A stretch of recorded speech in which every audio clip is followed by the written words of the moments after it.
Yi Chun, a graduate of a prestigious university, toiled diligently until the age of 40, yet found himself unable to afford a home in Shanghai City.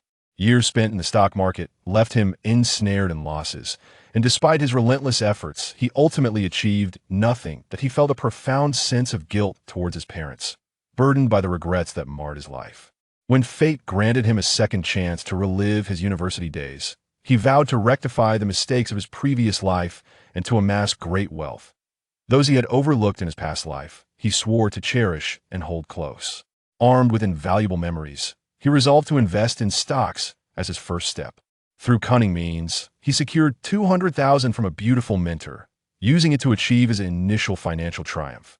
With substantial capital at his disposal, he began to invest across various industries, leveraging his foresight, which was decades ahead of his time, to rewrite the narrative of his life. Chapter 1. Rebirth in University. Yi Chun, you have been dismissed from the company. You need not come in tomorrow. Monday, came the voice of Lin Yingwu, the department director, through the phone. Yi Chun felt a sudden buzz in his head, his mind momentarily incapacitated. After years of diligent work, he had finally ascended to the position of department supervisor, only to be abruptly terminated. He had an inkling of the reason behind this decision. Just yesterday, Lin Yingwu had asked him to take a new employee, Lin Xiaolu, to a drinking gathering.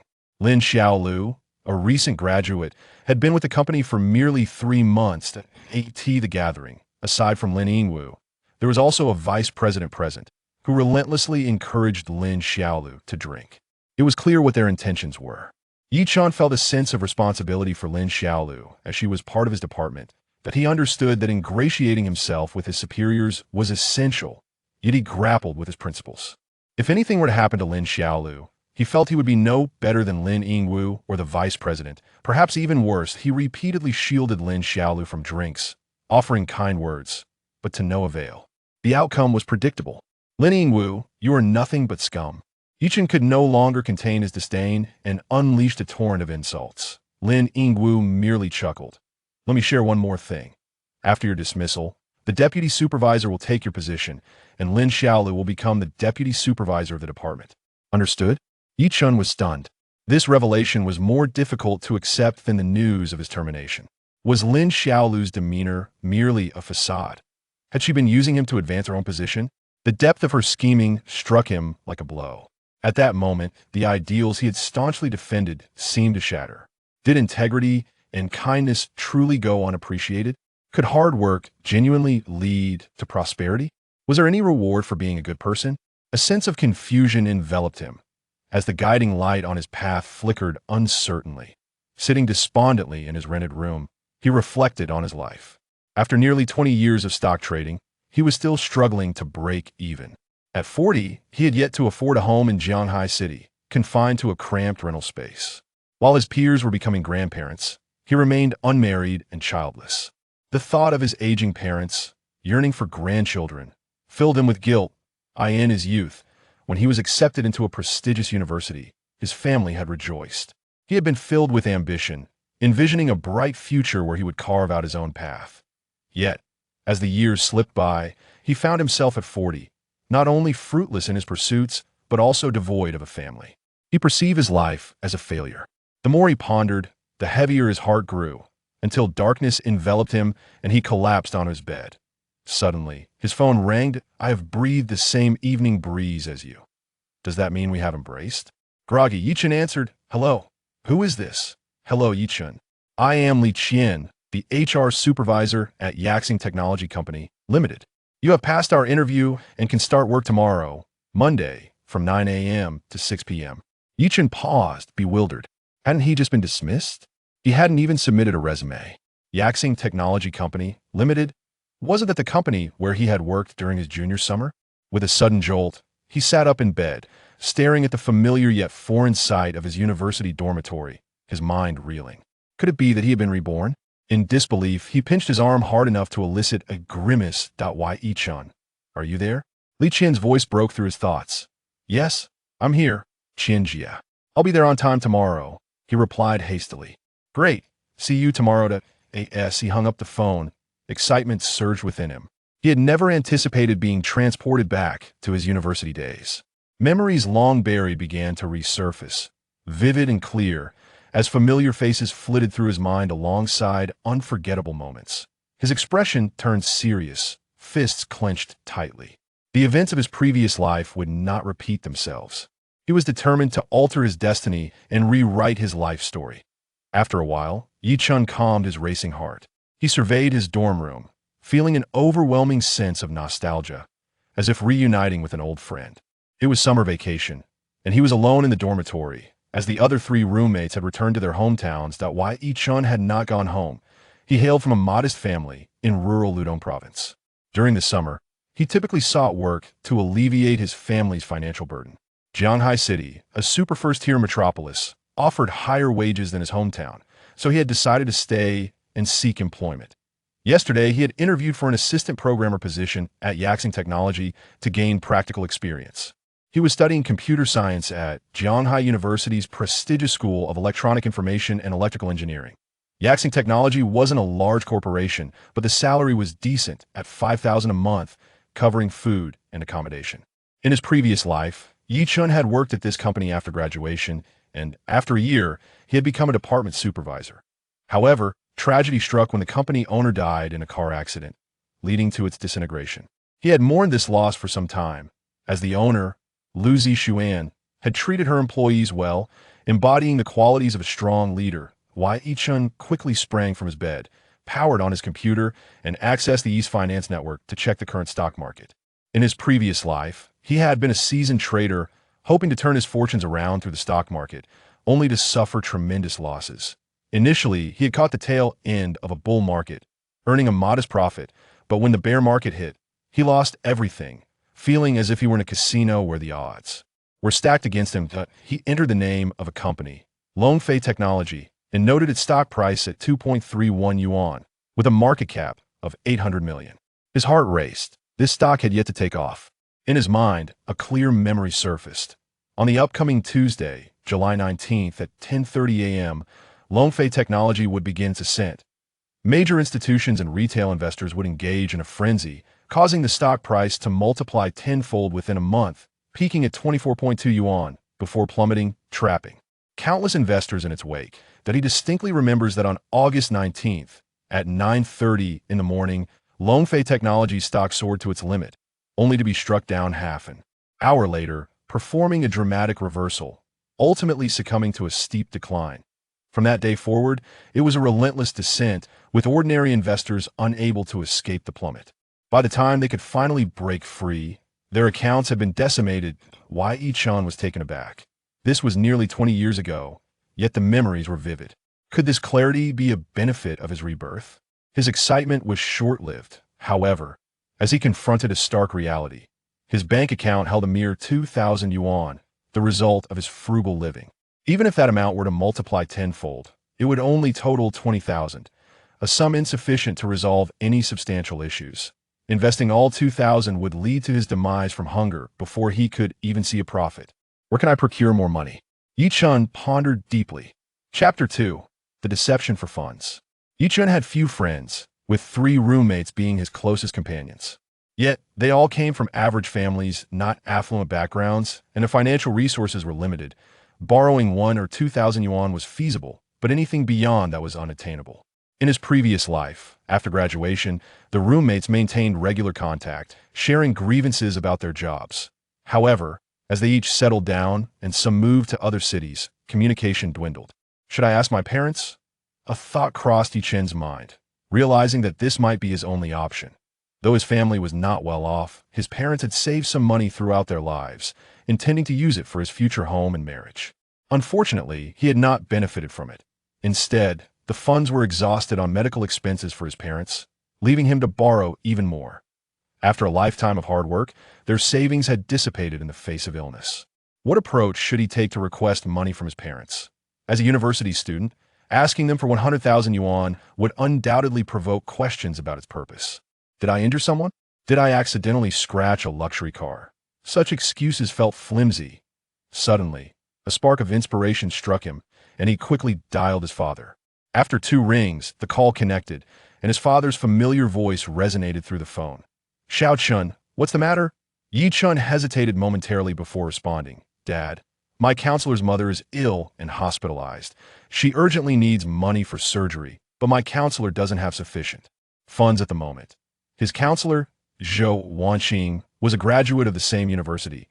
Now working there as an instructor, T29, she was responsible for the daily academic and personal affairs of the students in Class 181. Zhou Wanqing was exceptionally diligent and had always looked after Yi Chun, perhaps due to his earnestness, shyness, and commendable academic performance. He had often praised her to his parents, expressing how considerate she was. Otherwise, he would not have concocted such a ruse to secure financial assistance. Moreover, with his parents perceiving him as an obedient and honest son, he felt confident that deceiving his father was a strong possibility. His father inquired directly, "How much do you need?" Yi Chun's face brightened. 10,000. Teacher Zhou has always treated me well. She mentioned she could repay me in a month or 2,10,000 caused his father to pause. Though not an insignificant amount for their family, he reflected on the support Zhou Wanqing had provided his son. After a few seconds of contemplation, he said, "I currently only have 30,000 on hand. I'll transfer it to you first thing in the morning." Yi Chun responded, "Thank you, Dad. What are you doing right now?" His father replied with a chuckle, "I'm watering the crops. It's been scorching hot lately, and without water, the seedlings will wither." After exchanging a few more words, Yi Chun ended the call. His mind raced as he contemplated where else to acquire funds that he decided to call Zhou Wanqing. The call was answered promptly, her melodious voice flowing through the phone. "Yi Chun, what's up?" "Teacher Zhou, my family is facing some difficulties, and may I borrow some money from you?" In his recollections, Zhou Wanqing was a gentle, kind-hearted, and responsible individual. Deceiving her should not prove too challenging. Yet, a flicker of guilt washed over Yi Chun. However, the prospect of the tenfold stock return from Longfei Technology made that guilt seem trivial. Once he earns money, he would surely repay them generously. Zhou Wanqing paused for a moment before asking, "How much do you need?" 10,000. "If you don't have that much, anything you can offer will suffice. If it's too difficult, I'll find another way." Yi Chun adopted a strategy of retreating to advance. He was no longer the introverted, timid, and reticent university student. He was now a man with decades of experience and life knowledge. With Zhou Wanqing, he felt a twinge of anxiety. While she was undoubtedly kind, 10,000 was still a considerable sum. After a few seconds of deliberation, she said, "Send me your bank account number. I'll transfer it shortly." Yi Chun's face lit up. "Thank you so much, Teacher Zhou. I promise to repay you as soon as I have the means." Zhou Wanqing's tone remained calm. "There's no rush regarding the money. Your primary task is to focus on your studies. Have you returned home yet?" Yi Chun replied, "Not yet. I found a job yesterday and will start tomorrow to alleviate some of the financial pressure at home." Zhou Wanqing asked, "Are you considering pursuing graduate studies?" Yi Chun responded, "Teacher Zhou, I don't plan to. Pursuing a graduate degree would require 2 more years." Zhou Wanqing understood that he might be prioritizing financial stability for his family. Wanted to enter the workforce sooner. Yi Chun, in today's world, having a master's degree greatly enhances your employability and future prospects. I believe you should consider graduate studies for a brighter future. Yi Chun recognized the truth in her words, having personally experienced it in his previous life. A mere undergraduate degree offered little competitive advantage in society. Most peers held master's or even doctoral degrees, with some being international students. Of course, if one were willing to work for a small company, the pressure would be minimal. "Sure, teacher, I will consider it." Zhou Wanqing reassured him, "There's no rush regarding the money. I don't require much at the moment. Focus on your education." Such a remarkable teacher was hard to come by. He pondered who would be fortunate enough to benefit from her kindness in the future. In his previous life, after graduation, he had little knowledge of school affairs. Having struggled, he felt too ashamed to reach out to Zhou Wanqing. Believing he would bring her shame, he felt a sense of guilt towards her, as she had cared for him during his university years, yet he had never visited her after graduation. "All right, Teacher Zhou, I will give it careful consideration. Send me your account number shortly, and I will transfer the funds to you."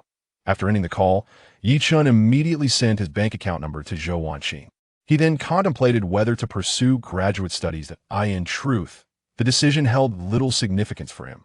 With his intellect, he was destined for an extraordinary life. When considering graduate studies, his thoughts drifted to Wang Yusin, a vivid image of a shy, innocent girl from a rural village.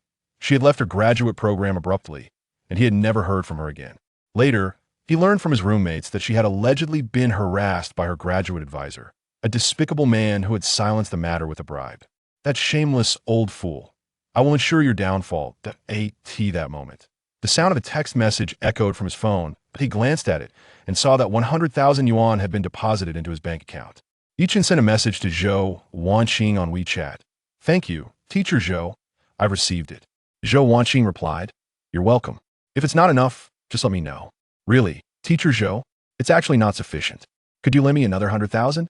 Yichin asked without hesitation. Zhou Wanqing paused for a moment upon reading his message. Has something happened at home? Yichin responded, My grandmother is ill and hospitalized. The diagnosis is cancer, and the doctor stated that the surgery will require hundreds of thousands of yuan.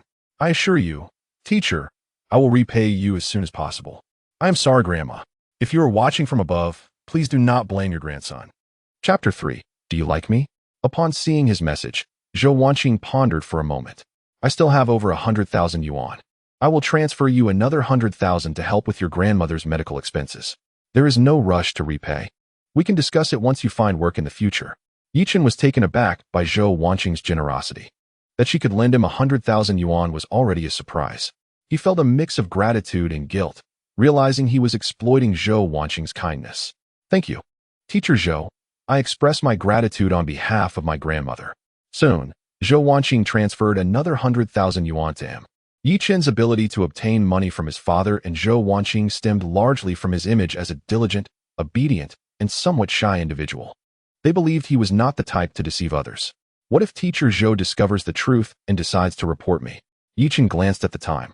It was 3 o'clock on a Sunday afternoon. He quickly freshened up and looked in the mirror, admiring his youthful, slightly handsome face, and sighed. Youth is truly wonderful. My hair is a bit long. I should get a trim. Exiting the dormitory building, he found the campus sparsely populated. Most students had returned home for the holidays, leaving only a few behind. After getting his hair cut outside the campus, he headed to the southern cafeteria for dinner. The other cafeterias had already closed, and only the southern cafeteria remained open during the summer break. While dining, he spotted a familiar figure, his classmate Wang Yusin. She wore a pair of white sneakers, faded jeans, and a white t-shirt, her long hair tied in a single ponytail, with bangs framing her face. Despite her worn attire, she exuded a natural beauty that could not be concealed. Perhaps due to her social anxiety and introverted nature, she kept her head lowered throughout the meal, avoiding eye contact with anyone around her, eventually finding a secluded corner to eat. Her delicate appearance evoked a strong sense of protectiveness in him. Thinking of her past hardships, Yi Chun felt a surge of anger. Gua Gaoyong, you old scoundrel, how could you bear to hurt such an innocent and kind-hearted girl? This time, I will strive to change that. It is better to teach a person to fish than to simply give them fish. Only by transforming oneself can one face future challenges with composure. He picked up his meal and approached Wang Yusin's table. Yusin, are you not going home for the holidays? And no, I'm not. Wang Yusin's cheeks flushed as she continued to eat, her gaze fixed on her plate. Yichin sensed her nervousness and offered a gentle smile. Are you looking for a summer job? Have you found one? Wang Yusin nodded slightly. Yes, I have. Curious, Yichin inquired. Where is it? What kind of work are you doing? Wang Yusin replied. At a Mishuai city. Their conversation was primarily driven by Yi Chun's questions. A few minutes later, Wang Yusin hurriedly finished her meal and softly announced, I have to go now. She quickly stood up and left, as if Yi Chun were a formidable force to be reckoned with. As he gazed upon her frail silhouette, a tender part within Yi Chun was stirred, creating ripples of emotion. He hastily finished his meal and returned to his dormitory. Currently, he had amassed 300,000 in funds. Pondering whom to deceive next to secure more. The more money, the better, of course. After much contemplation, he could not think of a suitable individual. He opened WeChat on his phone and found a contact named Li Qingya. Upon seeing her name, Yichin's expression became complex. They had been high school deskmates, sharing mutual affection, yet never expressing it. After graduating high school, Yichin enrolled in the School of Electronic Information and Electrical Engineering at Zhanghai University, while Li Qingya pursued her studies at the School of Economics at Zhanghai Fudan University. In his previous life, after earning her master's degree, Li Qingya became a selected official, serving as the deputy town mayor in a certain locality. As is evident from the term, Selected officials are outstanding graduates chosen by government departments from key universities for grassroots work. 6 months into her job, Yichen received a message from her one day. Why didn't you pursue me during college? Overwhelmed with mixed emotions, Yi Chun was at a loss for words. He had not anticipated that Li Qingya had harbored feelings for him all along. Regret for his youthful timidity and cowardice washed over him. Before he could respond, Li Qingya sent another message. If one day I depart from this world, will you still remember me? I will never forget you, was Yi Chen's reply. Shortly thereafter, he saw in their high school group chat the news of Li Qingya's tragic suicide by jumping from a building. The news struck Yi Chun like a thunderbolt, reverberating painfully in his heart. Some in the group claimed she had succumbed to the pressures of work and had fallen into depression, while others suggested she had committed suicide out of guilt over corruption. There were also whispers of her being sullied by county officials, which drove her to take her own life. All manner of rumors circulated. Not long after, the head of her county was placed under investigation, implicated in various crimes, including abuse of power and bribery. It took a considerable time for Yi Chen's heart to settle. He sent Li Qingya a message. I'm sorry. Seconds later, Li Qingya replied. Yi Chen, what are you doing? Have you returned home? Li Qingya felt puzzled. Why the sudden apology? Yi Chun, I feel I failed to protect you in our past life. A smile graced Li Qingya's face as she read his message, her fingers swiftly tapping on the screen. Did you learn those cheesy lines online? When did the usually reserved Yi Chen learn such things? Yi Chun was bemused by her assessment. Yet, she spoke the truth. He had indeed been shy and introverted before. I was merely youthful and bashful, not dull. Li Qingya, have you returned home? Yi Chun, no. I found a summer job in Shanghai City and will start tomorrow. Li Qingya, what kind of job? Yi Chun, a programmer's assistant, seeking to gain some internship experience. Li Qingya, next semester, I'll be a senior. Aren't you planning to take the graduate entrance exam? You should consider it. Are you taking it? Yi Chen feigned ignorance. Li Qingya, yes, I am. I'm so exhausted from studying at home every day. Yi Chun, one must balance work and relaxation. We can chat and unwind at night after studying during the day. What time do you finish work in the evening? Typically around 6, and if I take the bus back to school, it should be around 7. After having a bite and tidying up, I should be free by 8. But if I have to work overtime, I can't say for certain. I'll let you know then. Li Qingya, you haven't chatted with me much before. Why the sudden interest today? This question required a thoughtful response. Although Li Qingya harbored a slight affection for him, a poorly articulated reply could easily extinguish that spark. Yi Chun pondered for a moment and replied, This afternoon, I had a dream where my youthful naivety and timid nature caused me to lose many significant things. Upon waking, I reflected for quite some time and concluded that if one has feelings, they should be pursued. Regardless of the outcome, at least I can look back without regret, knowing I made an effort. Upon reading his message, Li Qingya understood the underlying sentiment, and a subtle blush adorned her fair visage. She replied with a smile, So, you have feelings for me? I'm not currently interested in dating. My focus is on preparing for the graduate entrance exam. Perhaps after being accepted into a graduate program, I might consider a relationship. Li Qingya is inherently proud, yet vulnerable. This pride often masks her gentle and shy nature, a charming facade to conceal her true feelings. When conditions align, she will gravitate towards those she admires. In his previous life, Yi Chen might have interpreted her response as a rejection. However, with his enriched experiences, he now comprehends her true intentions. Her words were a veil, a test of sorts. If he remained persistent, she would eventually warm to him. Chapter 4. The tenfold demon stalked Yi Chun and Li Qingya conversed for an extended period before he retired for the night. If a woman holds no interest, she would not squander her time.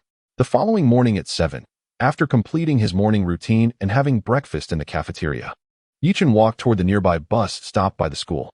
Habitually, his hand slipped into his pocket in search of a cigarette, only to find it empty. At this juncture, he had yet to smoke. He only took it up after entering the workforce in his previous life. Patience is key. He would indulge once he earned enough to afford Zhonghua cigarettes.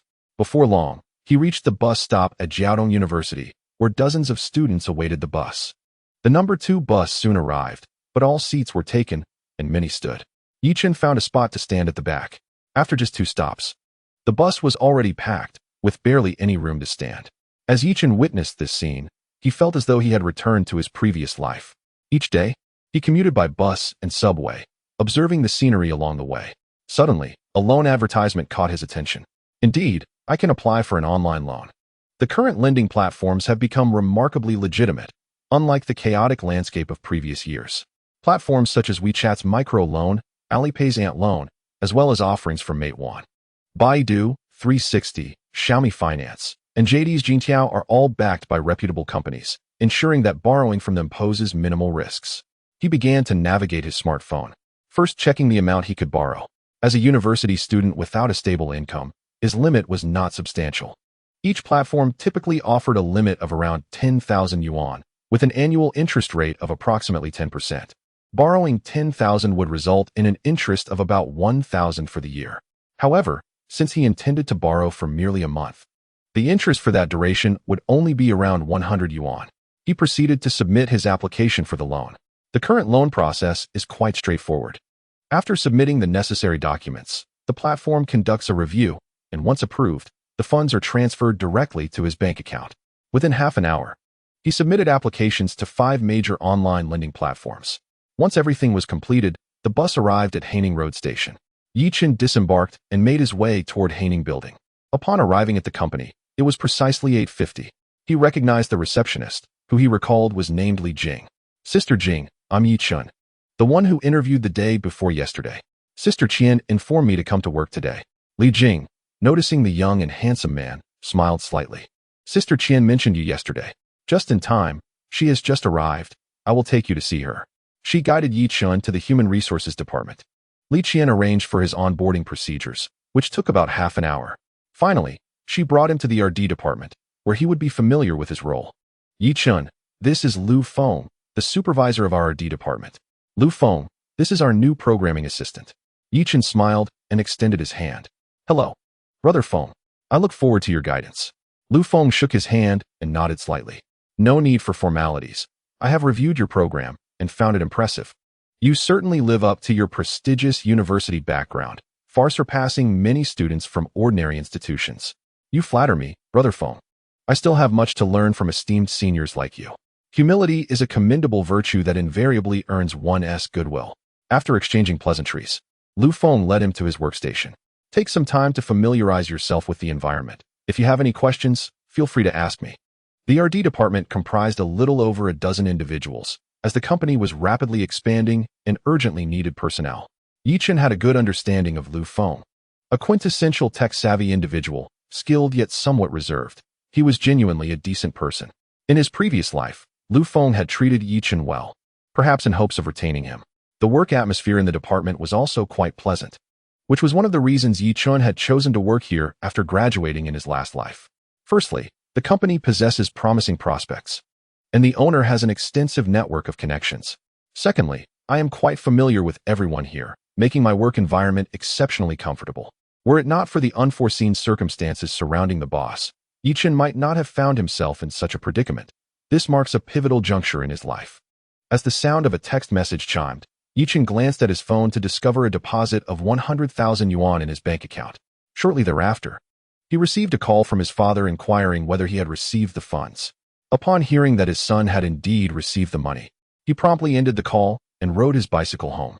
Yi Chun now possessed 300,000 yuan in his bank account. He had already installed the Donkai Securities app on his phone, and opening an account was a straightforward process that took merely 10 minutes. After completing the account setup, he transferred the entire 300,000 yuan into his securities account. Around 10 o'clock, Lu Feng, the head of the Research and Development Department, approached him with a work assignment. The task involved assisting in the development of a system platform for a company. His responsibilities were relatively simple, requiring him to follow along and perform basic tasks, as the core programming did not require his direct involvement. Drawing from his past life experiences, he found his technical skills superior to those of everyone present. However, he deemed it unnecessary to showcase his abilities, as that would only invite trouble. During his summer job, he earned 5,000 yuan a month, while performing work valued at 20,000. Such disparity was foolish. By 2 in the afternoon, funds from 5 loan platforms gradually arrived, which he subsequently transferred to his securities account. Time swiftly passed, and by 6 o'clock in the evening, Yi Chun meticulously completed his work. He informed Lu Feng of his departure and left for home. As formal employees, they were often required to work overtime, a routine almost customary for programmers. Arriving back at school around 7:20, he had dinner, freshened up, and by approximately 8 o'clock, lay in bed while sending a message to Li Qingya. "What are you up to?" Li Qingya replied, "Out with my parents, taking a stroll in the park." "Have you finished work?" "Yes, just wrapped up." "How was your day?" "Pretty good, my colleagues are nice." "Are your parents with you?" "No, my mother is dancing in the square, and my father has gone for a walk." "You're so beautiful. You should take care of your safety while alone." Upon reading his message, Li Qingya's lips curled into a smile, satisfied with his words. "Stop flattering me. You've become quite the smooth talker." Though she playfully dismissed his compliment, she secretly enjoyed it, revealing her proud yet endearing demeanor. Yichen responded, "What smooth talking? I speak from the heart." Li Qingya appreciated his sincerity. "If you're considering graduate studies, you need to prepare early. Competition at Jiaodong University is quite fierce." "That's all right. I'm confident about the entrance exam. You know my capabilities. I consistently outperformed you in high school. Please, I was merely letting you win." After an hour of conversation, Yichen decided it was time to end the chat, exchanging goodnights before drifting off to sleep. On July 19th, Tuesday, it was the day for the soaring stock of Longfei Technology. Yichen arrived at the office, taking his seat and awaiting the opening of the stock market at 9:30. The domestic stock market operates for a total of 4 hours each day, from 9:30 a.m. to 11:30 a.m. and from 1 p.m. to 3 o'clock p.m., with weekends and public holidays designated as non-trading days. At precisely 9:30 a.m., he accessed the Donkai Securities app on his mobile device to locate Longfei Technology. The current stock price stood at 233 yuan per share. He proceeded to invest in full, acquiring 502 lots, equivalent to 200 shares, with a transaction fee of 17 for 198 yuan, bringing his total investment to 102 yuan. Chapter 5. The public transit pervert stocks that experience a tenfold surge are exceedingly rare, often emerging only once a year. What constitutes a monster stock? Essentially, it refers to a stock that witnesses an unreasonable spike in a short span, not due to the company's robust fundamentals or operational excellence, but rather as a result of speculative fervor from various investors. Once this speculation subsides, such stocks tend to experience a dramatic collapse, plummeting in value. Monster stocks typically exhibit certain characteristics. They possess a low market capitalization and align with trending concepts. For instance, Longfei Technology has a market value of merely 800 million yuan, making it susceptible to manipulation by larger investors. The speculative narrative surrounding it is bolstered by the substantial governmental support for the new energy sector, heralding a promising future for the industry. With Yichen's modest capital infusion of several 100,000 yuan, he remains inconspicuous amidst the larger financial currents. Had he possessed a larger capital base, perhaps in the tens of millions or even over 100 million, any substantial investment would likely attract scrutiny from major institutions. If the dominant players fail to amass sufficient shares, they would recognize the presence of a significant investor and likely abandon the stock. Insufficient stock accumulation suggests limited profit potential. Thus, if they were to attempt to elevate its price, it would inadvertently benefit the larger investors who had quietly entered the market. They are not naive enough to lift others' boats. There exists considerable peril in the stock market. Even with memories from a past life, Yichen must tread with utmost caution. Without those recollections, he would undoubtedly steer clear of stocks altogether. The domestic stock market is rife with systemic loopholes and deficiencies, predominantly benefiting large institutions and major players, rendering it a speculative arena. Most participants here ultimately become fodder for the larger players. Between 9:30 a.m. and 10:30 a.m., Yichen frequently checked the stock movements of Longfei Technology. Although he held memories from a past existence, a sense of unease still lingered within him. For the capital he wielded was acquired through deceit, with a portion sourced from online lending platforms. Any unforeseen mishap could lead him to a point of no return. At 10:30 a.m., Longfei Technology's stock began to surge dramatically, ignited by an influx of capital. Within a mere 10 minutes, the stock hit its daily limit, soaring by 10. Witnessing this development, Yichen felt a wave of relief wash over him, reassured that his memories had not led him astray. His securities account reflected an increase of over 34,900 yuan, with the total market value of his holdings exceeding 380,000 yuan. Yichen felt a surge of excitement within him. This sentiment also elucidates why the stock market attracts numerous retail investors. Who does not yearn for wealth? who would not desire to earn without laboring. Those who have recently ventured into the stock market are often brimming with enthusiasm and lofty aspirations for the future. However, as time unfolds, the harsh realities may shatter their resolve. Much like individuals who have recently entered society, envisioning poetry and distant horizons, they are soon met with a rude awakening from reality. Life offers no poetry or distant dreams, only trials and tribulations. As Yi-chun observed Longfei Technologies stock reaching its upper limit, he felt a profound sense of relaxation. If all goes as anticipated, the stock would likely hit its ceiling upon market opening for the next few days, leaving retail investors unable to make purchases. On the fifth trading day, a momentary fluctuation is expected, followed by a surge towards the ceiling, aimed at shaking out some smaller retail investors. Yi-chun examined Longfei Technologies' stock performance over the past fortnight. The previous trend appeared quite stable, resembling a scenario where the major stakeholders were accumulating shares, and now, with sufficient holdings, the price began to rise. Of course, this might also involve transactions between company shareholders and major players. The domestic stock market operates under a T1 trading system, with limits on price fluctuations, a 10 limit for the Shanghai and Shenzhen markets, and a 20 limit for the Sci-Tech Innovation Board.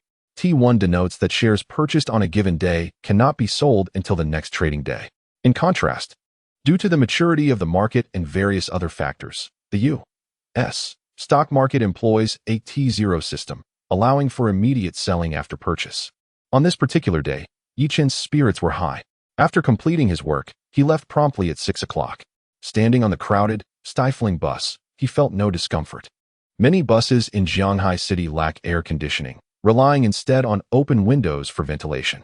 Fortunately, the weather remained bearable in the early morning and evening. Yi-chun's workload was light.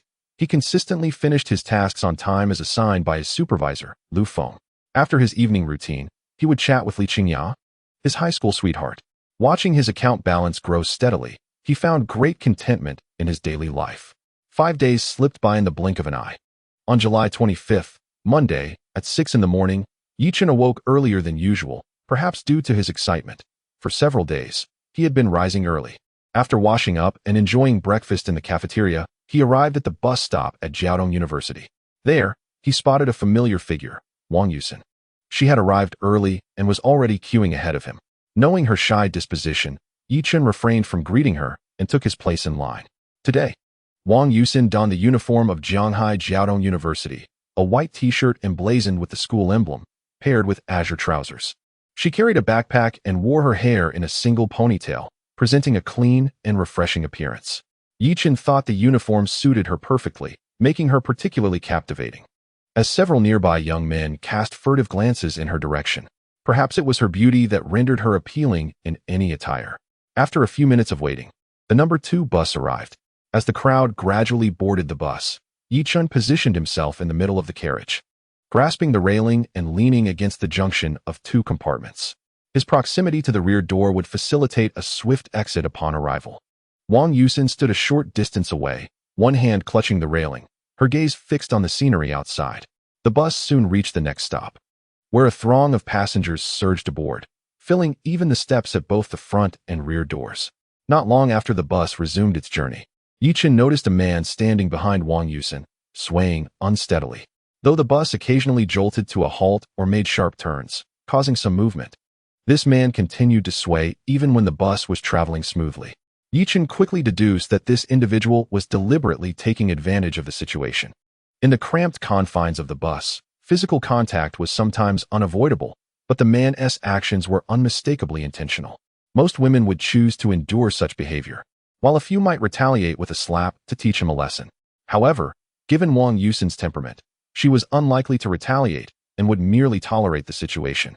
Experience from his previous life had taught Yi-chun that the more one tolerates, the more the aggressor takes liberties. Yi-chun extended his hand and pulled the man back. The surrounding passengers turned to look at him, including the man in his 30s. Yi-chun spoke assertively. At your age, you should have some shame. Shouldn't you be married with children by now? How can you be so shameless? The man's expression darkened as he retorted, what are you talking about? Do I know you? Standing at a height of 1.78 meters, Yi-chun was relatively sturdy, having grown up in the countryside and engaged in various physical labor. He pointed at the man with conviction. I recorded the entire incident on my phone, and you know exactly what you did. Would you like me to escort you to the police station for a little chat? The man's demeanor shifted, revealing a hint of panic as he stammered. It was just the bus swaying. I didn't mean to. Wang Yusin had also sensed something amiss and had attempted to lean forward. Yet the man continued to deliberately invade her space. Having never encountered such a situation before, she was at a loss for how to react and could only strive to distance herself. Yi Chun turned to Wang Yusin, saying, "Wang Yusin, come this way." He then took her hand, guiding her to the spot where he had previously leaned against the bus. Throughout the ordeal, Wang Yusin remained silent, her head slightly bowed, though her cheeks were visibly flushed. The other passengers, seeing that nothing further transpired, returned to their phones. In a different life, Yi Chun might have hesitated to confront the situation, but he would undoubtedly have pulled Wang Yusin away, refusing to turn a blind eye. "Thank you," Wang Yusin murmured softly, her voice barely audible. Yi Chun smiled and replied, "We're classmates. There's no need for formalities. In the future, if you encounter such situations, do not suffer in silence, for it will only embolden certain individuals. Do you understand?" Wang Yusin nodded gently, indicating her understanding.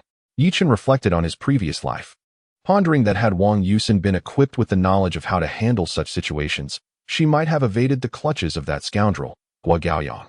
Next time you encounter a similar scenario, do not hesitate to slap him across the face. If you prefer not to resort to violence, raise your voice to stop him and then contact the authorities.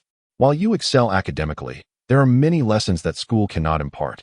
These must be learned through personal experience and growth, particularly in navigating interpersonal relations and managing unexpected situations. Yi Chun found himself at a loss as to why he had suddenly divulged so much. Perhaps it was the memory of Wang Yusin's past tribulations that stirred within him a desire to protect such a kind-hearted and innocent girl from repeating her misfortunes. Hoping for her growth, Wang Yusin subtly lifted her gaze, casting a furtive glance at him, her heart stirring with a ripple of emotion. Yi Chun later felt he had perhaps spoken excessively. Some things cannot be rushed in the journey of maturation, and they require a gradual approach. He began to engage in casual conversation. "Which stop will you disembark?" "Chongning Street," she replied. "I'll be getting off at the next stop, Haitan Road." "What time do you finish work in the evening?" "Usually around 7, she said. With a smile, Yi Chun suggested, "Then we can commute together in the future. Our schedules align, and it would be nice to have each other's company." Wang Yusin responded with a soft, almost inaudible, "Mem." After over an hour, the bus arrived at Chongning Street Station. "I'm here," she announced. Yi Chun quickly added, "I'll wait for you here tonight." Wang Yusin offered no response as she alighted from the bus and walked away into the distance. A few minutes later, Yi Chun reached his station and proceeded to the office. The domestic stock market commenced trading at 9:30. He retrieved his phone and opened the Donkai Securities app, checking his account balance. With today's 5 consecutive limit ups, his account had swelled to 570,000, reflecting a cumulative return of 61%. With profits exceeding 210,000, he accessed the current market information for Longfei Technology. The stock had reached its limit up almost immediately after opening, maintaining its position as the most sought-after asset in the market. Numerous comments flooded the screen. "Wow, incredible. 5 limit ups. This stock might double. Please, big players, give me a chance. I want to get in. I bought too little, just 5,000 shares. Who knew it would surge like this? It's bound to plummet soon. Those in profit should exit quickly. Who would dare to enter now? It's too high. You get trapped. While others are greedy, I'm fearful. It's time to secure my gains." Once trapped in such volatile stocks, it may take 5 years to recover, or worse, they could delist. The comments were diverse. Some expressed regret for not buying more, while others voiced concerns about the excessive rise and potential dangers. Yi Chun, observing these remarks, reminisced about his former self. Recalling that he too had once been part of that commentary frenzy, he remembered that the limit up today would eventually be lifted, leading to a turbulent market correction, followed by another limit up around 2 in the afternoon. Balancing work and monitoring his phone, he appreciated the privacy of his workstation. 20 minutes into the market opening, the atmosphere was charged with anticipation. The trading limit for Longfei Technology has been breached, resulting in a swift decline in stock prices due to a surge of sell orders. In no time, the situation worsened to a point of despair. Panic ensued. "Run. The major players are offloading. Fortunately, I had just canceled my order and refrained from purchasing, or I would have been trapped. I had predicted this downturn. Those who profited should flee, and those who linger risk entrapment. Run, run, run. The retail investors were urged to buy, sealing their fate. Alas, I had just executed a trade at the limit price, leading to an immediate loss of 12. How amusing it is to see the naive investors caught in this predicament. The tone of the comments shifted dramatically, transforming into a chorus of pessimism. Initially, many were eager to buy, but now those who did were left with expressions of dismay. Observing the barrage of comments, Yichin felt as though he was gazing at a former version of himself. Such individuals often become the proverbial chives, initially gaining through luck, but ultimately losing their earnings through sheer incompetence. They may even deplete their principal. Yichin, engrossed in the comments, was suddenly interrupted by a voice from behind. He turned to see the newcomer and promptly stood up. General Manager Lu. Lu Zixuan was strikingly beautiful, with exquisite features and shoulder-length, softly curled brown hair. She wore a form-fitting black dress that accentuated her mature and alluring figure, radiating an aura of sophistication. Her expression was calm, revealing no signs of displeasure or approval. Yichin felt a flutter of anxiety. Being caught trading stocks during work hours by the higher-ups usually led to a reprimand. "Please come to my office," Lu Zixuan instructed before turning and exiting the research department. Yichin followed closely, unable to resist admiring her graceful silhouette, swallowing hard. In his previous life, he had fantasized about marrying someone like Lu Zixuan, wealthy, attractive, and possessing both charm and poise. He would have gladly traded luxury vehicles and villas for such a partner. It was a common indulgence of fantasy. However, few dare to act on such whims. As the saying goes, 9 out of 10 men are lecherous. The remaining one is either pretending to be serious or has issues. An unverified online survey suggested that as long as a man draws breath, he is prone to lustful thoughts. As a man himself, Yichin could not refute this, for it rings true. He followed Lu Zixuan's enchanting figure to her office, where she sat in her chair, regarding him with a smile. "I heard from Supervisor Lu that your work performance is commendable. You complete your assigned tasks efficiently, living up to the reputation of a student from Jiaodong University, truly the elite." Yichin smiled in response. "Thank you, General Manager Lu, but I still have much to improve upon." Her smile remained unwavering. "You can just call me Sister Lu in private. No need for formalities. The company is like a big family, and we are all part of it." "Sister Lu," he echoed, and she nodded with a smile. "You'll be entering your senior year next semester, right? Are you planning to take the graduate entrance exam?" Yichin replied. "I do have intentions of preparing for it." Lu Zixuan, pursuing a graduate degree is indeed a worthwhile endeavor. Upon graduation, the prospects for advancement are considerably greater, as top-tier companies are eager to recruit graduates from the nation's finest institutions. "Yichin, Sister Lu, I believe our company is excellent. Whether it be the work atmosphere or the potential for growth, if you do not mind, I would like to return to our company after completing my graduate studies." Lu Zixuan chuckled. "Oh, are you painting a rosy picture for me? You are quite the clever lad." Yichin chuckled awkwardly. "Sister Lu, I speak only the truth. Although large corporations offer attractive initial compensation, the competition for advancement is fierce and quite challenging. I believe our company offers significant opportunities for promotion." Lu Zixuan nodded. "Should you indeed join our company after your graduation, I can guarantee you a minimum annual salary of 300,000 for your first year. Thereafter, your future will depend on your personal capabilities." Yichin responded, "Thank you, Sister Lu. I will certainly prioritize our company when the time comes." Lu Zixuan then inquired, "Were you trading stocks just now?" Chapter 7. The wealthy Sister Yichin hurriedly admitted his fault. "I apologize, Sister Lu. I should not have been trading during work hours." Lu Zixuan spoke in a calm tone. "It is entirely normal to take a break during work hours to rest and engage with your phone. Employees are not machines. It is essential to balance work and relaxation. However, one must be cautious with stocks, as they can be quite addictive. Remaining grounded is of utmost importance." Her advice stemmed from genuine concern, as she had experienced the intricacies of the domestic stock market. For ordinary investors, making a profit is exceedingly difficult. Even affluent individuals often find themselves at a loss. Unless one possesses substantial connections within the stock exchange to gain insider information, the odds are heavily stacked against them. Yichin could sense her sincere counsel. "Thank you for the warning, Sister Lu." Lu Zixuan continued. "In moderation, it can be acceptable to invest a small portion, say, 20% of your disposable income. Even if you were to lose it all, it would not drastically impact your life. However, Investing all your savings, borrowing money, or leveraging your investments can lead to irreparable consequences. Many who have taken such risks have tragically resorted to suicide. Yi Chen felt that Lu Zixuan's words resonated with his own situation, as his trading funds were indeed borrowed, including loans from online platforms. A significant loss could lead to dire repercussions. You are right, Sister Lu. Lu Zixuan remarked. I have been trading stocks for several years and have profited during the recent bull market. Let me take a look at your stock purchases. I can provide some analysis. She perceived Yi Chen as a promising talent and sought to convey her sincerity in hopes of him eventually joining her company. Yi Chen was momentarily taken aback by her offer.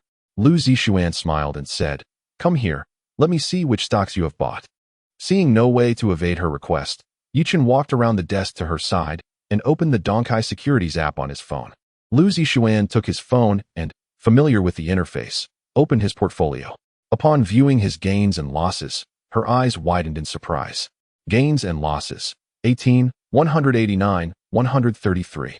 52. Due to the market fluctuations, Yi Chen's earnings had decreased slightly, down from a previous profit of 21, 337, 252. 61. A mere 5 limit-up days yield a remarkable return of 61, thanks to the compounding of capital. She cast her gaze upon Yi Chen's holdings. The stock of Longfei Technology. You actually managed to purchase Longfei Technology? What extraordinary luck you have. Yi Chen nodded with a smile. I acquired it just before the surge. Indeed, fortune has favored me. Lu Zixuan glanced at the market, observing a rise of 121, which soon fluctuated to 2, exhibiting considerable volatility. This stock has already hit 5 limit-ups. It is evident that the main force is offloading today. You should sell now. A 50 return is quite impressive. After years of trading, I have only achieved a 10 return. Yi Chen replied, I believe it still has room to grow. This is merely the beginning of its ascent.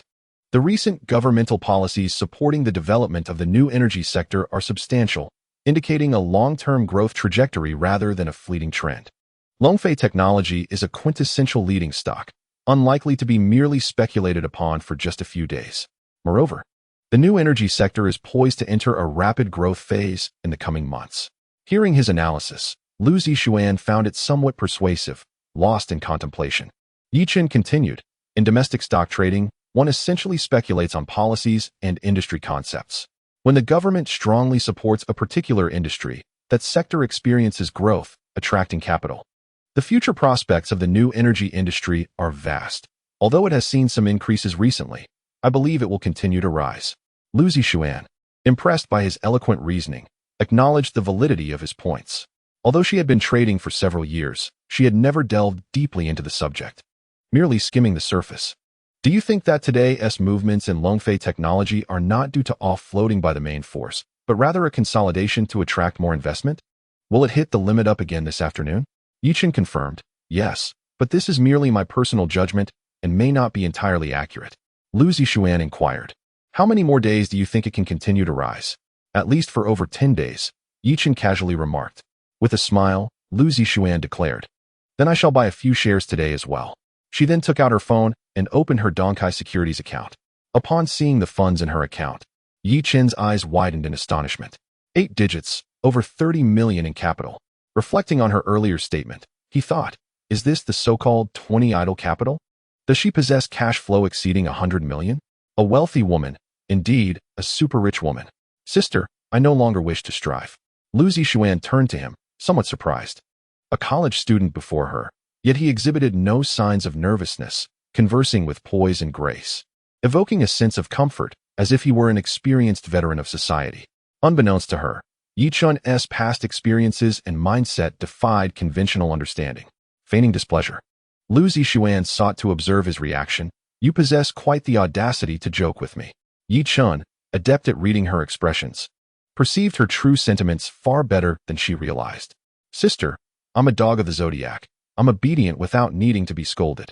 At his words, Lu Zixuan couldn't help but laugh, radiant and enchanting. Enough of this. How much do you suggest I invest? Sister Lu, my judgment may not be entirely accurate. If losses occur, I would feel guilty.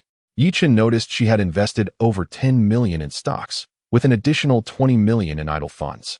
And he was concerned she might invest the full 20 million into Longfei Technology. Such a substantial sum could potentially trigger a butterfly effect. Lu Zixuan reassured him, saying, I understand, I won't blame you. Let us just dabble a bit. After saying this, she began her transactions, ultimately deciding to invest 2 million. She was uncertain about the future direction and could not possibly commit 20 million. Standing beside her, Yi Chen's gaze inadvertently drifted, momentarily fixating on her delicate neck and striking figure. He quickly averted his eyes, though they seemed to possess a will of their own. Lu Zixuan returned his phone, saying, Xiaoyi, you may go back to your work. Yi Chen returned to the RD department to commence his tasks. During lunch, he realized he had not yet added Wang Yusin as a friend. He located her in the class group and sent a friend request. 2 minutes later, it was accepted. Yi Chen messaged her, I am Yi Chen. I see. Have you eaten? I'm eating now. Is work tiring? Not really. Wang Yusin had a rather introverted personality and rarely engaged in conversation. It was mostly Yi Chen asking questions and her providing answers. Their exchanges often risked falling into silence. But fortunately, Yi Chen possessed the experience from his previous life, ensuring the conversation flowed smoothly. After chatting for a while, Wang Yusin returned to her work.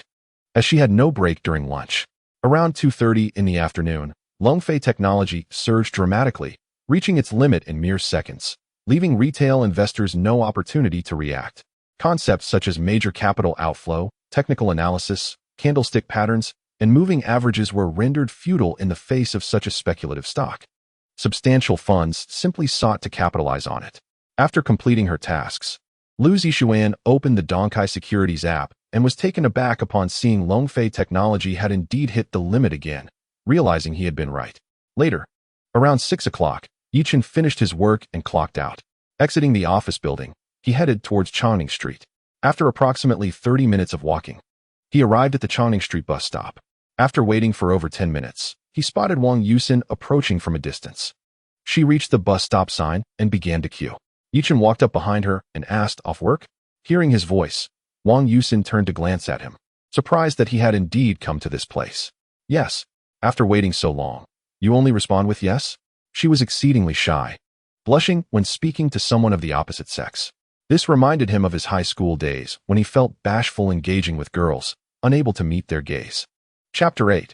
Profit of 2 million on the bus. Wang Yusin stood within the compartment, gripping the handrail, either staring at the ground or gazing out the window. Yi Chen understood that prompting her to speak up would be a daunting task. At times, he even wondered if Wang Yusin might be slightly on the autism spectrum. Autism is often perceived as a childhood affliction, characterized by a reluctance to engage in verbal communication. Classmate Wang Yusin, it is imperative for you to learn the art of interaction, even if it is merely the fundamentals. This skill is essential for navigating the complexities of society. Otherwise, you may find yourself marginalized and isolated in the workplace, leading to an exacerbation of your condition. Though Wang Yusin remained silent, it was evident that she was listening intently. Yi Chen continued, cautioning her that if she persisted in this manner, she would ultimately face societal rejection, regardless of her prestigious university education.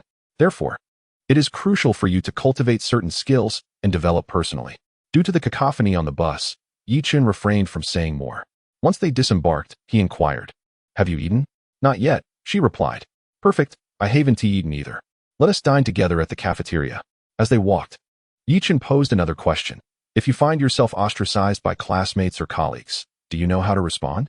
Wang Yusin remained mute. Yi Chen advised, first, examine your own behavior. Consider whether your introverted nature and lack of proactive communication may lead others to perceive you as difficult to engage with.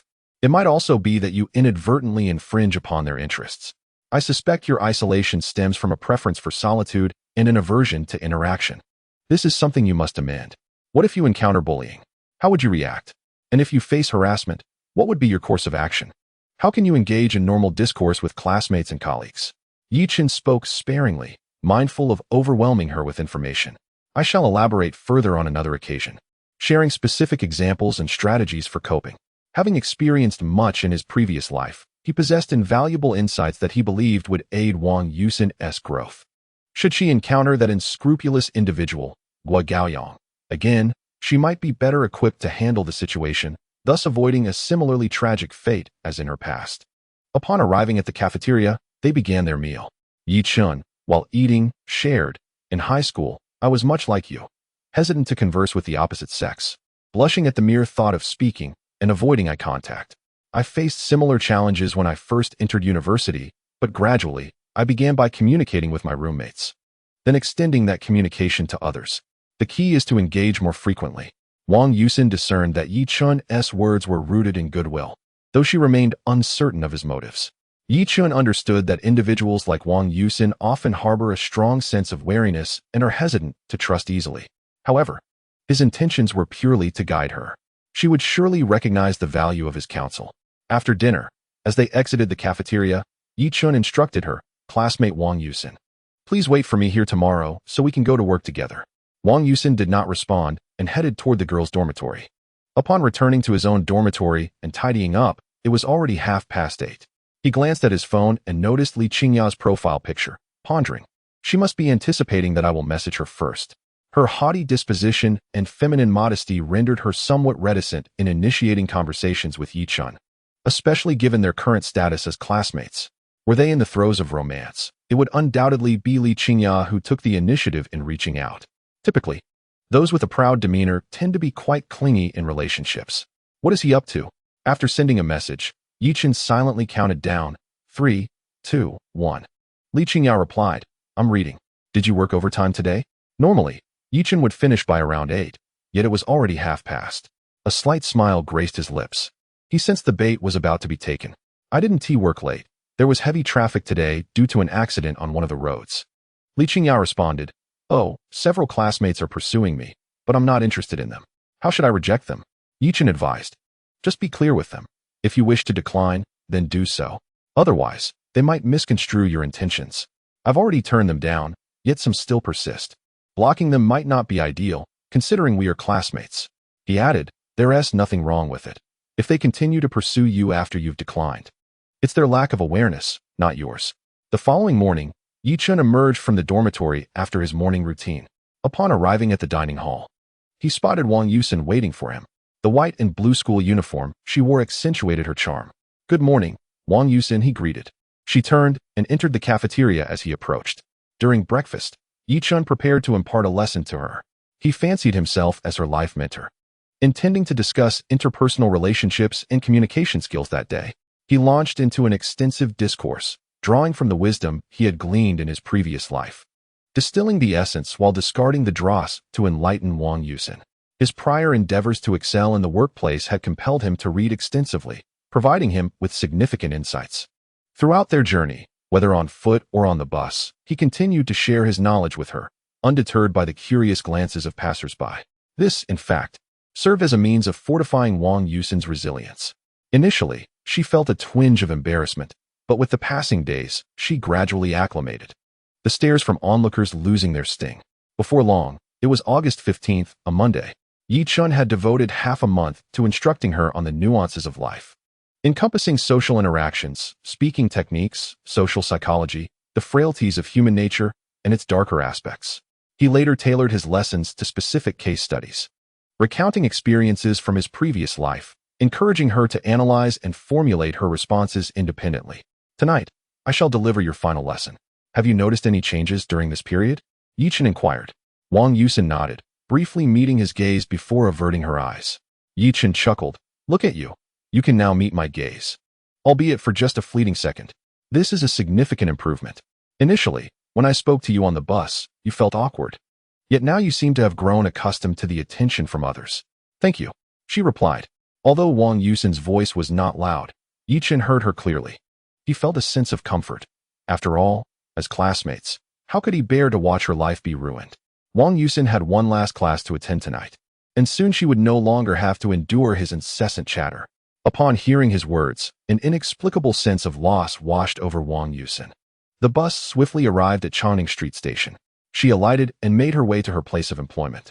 A little over 10 minutes later, Yi Chun arrived at the company. At 9:30, he opened the Donkai Securities app on his phone to check. Longfei Technology had, as expected, reached its daily limit on opening. So far, Yi Chun had enjoyed 20 consecutive limit ups, yielding a remarkable 67-fold return, with a current portfolio value of 234,359,983 yuan, resulting in nearly 2 million in profit.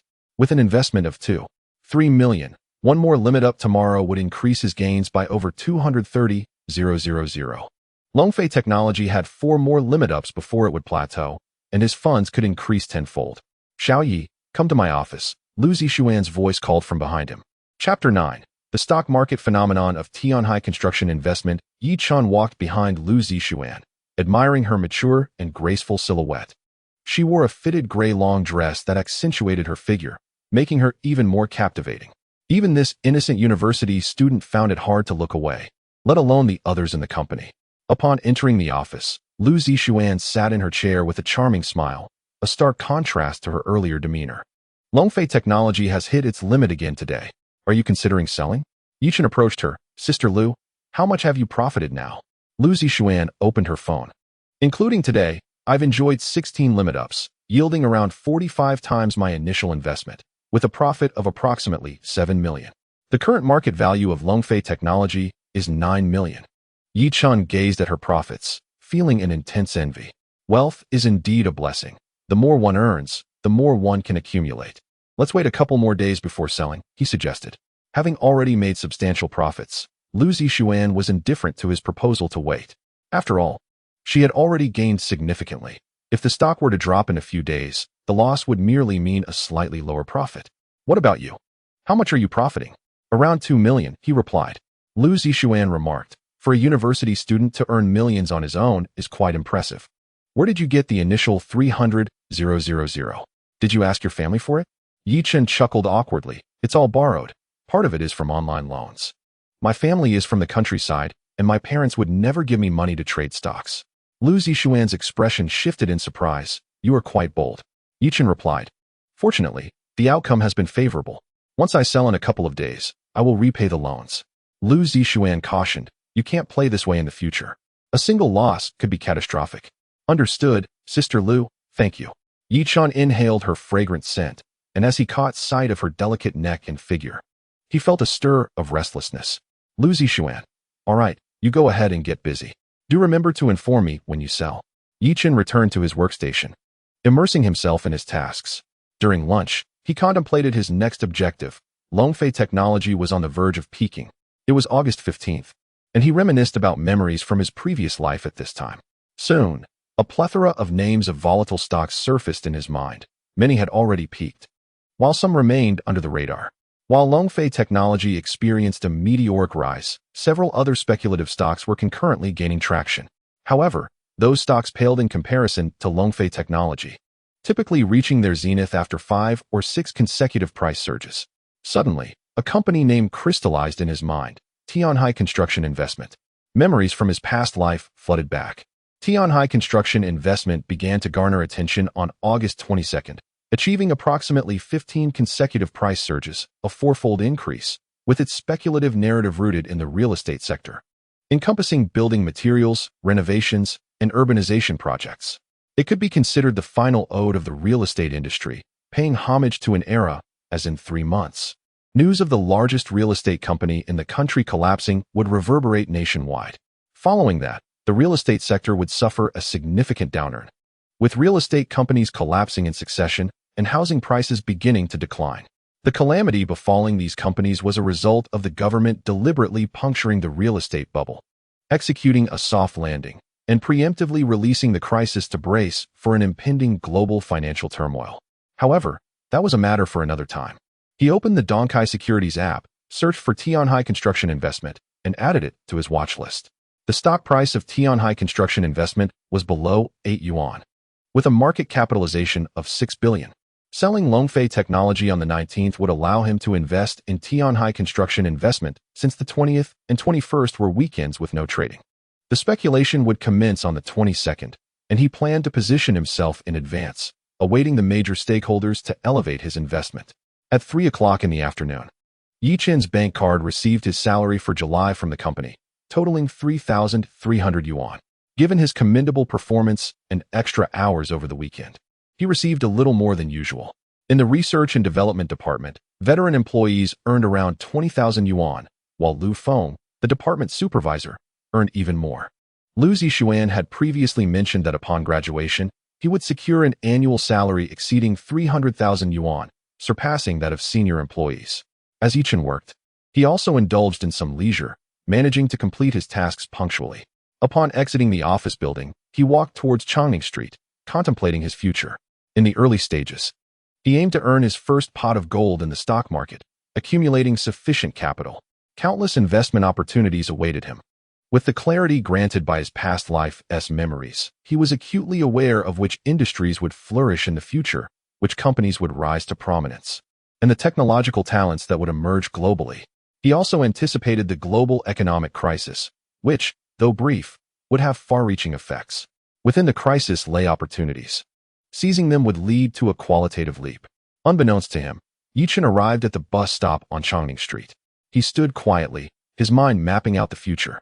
His expression focused and earnest.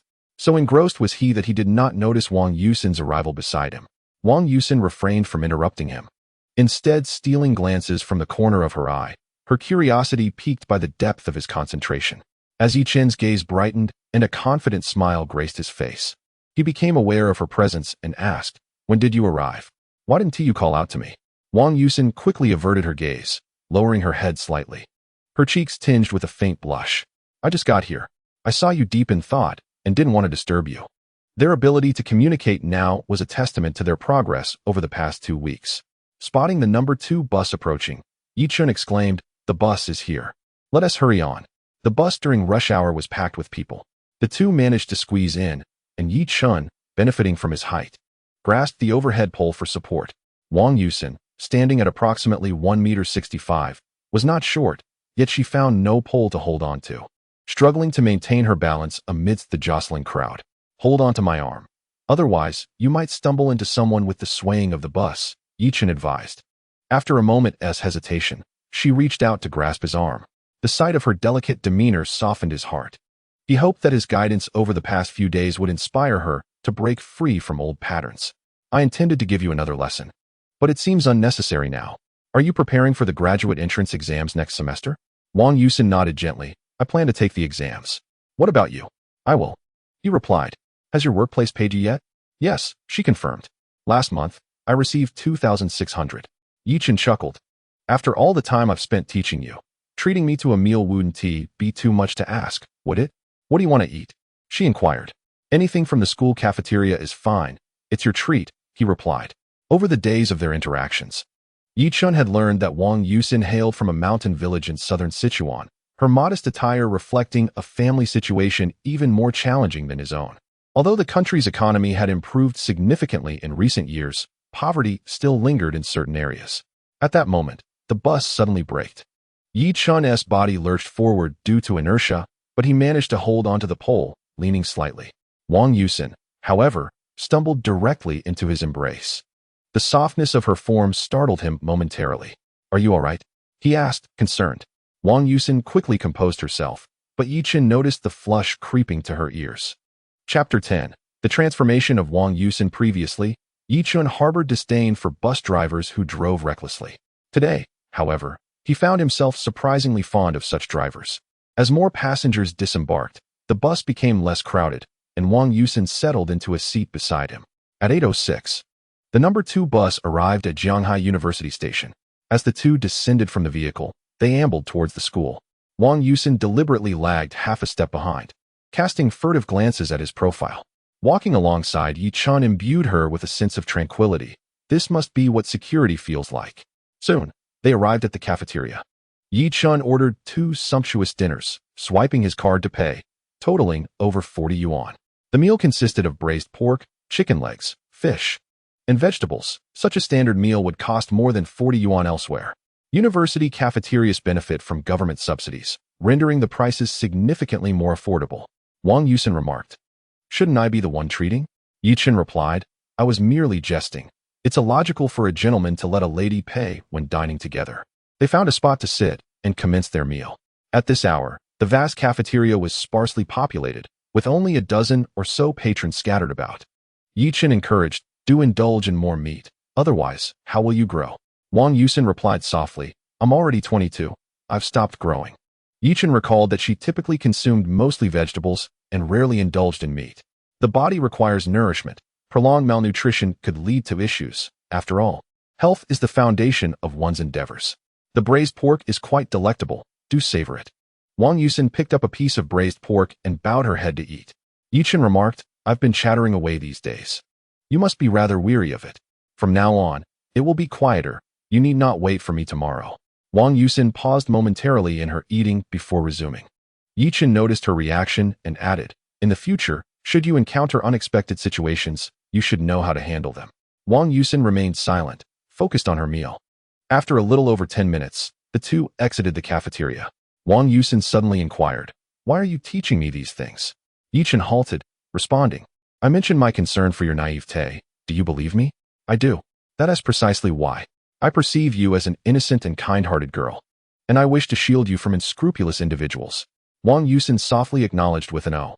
Yichen chuckled, did you initially think I approached you with ulterior motives? It's wise to maintain a degree of caution and not trust anyone too readily. Wang Yusin said, I should head back now. All right, rest early. Yichen turned towards the men's dormitory. Upon returning to his dorm, his phone rang. It was a video call from his mother. Hello, Mom. Upon seeing her son, his mother's face lit up with a smile, her crow's feet becoming apparent. Have you finished work, Xiaoqin? Yes, just got back to the dorm. Have you eaten? Yes. How was work? Are you tired? Yichen replied, not at all. I merely sit and type on the computer all day. His mother then asked, do you have enough money? If you need more, just let us know. I have enough. I just received my salary today. I worked for over 10 days last month. And my supervisor deemed my performance satisfactory, so I was given a little extra. How much did you receive? Over 3,000. And how is your teacher's mother's health? Yichen was momentarily taken aback. The surgery had gone quite well, and he had yet to be discharged. Teacher Zhou had mentioned that he would be able to return the money to them this Friday. After conversing with his parents, Yichen lay down on his bed and began to drift into slumber. Li Qingya had gone on a family trip a few days prior, and they had not chatted in recent days. The following morning at 6 o'clock, perhaps due to the profits from his stock investments, Yichen found himself waking up early each day, filled with vigor. After completing his morning routine, he jogged a couple of laps around the school playground, feeling invigorated. He then made his way toward the school cafeteria. Upon arriving at the entrance, he noticed Wang Yusin standing there, which caused him to pause for a moment. Upon seeing him approach, Wang Yusin turned and entered the cafeteria. Watching her retreating figure stirred a tumult of emotions within him. As usual, they sat across from each other after breakfast. Wang Yusin silently consumed her meal, while Yichen remained quiet, his mind racing with thoughts. After finishing breakfast, they walked side by side toward the bus stop outside the campus. Are you working at your store this weekend? Wang Yusin inquired. Yes, it will be quite busy. She replied. Yichen's company typically enjoyed weekends off, but he had been putting in extra hours recently, finding it preferable to being idle in the dormitory, especially with beautiful company. Then I shall work extra hours as well. It would be rather dull to stay alone in the dormitory. If you feel tired, you should rest. Wang Yusin suggested. My work is quite relaxed, and the management is amiable. Perhaps you should consider joining our company. We are in need of summer interns, particularly those from Jianghai Transportation University, and the pay is even more favorable than yours, plus it offers practical experience. Wang Yusin hesitated momentarily. Do not feel shy, speak candidly. The company is currently hiring, and I can mention it to our manager, Yichen encouraged. I will give it a try, Wang Yusin replied, somewhat apprehensively. At 9 o'clock in the morning, Yichen arrived at the company and sought out his supervisor, Lu Feng, who appeared somewhat fatigued with red-rimmed eyes from the recent overtime. What is the matter, Xiao Yi? Lu Feng inquired. Having worked at the company for nearly a month, Yichen had developed amicable relationships not only with Lu Feng, but also with their boss, Lu Zixuan. Brother Lu, a classmate of mine wishes to join our company as a summer intern. Her academic performance surpasses mine. Are we still hiring in our department? Lu Feng smiled. That is splendid. When can she start? I'll give her a call to see if she can come by today or tomorrow. After discussing, Yichen called Wang Yusin. How did it go? What did the manager say? The manager agreed. I just finished settling the accounts. Then come directly to my location. I will send you the address. Moments later, Wang Yusin arrived at Yaxing Technology Company. Limited. Yichen was engaged in conversation with the receptionist, Li Jing, when he noticed Wang Yusin entering cautiously, prompting him to wave her over. Wang Yusin, allow me to introduce you. This is our receptionist, Sister Jing. Sister Jing, this is my classmate, Wang Yusin. Hello, Sister Jing. Li Jing was somewhat taken aback by Wang Yusin's appearance. The young lady is truly beautiful. Is Xiao Yi pursuing you? Women in society have experienced much and often enjoy joking. Her jest was relatively harmless. Some even resort to more risque humor. Wang Yusin's cheeks flushed instantly. And no. Yichen laughed, saying, "Sister Jing, please refrain from teasing. Yusin is rather shy." "Oh dear, now you're defending her. Yusin, allow me to escort you to the Human Resources Department to complete your onboarding procedures." With that, she led Wang Yusin to the HR office. After Yi Chun returned to the RD department, it wasn't long before Wang Yusin was brought over by someone from HR. Lu Feng remarked to Yi Chun, "Xiao Yi, take care of your classmate and help her get acquainted." "Sure, Lu Gu." He guided Wang Yusin to the workstation beside him, providing her with a brief overview. Since she was already studying this field, she was adept with various software and quickly acclimated. Lu Feng assigned both of them a number of tasks, none of which were particularly challenging. Chapter 11. The Unveiling of Truth. Yi Chun and Wang Yusin commenced their work. Whenever there were uncertainties, Yi Chun would elucidate them thoroughly. She was bright and had a solid foundation, grasping concepts effortlessly. Lu Feng and the others were also busy. They constituted the backbone of the company, primarily responsible for the construction of the system platform. At 9:30 a.m., the stock trading market opened. Yichen glanced at his phone, noticing that Longfei Technology had reached its daily limit. Ordinary retail investors found it impossible to purchase shares due to the scarcity of sell orders and the abundance of buy orders. However, today marked the 21st limit up. Few dared to buy at such elevated levels. Being ensnared by a speculative stock at a peak could result in a lifetime of losses. Wow, this is incredible. Nearing a tenfold increase. I regret being too timid to invest when I had the chance. I've missed the opportunity for wealth with this tenfold speculative stock. 21 limit ups. If this were to collapse, it could be devastating. For now, he could only observe. It was far from the right time to buy, as the price was too high. The barrage of comments on the screen was plentiful, with the majority expressing bearish sentiments, believing the increase was excessive. 21 limit ups were quite alarming and rare in the stock market. More commonly, there are stocks with 6 or 7 consecutive limit ups, or even more than 10. Yichen noted that his account had gained over 230,000 today, feeling a sense of calm, accustomed to such outcomes. He set his phone aside and returned to work. By 6 o'clock in the evening, the two finished their tasks and took the bus back to campus together. The bus was crowded. Wang Yusin and Yi Chun were seated closely, feeling each other's warmth. In his previous life, Yi Chun detested the rush hour commute on crowded buses and subways, considering himself rather narrow-minded then. Now, he found enjoyment in it, particularly appreciating the assertive driving of the bus drivers. Meanwhile, Zhou Wanqing attempted to call Yi Chun, but her call went unanswered. She intended to speak with him regarding her plans for graduate studies and his family's health concerns. After 3 unsuccessful attempts, she contacted Yi Chen's home phone. After 2 rings, the call connected, and a middle-aged man's voice came through. "Hello, who is this?" Zhou Wanqing smiled and replied, "May I ask if you are Yi Chen's father?" "I am Yi Chen's counselor, Zhou Wanqing." Yi Xiefeng quickly responded, "Hello, Teacher Zhou. I am Xiao Chen's father." Zhou Wanqing inquired with genuine concern, "How is Xiao Chen's grandmother's health?" Yi Xiefeng seemed bewildered. "Teacher Zhou, Xiao Chen's grandmother passed away when he was around 8 or 9 years old." Now it was Zhou Wanqing's turn to be taken aback. Her mind buzzed as she paused for several seconds before asking, "You mean Yi Chen's grandmother has been gone for quite some time?" "Indeed, Teacher Zhou. I heard Xiao Chen mention that your mother is unwell. Is she doing any better?" "There's no rush for the money. We don't need it urgently at the moment." Zhou Wanqing had initially expressed casual concern, not anticipating such significant revelations. Suddenly, everything fell into place. Yi Chun had informed his parents that his counselor's mother was sick, subsequently deceiving them for money. He then turned to her for a loan, fabricating a story about his grandmother having cancer. Zhou Wanqing's expression darkened. She never imagined she would be deceived by the student she trusted and cherished the most. The feeling was akin to being betrayed by her closest friend. "Teacher, are you there?" Zhou Wanqing snapped back to reality. "I have something to attend to. I'll hang up now." After ending the call, she took several deep breaths to calm her tumultuous emotions. She had never expected Yi Chun to be such a person. She was also puzzled about what he intended to do with the substantial amount of money he had swindled. The reason she refrained from confronting Yi Chen's father about the matter stemmed from a lingering hope that perhaps Yi Chun had some unspoken difficulties, and she wished to avoid escalating the situation unnecessarily. After Yi Chun and Wang Yusin got out of the car, they were unaware of Zhou Wanqing's attempt to reach him. After dinner, upon returning to the dormitory, He pulled out his phone and noticed her call. He was momentarily taken aback before hastily dialing her number. Zhou Wanqing was in her bedroom, so upset that she had lost her appetite for dinner.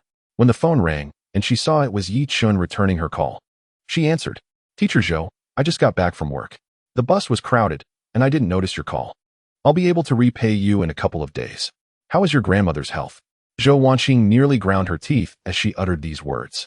"Her surgery went quite well. We need to monitor for any risk of metastasis," Yi Chun replied, weaving another lie. Zhou Wanqing could no longer contain herself. "Yi Chun, I never imagined you to be this kind of person." Yi Chun's expression faltered, and he felt a pang of anxiety. "Teacher Zhou, what's wrong? What's wrong? You still ask? Don't you know in your heart?" She retorted, "You always appeared so honest and obedient, yet it turns out to be nothing but a facade." Realizing that the truth had been exposed, Yi Chun understood the gravity of the situation. He was uncertain about where the problem lay. Yet Zhou Wanqing undoubtedly realized she had been deceived. Yi Chun hastily exclaimed, "Teacher Zhou, I apologize. I did not intend to mislead you. I feared you would not lend me the money for another reason. I am truly sorry." Upon hearing his sincere apology, Zhou Wanqing's anger subsided somewhat. "You borrowed 200,000 from me and an additional 100,000 from your parents. What do you intend to do with such a vast sum?" In an instant, Yi Chun grasped the source of the trouble. Zhou Wanqing had surely contacted his parents, thus revealing the truth. The fact that his parents had not reached out to him indicated they were still unaware of the situation, considering his father's temperament. If he discovered Yi Chun had deceived them for such a large amount, he would likely rush to Zhanghai City to give him a good thrashing. After a moment of hesitation, Yi Chun replied, "I invested it in stocks." Zhou Wanqing's ire, which had already diminished, flared anew upon learning he had used such a substantial sum for stock trading. "Yi Chun, have you lost your mind?" "I am truly sorry, Teacher Zhou. Do you have time this Friday? I would like to explain everything to you in person. Please do not be angry. It is all my fault. I accept full responsibility and regret my actions." In situations like this, any defense would seem feeble. Only sincere acknowledgement of one's mistakes can serve as a remedy. Hearing his heartfelt apology, Zhou Wanqing's anger lessened further. "Yi Chun, you had better provide me with a flawless explanation this Friday." With that, she abruptly ended the call. Yi Chun exhaled deeply. On Friday, he could sell Longfei technology, which would enable him to repay his debts. However, the debt of gratitude would be far more challenging to repay. In this era, those willing to lend you money are undoubtedly friends worth having. Moreover, it was 20,000, certainly not a trivial sum. He reached out to Zhou Wanqing via WeChat. "Sister Qing, thank you for not informing my parents. Otherwise, my father would have surely skinned me alive. Please do not be upset. It is entirely my fault. Take care of yourself and enjoy your meals."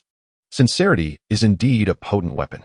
Zhou Wanqing saw his message but chose to remain silent, though her anger had lessened considerably. Still, the thought of him borrowing such a large sum for stock trading infuriated her. How was this any different from gambling? Her father had dabbled in stocks in his youth and had been ensnared for decades, constantly warning her to steer clear of such ventures.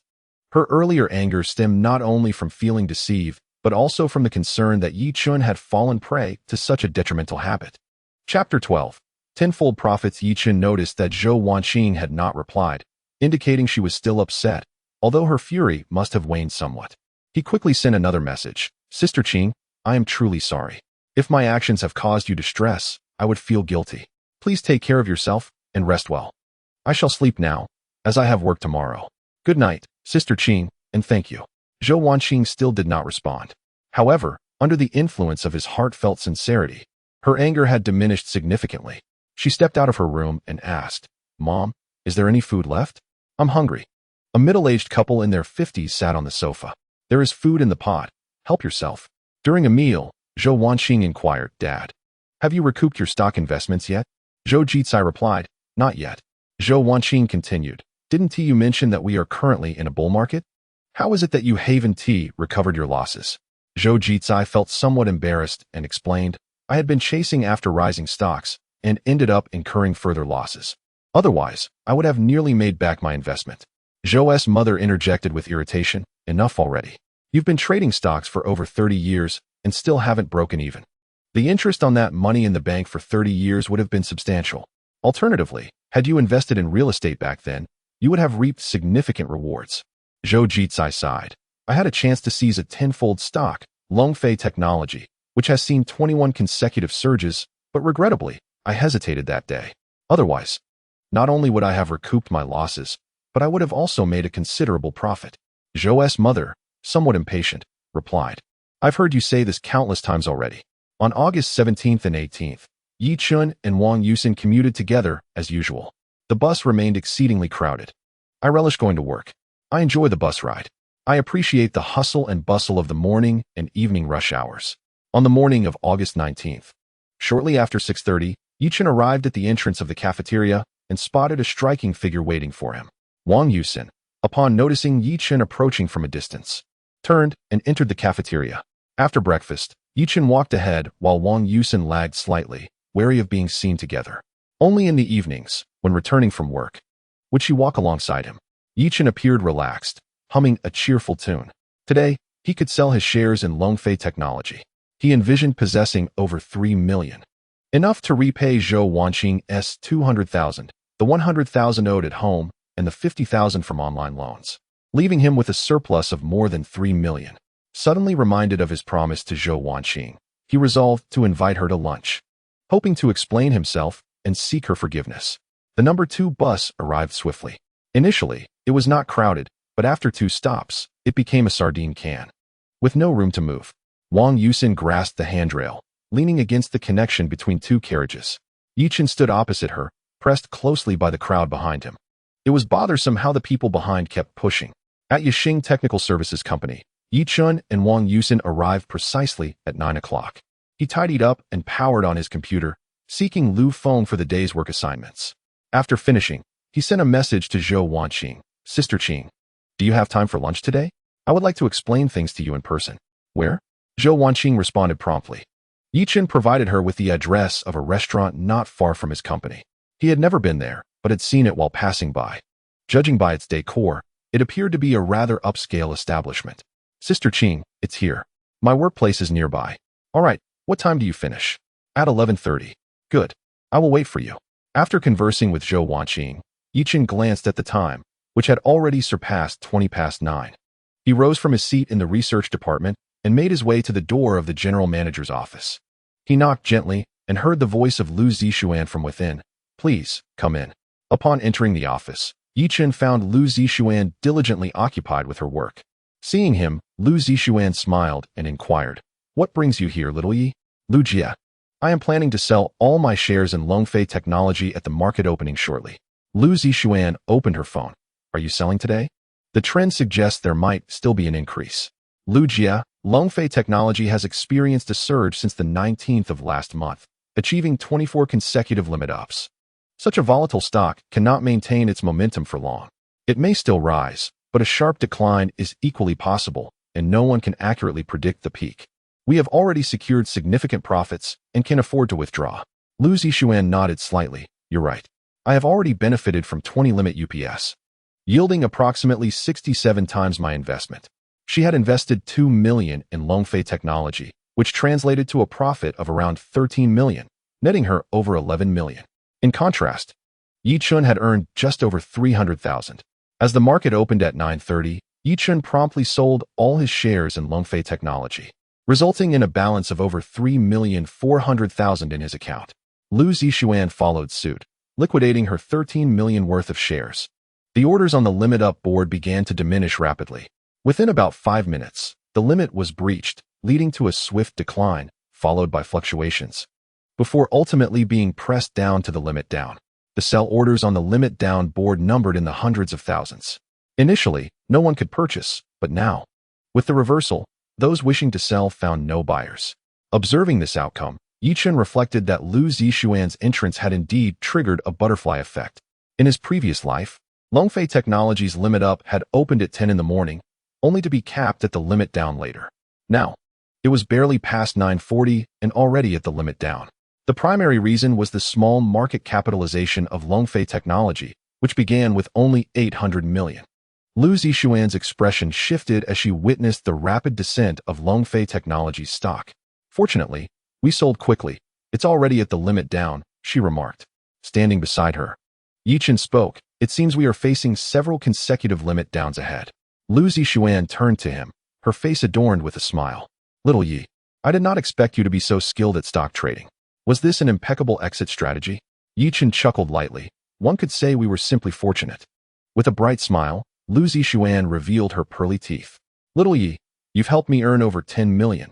How should I thank you? Yi Chen understood that for her, this amount was not particularly significant. Lu Jia, I happen to have a small favor to ask. Could you lend me 350,000?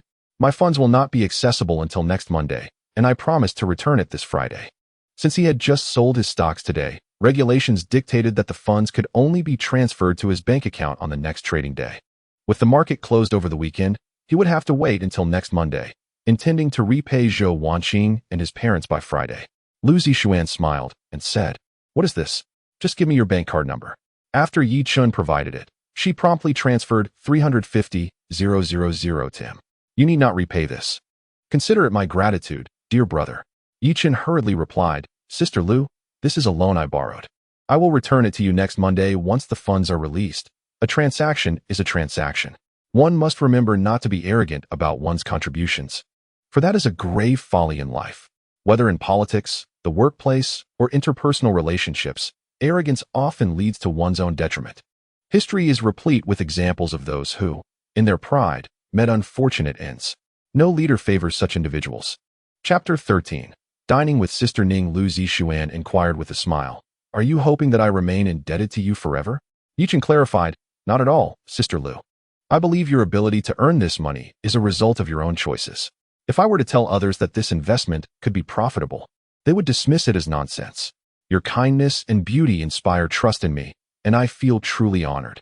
Lu Zixuan's smile deepened, clearly pleased by Yi Chen's words. Xiao Yi, you hardly seem like an ordinary college student. The elites in my sales department conduct themselves and communicate far less adeptly than you. Yi Chen chuckled, Sister Lu. You are the truly remarkable one. At such a young age, you own a thriving company, embodying the essence of a businesswoman. You are a role model for us all. Are you buttering me up? Lu Zixuan teased. I speak only the truth, he replied. His compliments were neither exaggerated nor baseless, and anyone would struggle to find fault with them. Lu Zixuan asked, Which stock do you plan to buy next? Have you made a choice? Tianhai Construction Investment, he replied, opening his account and locating the stock, intending to purchase approximately 3 million. Curious, Lu Zixuan asked, Why that one? Yi Chen responded, It's a matter of instinct. Don't you consider the technical aspects? She inquired. Yi Chen explained, If technical analysis, such as candlestick patterns and moving averages, were effective, many would already be profiting. Sometimes, trading relies on intuition, akin to a woman's sixth sense. Of course, we must establish our own trading rules, setting standards for profit-taking and loss-cutting. I currently favor Tianhai Construction Investment. If it declines more than 5%, I will decisively sell to prevent further losses. Lu Zixuan, somewhat enlightened, said, Then I shall also invest in Tianhai Construction Investment. With the previous success of Longfei Technology in mind, she felt a degree of trust in Yi Chen. She directly purchased 10 million worth of Tianhai Construction Investment stock, causing a slight increase of 2%, though it soon retracted. Fortunately, with a market value of 6 billion, her 10 million only stirred minor ripples. Without the support of major investors, there was little chance of reaching the upper limit. The two had invested over 10 million, and some major players had taken notice. However, relative to their billions in capital, this amount was insignificant and would not impede their substantial gains. If two individuals were to amass a fortune exceeding 100 million, it would undoubtedly impact the interests of the market makers and major institutions. The stock Tianhai Jian2, once a fourfold phenomenon, may not reappear. Upon exiting Lu Zixuan's office, a smile adorned Yi Chen's face. If he were to accept Lu Zixuan's offer of 350,000, it would reflect a rather short-sighted perspective. Moreover, he is not in need of such an amount. With the memories from his previous life, he can amass considerable wealth. The qualities Lu Zixuan has displayed thus far are indicative of her extraordinary nature. Her identity and status far surpassing that of ordinary individuals. Cultivating a good relationship with someone of her caliber and becoming close friends would significantly benefit his future endeavors. Such assistance far exceeds the value of 350,000. Networking can oftentimes be acquired at a price that money cannot buy. Yi Chen has no intention of working for someone else. He intends to establish his own company and venture into the business world, where he will require guidance and support from others. In this country, Money is not always omnipotent. It is power that reigns supreme. Upon reaching a certain level, one inevitably enters that circle. Coming from humble beginnings, devoid of any background or connections, he must forge his own path. Yi Chun is particularly fond of a saying, though life may be as insignificant as an ant, one should harbor ambitions as lofty as a swan. Though fate may be fragile as paper, one should possess an indomitable spirit. Returning to the research and development department, Yi Chun first settled his debts with the online lending platform, which amounted to 5,000, incurring only a modest interest. He also needed to address the 100,000 owed to his father. He called his father to inform him of the repayment plan. As for the 200,000 owed to Zhou Wanning, he would reimburse her during lunch. At 11:30, Yi Chun tidied his workspace and spoke to his colleague Wang Yusin. Wang Yusin, I have a matter to attend to. Have you ordered takeout? Wang Yusin nodded slightly, yes. It should arrive shortly. Yi Chun then left the company and made his way to the nearby Zidu Western restaurant. Just as he was about to call Zhou Wanning for an inquiry, he noticed the door of a white BMW opening. Zhou Wanning emerged, clad in a sweet floral long dress, her expression devoid of emotion. Sister Ning, I apologize for keeping you waiting. Shall we proceed inside? Yi Chun thought it was surprising. He had never seen Zhou Wanning drive a BMW before. It appeared that her family's circumstances were quite extraordinary. Zhou Wanning walked towards the restaurant, and Yi Chun hurried to catch up. Upon entering, he requested a private room on the upper floor by the window. Inside the room, Yi Chun handed the menu to Zhou Wanning. Sister Ning, please take a look and see what you'd like to eat. It's my first time in such an upscale restaurant, and I lack experience. Zhou Wanning casually selected a few dishes from the menu, noticing the prices of her choices. Yi Chun realized they were not excessively expensive. This indicated that her earlier anger had subsided, as she did not wish to burden him with extravagant expenses. He then ordered several signature dishes and 2 portions of the signature steak, which were comparatively pricey. No need to order so much. 2 people cannot possibly finish it all. Yi Chun reassured her, it's all right, Sister Ning. If we cannot finish, we can take it home. As the waiter stepped out, Zhou Wanqing, with her clear and bright eyes, gazed at him and inquired, have you made profits or losses in stock trading? Yi Chun retrieved his phone and displayed his account balance for her to see. Upon witnessing the figure, her expression faltered. 3,500,000. You've made 10 times your investment in Longfei Technology. She had heard her father mention Longfei Technology just the day before, referring to it as a 10-fold demon stock. Yi Chun explained, last month, I borrowed 100,000 from my parents, 20,000 from you, and 5,000 from an online lending platform, totaling 350,000, which I invested entirely. Zhou Wanqing questioned, how could you be so audacious? Are you not afraid of losing it all? He replied, sometimes in life, one must take risks.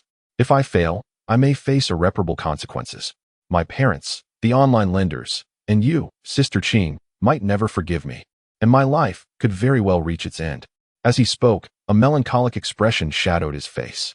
At that moment, Zhou Wanqing perceived him as a solitary traveler in darkness, where a single misstep could lead to eternal gloom, while a careful tread might reveal the light. To conquer a city is to lower one's defenses. To conquer the heart is to elevate one's strategy. Yi Chun employed this tactic to dissipate her anger over being deceived. He continued, Sister Qing, when I needed to borrow money, aside from my parents, you were the person I thought of most closely. When I first entered university, I was utterly clueless, introverted, and plagued by insecurities. You, like a caring elder sister, kindly and patiently guided me, illuminating my path like the sun. Having stirred her emotions, Yi Chun quickly transitioned to the matter at hand. Sister Qing, I did not intend to deceive you. I acknowledge my mistake and promise it will not happen again. Can you find it in your heart to forgive me this once? Zhou Wanqing regarded him thoughtfully and softly replied, this shall not happen again. Thank you, Sister Qing, Yi Chun said, relief washing over him, his face breaking into a radiant smile, genuinely elated. Chapter 14. The stock trading prodigy Zhou Wanqing was sincerely helping him, and he did not wish to lose someone who cared for him. Yi Chun picked up his phone and said, Sister Qing, I shall return the money to you first. Zhou Wanqing replied, isn't your money in the securities account? You can't withdraw it today, can you? Yi Chun nodded. I borrowed 350,000 from our company's boss. I have already repaid the online loan and my parents. I will return the money to our boss when I withdraw it next Monday. Zhou Wanqing shot him a disapproving glance. I'm not in a rush to use the money in the next couple of days. Why go out of your way to borrow from someone else? Debts of gratitude are the hardest to repay. Yi Chen chuckled. Our company's boss invested in Longfei technology alongside me and has made a substantial profit. There's no obligation there. Zhou Wanqing asked, now that you have such a considerable sum, what are your plans moving forward? Just then, the waiter knocked and entered, placing the dishes on the table. Sir, miss, please enjoy your meal. As the waiter exited, Yi Chen spoke, I plan to withdraw 490,000 next Monday. After repaying my debts, I will have over 100,000 left for daily living expenses, while the remaining 3 million will be reinvested. Zhou Wanqing remarked. I noticed you just acquired 3 million worth of Tianhai construction investment? Yi Chen. Indeed, Sister Ning, you invest in stocks, right? Tianhai construction investment seems promising. It will surely rise in the future. Zhou Wanning shook her head. I do not engage in stock trading. I am not well versed in such matters. However, my father has been trading stocks for 30 years and is still at a loss. Yi Chen felt a twinge of sympathy for her father. Were it not for his memories from a past life, he would never consider trading stocks. Then perhaps you could suggest your uncle invest a little. Zhou Wanning nodded slightly. I will mention it to him when I return. Yi Chen neatly sliced the steak and presented it to her. Sister Ning, do try this steak and let me know if it pleases your palate. I can manage on my own. Zhou Wanning dined with deliberate grace, her actions elegant, clearly indicative of refined upbringing and cultivation. She treated her students with gentleness and patience, resembling an erudite elder sister, enveloping those around her in a warm, spring-like aura, accompanied by an air of scholarly sophistication. Nearly an hour passed, and the two emerged from the restaurant together. Zhou Wanning settled into her car and rolled down the window.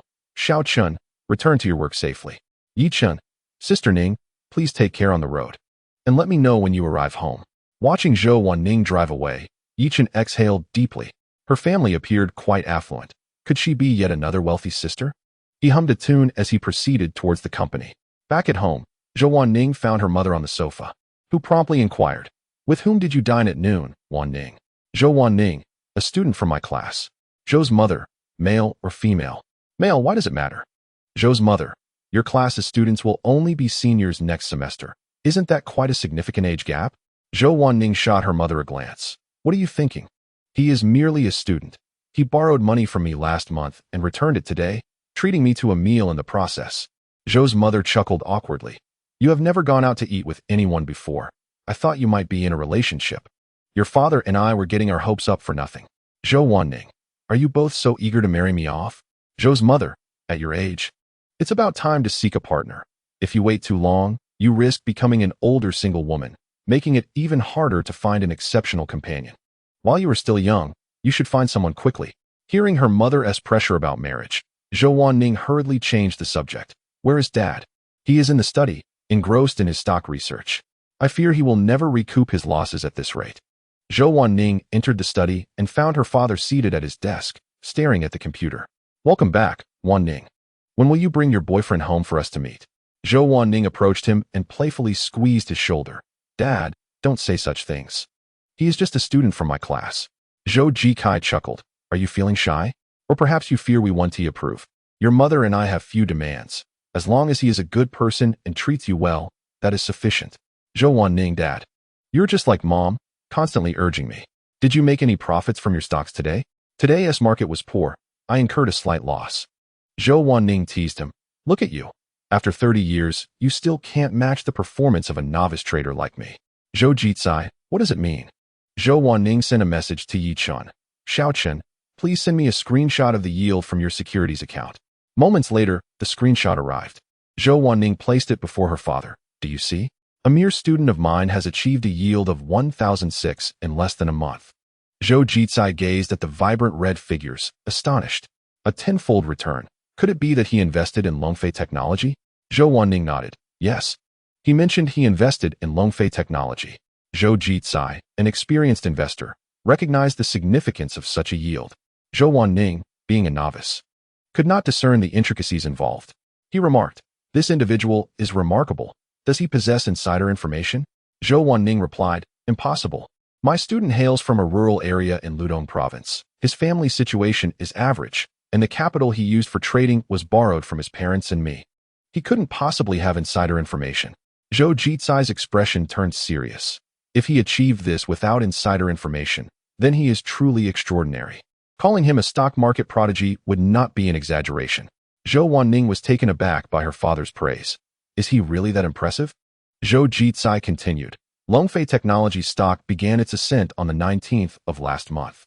Based on the yield, he must have purchased shares before the surge. Otherwise, a tenfold return would be impossible. When did he borrow the money from you? Zhou Wanning pondered before responding. I believe it was on the 17th. Zhou Jicai added. He was able to anticipate the move, waiting for the major players to elevate his investment, which indicates an astute sense for the market that far surpasses the average individual. He elaborated. Subsequently, Longfei Technology's stock experienced a series of consecutive limit ups. When it reached the fifth limit up, the main force executed a shakeout, yet he remained unaffected, demonstrating a remarkable insight into their tactics. After the shakeout, Longfei Technology's stock opened to limit ups daily. My daughter, you must understand that many investors hold onto their stocks during downturns, only to sell at the slightest rise out of fear of further declines, ultimately missing out on gains. I am one such example. After decades of losses, I would sell at the slightest uptick, resulting in numerous missed opportunities for recovery. He managed to endure through 24 limit ups. Such determination and self-control are formidable. Yet, what is even more astonishing is his ability to discern the optimal selling points for Longfei Technology, a true marvel. Those who know when to sell are the most adept. Achieving such perfection without insider information is nothing short of extraordinary. Chapter 15. Zhou Wanning's father. Upon hearing her father's admiration for Yichun, Zhou Wanning was taken aback. Dad, surely he isn't as outrageous as you claim? He's just a university student. Zhou Jicai opened the current market chart for Longfei Technology. Observe, at 9:30 when the market opened, it hit the limit up. 10 minutes later, it opened and then plummeted, indicating he sold within those 10 minutes, capturing 24 limit ups with precision. Without insider information, is this not a prodigy? This could indeed be a stock market genius. Zhou Wan heard her father's detailed analysis and found Yichun to be quite impressive. Today, he inquired whether she traded stocks, to which she replied that she did not. But her father did. He suggested that she consider purchasing Tianhai Jiantu, noting that he himself had invested 3 million in it. Zhou Jiacai quickly opened the Tianhai Jiantu stock page. The stock price was 788 yuan, with a market capitalization of 60 billion, belonging to the real estate and building materials sector. Could this be another speculative stock? My dear, what do you think of this student of yours? Zhou Wan replied. I find him to be very sincere and quite courageous. Zhou Jiacai decided to invest as well. He accessed his brokerage account, which held a total of 470,000 yuan, reflecting a loss of over 200,000. The market had been favorable over the past 2 years, allowing him to recover some of his losses, which had previously been greater. How much should I invest, dear? Zhou Jiacai hesitated, feeling apprehensive. This is a natural reaction. Anyone in his position would feel the same. After all, it was hard-earned money, and he was concerned about the risk of loss. Zhou Wan reassured him, Dad, I believe he wouldn't deceive me. I am his advisor, and deceiving me would serve no purpose. Besides, I owe him a favor. He has already invested 3 million. Why not you try the same? Resolute after hearing his daughter's words, he decided to act without hesitation. He sold all his other stocks and invested entirely in Tianhai Jiantu. Dear, please send me that screenshot shortly, he requested. Zhou Wan was puzzled. What do you need that screenshot for? Zhou Jiacai chuckled. I want to share it in my group chat to show them. All right, I'll send it to you. I'm off to bed now. Make sure to keep in touch with that student of yours. Let me know if you hear anything. Got it. Back in her room, Zhou Wan messaged Yichun. Xiao Chun, I'm home. My dad bought Tianhai Jiantu. Yichun replied, All right, Sister Ning, I will inform you of any operations. Then I shall sleep. Sweet dreams, Sister Ning. Meanwhile, Zhou Jiacai opened a group chat with over 30 participants and shared the screenshot. Wow, whose is this? Where did old Zhou find it? Which genius managed to achieve 24 consecutive Zhangting with Longfei Technology? This is incredible. Old Zhou, is this yours? Seeing you profit makes my losses feel even worse. His image sparked lively discussions among the group. It's not mine, it's from a friend of mine. Someone sarcastically commented. Old Zhou, if you have such friends, you wouldn't still be struggling in the stock market after 30 years, would you? Another added, it must be a picture found online.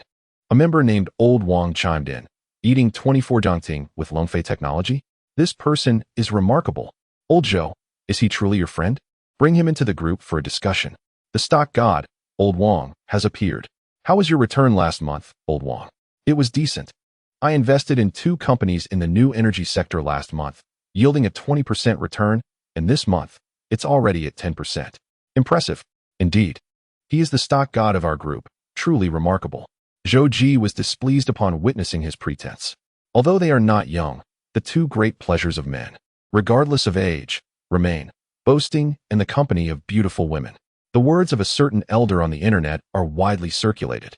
I peruse lovely women daily, harboring no ulterior motives, solely for the delight of my spirits. Lao Wang remarked, why is Lao Zhou silent? Invite your friend to join us for a chat. Lao Zhou must be bragging. Knowing his character, if he were acquainted, he would have already brought him in. Zhou Ji clenched his teeth at their remarks, vowing to make them regret their words in due time. His hopes now rest entirely on Tianhai Construction Investment. Around 6 in the evening, Yi Chun and Wang Yusin exited the company, only to find that it had begun to rain. Wang Yusin retrieved an umbrella from her backpack, shielding both of them as they made their way to the bus stop. Though her umbrella was not particularly large, it sheltered most of Yi Chun, leaving her own clothes damp. Yi Chun felt a stir of emotion and shifted the umbrella slightly towards her, saying, Yusin, it's all right if I get wet. A man shouldn't fear a little rain. Even amidst the downpour, the bus remained crowded, packed to the brim. Wang Yusin found herself pressed into Yi Chun's embrace, her head bowed in shyness. As they neared the Jianghai Transportation University stop, the bus became less congested. Wang Yusin quickly distanced herself from him. Tomorrow is Saturday. They have work as usual, with a day of rest on Sunday. Upon disembarking, Wang Yusin promptly opened the umbrella. Yi Chun called out, hold on, your shoelace is undone. You manage the umbrella while I tie it for you. He then squatted down to assist her. Wang Yusin's cheeks flushed as she lowered her gaze, anxious about the onlookers. Her shoes were quite worn, with some areas showing signs of separation. Yusin, what size are your shoes? 39. Size 38, she replied. After tying her shoelace, Yi Chun stood up, smiling as he said, all done, let us go home for dinner. It was already past 8 in the evening. Although streetlights illuminated the area, visibility was far inferior to that of daylight, making it easy to step into puddles. After dining, as they exited the cafeteria, Wang Yusin accompanied him to the base of the boys' dormitory before returning. Yi Chun gazed at her slender figure, feeling a pang of emotion. She is a naive and kind-hearted girl who deserves kindness from this world, not cruelty or scorn. Gui Gaoyan, you scoundrel. I will find a way to ruin you once school resumes. Back in his dorm, Yi Chun tidied up and lay down, pulling out his phone. He noticed Li Qingya's profile picture and opened the chat window. What are you up to? Reading, came her almost instantaneous reply, clearly indicating she had been awaiting his initiation. Yi Chun responded, still reading at this hour? Take care of your eyes. You got off work rather late today. It's nearly 8:30. Upon receiving her message, Yi Chun's face broke into a smile. It was evident that the girl had been anxiously waiting, yet she refrained from initiating the conversation. That afternoon, rain fell in Jianghai, and without an umbrella, he found himself completely drenched. Li Qingya, don't you check the weather forecast before heading out? Hurry and warm up. Drink some ginger syrup. Yi Chun felt a growing fondness for her concern. I possess exceptional health. Thank you for your care, Qingya. Who is concerned for you? Don't be overly sentimental. Drinking ginger syrup to ward off the chill is common sense. Li Qingya stubbornly denied. Chapter 16. Birthday gift on Saturday. Yi Chun and Wang Yusin returned to work as usual. The company had been particularly busy lately, with Lu Feng and others working late into the night. They not only earned a salary but also received project commissions. Yi Chun and his companion, being summer interns, were on a fixed wage and were not required to work overtime. Initially, they could have taken Saturday off, but after some discussion, they decided to work that day and rest on Sunday. On August 21st, Sunday, Yi Chun awoke around 6, following his routine of washing up and then jogging a few laps around the playground. Upon reaching the entrance of the cafeteria, he spotted Wang Yusin standing there, seemingly waiting for him. As she noticed him approaching, she turned and entered the cafeteria. Yi Chun was somewhat surprised. He hadn't anticipated her waiting to have breakfast with him that day. After finishing their breakfast, they sat across from each other. Fortunately, it was still summer break, and the cafeteria was bustling with students. Otherwise, Wang Yusin might not have dared to sit with him. You're up so early today? And you don't even have to work, Yi Chun remarked. Wang Yusin replied softly, I'm used to it. Yi Chun encouraged her, you should take a proper rest. You've been working continuously for over a month. She responded with a gentle hum of agreement. After breakfast, they parted ways to return to their dormitories. Yichen soaked his clothes and bedding before leaving the school to head towards the bus stop. He intended to visit a nearby shopping mall to buy clothes and, simultaneously, a birthday gift for Wang Yusin. When she joined Yaxing Technology Service Company, she had filled out her information, revealing her birth date as August 21st. After spending so many days together, Wang Yusin had profoundly touched his heart with her innocence, kindness, and pure spirit. She was shy, yet captivating and endearing. In his previous life, he had known Wang Yusin to be quite beautiful and reserved, but they had not interacted much. At that time, he too was introverted and self-effacing, too timid to strike up a conversation with a pretty girl. Now, they could be considered good friends. And it was entirely normal to give a gift for a good friend's birthday. He arrived at the mall and purchased a pair of shoes and some clothing for himself, spending less than 600 yuan. Then, he bought Wang Yusin a pair of ivory sports shoes and a casual sports outfit, totaling 645 yuan.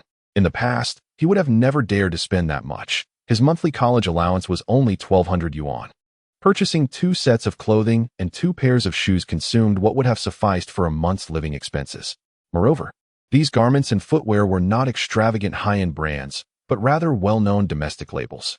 By the time Yichun returned to the campus, it was already past 11:30.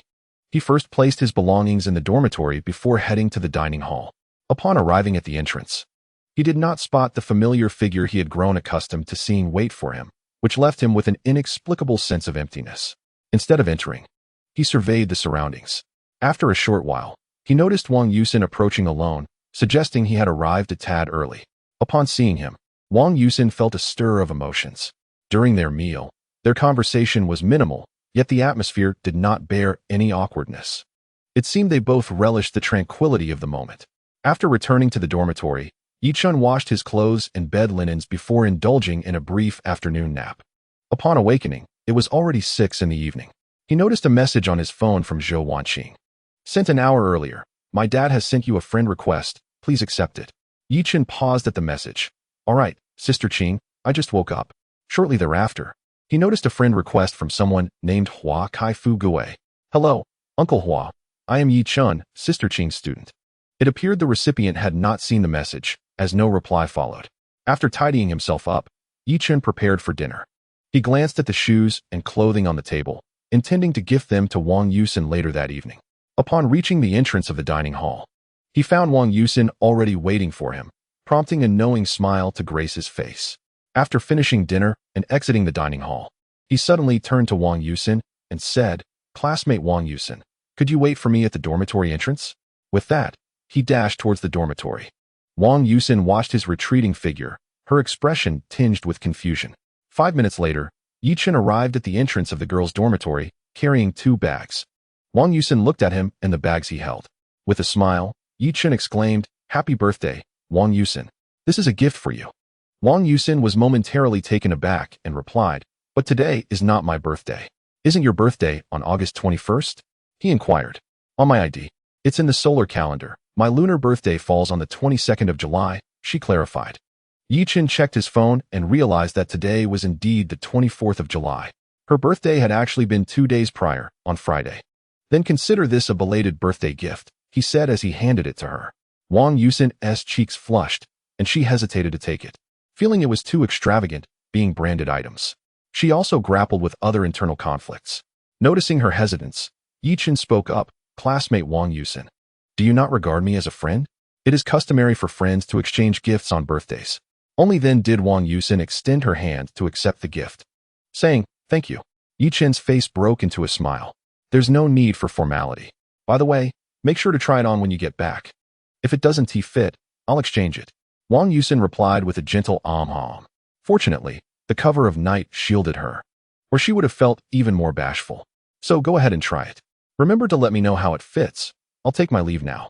With that, Yichun turned and departed. Wang Yusin let out a sigh of relief, though a tinge of disappointment lingered within her. The scenario she had envisioned did not unfold as anticipated. In the past, others had gifted her items, but she had never accepted. Upon returning to her dormitory, she opened the bag to find a stylish casual outfit and a pair of white sneakers. Her gaze lingered on the pristine sneakers, a glimmer of delight shining in her eyes. Yet, The thought of the cost of such branded items made her hesitate.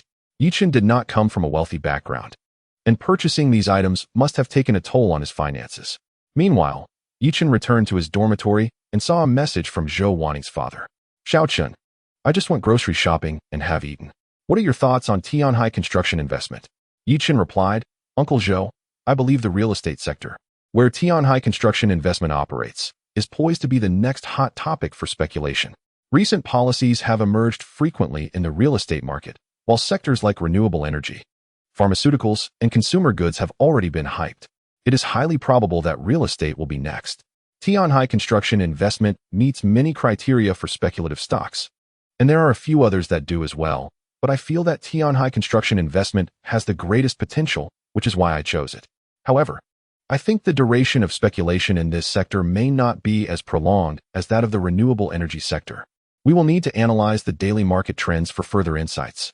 Zhou Jicai listened intently and nodded in appreciation. Xiaochun, you truly possess a profound understanding of the stock market. It's impressive. Yichen assured him, Uncle Zhou, I will inform you of any actions I undertake immediately. Zhou Jicai replied, All right, Xiaochun, whether I can turn my fortunes around depends on you. Chapter 17. Tianhai construction investment hits the limit up. After concluding his conversation with Zhou Waning's father, Yichen sent a message to Wang Yusen.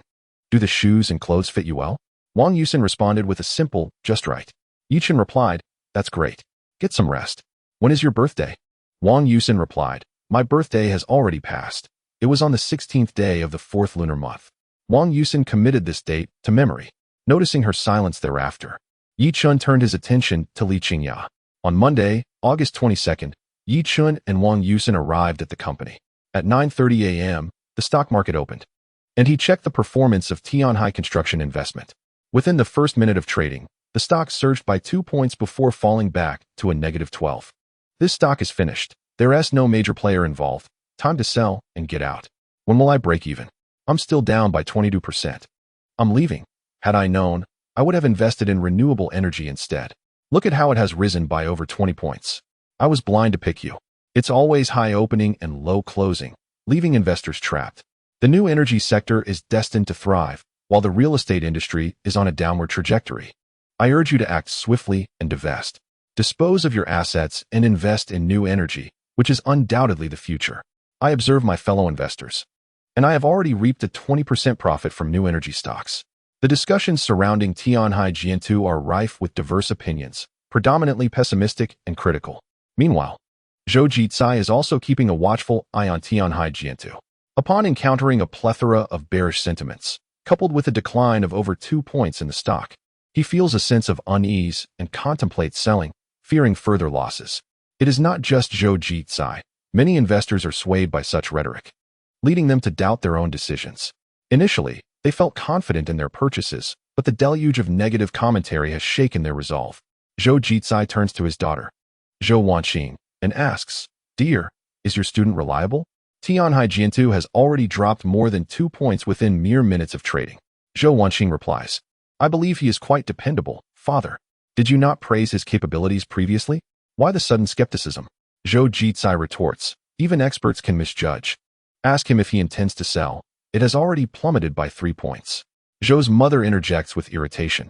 I suggest you liquidate your holdings. After 30 years of trading, you have yet to recoup your capital. What a source of ridicule. Zhou Jicai has persisted in trading over the years, primarily out of a desire to reclaim his losses. As he gazes at the declining trend of Tianhai Jiantu on his phone, his expression shifts dramatically. It has dropped by 5 points. Your student is utterly unreliable. This is a catastrophe for me. I must sell quickly. If it hits the limit down, I will incur significant losses after finally regaining some ground. Zhou Wanqing, exasperated, replies, Father, you once extolled his virtues, and now you deem him unreliable? Isn't that contradictory? Allow me to inquire. Please do so quickly. My previous gains are evaporating, and I am far from breaking even. Zhou Jicai urges. Zhou Wanqing dials Yichun. Just as she connects the call, Tianhai Jiantu skyrockets in value, surging upward and hitting the limit up within 3 seconds. Incredible, it has reached the limit up. Zhou Jicai gasps in disbelief, his excitement palpable. At that moment, the call connects, and Yichun's voice comes through. Sister Qing, what can I do for you? Zhou Wanxing explains, my father is seeking your insight. He just witnessed the drop in Tianhai Jiantu and is feeling anxious. Zhou Jicai chuckles nervously. No, I merely wanted Wanxing to ask about your perspective on the market trend. I did not anticipate such a rapid increase. Yichen responds, Uncle Zhou, the entire real estate sector is rallying. We are currently in a bull market. And with the additional policies in place, it should persist for at least 10 days to 2 weeks. Zhou Jicai then tells Yichun, you should return to work. There is nothing more to discuss. Yichun confirms, understood, Sister Qing. Should you need anything, do not hesitate to call. I will inform you of any significant developments in advance. The call ends, and Zhou Wanxing turns her gaze back to her father. Zhou Jicai offered a sheepish smile, admitting, I must confess, I lacked a bit of composure. Xiaoqin truly possesses the demeanor of a great leader, remaining unperturbed amidst the market's fluctuations. No wonder he has reaped the benefits of Longfei Technology's 24 consecutive surges. He indeed has exceptional qualities. Zhou's mother, somewhat speechless, retorted, You weren't saying that just a moment ago. I recall you labeled him unreliable. You are truly ill-suited for stock trading, failing to recognize your own capabilities. It would be best for you to focus on your role as a professor. Zhou Wanxing interjected, Enough, Mom. Why do you constantly undermine Dad? You ought to encourage, support, and praise him. Zhou Jicai remarked, My daughter is indeed well-read and understanding. My affection for you has not been in vain. It's wise to heed her advice. Zhou's mother, her expression darkening, rose to her feet, stating, Zhou Jicai, are you implying that I lack knowledge and understanding? At Yaxing Technical Services Company, Limited. Yichun had just concluded a phone call when Lu Zixuan approached the RD department to summon him. Many in the department were puzzled by why the general manager consistently called for him. Following Lu Zixuan, Yichun couldn't help but admire her graceful figure, exuding maturity, sensuality, and femininity. In the office, Lu Zixuan entered with a bright smile, exclaiming, Xiao Yi, you are incredible. Tianhai Construction Investment has hit the limit up. I almost sold my shares just now. Yichun, maintaining a composed demeanor, replied with a smile, We were fortunate this time. Considering the market trends and capital flow of Tianhai Construction Investment, we must have chosen the right leading stock in the real estate sector. Lu Zixuan scrutinized him, saying, Xiao Yi, you are truly remarkable. You could easily engage in full-time stock trading. Yichun met her gaze without flinching. I haven't considered going full-time. He was well aware of many stocks' future trajectories, understanding that making profits in the stock market is not particularly challenging. He was familiar with the subsequent trends of companies like Matai, Wolyanya, Ningwang, BYD, and Huawei concept stocks. However, companies like Matai, Ningwang, and BYD had already seen significant price increases. Even if one were to invest now, the potential growth over a few months might only reach 30 to 40%, which pales in comparison to the skyrocketing demon stocks. Those stocks could multiply several times, even tenfold, in a short period. Currently, Matai's stock price stood at 1,500, and in 6 months, it may rise to over 2,400, barely doubling. Investing in such high market cap, large volume stocks yields insufficient returns and consumes too much time, unless there are no better options available. Lu Zixuan approached the coffee machine and poured 2 cups of coffee. Xiaoqin sat down to enjoy a cup. Yichun, seated across from her, took a sip of his coffee, savoring its rich, slightly bitter flavor. How is it? Tasty? Lu Zixuan inquired with a smile. Yichun replied, It's decent. It's my first time trying it. With a twinkle in her eye, Lu Zixuan asked, Xiao Yi, is that new girl your girlfriend? Yichun shook his head. No, she's just a classmate, rather introverted and shy. Lu Zixuan remarked, She's quite pretty. I thought she was your girlfriend. Suddenly, Yichun recalled something important. Sister Lu, please share your bank account details. I will return the money to you. Chapter 18. When I am your good sister, Lu Zixuan cast a sidelong glance at him. You've already helped your sister earn over 10 million. Can I not claim a mere few 100,000? Yichun replied, Sister Lu, this is the money I borrowed from you. Lu Zixuan's expression turned serious. If you insist on repaying it, then don't call me sister in the future. Yichun chose not to persist, recognizing that to do so would only serve to jeopardize their relationship. Then I shall thank you, dear sister. Lu Zixuan smiled gently. Now that's more like it. The company has been rather busy lately. Once things settle down, I shall treat you to a meal. All right, Sister Lu. By the way, where is your hometown, little Yi? Lu Zixuan inquired casually, seeking to uncover his background. From Longfei Technology to Tianhai Investment, Yichen's grasp of stock buying and selling was astonishing, leaving her incredulous. She wondered if he possessed some insider information or perhaps had an impressive background. With a smile, Yichen responded, "My hometown is a village in Andy City, Eastern Shandong Province. And you, Sister Lu? I hail from Jinshan City in southern Zhejiang Province, and I'm striving alone here in Zhanghai City." Yichen remarked, "Sister Lu, you are truly remarkable, owning such a large company at such a young age." At just 28 or 29, Lu Zixuan had already launched her own business, which was thriving. What is so impressive? Running a company is incredibly taxing. I fear I might age prematurely if this continues. How can that be? How old are you this year? Not even 25?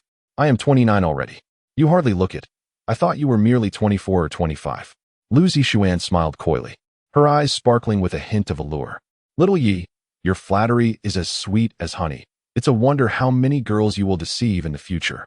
Yichen's face flushed. Sister Lu, I assure you I am the most upright and kind-hearted person. At that moment, Lu Zixuan's phone rang, prompting Yichen to excuse himself. Stepping out of the office, Yichen reflected on the rumors he had heard in his previous life about Lu Zixuan. Some claimed she was a wealthy second-generation heiress, while others said she was the mistress of a powerful figure in Zhanghai City, having been kept since her university days. The veracity of these claims remained unclear to him, as did their origins. Starting a business is no easy feat. The most crucial element is funding. Given her youth, it seemed improbable that she possessed such substantial capital. Either her family was quite affluent, or she was financially supported by a benefactor. Her background had little bearing on Yichen. He befriended her primarily to expand his social network, as he might require her assistance in the future. Upon returning to the R&D department, he resumed his work. During lunch, Yichen observed Wang Yusin and remarked, "Classmate Wang, why aren't you wearing new clothes? Autumn will soon be upon us, and you won't have the opportunity to wear them." Wang Yusin replied softly, "You should refrain from purchasing such expensive items in the future. We are still students and ought to be frugal." Yichen smiled and said, "Are you worried that I won't be able to afford food? Come, let me show you something." With that, he opened his securities account for her to see. Wang Yusin gazed at the string of numbers, astonished, and stood in silence for several seconds. "Is this money?" she asked. Yichen replied, "Indeed, I made over 3 million from stock trading recently." After saying this, he transferred over 490,000, and moments later, a text notification from his bank arrived. He looked at Wang Yusin and smiled. "You need not worry about my meals. I am not lacking in funds. If you ever find yourself in need, do not hesitate to let me know." Wang Yusin softly acknowledged him and continued to eat her lunch. Time swiftly passed to August 26th, a Friday, and there were less than 20 days until the summer break at Zhanghai Transportation University concluded. Their classes would commence on September 13th, and they had agreed to work at the company until September 9th. After disembarking from the bus, it was already past 7:30, and darkness enveloped the sky. Wang Yusin took a few steps and remarked, "Someone at the company has been speaking ill of you behind your back." Yichen paused for a moment, asking who. "What did they say?" Wang Yusin replied, "Li Feng. He said you are a kept man, supported by President Lu." Yichen chuckled lightly. "Perhaps he is envious of my youth and good looks. It is quite normal to be the subject of gossip in the workplace. Such things are unavoidable. After all, who does not have something said about them?" Wang Yusin was indeed curious as to why President Lu called him to her office so frequently. Yichen looked at her and asked, "Classmate Wang Yusin, do you think I am indeed President Lu's kept man?" Wang Yusin shook her head. "I did not think that." Yichen continued, "Actually, President Lu seeks me out due to my talent in stock trading. I have helped her earn a considerable amount." Wang Yusin responded with an "oh." Yichen asked, "Tomorrow is Saturday. What do you plan to do?" "I will be studying in the dormitory," she replied. "Do you not like the clothes I bought for you? I have yet to see you wear them." "No, I like them very much." "Is it that you love them too much to wear them?" "When I was young, I would save my new clothes for visiting relatives during the new year. You can wear them casually. I will buy you more in the future." Wang Yusin's cheeks flushed slightly. "No need. I can buy them myself." Yichen felt that it was inappropriate to offer gifts without a valid reason, as he needed to consider her pride and feelings. He paused, gazing at her with sincerity. "Classmate Wang Yusin, after getting to know you during this time, your innocence and kindness, along with your delicate and endearing nature, have deeply captivated me. I have come to regard you as my dear little sister.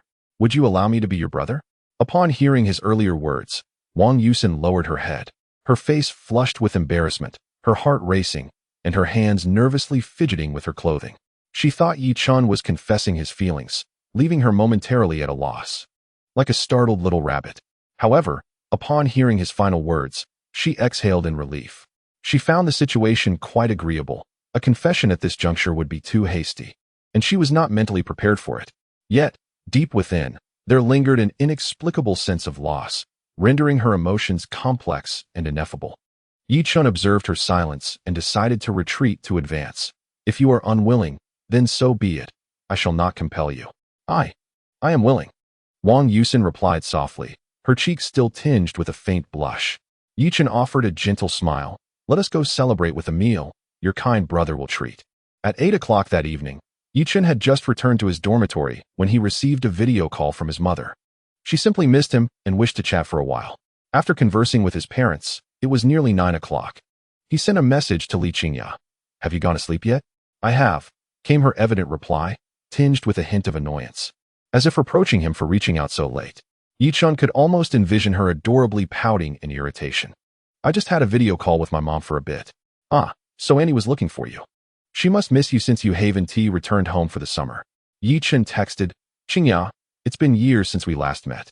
I hardly know what you look like now. Please send me a recent photo of your life. Chapter 19. Sister takes you to see the sea. Li Qingya huffed upon seeing his message. Have you forgotten what I look like? How could I? We were desk mates for 3 years in high school. They say girls change greatly after 18. I just want to see if you've become even more beautiful. Li Qingya's lips curved into a smile. I'll show you the photos I took during my recent travels. With that, she sent a flurry of dozens of pictures. Since entering university, Yi Chun had rarely seen Li Qingya, only catching glimpses of her during the winter breaks when he returned home or at high school reunions. During their school days, his introverted and insecure nature had kept him from seeking her out for fun. Not only did he hesitate to play with her, but he even shied away from engaging in conversation. After perusing her photos, Yi Chun felt a wave of warmth.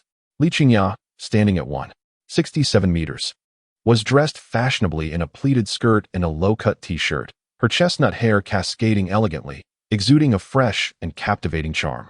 Particularly striking were her long, slender legs and her delicate waist, leaving Yi Chun feeling parched. Indeed, the transformation was remarkable. If you were to walk down the street, I might not even recognize you. You're 100 times more beautiful than before. Li Qingya's face lit up with a proud smile. Are you implying I was unattractive before? Not at all. You were quite lovely in high school. They even said you were the school belle of Pinggu No. 1 High School. With a playful smile, Li Qingya asked, So, do you think I am the belle of Pinggu No. 1? Absolutely. Not only at Pinggu No. 1, but you would also be considered a belle at Fudan University. Li Qingya's spirits soared, her smile broadening. Yi Chun, have any girls pursued you during your 3 years at Jiaodong University? Indeed. Are you in a relationship? I didn't agree to it. Surely, you must have had many admirers, right? Over the 3 years of university, 2 girls had pursued him, but he felt no attraction towards them. In his heart, he harbored a greater affection for Li Qingya, though he had previously lacked the courage to express it. Li Qingya remarked, during my freshman year, a multitude of admirers penned love letters to me, all of which I discarded into the trash. He mused, with so many suitors, surely some must be exceptional? She replied, what does excellence matter? Romance is contingent upon chemistry. Do you think we possess such chemistry? With a playful tone, Yi Chun sent a message in jest. I am retiring for the night. Let us converse another day. Though she did not respond, her silence seemed to imply acquiescence. A smile graced Yi Chun's face as he set his phone down and drifted into slumber. The following morning, shortly after 6, he completed his run on the playground and encountered Wang Yusin at the entrance of the cafeteria. While partaking in breakfast, Yi Chun's phone suddenly rang. It was a call from Lu Zixuan. Hello, Sister Lu. Xiaoyi, do you have time for lunch today? I would like to treat you. Sister Lu, I am always available for you. I will send the restaurant's location to your phone. I will await you there at noon. All right, Sister Lu. After hanging up, Yi Chun promptly received the location of the restaurant from Lu Zixuan. He informed Wang Yusin, Sister Lu is treating me to lunch, so you need not wait for me. Wang Yusin nodded slightly, resuming her breakfast. After finishing his meal, Yi Chun returned to his dormitory to wash some clothes before departing from the campus. He boarded a bus heading to the Bund Western Restaurant, which is situated in Suhui District, quite distant from his residence in Jiangpu District. Fortunately, the roads were clear on Saturday, and he arrived at the venue after an hour and a half. The restaurant boasted an upscale ambience with a distinctive decor, positioned by the seaside, offering a splendid view. Upon entering, a server approached him. "Good day, sir. Welcome to the Michelin 3-star Bund Western Restaurant. Hello, my friend Ms. Liu has reserved a private room. You must be Mr. Yi. I will escort you there." Upon reaching the private room, Yichen spotted Lu Zixuan awaiting his arrival. "Sister Liu, I apologize for keeping you waiting." Lu Zixuan smiled. "I arrived only a short while ago. Please, Xiao Yi, take a seat, and let us commence with the dishes." Yichen settled opposite her, inquiring, "Sister Liu, the cuisine here must be quite expensive, is it not?" Lu Zixuan replied, "Not at all. If one dines normally, 2,000 to 3,000 is sufficient. 2,000 to 3,000 for a single meal is hardly inexpensive. I only manage to live on just over 1,000 a month." Suddenly, he realized that he could now be considered affluent, with his securities account balance having reached 4.8 million. Tianhai Construction Investment had experienced 5 consecutive limit-up days. "Did you not go to the office today, Sister Liu?" Yichen asked. Lu Zixuan smiled in response. "I visited briefly in the morning. There was nothing significant to address. Merely awaiting the R&D department to finalize the product development." "Are you alone in Zhanghai City? Are your parents not with you?" "I am by myself. They are all back in our hometown." As they conversed, the server entered with the dishes, meticulously introducing each culinary masterpiece. The dishes were exquisite, akin to works of art, and their flavors were delightful, truly delectable. As Lu Zixuan dined, she engaged in conversation with him. "Xiaochen, do you have a girl you fancy?" In Yichen's mind, the faces of Li Qingya and Wang Yusin flashed by. "Yes." Lu Zixuan, curious, inquired, "Does she like you?" "I'm not quite sure. Perhaps she does." With a smile, Lu Zixuan remarked, "I truly envy your age.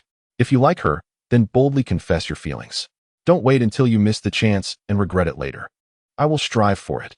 When the time comes, I'll let Sister Lu take a good look at her. Sister Lu possesses a keen eye for people. When the time comes, I'll treat you all to a meal, and I'll help you choose a girl." Yichen sensed a slight change in Lu Zixuan, as if she bore a touch of melancholy. Her words carried a warmth, treating him almost like a younger brother. At times, she inquired about his personal life and academic progress. Yichen was unsure whether her concern was genuine or merely superficial. Although he had worked at Yaxing Technical Services in his previous life, where Lu Zixuan appeared amiable to her subordinates, their understanding of one another was not profound. It is often said that while one can depict a dragon or a tiger, capturing the essence of the heart is far more elusive. In the brief month they had interacted, he could not truly grasp who Lu Zixuan was. He could not ascertain whether her words stemmed from sincerity or if she sought to exploit his stock trading capabilities for her own gain. Nonetheless, based on their current interactions, he found Lu Zixuan to be quite agreeable. Yichen also needed connections to prepare for his future endeavors in the business world. At 1:10, the two emerged from the restaurant. Lu Zixuan asked him, "Xiaochen, do you have any plans this afternoon? Come stroll with me by the seaside." "I have no plans. In fact, I've been wanting to visit the beach. Having been in Zhanghai City for 3 years, I never dared to venture out for fear of spending money." Lu Zixuan looked astonished. "Really? You haven't enjoyed yourself during your 3 years at university?" Yichen replied, "The monthly allowance barely covers my meals. I haven't had the means to indulge. Our hometown is in the plains, devoid of mountains or sea. I've always dreamed of climbing mountains and seeing the ocean." Lu Zixuan smiled charmingly, her allure captivating. "Sister will take you to see the sea." She wore a sleeveless, flowing dress that accentuated her graceful figure, exuding an air of elegance and nobility. Chapter 20. The alluring older sister. As Yichen beheld her enchanting smile, his heart raced. Lu Zixuan was undeniably feminine. Her innate beauty, combined with her seductive figure and distinguished demeanor, posed a significant temptation for men. They crossed the street and arrived at the beach. The sea breeze caressed their faces, refreshing and invigorating. As Yichen gazed at the endless expanse of azure waters, a sense of ambition surged within him. "In this life, I shall rewrite my destiny." Lu Zixuan tilted her head slightly, extending her arms and closing her eyes, reveling in the gentle caress of the sea breeze. Yichen stole a glance at her, contemplating. Sister Lu has a splendid figure. "Xiaochen, you should try embracing the sea as well," Lu Zixuan's voice suddenly echoed. Yichen opened his arms, tilted his head back, and closed his eyes. The sea breeze rushed toward him, as if responding to his embrace. "Lu Zixuan, it is only at this moment that I feel all my fatigue dissipate," allowing me to truly relax. Yichen smiled and said, Sister Lu, do not put too much pressure on yourself. You are already exceptional. In just half a year, the company has grown to over 100 employees, with monthly revenues exceeding 10 million. Lu Zixuan gazed at him, suddenly kicked off her shoes, and ran ahead. At this moment, she resembled a carefree little girl, frolicking along the beach. Yichun was momentarily taken aback before picking up her shoes and chasing after her. With a thud, Lu Zixuan stumbled because her fitted long dress restricted her legs. Even a slight misstep would cause her to fall. Seeing her sprawled on the sand, Yichen hurried to her side. Sister Lu, are you all right? Lu Zixuan grimaced in pain, yet it seemed nothing serious. Yichen chuckled. Sister Lu, are you not running anymore? Lu Zixuan shot him a glare. And you dare to laugh? Yichen helped her to her feet, noticing that her fitted dress was now adorned with sand. He reached down to assist her in brushing off the sand from her skirt, as it was inconvenient to do so otherwise. Once clean, Lu Zixuan looked at him with the eyes of a wronged little girl. It's all your fault for making me fall. Yichen smiled. I apologize, Sister Zixuan. I was in the wrong. Lu Zixuan offered a faint smile. Forget it. I forgive you. At that moment, she resembled a playful little girl, entirely unlike her mature and composed demeanor at the company. Everyone possesses dual facades, one for the outside world and another for the comfort of home. The two strolled along the beach for a while, and Lu Zixuan finally spoke. Xiaochun, let us head back. Thank you for accompanying me to unwind. Sister Zixuan, if you consider me your younger brother, there is no need to be so polite. In the future, if something troubles you, just let me know, and I'll be here to chat and help you relax. Yichun, with decades of experience from his previous life, felt somewhat hypocritical for saying those words, as they were intended to cultivate a favorable relationship for future advantage. However, if Lu Zixuan were genuinely sincere towards him, he would reciprocate with sincerity. Lu Zixuan's eyes sparkled. All right, then you shall be my beloved younger brother. Xiaochun, how did you arrive here? I took the bus. Sister will drive you back. Upon returning to the restaurant's parking lot, Lu Zixuan led him to a Porsche Panamera. Yichen's eyes lit up with admiration upon seeing the car, a luxury he had only dreamed of owning. Sitting inside, he inquired, Sister Zixuan, how much did this car cost? Over 1.8 million. Do you like this car? Yes, I must buy one to drive back home someday. Around 4 in the afternoon, a pink Porsche stopped in front of Jianghai University of Transportation. Yichun said to Lu Zixuan, drive safely, Sister Zixuan. If you ever feel down, just tell me, and I'll accompany you to unwind. All right, I shall be on my way. Yichun watched as Lu Zixuan drove away, feeling a twinge of self-reproach. How could I be so hypocritical? Upon returning to his dormitory, he reclined on his bed for a brief respite. Shortly thereafter, his phone chimed. Yichun glanced at the message, which was sent by Zhou Wanqing's father. Xiao Yi, how should we proceed with Tianhai Construction investment next Sunday? Zhou Jicai has been in high spirits lately, enjoying 5 consecutive surges. Not only has he recovered from previous losses, but he has also amassed a substantial profit of 251 million yuan. For 30 years, he had struggled to break even, grappling with the tumultuous market. Now, not only has he regained his losses, but he has also netted over 200,000 in profit. This newfound success has allowed him to hold his head high before his wife and stand tall. Yichun replied, Uncle Zhou, there's no rush. The trend can still continue. This wouldn't be the next Longfei technology, would it? It seems unlikely. But it shouldn't fare too poorly. Xiao Yi, you are truly remarkable. You are a genius in stock trading. Yichun smiled awkwardly, recalling that in his previous life, he was much like Zhou, struggling for decades without breaking even. What genius? It's all thanks to the memories from my past life. Uncle Zhou, you flatter me. It's merely luck. Do not be modest. Xiao Yi, this is not mere fortune. You undoubtedly possess a gift for trading. Perhaps I have a slight talent, but I am still young and lack experience. There is much I must learn from you, Uncle Zhou. As an experienced investor, you have encountered every scenario imaginable, and I will certainly need your guidance and wisdom. Zhou Jicai appeared pleased, a satisfied smile gracing his face. When it comes to experience, you are indeed lacking. I have personally witnessed the market plummet from 5 or 6,000 points to just 1,000. And I have also seen it rise from 1,000 to over 3,000. My wealth of experience is immense. I could speak for days and nights without exhausting the subject. Uncle Zhou, please share your insights. I wish to gain from your experience. Such wisdom is a priceless treasure. And I am certain that under your mentorship, I will improve significantly. How disingenuous, Yichen thought to himself, feeling the urge to slap his own face. Zhou Jicai then launched into an elaborate recounting of his early days in the stock market, speaking for nearly 2 hours while Yi Chun played the supportive listener. Indulging his vanity. Xiao Chun, I shall share more with you another day. Your aunt has summoned me for dinner. Very well, Uncle Zhou. I too need time to digest this. Your extensive experience in the stock market is invaluable. Thank you for sharing it with me. Such knowledge cannot be bought. How I wish I had met you sooner. Meeting you, Xiao Chun, gives me a sense of lamenting the lost time. I must take my leave now. For your aunt is calling. With that, he exited the study. Zhou's mother, in an exasperated tone, remarked, What is this? Has the stock market success gone to your head?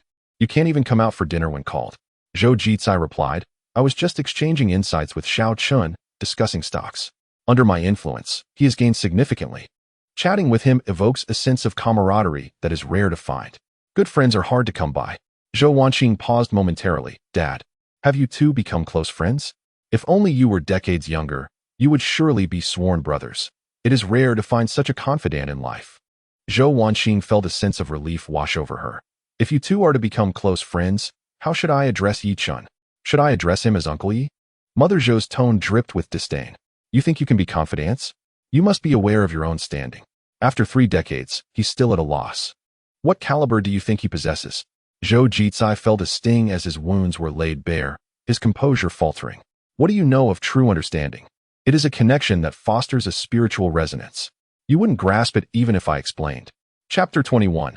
Worth millions time, that elusive companion. Always seems to slip by swiftly.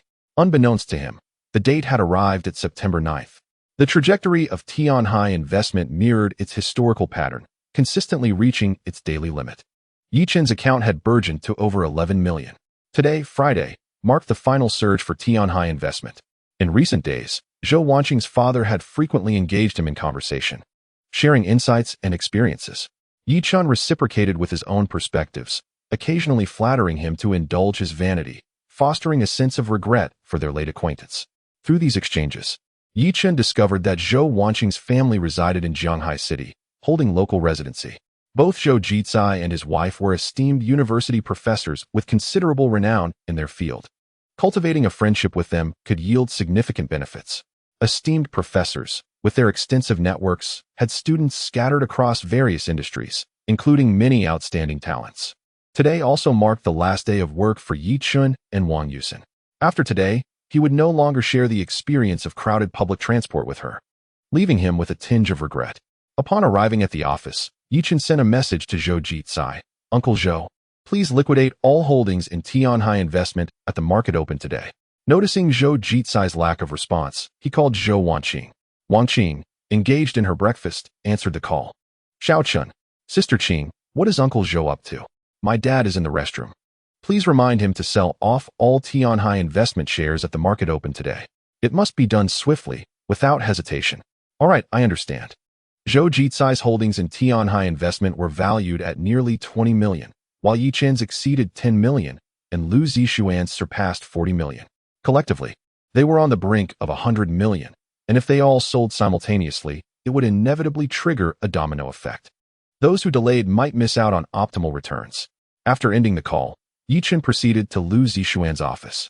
Upon seeing the smile gracing his lips, Lu Zixuan greeted him. Xiao Chun, Sister Zixuan, we need to sell all our Tianhai investment shares today at the market open. No hesitation.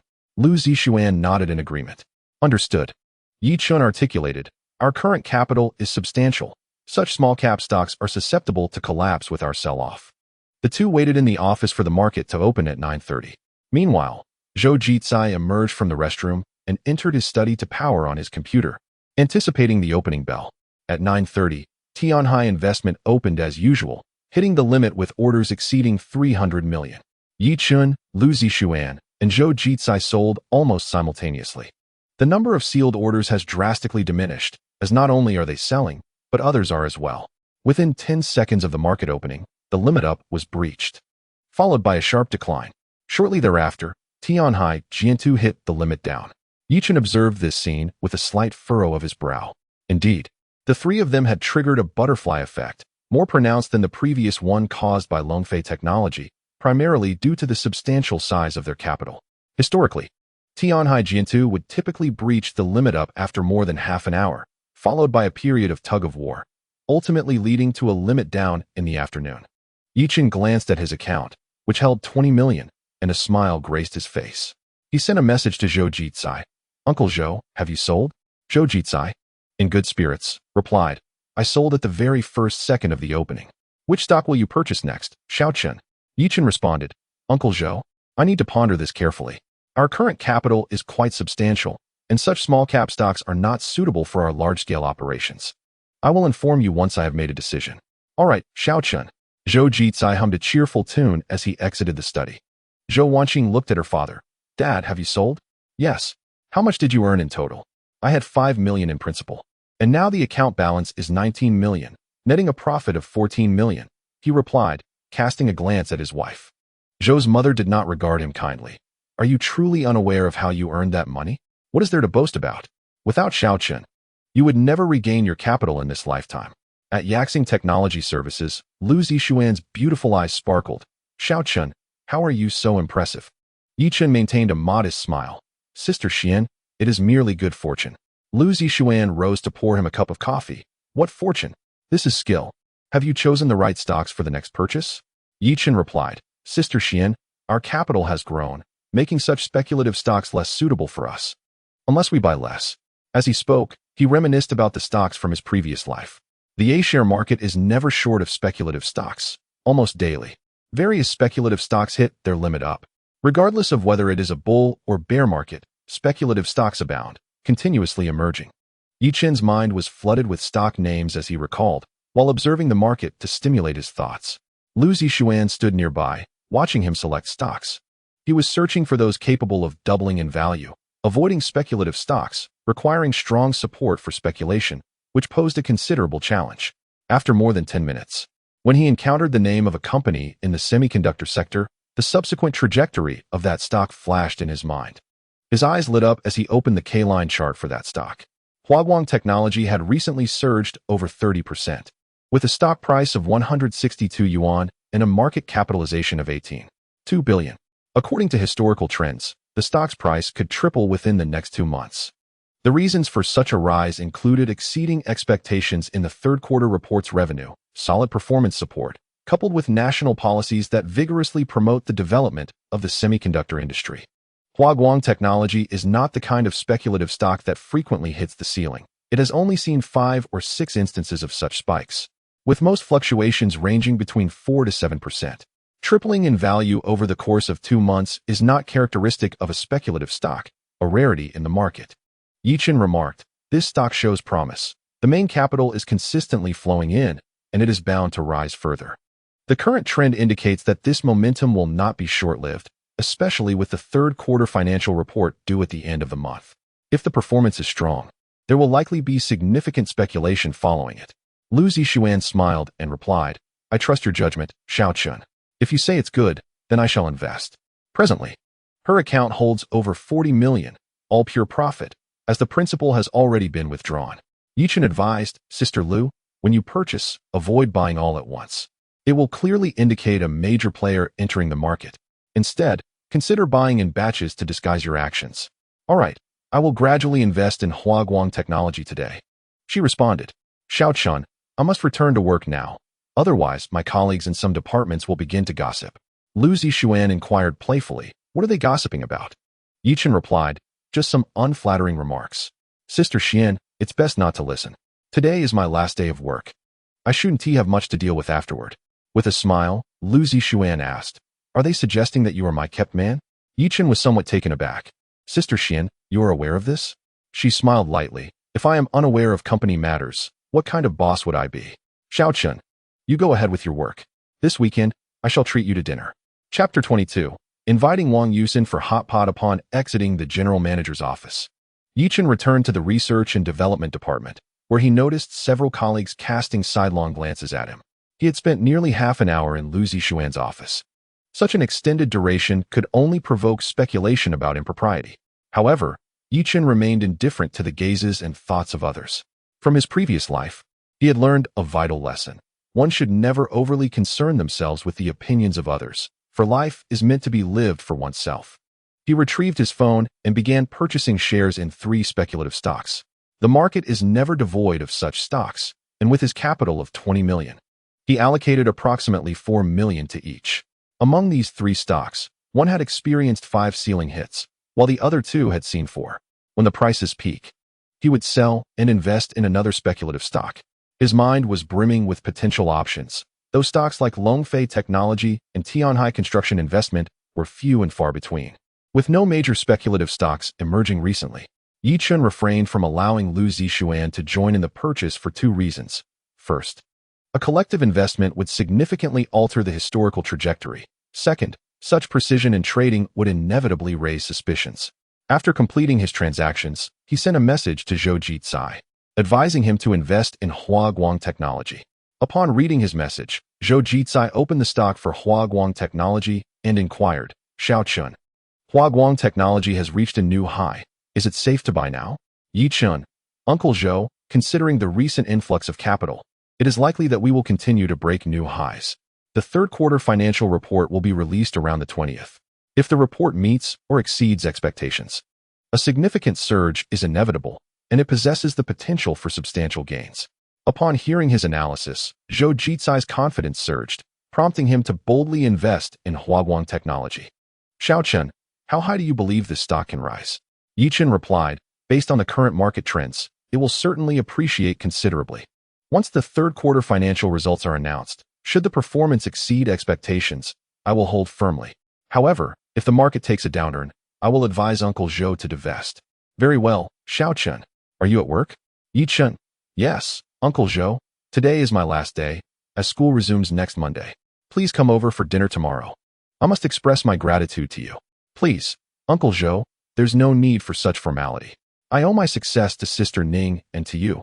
Without Sister Ning, I wouldn't be where I am today." Over time, Zhou Jitsai developed a very favorable impression of Yi Chun.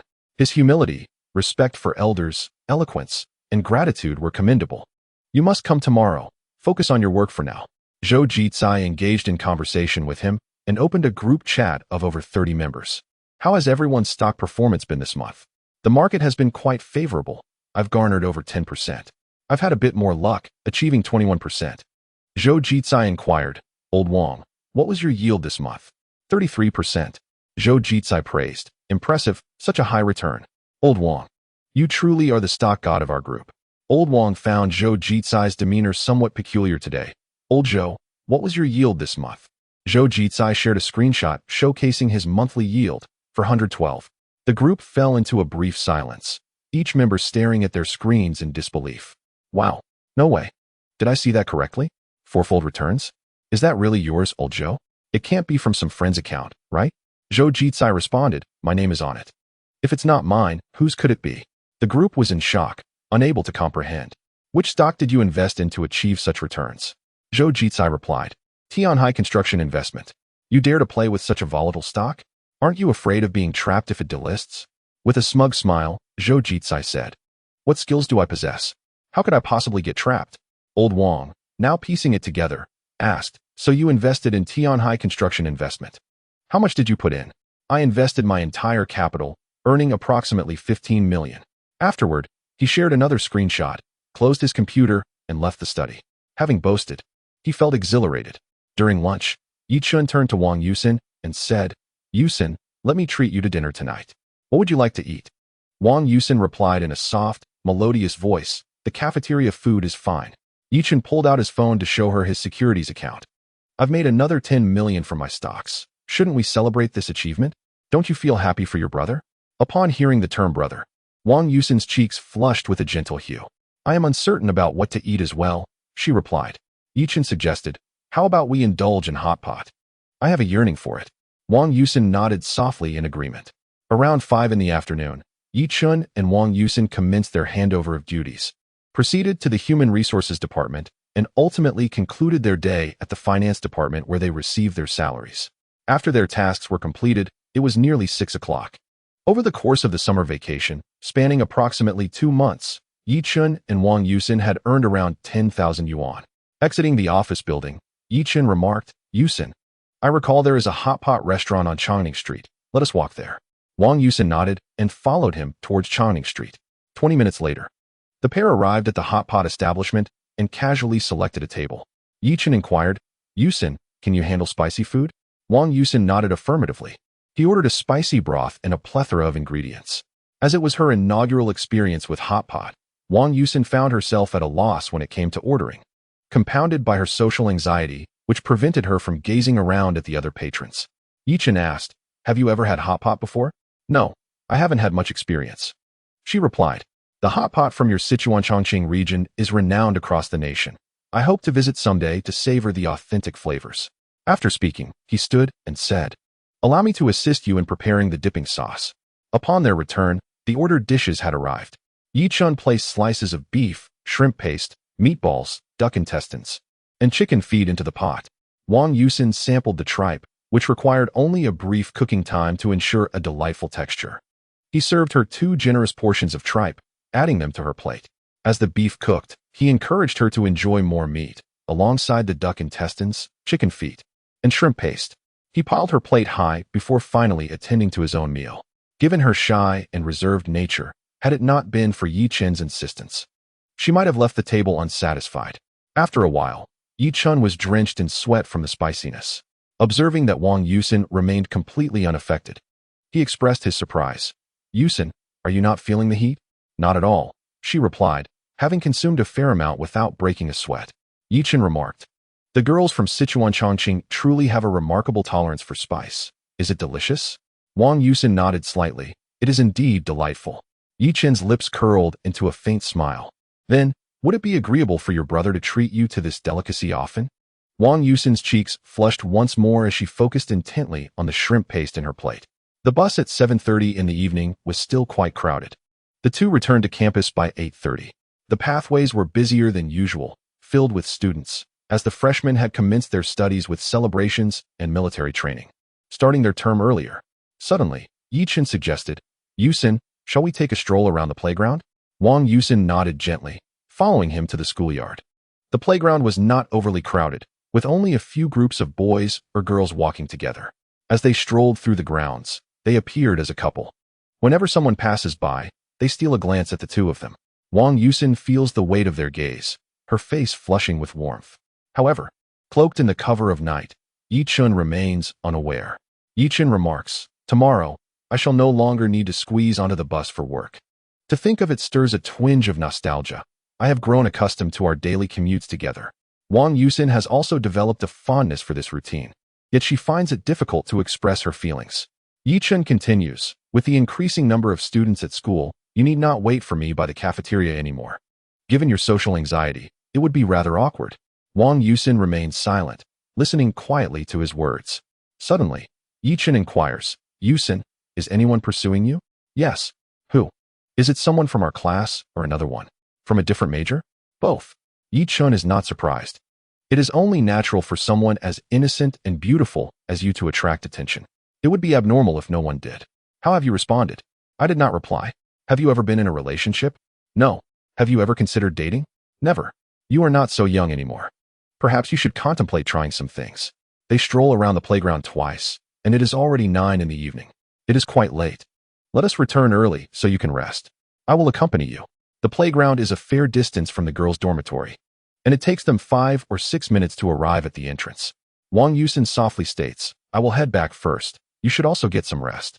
Yi Chen suddenly asks, "Yusin, could you call me brother?" Wang Yusin feels her cheeks heat up, her face turning crimson. Yet, concealed by the night, Yi Chen remains oblivious.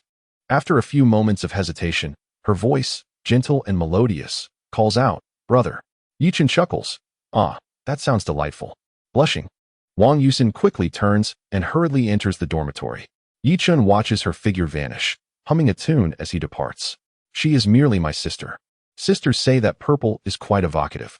On his way back, Yi Chen pulls out his phone and notices a message from Zhou Wanqing sent around 8 o'clock. "Xiaochen, my father said for you to come over for dinner tomorrow. Coincidentally, I need to drop off some things at the school dormitory as well. I will call you once I arrive at school." Yi Chen replies, "All right, Sister Qing, let me know when you arrive, and I will help you with your things." Zhou Wanqing quickly responds, "Okay, are you not asleep yet?" "Yi Chen, I returned late from dining out today." "Sister Qing, Are you still awake? Zhou Wanqing, just playing on my phone. Get some rest early. You all have a heavier workload next semester with your graduate entrance exams. Over the next few days, take the opportunity to read more in preparation. Understood, Sister Qing. Rest well. Good night, Sister Qing. After concluding his conversation with Zhou Wanqing, he arrives back at the dormitory just in time. He glances at Li Qingya's profile picture and opens the chat box. Are you asleep? Yes, clearly. She is a bit upset. It is already past 9, and Yi Chun has only now messaged her. Yi Chun, today marks the final day of my summer job. After work, I dined with my colleagues and just returned not long ago, without even taking a shower. Dining with colleagues is quite reasonable. I assent it. Li Qingya, initially somewhat annoyed, felt her irritation dissipate upon seeing his message. How much did you earn this summer? As Yi Chun noticed her engaging in normal conversation, he understood that she was no longer upset. Little girls are quite easy to appease. About 10,000. Li Qingya replied. I had also considered taking a summer job, but my parents insisted that I stay home to focus on studying for the postgraduate entrance examination. Yi Chun was aware that Li Qingya came from a well-off family in the county. During her high school years, there was a vacation every month. He had seen her father or mother picking her up in a luxury car on several occasions. What kind of work would you do? Your family is well off. It's the children of poor families like mine who take summer jobs. Li Qingya responded. It's merely to gain some experience. Sooner or later, we must step into society. Yi Chun inquired. When does your school start? Next Tuesday, September 13th, just like yours. When will you come? On Sunday. My parents will take me. The two conversed until 10:30, after which Yi Chun took a shower and went to bed. The following morning, after completing his morning exercise, Yi Chun walked toward the cafeteria and encountered several freshmen along the way. They appeared somewhat naive, strolling in groups of 3 or 5, chatting and laughing. Among them were tall, slender figures, many beautiful girls with radiant smiles, brimming with anticipation and longing for their upcoming university life. Suddenly, a figure flashed across Yi Chun's mind. Her name was Zhao Jing, who had left a profound impression on him in a previous life. During his senior year, he had been the object of an intense pursuit by a freshman named Zhao Jing, who was a student from the College of Electronic Information and Electrical Engineering.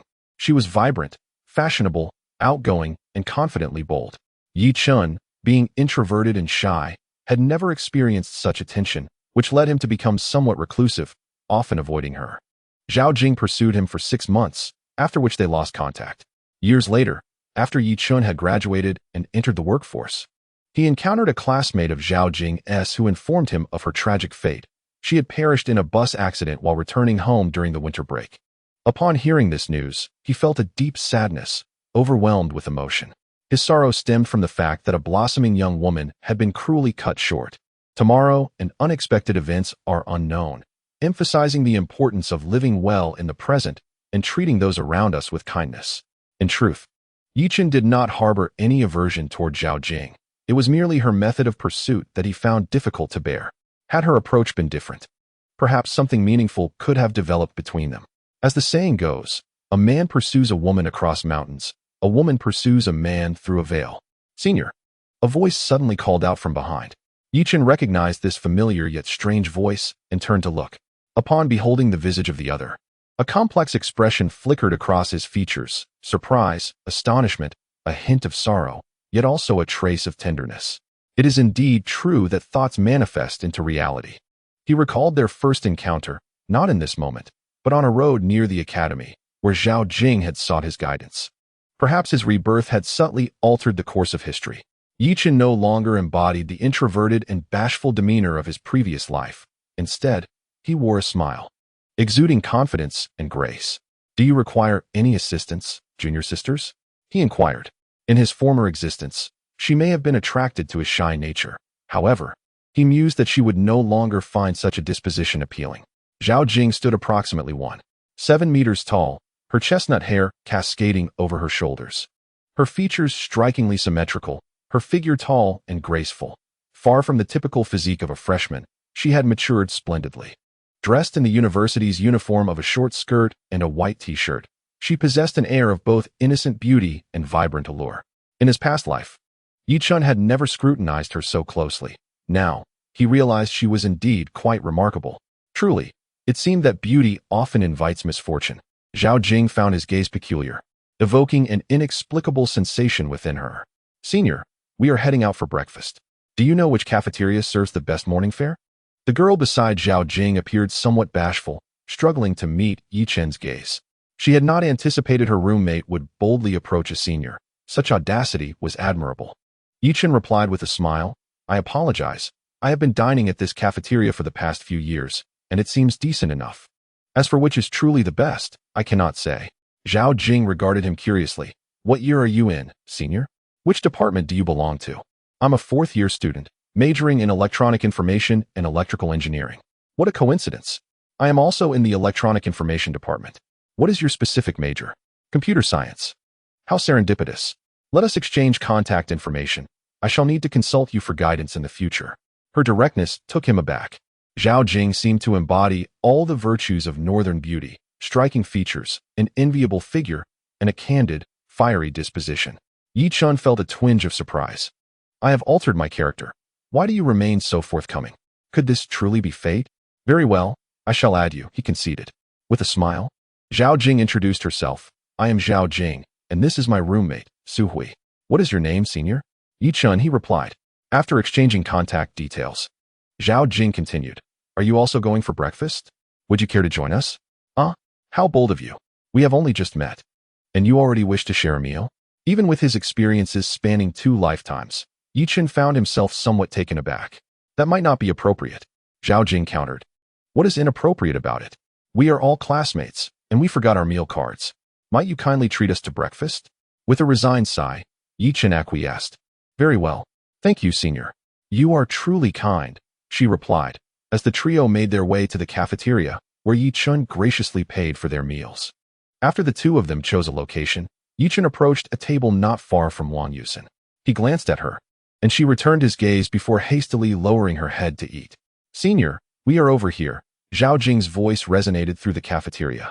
Many turned their attention towards her, and she remained unfazed as their eyes followed her line of sight to Yi Chen. His face flushed with embarrassment, and he felt a wave of self-consciousness wash over him. He lowered his head to his meal, pretending not to hear. To his surprise, Zhao Jing brought her roommate, Su Hui, to sit across from him. Su Hui's cheeks flushed from the embarrassment of Zhao Jing's boldness. Senior, why didn't you respond when I called you earlier? Zhao Jing inquired. Yi Chen replied. Could you please tone down the boldness? It's making things quite awkward for us. Look at how red Su Hui's face is. Zhao Jing feigned innocence. What is wrong with that? You all have such thin skin. Yi Chen spoke earnestly. Your personality is quite charming. But you should be mindful of the occasion and consider others' feelings. Got it. Senior, you're so nagging. It's no wonder you don't have a girlfriend. Zhao Jing teased. Why is that? Yi Chen questioned. Women don't like nagging men. That may be your preference, but it doesn't represent all women. Besides, with your personality, you might easily suffer in society. Be cautious. You could end up being deceived.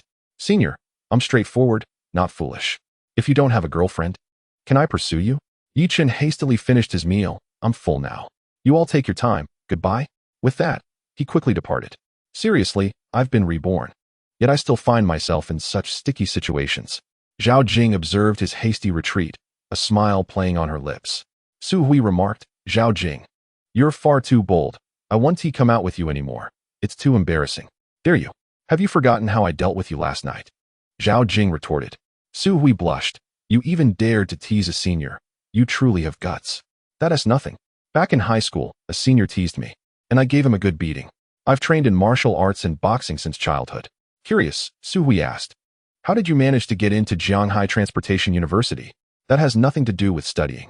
I grasp concepts easily. I am a talented girl. Upon returning to the dormitory, Yi Chun began washing his clothes. At 9:30 a.m., he received a call from Zhou Wanqing. Xiao Chun, I'm arriving at the school now. Wait for me downstairs at the faculty dormitory. All right, Sister Qing, I'll head over.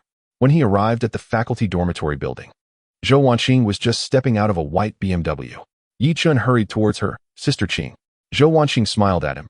You look quite handsome today. He had donned new clothes and had recently gotten a haircut, exuding vitality and charm. Perhaps it was also due to the confidence that wealth brings. In this era, money is indeed a person's greatest assurance. Was I not handsome before? Yi Chen asked.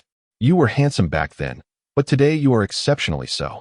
Yi Chen assisted her in retrieving the blankets and boxes from the trunk. Zhou Wanqing, with a backpack slung over her shoulder and several other items in hand, ascended the stairs. The faculty dormitory was divided into male and female sections, and Yi Chen now entered the female staff quarters. However, it was rather empty at present, as most individuals resided off campus, renting accommodations elsewhere. Zhou Wanqing's room was located on the third floor, a simple single dormitory. He helped tidy up the space a bit. After Zhou Wanqing arranged the bedding, she remarked, "All right, Xiao Chun, let us leave the rest for another day." The two departed from the staff dormitory, and he settled into Zhou Wanqing's BMW 5 Series. As she drove, Zhou Wanqing inquired, "Xiao Chun, how much have you earned in the stock market now?" "Over 12 million. He replied. Zhou Wanqing's voice was gentle. "That's impressive, but with wealth comes the need to remain grounded. Many who suddenly become affluent lose their way, spiraling downwards due to lack of self-control. It is essential to stay true to oneself and forge ahead with determination." Yi Chen nodded solemnly. "Sister Qing, you are right. Rest assured, I won't lose myself. My earnings are modest compared to many wealthy individuals in the country. I must continue to work hard." Precisely. Avoid self-deprecation or arrogance, and always maintain a humble and striving heart. Zhou Wanqing spoke to him as an elder sister would to her younger brother, her words sincere. Yi Chen expressed, "Thank you. Sister Qing, you are truly kind to me, almost like a real sister." Zhou Wanqing smiled. "In my eyes, you all are like brothers. I wish for your success, so you can contribute to society and the nation." Yi Chen nodded gently. "Sister Qing, I will strive hard. By the way, let us stop by the mall. I want to buy something for uncle and aunt." "There's no need for that. We have everything at home. I cannot visit uncle and aunt empty-handed for the first time. I can buy some fruit." On their way, Zhou Wanqing took him to a fruit shop. Yi Chen chose several varieties and looked up at Zhou Wanqing, asking, "Sister Qing, what do you like to eat?" "I enjoy durian." Zhou Wanqing did not hold back, aware of his newfound wealth. Had it been before, she would not have been so candid. After purchasing the items, Zhou Wanqing led Yi Chen to a community called Star River Garden. The environment was exquisite, featuring 12-story villas rather than the typical 30-plus-story residential buildings. Having lived in Jianhai for several decades in his past life, he had some understanding of real estate prices in the city. "Sister Qing, the price per square meter in this community must be over 100,000, right? When my family bought it, it was around 15,000 per square meter." Zhou Wanqing's response astonished him, even though he was aware that the prices were high. Hearing her confirmation felt different. At 15,000 per square meter, a 100-square-meter apartment would amount to 1.5 million. Upon arriving at Zhou Wanqing's home, Yi Chen observed the living room and estimated their residence to be approximately 160 to 70 square meters. This house is estimated to be worth over 20 million. "Mom and Dad, Xiao Chen is here." Zhou Jizai and Zhou's mother stood up to look at him. "Hello, Uncle and Aunt. I am Yi Chen," he said. Zhou Jizai warmly welcomed him. "Xiao Chen, you've come. There is no need to buy anything. We have everything at home. Come, take a seat." Zhou's mother smiled. "You two chat. My daughter will come over to help me with dinner." Zhou Jizai inquired with a smile. "Where's your hometown, Xiao Chen?" "It's from a rural area in Ludong province." "Are your parents in good health? Do you have siblings?" "My parents are quite healthy, and I am an only child." They initially engaged in small talk about family, and later Zhou Jizai led him to the study. Yi Chen noticed the cigarettes on his desk and quickly took out a pack from his pocket. "Uncle Zhou, would you like a smoke?" Zhou Jizai accepted the cigarette, smiling as he asked, "Do you smoke, Xiao Chen?" "Yes, occasionally." After they lit their cigarettes, Zhou Jizai asked, "Do you think Huawang technology can double in value?" Yi Chen replied, "Uncle Zhou, Huawang technology has shown promising upward trends. Although it has reached a new high, given the current state of major funds, it will undoubtedly continue to reach new heights. In a bull market, there is no peak, only greater heights. Moreover, I predict that Huawang technology's performance will exceed expectations, leading to a significant surge." Zhou Jizai observed his smoking technique. "Xiao Chun, you don't seem like a novice smoker. Rather, you resemble someone with decades of smoking experience." Yi Chen was momentarily taken aback, as some habitual actions are difficult to alter. He chuckled. "Oh, I haven't been smoking for long." Zhou Jizai did not pursue the matter further, instead asking, "Do you think the stock market can rebound to 5,000 points this time?" Yi Chen shook his head. "No. And this bull market is nearing its end. We are about to enter a bear market that could last for several years." Zhou Jizai was momentarily stunned. "Why?" Yi Chen explained. "Uncle Zhou, I'm not sure if you've been following the economic situations of various countries, especially the United States. In recent years, they have experienced significant monetary overproduction, a surge in debt, and rising CPI, which indicates increasing inflation. Zhou Jizai curiously asked, "What do these signify?"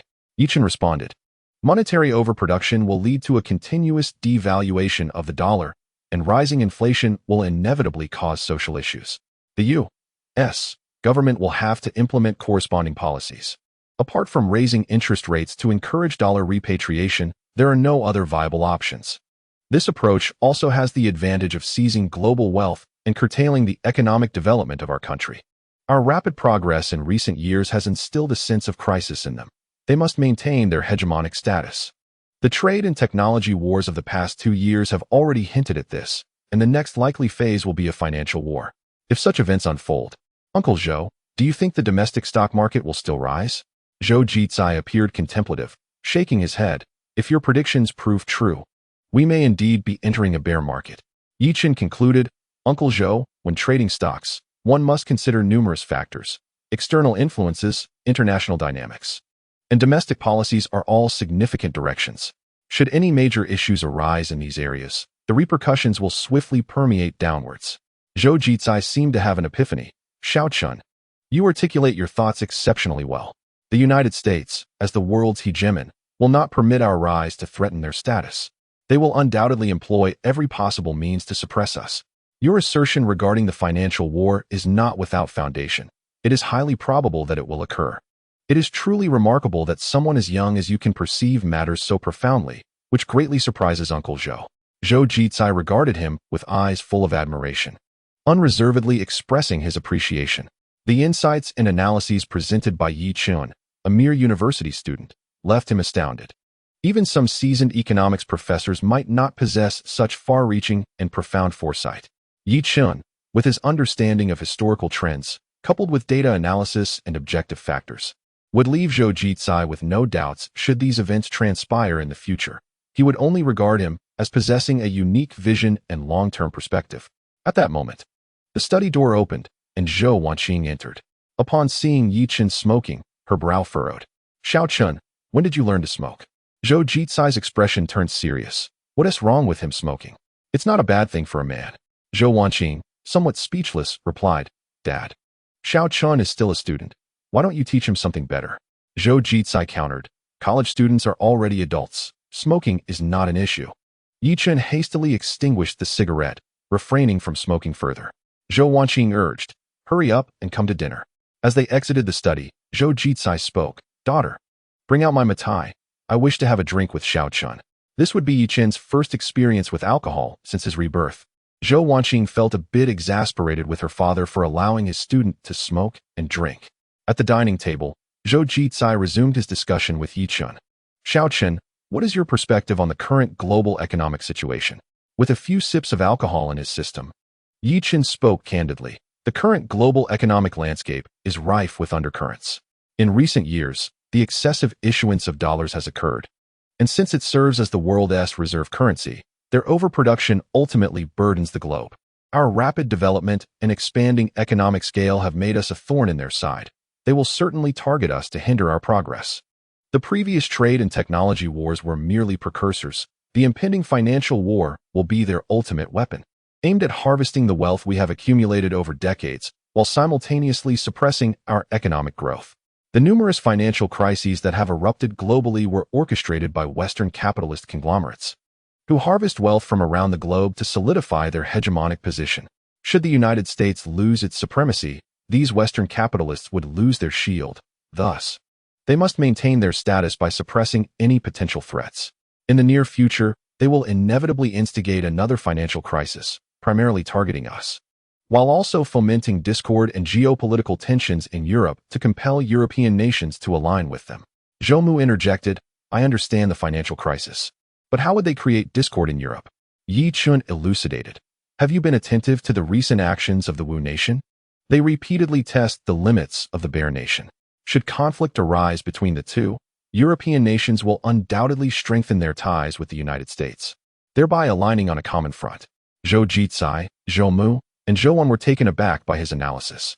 astonished that a university student could possess such profound insight and observation regarding global affairs. Yichen continued, "We are currently facing significant internal crises." Zhou Jizai inquired, "What crisis?" Yichen replied, "The real estate sector. In recent years, the rapid development of real estate has led to a substantial bubble, with many enterprises relying heavily on vast loans and debts for expansion, resulting in alarmingly high debt ratios.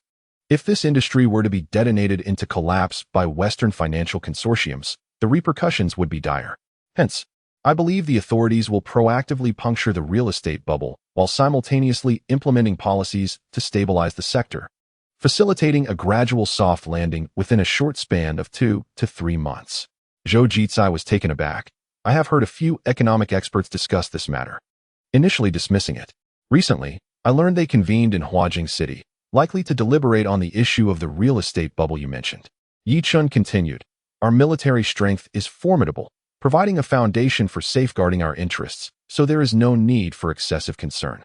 Furthermore, we possess a rich history of political strategies spanning thousands of years. Few can rival us in this arena. Moreover, crises often accompany opportunities. This may indeed be our chance for transformation, and perhaps the financial crisis instigated by Western capital will not defeat us, but will instead backfire upon them." His assertions were well-founded and, when combined with various data analyses and objective factors, proved highly persuasive. The fact that such words emanated from a university student was astonishing, as it seemed beyond the grasp of one at his stage of life. Zhou Mu remarked, "Xiao Chun, you are remarkably knowledgeable. Do you keep up with international news daily?" Yichen nodded slightly. "Yes, Auntie. For an investor, these matters are quite significant." Zhou Jizai responded, "No wonder, Xiao Chun, you excel at stock trading."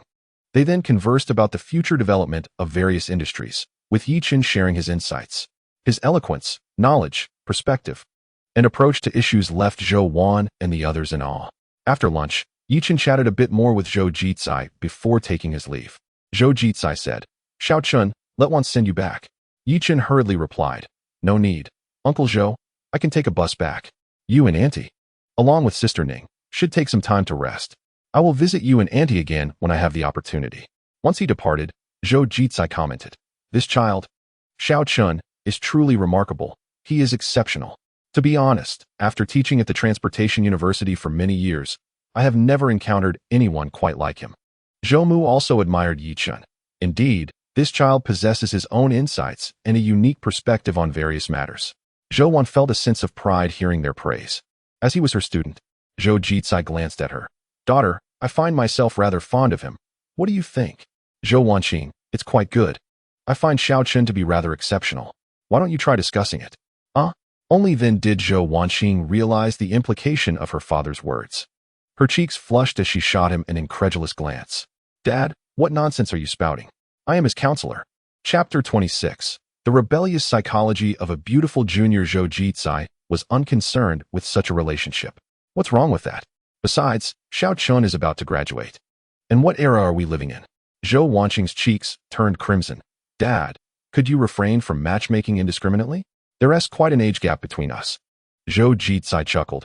"A difference of 6 or 7 years isn't significant. Look how mature and composed Xiao Chun appears. I believe this young man holds great potential for the future. Daughter, you should seize this opportunity early on." Zhou's mother nodded in agreement. "I think it's worth a try. You should consider dating. Dear, you're nearly 30 now. If you don't find a partner soon, you'll be labeled as an older single woman, and it will become increasingly difficult to find an exceptional boyfriend. You may have to settle." Seeing her mother's support, Zhou Wanqing felt somewhat speechless. "I'm going to bed now." With that, she retreated to her bedroom, lying on her bed, her heart racing and cheeks still warm. Why do my parents say such things? I've always regarded Xiao Chun as a younger brother. In the master bedroom, Zhou Jizai turned to Zhou's mother and said softly, "I believe there's potential here. Notice how our daughter isn't as vehemently opposed as before. When we mentioned previous suitors, her reactions were far more intense." Zhou's mother nodded slightly. "Perhaps our daughter feels her age makes her less compatible and harbors some insecurities." Zhou Jizai. "Indeed, however, matters of the heart require mutual affection. It cannot be one-sided. There's little we can do to assist." Zhou's mother. "Why don't you chat more with Xiao Chun? Encourage them to spend time together. I'll also look for suitable suitors for her. Our daughter can't afford to wait any longer. The older she gets, the less competitive she becomes. Zhou Jicai wholeheartedly agreed. Although our daughter is beautiful, there are many young and lovely girls. We truly cannot let this linger. Meanwhile, after leaving Zhou Wanqing's home, Yichen took a bus back to school. Standing by the dormitory window, he gazed at the picturesque campus scenery, feeling a surge of excitement at the thought of reuniting with his university classmates. Familiar faces flashed through his mind. Among his classmates, he was closest to 3 roommates, while he was not particularly acquainted with the others. Yichen stifled a yawn and returned to bed for a nap. Perhaps due to having consumed alcohol, he slept soundly until past 6. Rising from his bed, he freshened up and stepped out of the dormitory, making his way to the cafeteria. As he walked partway, he suddenly heard Zhao Jing's voice behind him. "Senior." Yichen turned to look at her. "Were you deliberately waiting for me?" Zhao Jing shot him a glance. "Senior, you're rather full of yourself. My friend Su Hui and I were just planning to grab a bite, and happened to encounter you." With that, she and her roommate Su Hui approached him. "Senior, you treated us to breakfast this morning. Tonight, we'll treat you to dinner, and we'll call it even." "I, Zhao Jing, detest owing anyone anything." Yichen gazed up and down at her. Zhao Jing noticed his gaze, straightened her chest, which made Yichen feel somewhat embarrassed. "You're a rather beautiful girl. Can't you be a bit more composed and demure? I never expected you to be so superficial, senior. A pretty face is commonplace, but an intriguing soul is rare. I am who I am, a unique spark." Yichen replied, "Let's hurry and grab a bite." The trio made their way to the cafeteria, where it was Zhao Jing who swiped her meal card. Initially, Yichen intended to find a secluded spot to quietly eat while secretly observing Wang Yusen. However, Zhao Jing took a seat opposite him, accompanied by Su Hui. While Yichen was eating, Zhao Jing suddenly remarked, "Senior, you're actually quite handsome. I've decided to pursue you." Yichen paused, taken aback. "You've only seen me twice. What do you like about me? Is your affection so trivial?" Zhao Jing responded, "Do you believe in love at first sight? In essence, love at first sight begins with physical attraction. This attraction doesn't necessarily mean someone is exceptionally handsome or beautiful, but rather that there is a mutual spark. My initial interest in Li Qingya was also based on appearance, but as I got to know her better, my feelings deepened. It starts with looks, gets caught up in talent, and remains steadfast in character." Su Hui couldn't help but admire her roommate, thinking it bold that she had already set her sights on a senior after just a few days. "Senior, why are you silent? Are you overwhelmed by this unexpected happiness?" Zhao Jing's bright eyes were fixed on him. Yichen replied, "I have someone I like. You should focus on your studies." Zhao Jing curiously inquired, "Who is that person? Do they like you back?" "Of course, she does," Yichen affirmed. Zhao Jing pressed further. "Then why aren't you two eating together?" "She's at Fudan University," Yichen explained. Zhao Jing seriously remarked, "Statistics show that the breakup rate for long-distance relationships exceeds 90, with over a 70 chance of infidelity. You wouldn't want to be left in the lurch, would you?" Yichen, feeling a bit exasperated, replied, "We aren't even together yet." Zhao Jing countered, "That's exactly it. Senior, it's better to give up early and be with me. We're at the same school. We can eat together every day, study in the library, stroll around the campus, and share our thoughts." Yichen chuckled, "If you don't mind that I have a girlfriend, I wouldn't mind having another." Zhao Jing shot him a glare. "I didn't expect you to be such a scoundrel." Yichen smiled slightly. "I am indeed a scoundrel. Remember to keep your distance from me." With that, he finished his meal and stood to leave. Yichen hoped this would deter Zhao Jing, preventing a repeat of his past experiences. However, he underestimated her determination. The more elusive something was, the more she craved it. This was why, in his previous life, even though he avoided her, she relentlessly pursued him. Had it not been for the incident during winter break that led him back home, she would have continued her pursuit into the next semester. As Zhao Jing watched Yichen's retreating figure, she huffed, "Just wait and see how I win you over." Su Hui was taken aback. "You're still going to pursue him? Do you genuinely want to be the other woman?" "Zhao Jing, what do you mean by the other woman? I simply wish for him to fall in love with me. I could never assume such a role." Yichen emerged from the cafeteria, meandering around the playground twice before returning to his dormitory. Upon arrival, he retrieved his phone to peruse the latest domestic and international news. At 8 o'clock, he intended to engage in a conversation with Li Qingya. Suddenly, his phone rang. It was a call from Lu Zixuan. Yichen answered with a smile, saying, "Sister Xian." Lu Zixuan's voice resonated through the phone. "Xiaochen, have you eaten yet? Yes, Sister Xian, have you? Not yet. I just returned home from the company and ordered takeout. Do you have time tomorrow afternoon? Yichen responded with a smile. Our classes commence the day after tomorrow. So I am free tomorrow, Sister Xian. Lu Zixuan remarked. I thought you were preparing for the postgraduate entrance exam. Your study load must be quite heavy. One must balance study with leisure. Sister Xian, I shall treat you to lunch tomorrow. How can I allow my younger brother to pay? I will treat you. At that restaurant we visited before. All right, Sister Xian, that place has a pleasant atmosphere, perfect for relaxation. I will take a shower now. Rest early, Xiao Chun. Chapter 27. Sister Xian's gift. Upon reading her message, Yi Chen's mind conjured an image of her mature and alluring figure. He hastily dismissed those thoughts and tapped on Li Qingya's profile. Qingya, how will you and your parents be arriving tomorrow? My dad will drive. It will likely take 10 hours. He is coming here for some business discussions. What does your family do? Just as Li Qingya was about to reply, the bedroom door swung open. She quickly set her phone down. Mom, what's the matter? Li's mother approached the bed with a smile and inquired. I came to ask if you've packed everything. Qingya, what were you just doing? Who were you chatting with? A classmate? Male or female? Male. A few days prior. Li's mother had sensed something. Her daughter had been messaging frequently while out. She felt a twinge of concern that her daughter might be in a romantic relationship. Is he a university classmate? Local? What is his family situation? Li Qingya clarified. He is a high school classmate. Li's mother immediately lost interest, thinking there was no one remarkable among her daughter's high school peers. Which high school classmate? Do I know him? After a moment's hesitation, Li Qingya replied, Yi Chun. You should know him. He was the top scorer in our class during the college entrance examination. Li's mother nodded slightly. I remember. He is at Zhanghai Transportation University, right? What do you two discuss? Let me see.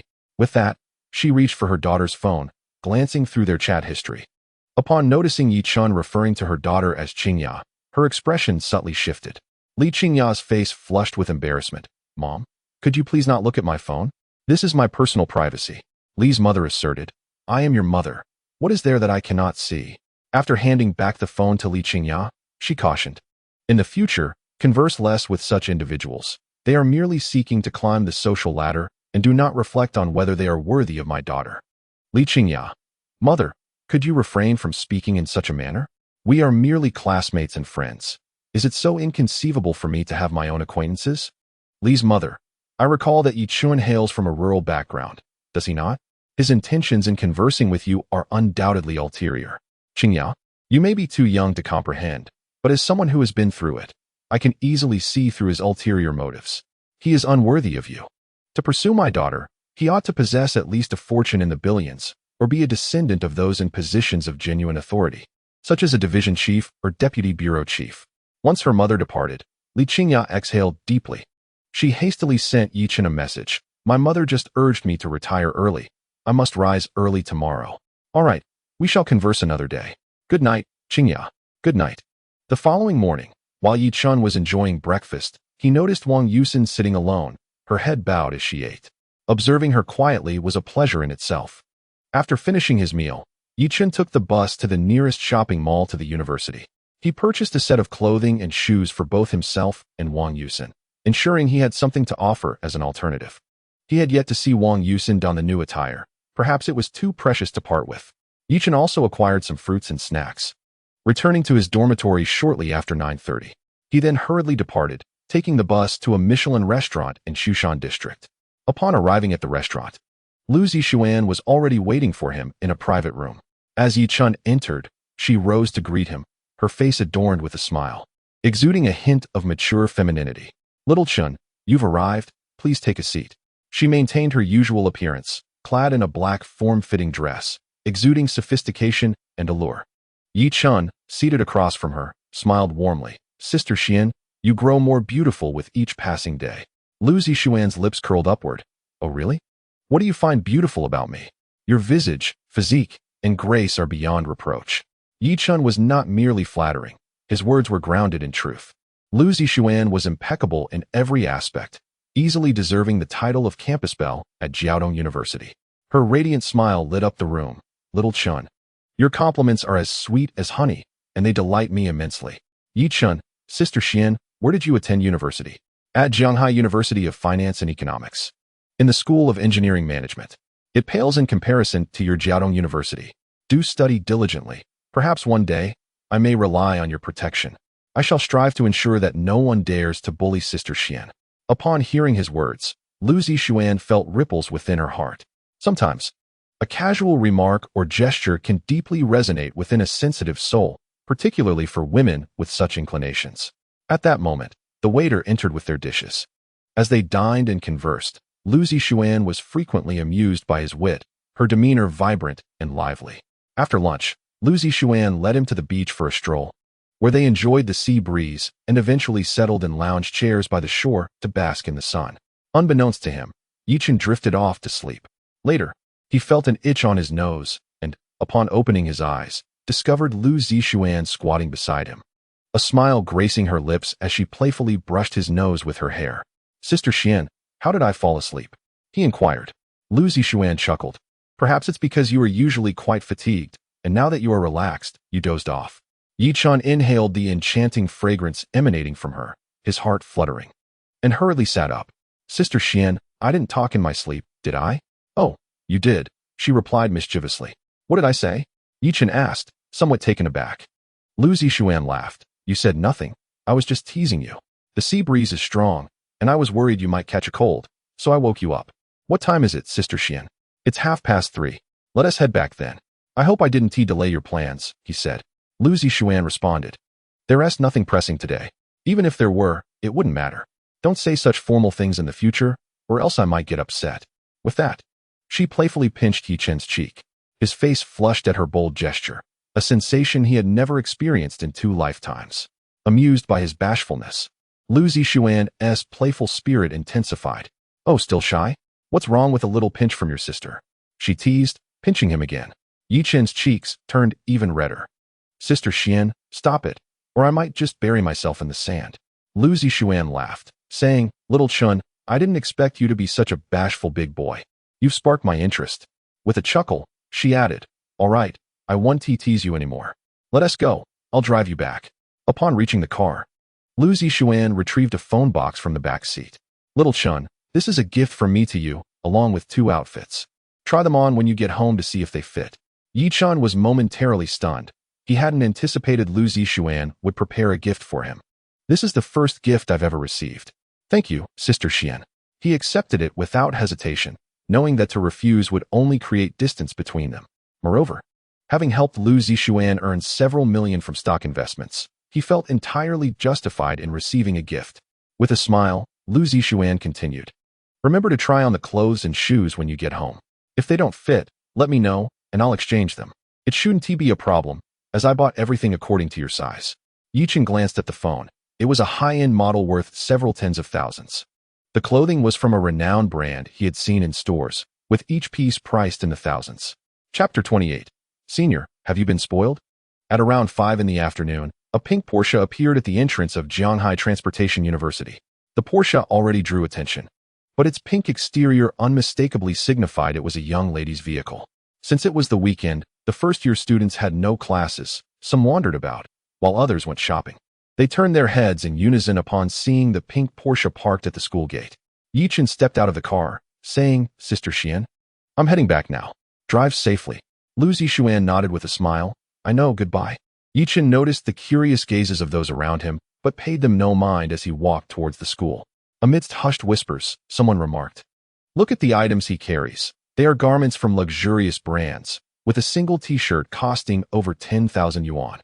Who would have thought that even at our university, there are those supported by wealthy benefactors?" Another responded, "What is so surprising about that? Which school is devoid of such occurrences? I envy them. When will I have a wealthy patroness?" To which a third party interjected, "You might as well forget it. Do you possess their charm? What is so remarkable about being handsome?" "I am robust," replied Yichen, just as he stepped on a campus, only to hear Zhao Jing's voice behind him. "Senior." He turned to see Zhao Jing and her roommate Su Hui, sipping milk tea and carrying shopping bags, approaching him. "Have you been out shopping?" Yichen inquired. Zhao Jing nodded. "Senior, I just saw you disembark from a pink Porsche." "Who was that?" Yichen smiled. "Just an older sister." Zhao Jing paused. "Senior, you're not being supported, are you?" Yichen retorted, "Why is your mind so impure? Do you think I'm the kind to rely on others?" Zhao Jing glanced at the bags in his hands. You can deny it all you want. Those are luxury items, costing thousands each. Anyone witnessing this scene would think the same. Yichen chuckled and asked, is a garment costing tens of thousands really that expensive? Zhao Jing and Su Hui exchanged looks of surprise. Wasn't he a piece of clothing costing that much considered exorbitant? Suddenly, the realization struck them. Could Yi Chun be a second-generation wealthy individual?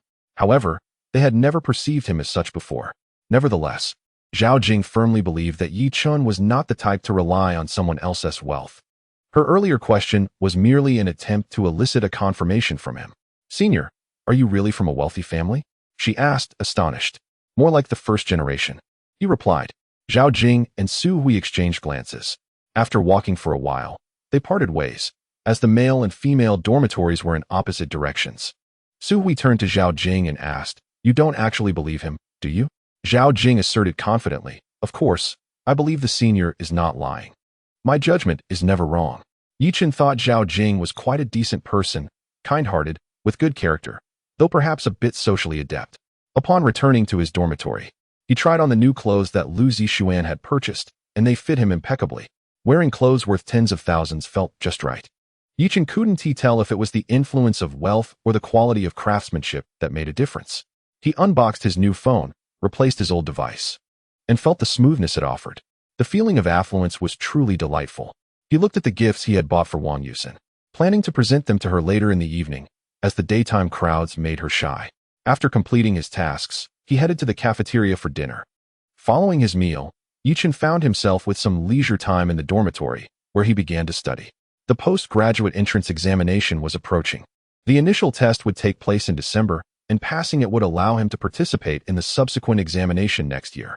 Only by succeeding in the re-examination could he secure a place in a master's program. With September already upon him, time was not on his side. As he immersed himself in reading, Yi Chun discovered that his memory and comprehension abilities were astonishingly remarkable. To describe them as photographic would not be an exaggeration. Could this be a benefit bestowed upon him by his rebirth? A surge of joy filled his heart. As he had previously harbored some doubts about his ability to pass the entrance examination, but now he felt utterly confident. After 2 hours of study, he picked up his phone intending to message Wang Yusen, only to notice a message from Li Qingya that had arrived over half an hour ago. I'm dining out with my parents. Let us chat another day. Yi Chun was somewhat perplexed, as this was the first time Li Qingya had taken the initiative to message him. Was she concerned about their conversation being discovered by her parents? He sent a message to Wang Yusen. Are you there, Yusen? Yes, I am. What is up? You're not asleep, are you? No, I'm studying. Wang Yusen was also preparing for the entrance examination, and due to her work during the summer, she had limited time to review. For the past few days, she had been studying until after 11 at night. Wait for me downstairs at the dormitory. I brought you a little something. With that, Yichen stepped out of the dormitory, carrying clothes, shoes, and some fruit. The campus pathways were nearly deserted, with only a few people occasionally appearing. After 6 or 7 minutes, he arrived at the entrance of a female dormitory where Wang Yusen was already waiting. Why are you out so early? It's getting a bit chilly. You might catch a cold, Yichen warned. Wang Yusen replied softly, I'm fine. I'm not cold. Today I went shopping and bought some clothes. I also got you a new outfit and shoes, along with some fruit. Make sure to eat plenty of fruit for your vitamins. With that, Yichen handed her the items. Wang Yusen hesitated before gently accepting them. Thank you, brother, she said. Her voice melodious, and the term brother nearly melted Yichen's heart. With a broad smile, he responded, your voice is delightful. It captivates my heart. I almost wish to pluck the stars from the sky to present them to you. Wang Yusen's cheeks flushed crimson, radiating shyness. Yichen playfully pinched her cheek, which felt as soft as a baby's skin, a delightful sensation. You should head back now. It's cold outside. Wang Yusen's heart raced, her face burning, and she quickly turned to leave, her head bowed. Yichen watched her retreating figure, a subtle smile gracing his lips. She is merely my sister.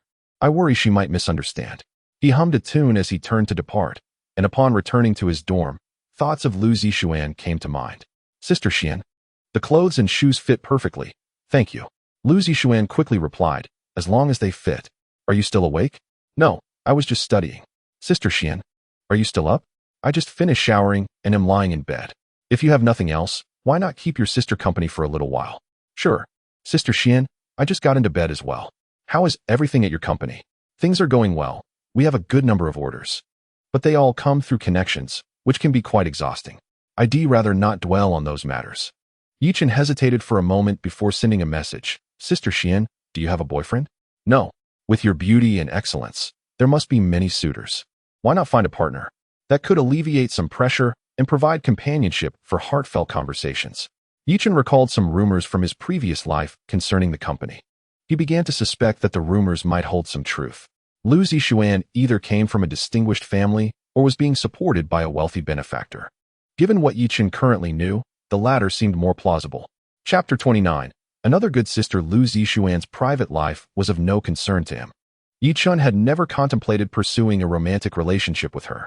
Even if she were indeed being supported by a benefactor, it was not his business. That was her personal life and choice. Should she genuinely regard him as a younger brother, he would not deceive her feelings. Lu Zixuan quickly replied, I do have many admirers, but none have captured my interest. Xiaochun, do you have a girl you like at university? Yes. Is it the girl you work with? No. She is a high school classmate attending Jianghai Fudan University. Li Qingya was the one he had secretly adored since high school. Wang Yusin was someone he had only recently come to like. Contemplating this, he felt a pang of inner conflict and contradiction. Only children make choices. I want them both, he thought. After all, how could I not honor the lives I've lived? Lu Zixuan, intrigued, asked, have you confessed to her? No, I was too timid before. You're about to enter your senior year. If you don't confess soon, you'll be graduating. Boys should be bold and brave in their declarations. Fear of failure will only leave you with lifelong regrets.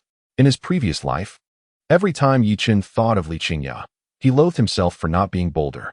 Perhaps, had he been courageous, her fate would have been different. That was his enduring anguish. He recalled the messages she sent before her tragic leap. Why didn't you pursue me in college? If one day I leave this world, will you remember me? Yichen continued his conversation with Lu Zixuan until 11 at night, before finally retiring. The next morning, Jianghai University of Transportation experienced a surge of returning students. Starting from 7 or 8 in the morning, students gradually made their way back. By 10 o'clock, one of Yichen's roommates returned. Xing Chao entered the dormitory and, upon seeing Yichen absorbed in a book, exclaimed with a smile, Old Yi, I missed you so much over the summer. Yichen reciprocated the smile as he replied, I missed you too, old Xing.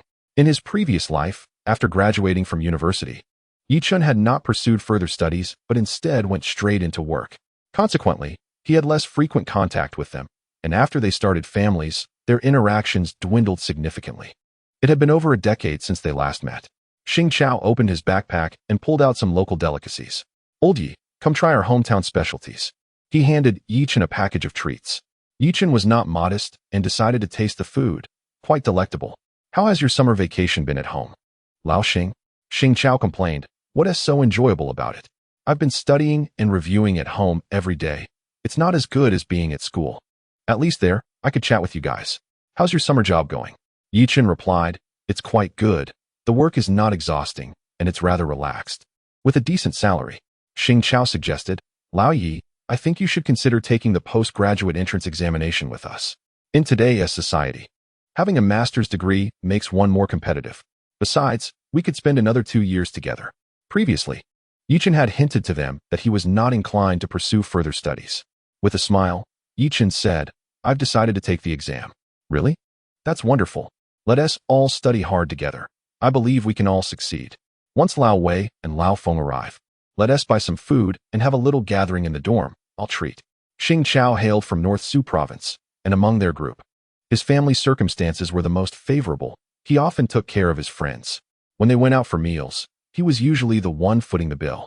Yichen chuckled, let me treat this time. You've treated us before. It's fine. My parents give me a generous allowance every month. Xing Chao was aware of Yichen's financial situation, knowing that his monthly allowance was just over 1,000. Yichen added, Lao Xing, I made some money from stock trading this summer. Don't try to compete with me. Today, it's my turn to treat. Xing Chao was taken aback. You've been trading stocks? How much did you earn? Several 100,000. Yichen refrained from mentioning millions, as that would have been too shocking. Several 100,000 was something Xing Chao and the others could comprehend, as it wasn't too outrageous. Given that Xing Chao's family was well off, several 100,000 might not be considered substantial. Xing Chao exclaimed in astonishment, Wow, Lao Yi, I didn't realize you had this talent. You must treat us tonight. Have you noticed that this year's new female students have quite a few beauties? When I first arrived, that fair-skinned girl's legs were simply mesmerizing. Yichen remarked. Don't even get me started. A freshman girl claimed to have fallen for me at first sight and insists that I pursue her. Really? Is she pretty? Indeed. She has a lovely face and an excellent figure, though she does exhibit some social prowess. Xing Chao grinned mischievously. With looks like that, how could you refuse? I have someone I like. If I didn't, I would have accepted. About that high school classmate you mentioned, you should hurry up and pursue her. If you don't act quickly, someone else might steal her away. Yichen laughed. I've already started making moves during the summer. Xing Chao scrutinized him. Lao Yi. I can't shake the feeling that you've changed a bit from before. Changed in what way? Yi Chun was startled internally. Your demeanor, as well as your speech and actions, seem somewhat different. I've been working outside for 2 months. I've encountered many people and gained experience. With money comes a certain poise. After their conversation, they made their way to the cafeteria, which was noticeably busier than before. While queuing for food, Yichen was on the lookout for Wang Yusen. Soon, he spotted her not far away, engrossed in her meal. After they finished getting their food, the two found a secluded spot to sit down. Xing Chao murmured, Old Yi, have you seen those beautiful younger female students? Each one of them is truly captivating. Although Yi Chun and his companions were all exemplary students, who does not appreciate the allure of stunning women? They often engaged in discussions in their dormitory about which college and which major housed the most attractive individuals with enviable figures. The 4 of them had previously been rather reserved in their personalities. During their meal, Zhao Jing and her roommate Su Hui sat across from them. Senior, Zhao Jing remarked, her face radiating with a beaming smile that left Xing Chao utterly mesmerized. Yi Chun smiled gently and introduced, allow me to present my roommate, Xing Chao. And this is Zhao Jing and Su Hui, freshmen. Xing Chao greeted them warmly. Hello, young ladies. Su Hui responded with a nod and a smile, while Zhao Jing, beaming at Yi Chun, asked, Senior, do I look pretty today? She was adorned in a short skirt and a low-cut t-shirt, looking strikingly beautiful. Yi Chun replied, You are beautiful every day, but please do not pursue me. I have someone I admire. We can be good friends, and you may consider me your brother. Zhao Jing pouted. Are you trying to keep me as a backup option? Yi Chun, with a serious demeanor, retorted, You insult my character. If you are unwilling, forget it. Let us eat. Zhao Jing chuckled. Who said I am unwilling? Brother, eat more chicken legs to nourish yourself. With that, she placed a chicken leg onto Yi Chun's plate. I have enough to eat. You take it, Yi Chun insisted, returning the chicken leg. Zhao Jing, not one to refuse, began her meal. Brother, are you preparing for the graduate entrance exam? She asked playfully, her voice intentionally teasing, sending a delightful shiver through him. Yes, but speak normally, he replied. I am speaking normally, she teased back. Let us eat. After finishing their meal, Yi Chun and Xing Chao bid farewell and departed. Su Hui observed Zhao Jing devouring the chicken leg and coughed lightly. Yi Chun just used his chopsticks to eat vegetables, and now he has given you the chicken leg, which has his saliva on it.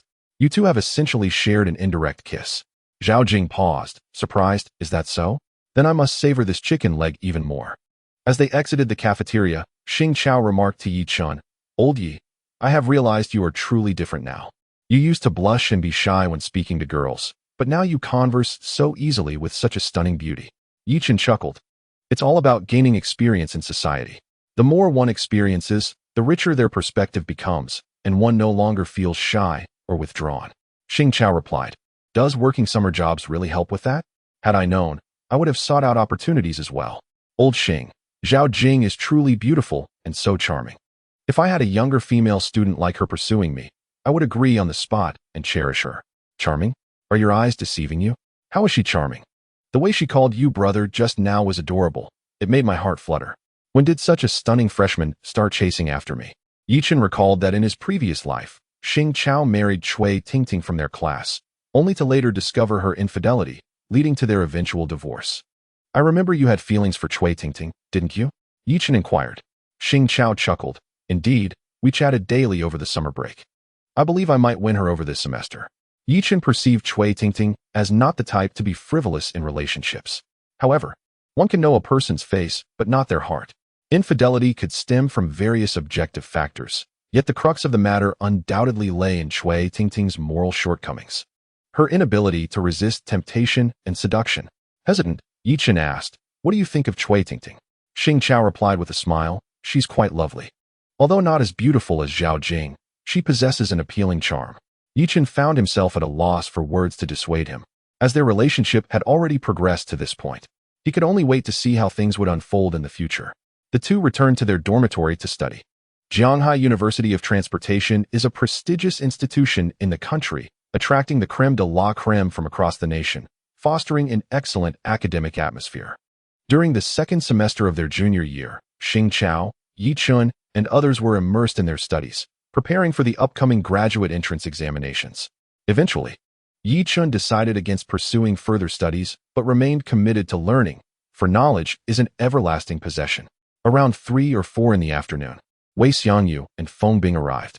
The group, having not seen each other for quite some time, exchanged warm greetings. In the evening, they gathered on the second floor of the cafeteria, where private rooms were available. They ordered several dishes and a few bottles of beer. Upon hearing that Yi Chun had made profits from stock trading, Wei Xiangyu and Feng Bing expressed a tinge of envy. After dinner, they returned to the dormitory to continue their studies. Yi Chun initially contemplated retreating to his bed to play on his phone, but he felt it inappropriate. The 3 others were diligently studying. How could he simply lounge about on his phone? This is the academic environment of a top-tier university, compelling one to engage in study. In a less rigorous institution, it might be the case that if 3 out of 4 roommates were playing, the solitary student could gradually be swayed to abandon his studies. At 8:30, Yi Chen sent a message to Li Qingya. "What are you up to?" Li Qingya quickly replied, "Studying." Fudan University, similarly prestigious, boasted a comparable academic atmosphere. Yi Chen responded, "I intended to rest in bed, but seeing my roommates so engrossed in their studies, I felt embarrassed to play on my phone." Li Qingya replied, "Focus on your revision. Until what time do you usually study in your dorm?" "Around 10 o'clock, he replied. "Let us chat again at 10 then."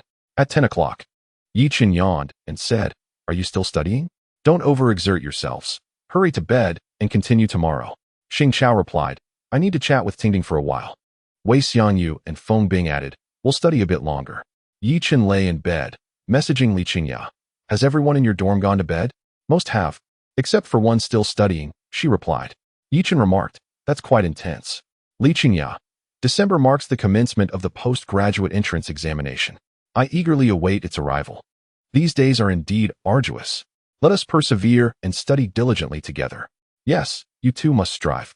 The two engaged in conversation for half an hour before retiring for the night.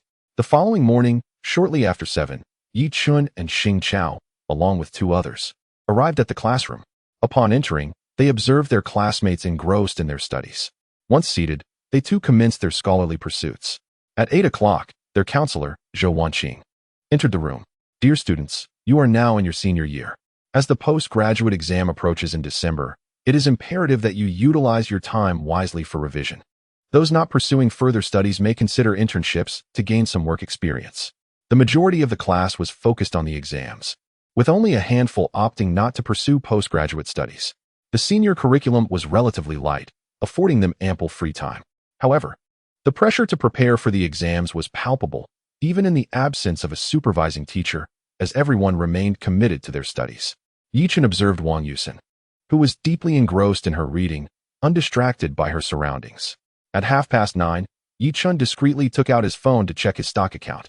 All 3 stocks he had purchased had reached their daily limit, resulting in a profit exceeding 1,200,000. This was the advantage of substantial capital. The greater the investment, the swifter the accumulation of wealth. Yi Chen perused the stock market, selecting potential stocks for the following week. He noted a few promising stocks in his memo and set reminders. Subsequently, he checked Huaguang Technology. Both Lu Zixuan and Zhou Jizai had invested in this stock, which had risen by 3% that day. The upward trend suggested further increases. Over the past 2 months, it had more than tripled, certainly a commendable stock. Yi Chen also reviewed the status of the European and American markets. Due to time zone differences, U.S. stock trading commenced at 9:30 in the evening in Huagua and continued until 4 in the morning, offering 6.5 hours of continuous trading without a midday break. As he observed the U.S. stock market, a particular stock came to mind. Game In, an epic battle between bulls and bears. This was a conflict involving numerous retail investors and short-selling institutions, with significant capital lurking in the background, albeit largely unrecognized. Many had profited immensely from this battle, with some stocks yielding returns of 30 to 40 times in a month. Had one invested 2 years prior, returns could have exceeded 100 times at the peak. Gaiman was projected to launch in January of the following year. Yichen needed to prepare in advance to trade U.S. stocks. He required an international securities account and a foreign bank account. Shanghai, being a first-tier city in China, hosted numerous branches of international banks and securities firms. Chapter 31. Zhao Jing's gift. In the afternoon, Yichen chose not to attend class. He left the campus to open an international bank account, followed by addressing issues related to large fund transfers at the bank, and ultimately visited an international securities firm to establish an account and seek advice on various matters. By the time he returned to school, it was just in time for dinner. After dinner, Yichen returned to the dormitory, where Xing Chao and the others had already finished their meal and were engrossed in their studies. "You're back, Yichen. What did you do this afternoon? Why didn't you go to the classroom to study?" Xing Chao inquired upon seeing him enter. Yichen replied, "I was out attending to some matters." He freshened up and began to review his books. Preparing for the postgraduate entrance examination was a rather tedious endeavor, although there were not many classes on a regular basis. The effort required for exam preparation far exceeded that of daily lessons. However, witnessing the diligence of those around him instilled a sense of urgency, compelling him to persevere. After 4 days of revision, Yichen felt reasonably prepared for the exam. His mind seemed extraordinarily sharp, akin to a superintellect, allowing him to absorb knowledge at a pace several times that of his peers. On Friday evening, Yichen and his 3 roommates exited the cafeteria. "Are you all going for a stroll on the playground?" he asked. Wei Xiangyu replied, "I haven't finished reviewing for my ideological and political theory class. I need to study a bit more." Feng Bing echoed, "I must review as well." Yichen turned to Xing Chao, who said, "I need to meet with Tingting. We have plans." "Going to a hotel?" Yichen asked curiously. Xing Chao chuckled, just to relax. Wei Xiangyu and Feng Bing widened their eyes in surprise. "You two are progressing quite rapidly, aren't you?" Xing Chao responded, "We've been talking for quite some time. We clarified our relationship during the summer vacation." After parting ways with his friends, Yichen strolled alone on the playground. His securities account had reached 17 million, with an additional 500,000 in his bank account. In the first 3 months of the year, he aimed to amass more capital, intending to make significant profits in the U.S. stock market. The prospect of earning dozens of times his investment in a month promised financial freedom. During the peak of the gaming market, daily transaction volumes exceeded $100 billion, translating to over 1 trillion RMB. With a capital of 1 or 200 million, he realized he could not create substantial ripples in the market. Unlike the volatile stocks in the domestic market, where a few tens of millions could trigger a chain reaction, and a few million could be just right. As his capital grew, Yichen found himself unable to engage with those volatile stocks, necessitating a shift towards higher market capitalization stocks. "Brother Yichen," a voice called from behind. Yichen turned to see Zhao Jing and Su Hui approaching him. "You're also out for a walk?" Zhao Jing asked with a bright smile. "Brother, why are you alone?" Dressed in a pleated school uniform, she appeared both pure and charming. "Just enjoying some peace." "Have you eaten yet?" Zhao Jing responded, "We just finished." "Brother Yichen, can I accompany you for a walk?" Yichen's expression remained calm. "Sure, that is fine." Zhao Jing observed him closely. "Brother, you seem a bit downcast. Is there something troubling you? You can share it with me, and I'll help you bear the burden." Yichen replied, "I'm not unhappy, just contemplating some matters." "What are you thinking about?" she asked. "About making money." "How do you plan to make money? Do you understand stock trading?" Zhao Jing shook her head. "I don't, but my father seems to be involved, he knows." Yichen advised, "Encourage your father to refrain from it after this year." Zhao Jing appeared perplexed. "Why?" "Because a bear market is approaching," Yichen replied, choosing to say no more on the subject. Even if Zhao Jing communicated this to her father, he might not believe her. After all, how much experience could a university student possess? Their words typically lack persuasive power, such as the reasoning of an ordinary person. Zhao Jing remarked, "Brother, you must be exhausted from studying every day. I have bought you a gift, which I will present shortly." Yichen felt somewhat surprised. "There's no need to buy anything. You are still a student and do not earn your own money. Wait until you have your own income to make purchases." Zhao Jing smiled. "It's all right. My father provides me with ample living expenses." The 3 of them strolled around the playground, chatting amiably, enjoying the moment. Yichen was reluctant to return to the dormitory early, as his peers were studying, and it wouldn't be appropriate for him to return without doing the same. He had already completed his revision, and his graduate school examination posed no issues. Zhao Jing said, "Senior, I will go fetch your gift."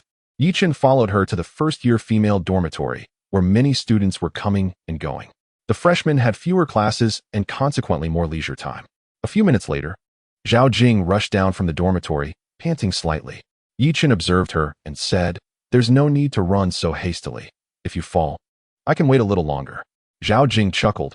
"Are you concerned about me, brother?" Yichen maintained a calm demeanor. "Of course. Isn't it natural for a brother to care for his sister?" Zhao Jing handed him a box. "Brother, this is a neck and lumbar massager I bought for you.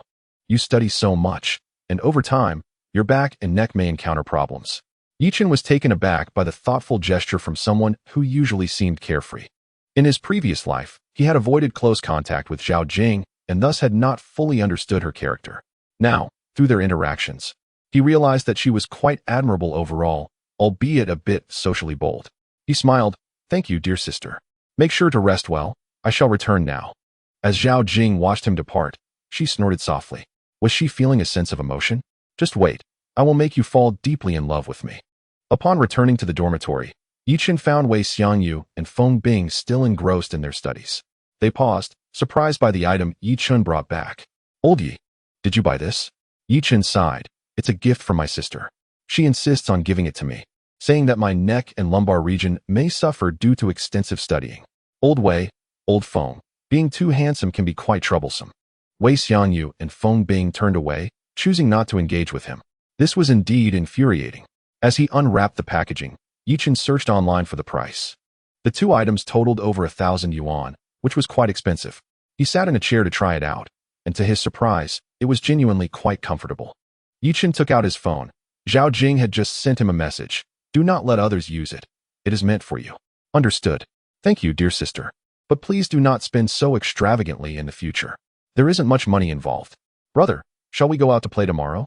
It is essential to balance work and leisure." "Sure, I will check if I have other commitments. If not, let's take a stroll." Yichen also wishes to avoid being cooped up in the dormitory all day. At this moment, Zhou Jitsai sent him a message. "Xiao Chun, what does Huaguang technology say?" Yichen replied, "Uncle Zhou, just hold on to it. Given the market conditions and overall trends, there is still considerable room for growth." Zhou Jitsai responded, "All right. It has already risen 20 points this week." Yichen inquired, "Uncle Zhou, do you have a U.S. stock account?" "No, why? You should open one. Once we enter a bear market here, we can invest in U.S. stocks, which are quite stable in their growth." Yichen hoped to lead him to make a fortune in U.S. dollars. After all, it is foreign money. The more we earn, the better. This would also make Zhou Jitsai feel indebted to him. "Indeed, I almost forgot. I will take care of it next week."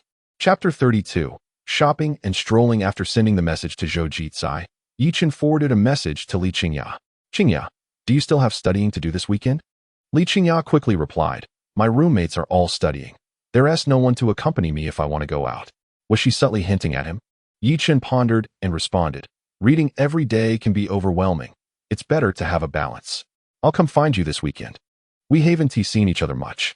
Li Qingya asked, "Where shall we go?" Yichen felt a surge of excitement. Indeed, she was prompting him. "In the years I've been here, I haven't visited any attractions.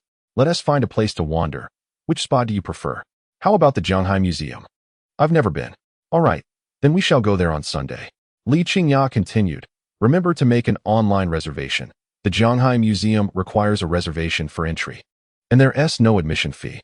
Yichen paused. Was she looking out for him, knowing his family's financial situation? "Just wait. You will come to know me anew." Though he currently had over 10 million, such an amount was insignificant in Zhanghai City, where the wealthy drove cars worth millions. On September 17th, Saturday, shortly after 7 in the morning, Yichen was having breakfast in the cafeteria with Wei Xiangyu and Feng Bing. Before long, Zhao Jing and Su Hui arrived at the cafeteria and sat opposite Yichen. Wei Xiangyu and Feng Bing had seen Zhao Jing before and felt a mix of envy and resentment towards Yichen. Why would such a beautiful junior actively pursue him? Was it merely because of his looks? So superficial, far too superficial. "Junior, can't you see our inner charm? After all, matters of the heart are largely based on chemistry and feelings." "Senior, shall we go watch a movie later?" Zhao Jing asked, looking at him. Yichen nodded slightly. Sure. I haven't seen a movie yet. Let us experience it. After finishing their meal, Wei Xiangyu and Feng Bing bid farewell to Yi Chun and returned to their dormitory to review.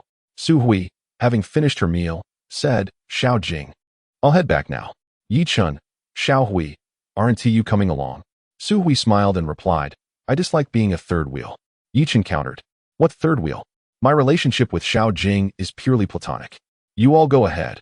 I have some other matters to attend to, Su Hui said before turning to leave.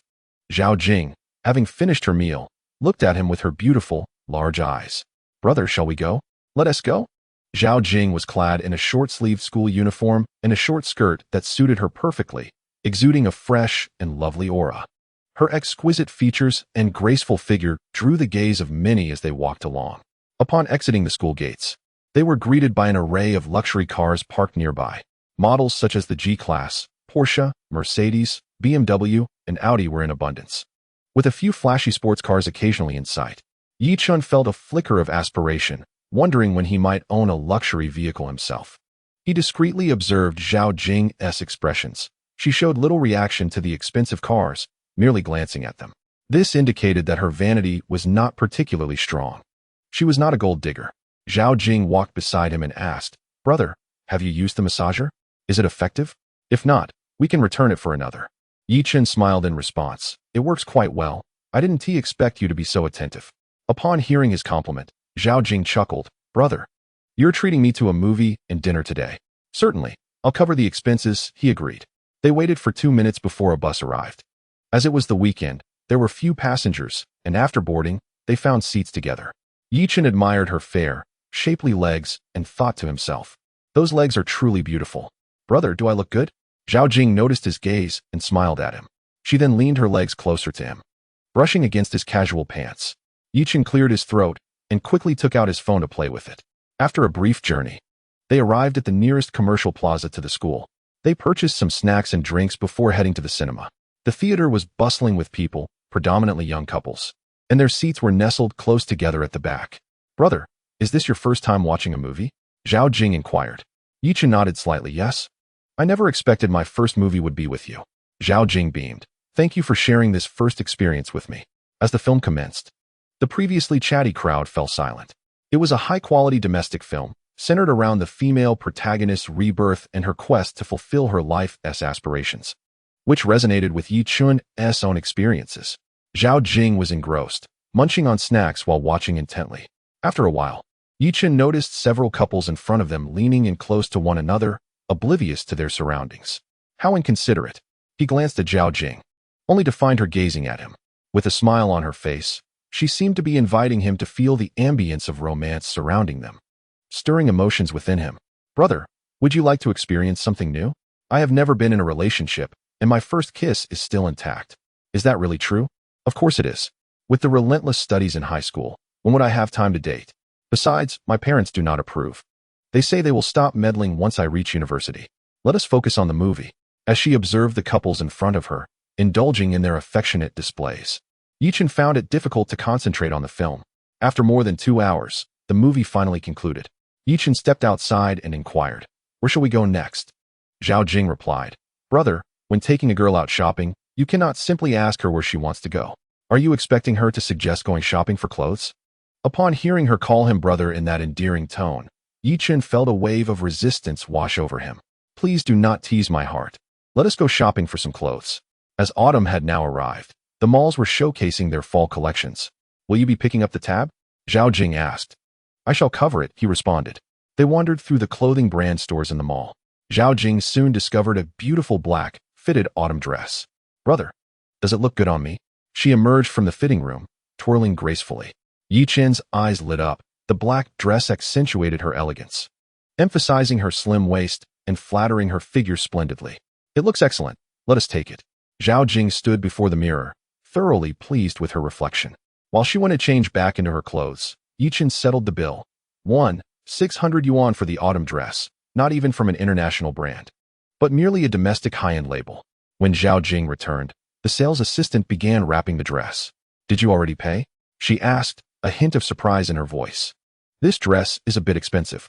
Yi Chun nodded lightly. It is nothing. Consider it a gift from brother to sister. Thank you, brother. As they exited the clothing store, Zhao Jing insisted on buying him something. Ultimately, she purchased a casual autumn outfit, spending nearly 1,000 yuan. Yi Chen then selected a casual autumn ensemble for another girl. Zhao Jing remarked, "Brother, I don't need it. It is not for you.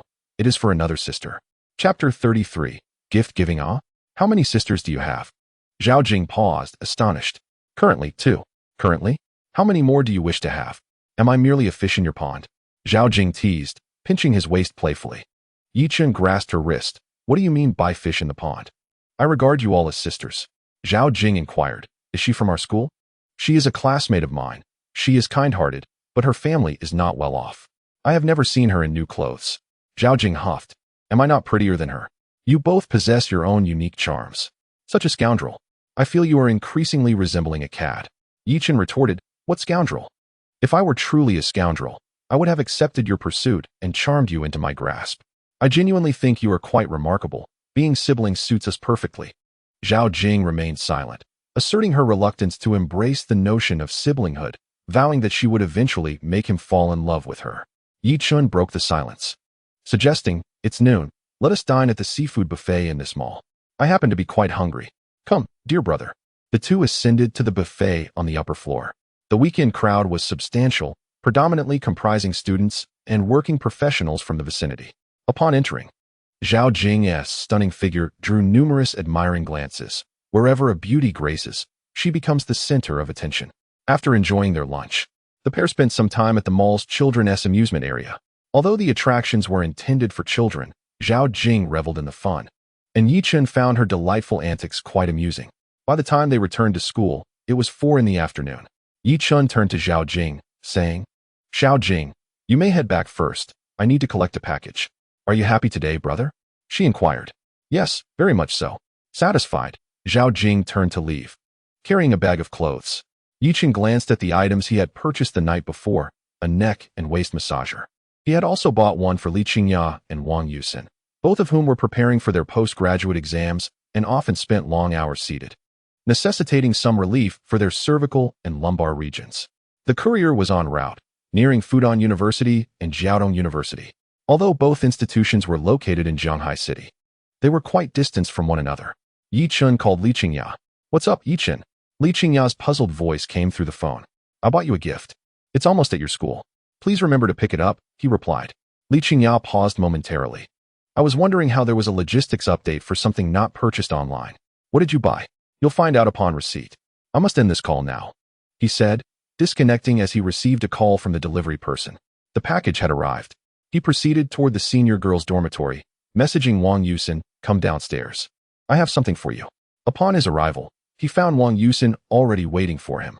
Yi Chen beamed at her, presenting a set of autumn attire along with a neck and waist massager, explaining, given the long hours of study, a half-hour massage daily can alleviate any potential issues with your cervical and lumbar spine. Wang Yusin's cheeks flushed slightly, conscious of the curious onlookers passing by. Hesitantly, she refrained from reaching out immediately. Sensing her inner conflict, Yi Chen encouraged, take it. There's no need to feel burdened. I regard you as my dear sister, and it's only natural for me to pamper you. Wang Yusin finally accepted the gift, murmuring, thank you, brother. Your words are music to my ears. Now, do head back, he replied. As Wang Yusin returned to her dormitory with her assortment of packages, her roommates eyed her with curiosity. Dong Min inquisitively asked, Yusin, who bought you those clothes? Feng Lily. Yusin, are you in a relationship? Wang Yusin's cheeks flushed. No. Dong Min, then who sent you this? A suitor? Feng Lily helped her open the package. Wow, this is a neck massager and a waist massager. I've been feeling quite uncomfortable in my back and neck while studying these past few days. Yusin, who is so considerate? Another roommate, Chen Dongxue, hurriedly inquired. Yusin, are you dating? Dong Min, who is he? Do we know him? Wang Yusin, her face still crimson, explained. No, it's Yi Chen who sent this to me. He is my brother. Yi Chen, Dong Min, Feng Lily, and Chen Dongxue were all taken aback. They had always thought of Yi Chen as quite ordinary, not at all like a wealthy heir. In their class, there were a few rich kids who wore clothes worth thousands and shoes that cost several thousand to over 10,000. Dong Min, somewhat astonished, asked, how did he become your brother? The other three looked at her with curiosity. Wang Yusin shyly replied. We worked at the same company during the summer break and often commuted together. When someone bullied me, he would help and referred to me as his sister. Dongmin glanced at the clothes in her hand and remarked, these clothes aren't cheap. They're around 1,000 for the outfit. And this massager is from a brand, costing over 1,000. He really spends money generously. Feng Lily, Yusin, you must be cautious. Don't get deceived. I know. Chen Dongxue, have you seen the phone Yi Chun is using? It's a high-end Huawei model, costing over 30,000. Dong Min and Feng Lily's expressions changed in shock. So expensive? Did you see it? Chen Dongxue nodded slightly. I saw it in the classroom a couple of days ago. Yusin, is he really a wealthy heir? I never noticed before. Wang Yusin shook her head. I don't know. She didn't wish to disclose anything about Yi Chun. Meanwhile, Li Qingya returned to the dormitory with a package and opened it to reveal its contents, a smile gracing her lips.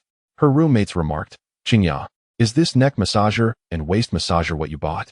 You definitely needed one. Studying every day is exhausting. Li Qingya smiled. I didn't buy it. Someone gifted it to me. Who sent it? The curiosity of her two roommates was instantly piqued.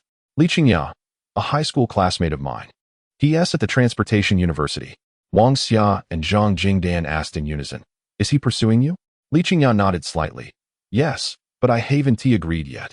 Zhang Jingdan, saying that makes me think you're not far from agreeing. Do you like him? Wang Xia laughed. I'm a bit curious now. What kind of man could capture our Qingya's heart? Is he handsome? After Yi Chun returned to the dormitory, Xing Chao and the others were studying. Old Yi is back. How was your time with your sister? Yi Chun, I wanted to ask you the same.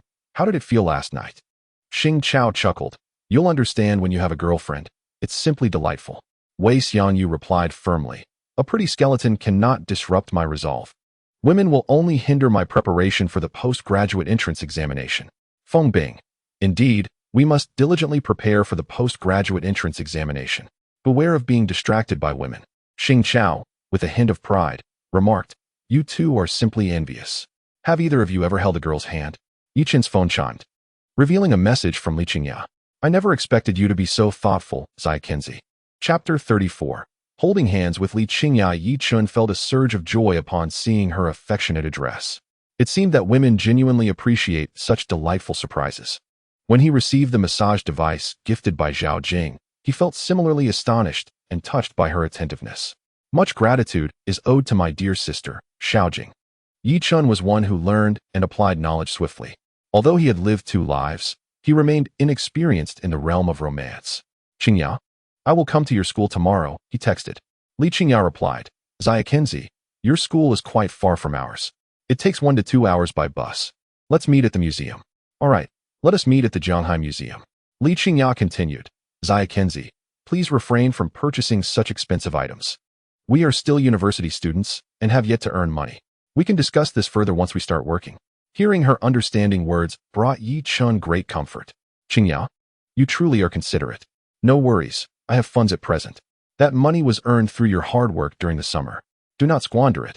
Hard-earned money should be spent on meaningful people. Yi Chun's heartfelt words made Li Qingya's heart blossom with joy. Is this your first time giving a gift to a girl? Zai Kenzi, reflecting on the gifts he had given to Wang Yusin, he replied calmly. Yes, it is indeed my first time. Li Qingya chuckled. Zia Kenzi, focus on your studies and get some rest after your revision. Very well, I shall get to studying. See you tomorrow. After their conversation, Yi Chun messaged Wang Yusin. Have you tried the massage device? Not yet. I will give it a try soon. If it's not effective, I'll return it. Remember to use it once or twice daily. Understood. Wang Yusin, there's a freshman girl pursuing me. Did you notice? I did. I have not agreed to her advances. All right. Do not study too late. Rest early. In matters of love, beyond material conditions, the most crucial aspect remains the ability to provide emotional value to one another. Both elements are indispensable. Relying solely on material wealth to win a partner will lead to abandonment when faced with someone possessing greater affluence. While Yi Chun was engaged in conversation with Wang Yusin, Lu Zixuan sent him a message. Lu Zixuan, Xiaochen, what are you up to? I am reviewing my studies. Sister Xian, take care of your health. Do not study too late, and do not place too much pressure on yourself. Given your stock trading abilities, even without pursuing postgraduate studies, I believe few could rival you. Sister Xian, do you have a U.S. stock account? If not, remember to open one next week. The situation in our domestic market is not favorable, and I predict we will soon enter a bear market with limited opportunities for profit. It would be wise to earn some U.S. dollars then. Next week, I shall open a stock account in the United States. Is Sister Xian busy with work this week? Not particularly. I have social engagements both at noon and in the evening tomorrow. I had originally planned to invite you, Xiaoqing, for a leisurely outing. Yi Chun felt a sigh of relief, grateful that she had prior commitments. Sister Xian, when you have some free time, we shall embark on an adventure together. Do take care of your health amidst the numerous social obligations. He was well aware of the drinking culture prevalent in the domestic sphere, especially within the institutional and business sectors, which are particularly challenging. A mature and alluring beauty like Lu Zixuan, navigating the corporate world without a background, would find it difficult to secure contracts unless she resorts to compromising her integrity. With so many similar companies in the country, why would anyone choose a new company like yours? The following morning at 7 o'clock, Yi Chun boarded the bus, his heart racing at the thought of meeting Li Qingya. She was the girl he had secretly admired during high school, and fortuitously, she harbored feelings for him as well. Had he been able to be with Li Qingya in his previous life, he would have felt utterly content. Yet now, he found himself somewhat greedy. At 8:13, Yi Chun disembarked at the Jianghai Museum stop. Upon stepping off the bus, he spotted Li Qingya standing beside the bus stop sign. "Qingya," he called out as he approached her. A smile blossomed on her face, her beautiful eyes appraising him from head to toe. "Xiaoqing, you seem to be much more handsome than before." Yi Chun replied with a broad smile. "Haven't I always been this handsome?" Their university years had seen them drift apart, with only the annual high school reunion during winter vacation providing a glimpse of each other. Li Qingya observed him closely. "I think you've become a bit fairer." Yi Chun had been scrutinizing her as well. It was evident that she had made an effort to look her best. Her long brown hair cascaded down her shoulders, framing her oval face and cherry-like lips, exuding grace. "Qingya, you two have matured since we last met." While her figure had developed, it remained within the normal range. Unlike Zhao Jing, whose development was exceptional and rare among their peers. "Let us hurry. The Jianghai Museum is quite vast, and it will soon become crowded," Li Qingya urged as they made their way towards the museum. On this weekend, many visitors were drawn to the location. Although they arrived early, the journey had taken over an hour by bus. After a queue lasting more than 10 minutes, they finally entered the Jianghai Museum. The museum was expansive, comprising several floors, and a thorough exploration would require several hours. As they wandered through the exhibits, taking photos and engaging in light-hearted conversation, they resembled a young couple. "Xiaoqing, look at this magnificent vase," Li Qingya exclaimed, gazing at a Qing dynasty flower vase. Yi Chun, while also admiring the artifacts, found himself covertly observing Li Qingya. Nothing could compare to her beauty. Their opportunities to meet were scarce, and he was determined to seize this moment. Yet, internally, Yi Chun grappled with a dilemma. Should he take the initiative to hold her hand? Would that be too forward? What if she rejected him? Though Yi Chun has lived 2 lives, his experience in this regard is rather limited. After pondering for over half an hour, he finally made a decision. As they strolled towards the next exhibit, he reached out and took hold of Li Qingya's icy hand. After this action, his heart raced, and he glanced at Li Qingya, observing her reaction. Her expression remained unchanged, as if nothing had transpired. Yi Chun sighed with relief. Indeed, a man must take the initiative. If one does not act, does one expect the woman to take the lead? After more than an hour of wandering, they found a place to rest for a while. Yi Chun retrieved a bottle of drink from his backpack and offered it to her. "Qingya, have a sip of water." Li Qingya looked at him and asked, "Xiao Chun, what do you plan to do after you graduate from your Master program?" Yi Chun contemplated for a moment and replied, "I want to start a business." "What about you?" Li Qingya responded, "My parents want me to take the civil service exam and become a public servant." Yi Chun felt a sudden jolt. With such a path, one might not know where they would end up working. Moreover, in the current domestic climate, without a family background or social connections, it is challenging to advance. Li Qingya looked at him and said, "It shouldn't be that dire. I believe that gold will shine no matter where it is." She had yet to step into society and had not experienced certain harsh realities, having been raised in comfort. It was understandable that she was unaware of some of the darker, uglier rules. "Qingya, your aspirations are commendable, contributing to the construction of our nation. If you have a passion for it, then pursue it." He did not press her further.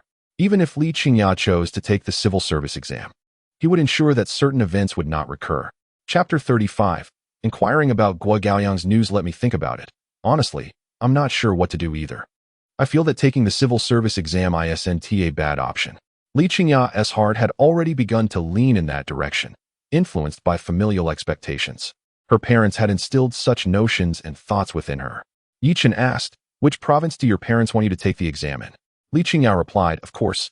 They want me to take it in our hometown of Ludong province. However, it is still early, and things may change. You mentioned wanting to start a business? What industry are you considering?" Yi Chen responded, "I plan to start an investment company." "An investment company? What will you use to fund it?" "Investment firms require substantial capital." Yi Chen chuckled. "I made some money trading stocks during the summer vacation. With some accumulated capital, it would be feasible." Li Qingya paused in surprise. "You trade stocks? How much have you earned?" "Over 10 million. Li Qingya's eyes widened. "How much?" "Currently, my securities account holds approximately 17 million. Li Qingya could hardly believe it. "Is that true?" "Xiao Chen, are you pulling my leg?" Yi Chen took out his phone, opened the Donkai Securities app, and displayed his account balance of 17.62 million. Li Qingya stared at him. "Xiao Chen, I didn't realize you were so impressive." Yi Chen smiled sheepishly. "I suppose it's all right." Li Qingya cautioned, "Don't be too proud. Over 10 million wouldn't even buy you a decent house in Zhanghai City." Yi Chen smiled and nodded. "Understood. I shall heed the little princess's guidance and remain humble and low-key." Li Qingya's fair cheeks flushed slightly as she shot him a playful glare. "Who is your little princess?" After resting for a little over 10 minutes, the two continued their exploration of the museum. Yi Chen naturally took her delicate hand for the second time. It was cool to the touch and quite pleasant. With familiarity came ease, and he was no longer as nervous or apprehensive. After spending the entire morning, they finally finished their visit to the museum. Yi Chen was profoundly impressed by the vast array of exhibits that spanned various dynasties, each exquisite antique leaving him in awe. Upon exiting the museum, he continued to hold her hand. "Qingya, what would you like to eat?" he inquired. "Anything light will do," Li Qingya replied. "I recall there's a shopping mall nearby. Shall we grab a bite there?" They strolled for over 10 minutes to a nearby mall, arriving at a restaurant called Chen's Prawns, a popular chain specializing in large shrimp. The establishment was bustling with patrons and business was thriving. A sizable bowl of prawns soon arrived, weighing over 2 pounds. Yi Chen donned gloves and began peeling the shrimp, placing the first one onto Li Qingya's plate. Her face lit up with a smile. "I didn't expect you to be so considerate, Xiao Chen." With a slight smile, he replied, "I may not understand much, but this little gesture is quite simple." Li Qingya also placed her first peeled shrimp onto his plate. Although they were not officially a couple, their dynamic felt remarkably like that of one. Yi Chen felt confident in winning Li Qingya's affection. Despite her slightly proud and slow-to-warm-up nature, once she did, she would be quite clingy. After their lunch, they wandered the mall for a while longer. Yi Chen bought her 2 outfits and a pair of shoes, while she reciprocated by purchasing him an outfit and shoes. By around 4 in the afternoon, Yi Chen hailed a taxi to take Li Qingya back to school. With a driver present, he found it challenging to create moments of intimacy. Perhaps when his finances improved, he would consider purchasing a vehicle. 40 minutes later, they arrived at Zhanghai Fudan University. "Xiao Chen, I'm heading back," she said. "Make sure to rest well and study tomorrow." "Understood, goodbye." At 6 in the evening, Yi Chen returned to school. Upon arriving at the dormitory, he noticed Wei Xiangyu and Feng Bing still studying. "Old Yi, you're back. Did you go shopping with your sister again?" Wei Xiangyu asked. Curious, Yi Chen inquired, "What about old Xing?" "He went out shopping with Cui Tingting." "You both should be cautious with all this leisure. You might risk not being able to pursue graduate studies," Wei Xiangyu warned. Yi Chen chuckled. "I find the entrance exam for graduate studies not too daunting. Have you all eaten yet?" "Not yet. We were just planning to go," they replied. "Let's go together," he suggested, and the three made their way to the cafeteria for dinner. Yi Chen did not see Wang Yusin. She might have gone to another cafeteria with her roommates or perhaps had not arrived yet. Back in the dormitory, Yi Chen sat in a chair and pulled out his phone, noticing that Li Qingya had just sent him a message. "Today marks the happiest day I have experienced since embarking on my university journey. I share your sentiment. From now on, let us venture out each weekend to refresh our spirits, balancing study with leisure." "Indeed, that sounds agreeable." After a brief conversation, Li Qingya returned to her studies. At that moment, Xing Chao arrived, his face aglow as he hummed a merry tune. Yi Chen inquired, "Old Xing, why have you returned so late? Surely, you haven't indulged in a short stay at a hotel, have you?" Xing Chao paused, Taken aback. Old Yi, how do you know?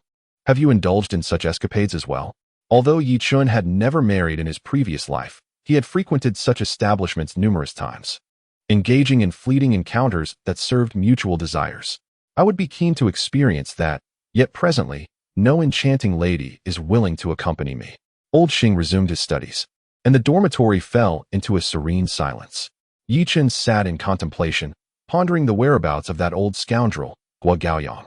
He intended to unearth some incriminating evidence against him. This individual was undoubtedly a repeat offender, likely with other victims who remained silent out of fear. Yi Chun sent a message to Zhou Wanning. Sister Ning, are you awake? Zhou Wanning, engrossed in Douyin, felt a twinge of curiosity upon seeing his message. Not yet. Why do you ask, Xiaoqin? Yi Chun replied, Sister Ning, are you familiar with Professor Guo Gaoyang? I am. Are you seeking him for something? I am contemplating pursuing graduate studies and wish to select a mentor in advance. Where is Professor Guo typically found? Zhou Wanning hesitated at his message. Xiaoqin, perhaps you should consider someone else. His reputation is rather tarnished. Were it anyone else, she might not have spoken so directly, for if their conversation were to be disclosed, it would not bode well for her. Yi Chun pressed, what is wrong with him? Zhou Wanning replied, his character is questionable. It is said he has harassed female students and does not adequately guide male students. Yi Chun was taken aback by the severity of Guo Gaoyang's infamy. Could you elaborate? Sister Ning, rest assured, I shall not disclose this to anyone. Zhou Wanning responded, Xiaoqin, I trust you. Last year, a female student reported Guo Gaoyang to the college administration, but given his long-standing ties with the leadership and the implications for the institution's reputation, the matter was suppressed. This was not an isolated incident. There were similar reports in the preceding years, all of which were silenced.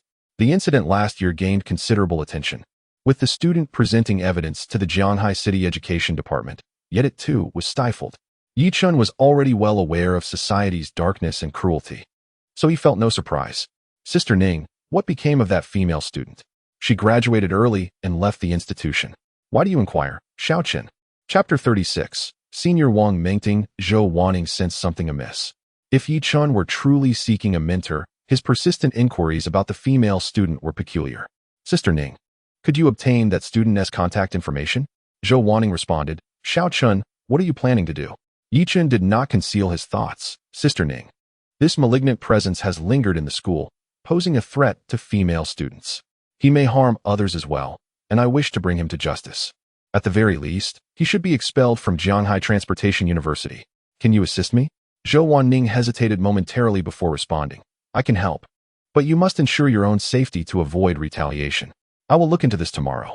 She shared his disdain for Guo Gaoyang. Yet some actions were not within her purview.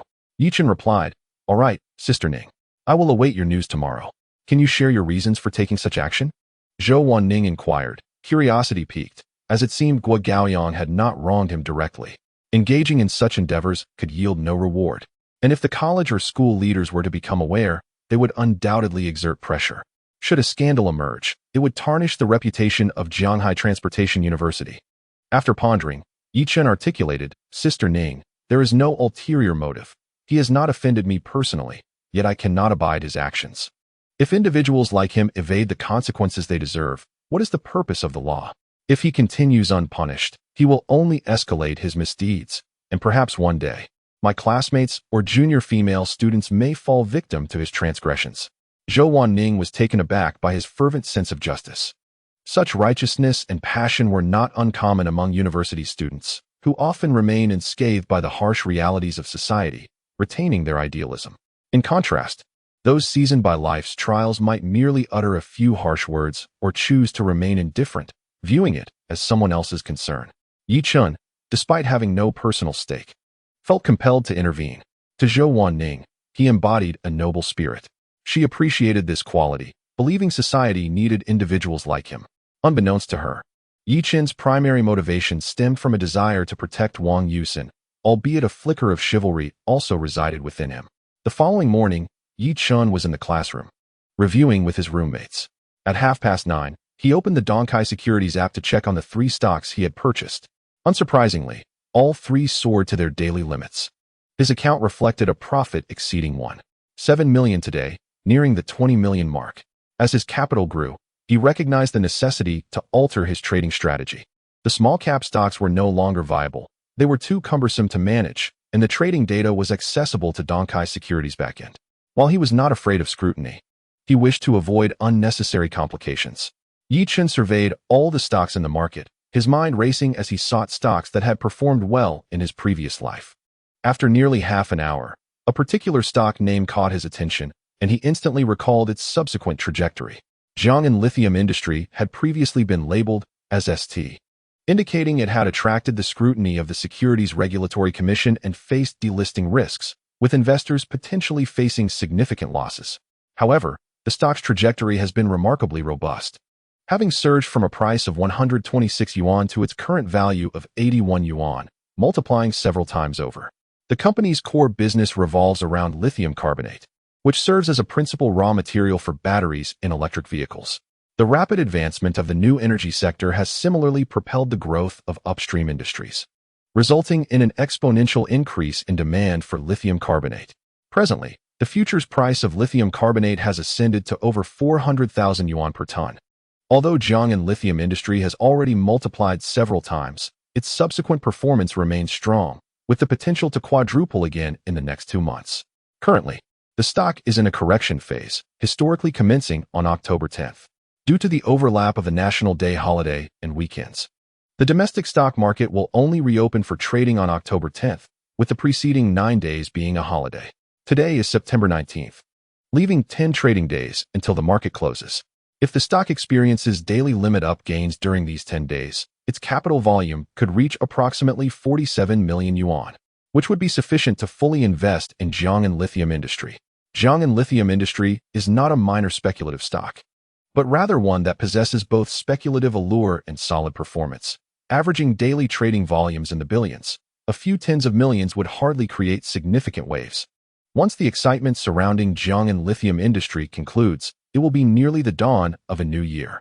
The domestic stock market is poised to transition from a bull market to a bear market, initiating a substantial decline.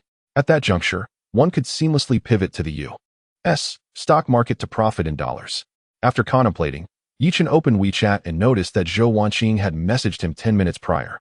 Xiao Chun, I found the contact information for that female student, but I'm uncertain if she still uses it. Please reach out and see. All right, Qingjia. I will get in touch. Yi Chun discreetly exited the classroom and dialed the number of the senior, named Wang Mengting. The phone rang twice before it connected. Hello, who is this? A melodious female voice resonated from the phone. May I ask if you are Senior Wang Mengting?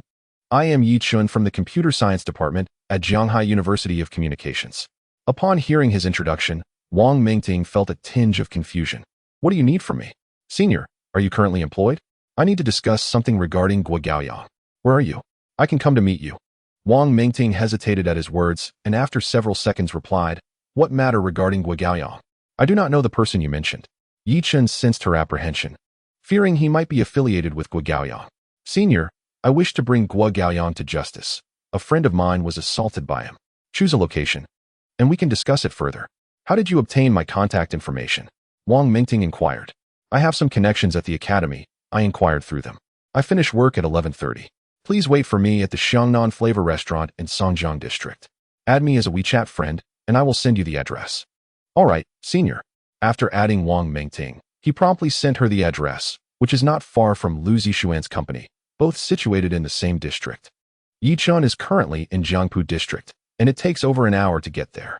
He takes a bus to a restaurant in Songjiang District. At 11:20 a.m., Yi Chun arrives at the Xiangnan Flavor Restaurant. He reserves a private room and sends a message to Wang Mengting. Senior, I've arrived at the restaurant, in room 202. Approximately 20 minutes later, there is a knock on the door. A young and beautiful girl enters, observing Yi Chun as he gazes back at her. Hello, Senior. I am Yi Chun. Please take a seat. Wang Mengting looks at him and inquires, What year are you in now? I'm in my 4th year. Preparing for the postgraduate entrance examination. Senior, please order whatever you like. Wang Mengting, without hesitation, selects several signature dishes.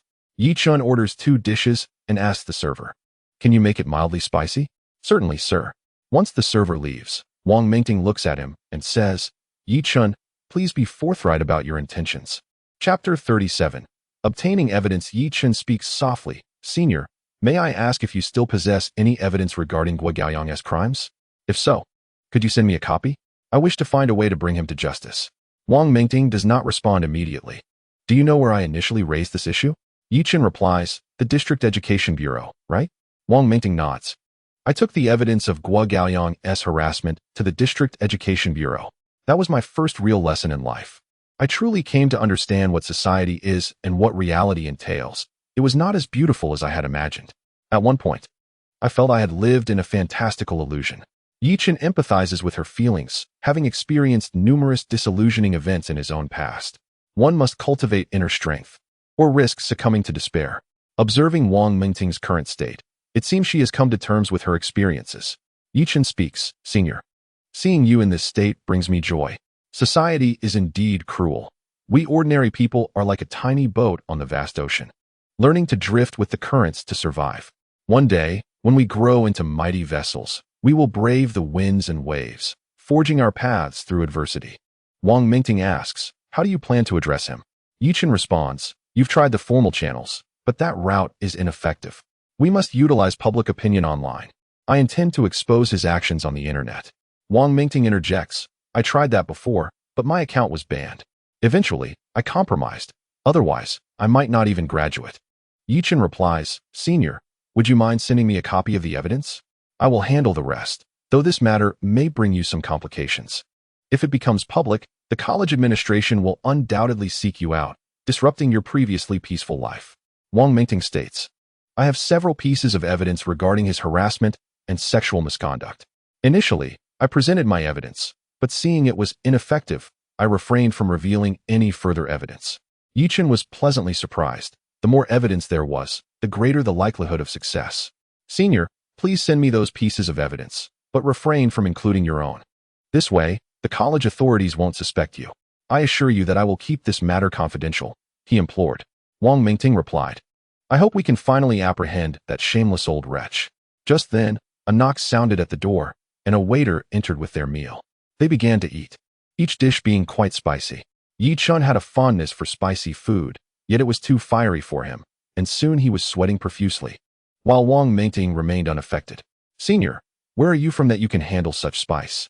He inquired. Wang Mingting chuckled at his predicament. I'm from Xiangnan province. We are accustomed to such cuisine. Yichen wiped the sweat from his forehead and asked, Senior, how many people has Guo Gaoyang assaulted or harassed? I'm not precisely sure, she replied, but I've heard rumors of dozens. I possess 5 video pieces of evidence showing him taking advantage of his position during lectures to molest and harass female students. One video even captures him in a laboratory with a female student in a compromising situation. I filmed it discreetly. Yichen asserted, we absolutely cannot allow this scoundrel to remain at the school. Who knows how many more female students would fall victim to his vile actions. After finishing her meal, Wang Mingting said, I will send you those 5 videos now. Please handle them delicately to avoid causing too much disturbance in their lives. Yichen nodded gently, understood, Senior. Subsequently, Wang Mingting sent the 5 videos, each of brief duration, some merely seconds long, and others spanning several tens of seconds. The videos clearly documented Guo Gaoyang's lewd conduct toward female students. The final video, being the longest, showcased Guo Gaoyang and a female student engaged in intimate acts in an empty laboratory, the footage rather provocative. He watched it briefly before hastily shutting it off. Thank you, Senior, he said gratefully. Wang Mingting gazed at him. I hope you can help me fulfill this wish. After leaving the restaurant, they parted ways. And Yichen called Lu Zixuan. Sister, are you at the company? Yes, I am. What is up, Xiaochen? I happen to be near the company. I'd like to come and see you. Missing me, huh? Come on over. I've missed you too. Yichen took a cab to Yaxing Technical Service Limited Liability Company. At the front desk, Li Jing was momentarily taken aback upon seeing him. Xiaochen, what brings you here? I'm looking for Sister Xian. I have something to discuss. Li Jing regarded him with a complex expression, having heard the rumors about him. She hadn't realized he was indeed a kept man, having returned to school while frequently visiting General Manager Liu. The General Manager is in her office. Have you spoken to her? I just spoke with Sister Xian on the phone. Then you may go in. As Yichen walked into the company, Li Jing felt a twinge of disdain, thinking to herself that he appeared presentable, yet was merely a man living off a woman. Yichen entered Lu Zixuan's office, where she was focused on her computer, managing company affairs. Xiaochen, you're here. Please, have a seat. Yichen sat across from her, and Lu Zixuan poured him a cup of coffee. Did Xiao Chen not attend class today for revision? Yichen smiled and replied, I have nearly completed my course review. I don't foresee any issues with the graduate entrance examination. Sister Xian, I have a matter to discuss with you. What is it? Lu Zixuan inquired with curiosity. Yichen continued, there is a professor at our university who typically supervises graduate students. His character is questionable. He often takes advantage of female students, engaging in threats, harassment, and coercion. I wish to expose him online, as reporting him in person has proven ineffective. Lu Zixuan maintained a calm demeanor. Do you possess concrete evidence? Yichen nodded slightly. I have several videos. Lu Zixuan remarked with a smile. That simplifies matters. There are countless media outlets on Douyin. Submitting the information to them should suffice. Even if he holds some influence in Shanghai City, it is improbable that he has connections nationwide. Moreover, there are foreign media organizations that relish in reporting domestic scandals to achieve their own objectives. I know many individuals in the media sector, and I can assist you in making the connections. Yichen responded, Thank you, Sister Xian. Please help me reach out, and I will submit the information to those media outlets online. Lu Zixuan provided him with several contact details and preemptively informed those individuals. Thank you, Sister Xian. Lu Zixuan approached him, a fragrant aura enveloping her as she placed her hand on Yichen's shoulder. No need for thanks. Xiao Chun, please ensure your identity remains concealed. Otherwise, the school administration will certainly seek you out. If this escalates, Shanghai University of Transportation will lose face, which would severely tarnish the institution's reputation and image. Should you reveal yourself, the administration might subject you to various forms of hardship. If you trust your sister, allow her to handle this matter. Yichen replied, Of course I trust you, Sister Xian. I am merely concerned about causing you any trouble. The school's reputation and image should not be masked but confronted with transparency and accountability. Lu Zixuan reassured him, There will be no trouble. Since you trust me, I will take care of it. Please send me the videos. Chapter 38. The profligate heir Yichun made a brief edit to the videos before sending a copy to Lu Zixuan. She smiled and said, Leave it to me. You can rest assured. In a couple of days, you'll see it trending on Douyin. Yichen sipped his coffee. Thank you, Sister Xian. Lu Zixuan replied. No need to be polite. It won't cost much. The very nature of this exposure carries its own momentum, with a few media outlets covering it. The topic will surely trend, given their substantial follower counts. Yichun and Lu Zixuan conversed for a while about investment companies, discussing the conditions and processes before parting ways. By the time he returned to school, it was already past 4 in the afternoon. He went to the classroom to study for a while before heading out to dinner with his 3 roommates. Old Yi, you seem to vanish every day. What have you been up to? Xing Chao asked while eating. Yichun replied, Just had some matters to attend to. Xing Chao quipped. What could a student like you be so busy with? Off to chase girls? Yichun chuckled and responded, I was looking for a wealthy woman, one worth over 100 million, and she's both young and beautiful with a stunning figure. Xing Chao's eyes widened in disbelief. Is that for real? Lao Yi, you wouldn't want to be a kept man, would you? Wei Xiangyu remarked, If such a fortunate opportunity arises, do introduce it to your friends. After toiling endlessly for the postgraduate entrance examinations, we still end up as laborers, never earning a fortune. Xing Chao glanced at Wei Xiangyu and quipped, Old Wei, you're usually so listless, yet your eyes sparkle at the mention of a wealthy woman. With your frail stature, I doubt a rich lady would take notice of you. Feng Bing chimed in, Exactly. Your physique is too weak. As for me, I'm robust, standing at 6 feet tall, and 30 minutes of exertion is nothing for me. Yichun observed the two, surprised. I never expected you both to be so perceptive. I thought you only knew how to study. Feng Bing replied, Our diligent studies are aimed at improving our future lives. If there is a shortcut, who wouldn't he want to take it? What shortcut? What are you discussing? Zhao Jing approached with Su Hui, prompting Wei Xiangyu and the others to adopt a serious demeanor while dining.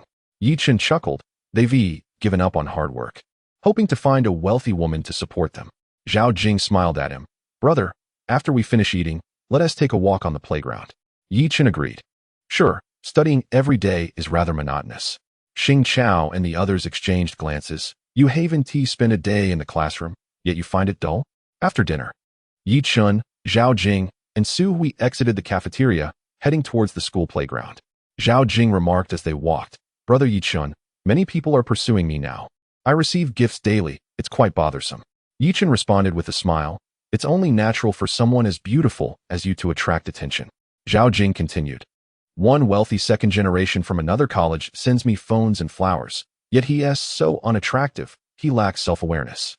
Although she wasn't overly concerned with appearances, she believed they should at least not be ugly. The trio soon arrived at the playground, where a multitude of people were strolling and others were jogging for exercise. The school would be hosting a sports meet next month, but that was of little concern to Yi Chun and his friends. The main participants would be the standout athletes from the physical education department. They were capable of ranking in national collegiate competitions, making the comparison to amateurs like them quite stark.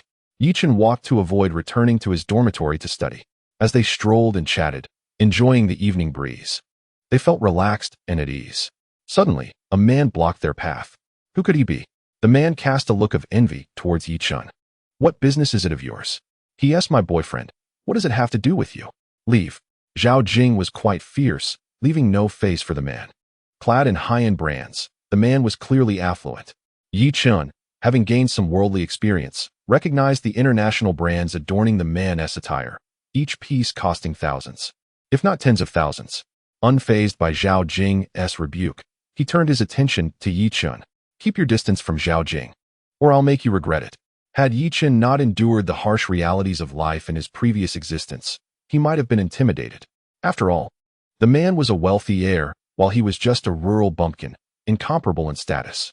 He replied calmly, Is your father a member of the underworld? You act so arrogantly while the country is cracking down on such matters. I advise you not to stir up trouble for your father, or he will surely give you a good beating. Yi Chun's repeated reference to your father sounded as though he was admonishing a child. While his words lacked significant harm, they were laced with strong insult. Zhou Jipeng's face darkened as he pointed at him. If you have the guts, tell me your name and class. Yi Chun retorted, You speak like a child. I am Yi Chun from class 1 of the senior computer science department, and I am always ready for you to come find me. However, I suggest you consult your parents before taking any action. He held Zhou Jipeng in disdain, perceiving him as a spoiled scion from a wealthy family, good for little else than flaunting wealth and bravado. In this era of rule of law, despite the existence of many social nuances, no one dared to bring illegal activities to the forefront. Should public opinion escalate, the consequences could be dire. Zhou Jipeng sensed Yi Chun's contempt, and his frustration nearly boiled over. He initially intended to retaliate with harsh words, but realized it would only reflect childish behavior, and thus stormed away in anger. Zhao Jing remarked, This person is utterly annoying, persistently pestering us, thinking that a bit of family wealth makes him significant. Don't let such individuals affect your mood. Tonight's weather is rather gloomy, a bit overcast. Su Hui added, I checked the weather forecast. It seems we will have rain for the next 5 or 6 days. Zhao Jing smiled and said, Brother Yi Chun, it's that time of year again. Remember to dress warmly, or you might catch a cold. At approximately 7:40 p.m., Yi Chun returned to his dormitory and sent messages to Li Qingya and Wang Yusin. It seemed there would be rain and a drop in temperature in the coming days, so he reminded them to dress warmly. Li Qingya and Wang Yusin replied almost simultaneously. Li Qingya wrote, Got it, little Chun, you take care too. Wang Yusin chimed in, Yes, you too. A smile graced Yi Chun's face. Although Zhao Jing was not very old, she possessed considerable insight, and he had learned much from her. He engaged in a brief conversation with the two, encouraging them to continue their studies. Both Li Qingya and Wang Yusin were preparing for their graduate entrance exams, which required diligent revision, akin to the tense months leading up to the college entrance examination, where one must exert every effort. Zhou Wanqing messaged him, Little Chun, have you found out about the person? Yi Chun responded, Sister Qing found her. I had lunch with that senior today, and she has several pieces of evidence regarding Guo Gaoyang's misconduct towards students. Zhou Wanqing inquired, What are your plans moving forward? Yi Chun replied, A friend of mine said she would help me. She fears I might be exposed, and that the school leaders will create trouble for me. Zhou Wanqing cautioned, If you are exposed, the school leaders will definitely come looking for you. Your friend seems quite reliable. What does she do? Yi Chun explained, She is the owner of the company I used to work for. We became acquainted while trading stocks, and she has made some money from it. Zhou Wanqing was somewhat surprised by his revelation. Is she a woman? How old is she? What does she look like? Yi Chun was momentarily taken aback. At 29. Looking quite handsome. What is it, Sister Ning? Zhou Wanning cautioned him. Little Chun, you are still young. You must remain vigilant and not be deceived. Sister Ning, Are you worried that I might get lost in the affection of a wealthy older woman? Zhou Wanning replied. You are still quite young and unaware of the harsh realities of society. While she may genuinely care for you, my point is to always exercise caution in all matters. All right, Sister Ning, I understand. I will study diligently for the graduate entrance exam and not let my studies slip. Good night, Sister Ning. Good night. After their conversation, Yichen put down his phone and glanced at Xing Chao and the others, who were all engrossed in their studies. Initially intending to rest on his bed, he felt a pang of guilt and compelled himself to study for a while. The following day, the online atmosphere remained calm, with no news emerging about Guo Gaoyang. Yichun refrained from pressuring Lu Zixuan, fully aware of her capabilities. Moreover, such matters required careful orchestration. One could not afford to give Guo Gaoyang a chance to react. The strike must be decisive. For days, the weather had been dreary, with temperatures dropping and considerable fluctuations between day and night, necessitating a jacket. Yichen spent his days in the classroom revising, though much of the time was spent on his phone, reminiscing about individuals and significant events from his previous life. Certain memories required prompts to recall the subsequent details. It was akin to the later stocks. He couldn't quite remember them until he saw their names, at which point their detailed trajectories would vividly return to his mind. On the morning of September 24th, Saturday, after a 5-day wait, Yichen finally encountered news regarding Guo Gaoyang online. Early that day, several prominent media outlets simultaneously reported Professor and graduate advisor Guo Gaoyang from Jianghai Transportation University accused of molestation, sexual harassment, and assaulting dozens of female students. Alongside the reports, several videos were released, directly substantiating his misconduct. With the influence of various online commentators and numerous netizens, public opinion began to escalate. Numerous media outlets commenced coverage of the incident. While dining in the cafeteria with his roommates, Yichen received a message from Lu Zixuan. Little Chun, media outlets have already reported the incident. Have you seen it? Yichen quickly replied, Sister Xian, I'm eating and haven't seen it yet. Lu Zixuan responded. It will likely trend soon unless he possesses extraordinary means. Otherwise, he will certainly face legal consequences. Yichen typed back, Sister Xian, are you free for lunch? I'd like to treat you. I have a social gathering at noon. Come to my place for dinner instead. I'd love for you to taste my cooking. All right. Sister Xian, please send me the address later. Just as they finished their exchange, Zhao Jing and Su Hui approached. Brother Yichun, let us go out to have some fun today. Yichun was reluctant to join Xing Chao and the others at the library. All right. A balance of study and leisure is essential. I'll head back to the dorm to change. I accidentally got my clothes dirty. Brother Yichun, please wait for me at the cafeteria entrance after you finish eating. After Zhao Jing and Su Hui departed, Xing Chao spoke up. Old Yi, don't you fancy that high school crush? Why do you always hang out with her? Are you, perhaps, indulging in some romantic entanglements? Wei Xiangyu chimed in. Old Yi surely desires to play the field. Who wouldn't he want more beautiful companions around? Yichen replied with a serious expression. I regard Xiao Jing as a sister. Do not impose your sordid notions upon me. Xing Chao scoffed. All right, Old Yi. Spare us the pretense. We are all men here. Who doesn't understand the game? After breakfast, the trio headed to the school library to study. Yichen waited outside for a while until Zhao Jing arrived in casual attire. Her long hair flowed gracefully. Her figure was enchanting, and with her hands in her pockets, she appeared youthful and spirited. She was truly stunning. Having a girlfriend like her would be delightful. In his mind, images of Li Qingya and Wang Yusen surfaced, but each had their own charm. They were all remarkable in their own right. Zhao Jing approached him with a smile, saying, Brother Yichun, I invite you to the movies today. Yichun smiled back. How can I let my sister treat me? I shall cover the cost. Let us go. The two walked towards the school exit. Upon stepping outside, Yichen noticed several supercars parked there, capturing the attention of everyone around. He couldn't help but glance at the sleek vehicles. Which young person wouldn't admire such marvels? However, upon recognizing the figures standing beside the supercars, Yichen's expression faltered. Zhou Jipeng was there.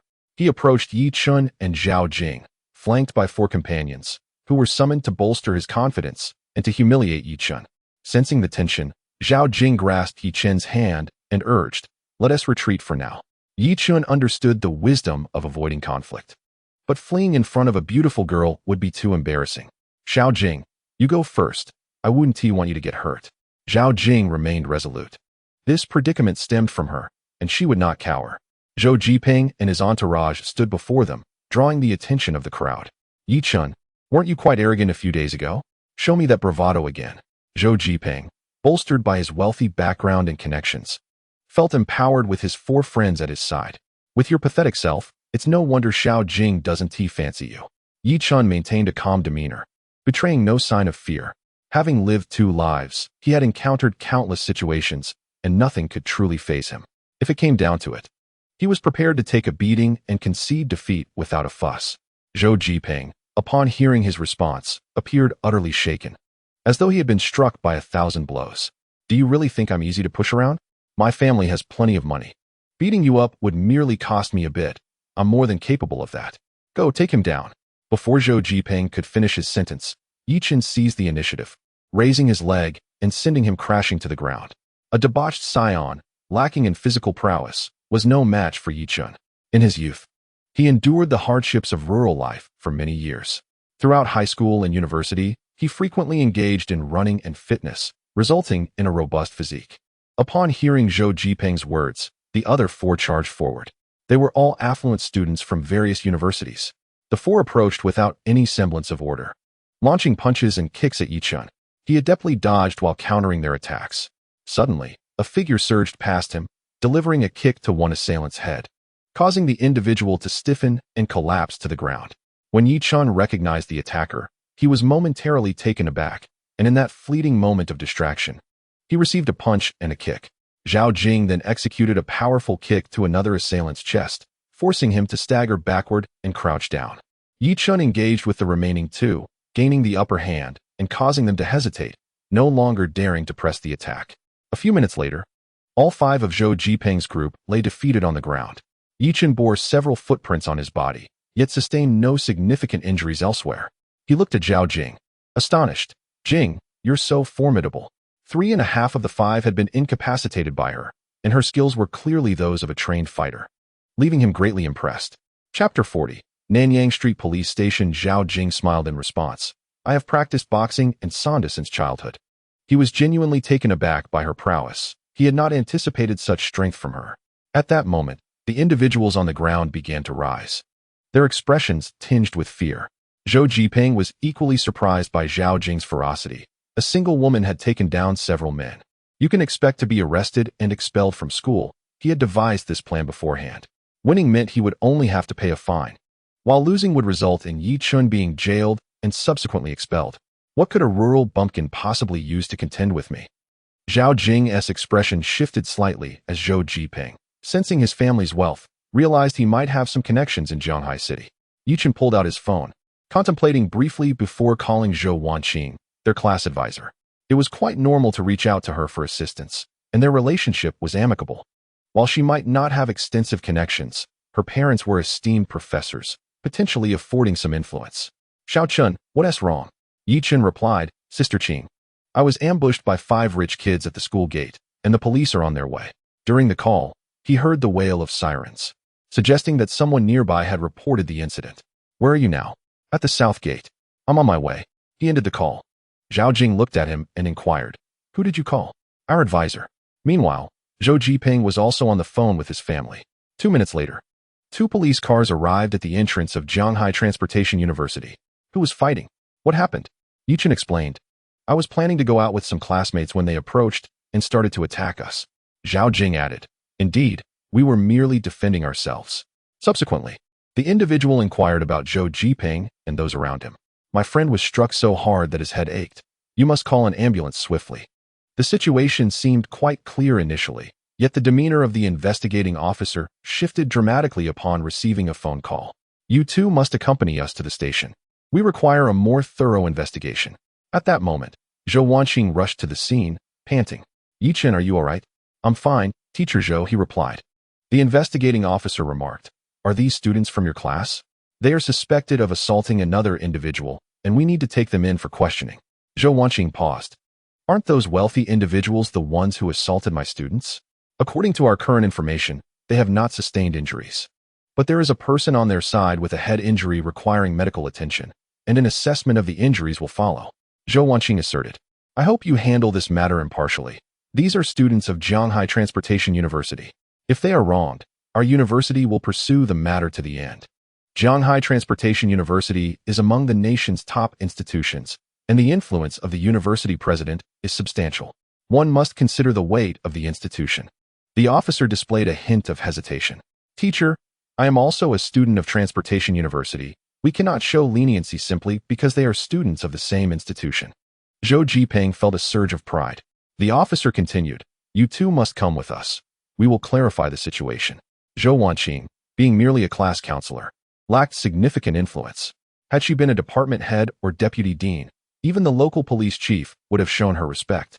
Yi Chun and Zhao Jing were taken to the Nanyang Street police station. They were not subjected to any special treatment, but were instead asked to recount the incident in detail before being left to wait. Being left in limbo can impose a psychological burden on ordinary individuals, keeping them in a state of tension and unease. Yi Chun first took out his phone to send a message to Zhao Jing. Don't worry, Zhao Jing, everything will be fine. Yi Chun, are you alright? I'm fine. I'll just scroll through Douyin for a bit. After saying this, he opened Douyin to check the trending topics.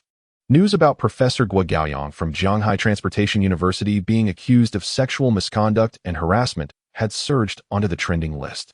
Yi Chun noted that at least 100 media outlets, large and small, were reporting on the matter, creating significant online discourse.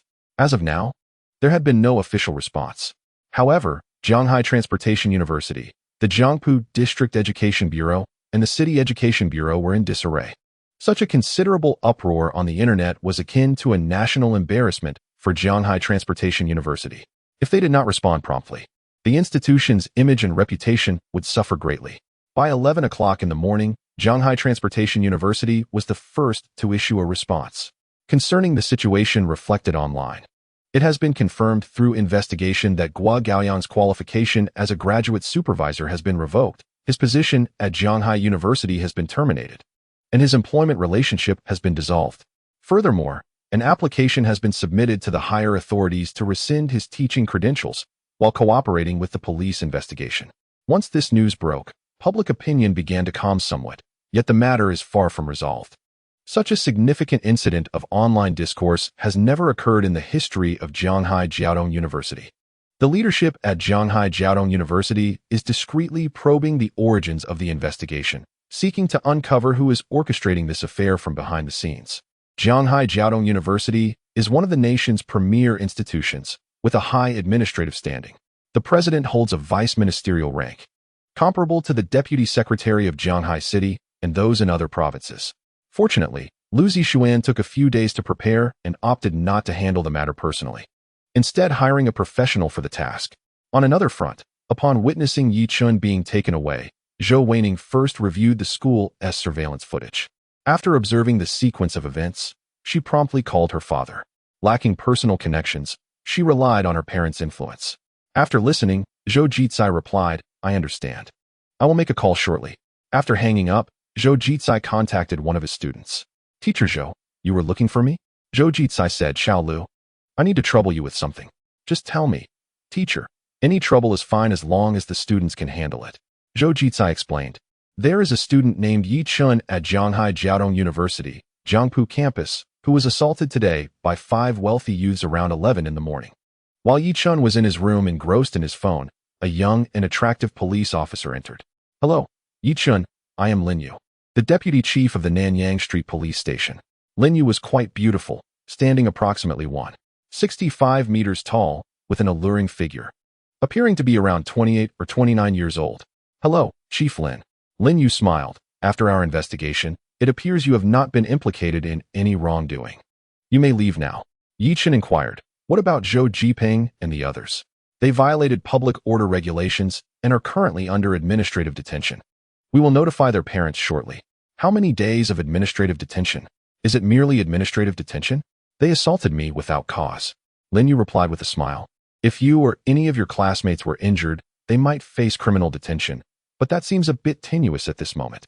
Zhou Jiping and his associates likely saw connections, possibly with Lin Yu having made a call to her subordinates. Now, it is evident that Yi Chun's connections are considerably stronger. Otherwise, Lin Yu would not have personally come to convey this information. Thank you, Chief Lin. No need for gratitude. This is our duty. By the way, do you know our Director Lu? Director Lu? Which Director Lu? He has limited connections in Shanghai City. Yi Chen retorted, which Director Liu are you referring to? Lin Yu responded with a smile, referring to Director Liu from the Municipal Bureau. Chapter 41. Director Liu from the Municipal Bureau. Lin Yu did not anticipate that such a trivial matter would attract the attention of the municipal leadership, although the other party refrained from stating it explicitly, urging her to enforce the law impartially. She, as a person within the system, understood the implied message. Leaders often refrain from articulating their intentions too overtly, as it may provide grounds for accountability. If stated too plainly, it could be construed as favoritism or abuse of power. The art of communication within the system is perfected. Subordinates must keenly interpret their leaders' intentions. To thrive within the bureaucracy, one must possess exceptionally high emotional and intellectual intelligence. She was surprised to discover that Yi Chun had such solid connections, even with the municipal leadership, quite daunting, indeed. The relationships that Zhou Jiping and his associates had were limited to the District Public Security Bureau, incomparable to those at the municipal level, a vast chasm apart. Yi Chen smiled and replied, I do not know them. Lin Yu was momentarily taken aback by his words, but soon smiled, grasping the underlying meaning. As for what she understood, Yi Chun remained unaware, for he spoke the truth. He genuinely did not know. Lin Yu smiled and said, Today, my subordinate acted thoughtlessly. Please do not be upset. I will treat you to dinner another day. Yi Chun, recognizing the value of building connections, readily accepted her overture. Knowing more people brings numerous advantages. In future occurrences, there would be no need to trouble Zhou Wanqing, as Lin Yu was already aware of his network. The local official is not as influential as the current supervisor. Yi Chen replied, Sister Yu, just call me Xiao Chun. You are being too courteous. I will treat you to dinner. Upon hearing his address, Lin Yu felt pleased, realizing he was acquainted with someone from the municipal bureau.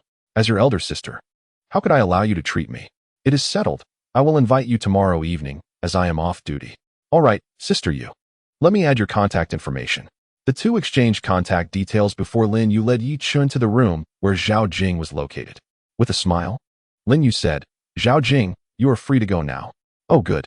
Lin Yu escorted the two out, and, with a smile, inquired, Are you two a couple? Yi Chun replied, This is my sister, Zhao Jing. Lin Yu exchanged a meaningful glance with him and smiled lightly. Xiao Chun, take care. All right, Sister Yu. Upon exiting the police station, Zhao Jing looked at him quizzically. Who is she? You both seem quite familiar. Yi Chen explained, She is the deputy director. The connections I have are quite formidable, and she fears offending me.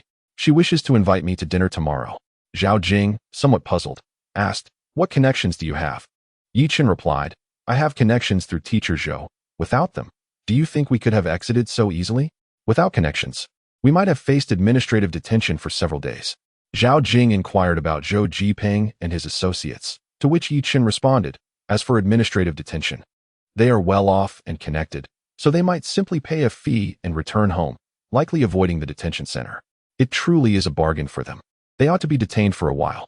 Xiaojing did not anticipate that your skills were so formidable, a woman capable of besting several men. Zhao Jing's lips curled into a slight smile, revealing a hint of pride. Doesn't having brother Yi Chun by my side provide you with a sense of security? Yi Chen felt somewhat insulted. Shouldn't that be something I say to the girl? He glanced at the time and remarked, It's almost noon. We want to make it to the movie. Allow me to treat you to lunch. Zhao Jing looked at him and replied, Brother Yi Chun, we can still watch the movie this afternoon. Please don't squeal. I can't bear that sound. Zhao Jing chuckled, Brother, let us dine at that buffet. Very well. I shall first call Sister Ning to inform her. He took out his phone and dialed Zhou Wangning. Sister Ning, I just left the police station. Everything is fine now. Zhou Wangning sighed in relief. That's good to hear. Should anything arise in the future, do not hesitate to call me. All right, Sister Ning, have you returned home? Not yet. I have numerous matters to attend to at school. I will return next week, just in time for the National Day holiday. You focus on your tasks, and I will express my gratitude to you and Uncle another day. No need for formality. I shall be busy now. He hung up the phone. Yi Chun and Zhao Jing arrived at the buffet restaurant near the school. While dining, Yi Chun perused the trending topics on Douyin. Guo Gaoyang's incident had surged into the top 20, generating considerable public discourse. However, following Shanghai Transportation University's response, the fervor had subsided. As the university's administration sought to mitigate the situation's intensity, Yi Chun had achieved his objective. The reduction in heat was of little consequence. At that moment, Senior Wang Mingting sent him a message. I saw the news online. Senior, your wish has been fulfilled, has it not? Indeed. Witnessing his downfall brings me great solace. Shall we share a drink tonight, Junior? I have an engagement this evening, perhaps another day. Very well, we shall postpone. Zhao Jing inquired. Brother, who are you chatting with?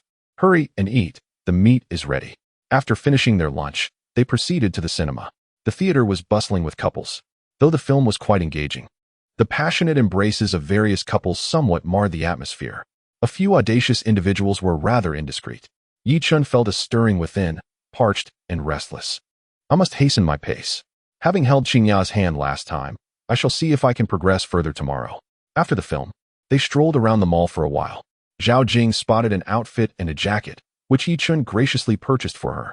Considering his visit to Lu Zixuan's home later that evening, he also bought a dress as a gift for her. Guo Gaoyang's matters were all assisted by her. While Yi Chun had introduced her to stock trading to earn money, such favors could only be extended so far. Reciprocity is essential. Frequent interactions are vital for nurturing relationships. Additionally, he bought a dress for Zhou Wangning and another for Wang Yusen as well.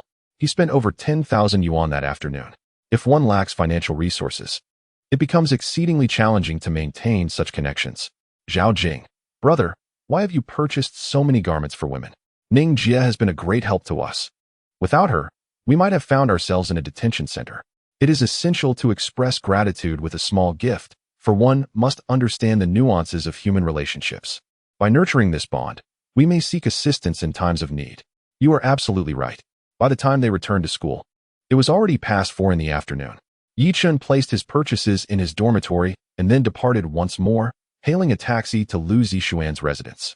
At the Cuijing Mingzhu community, Yi Chun disembarked from the ride, carrying several items as he approached the entrance of the complex. After registering his arrival and inquiring with the security personnel, he proceeded inside.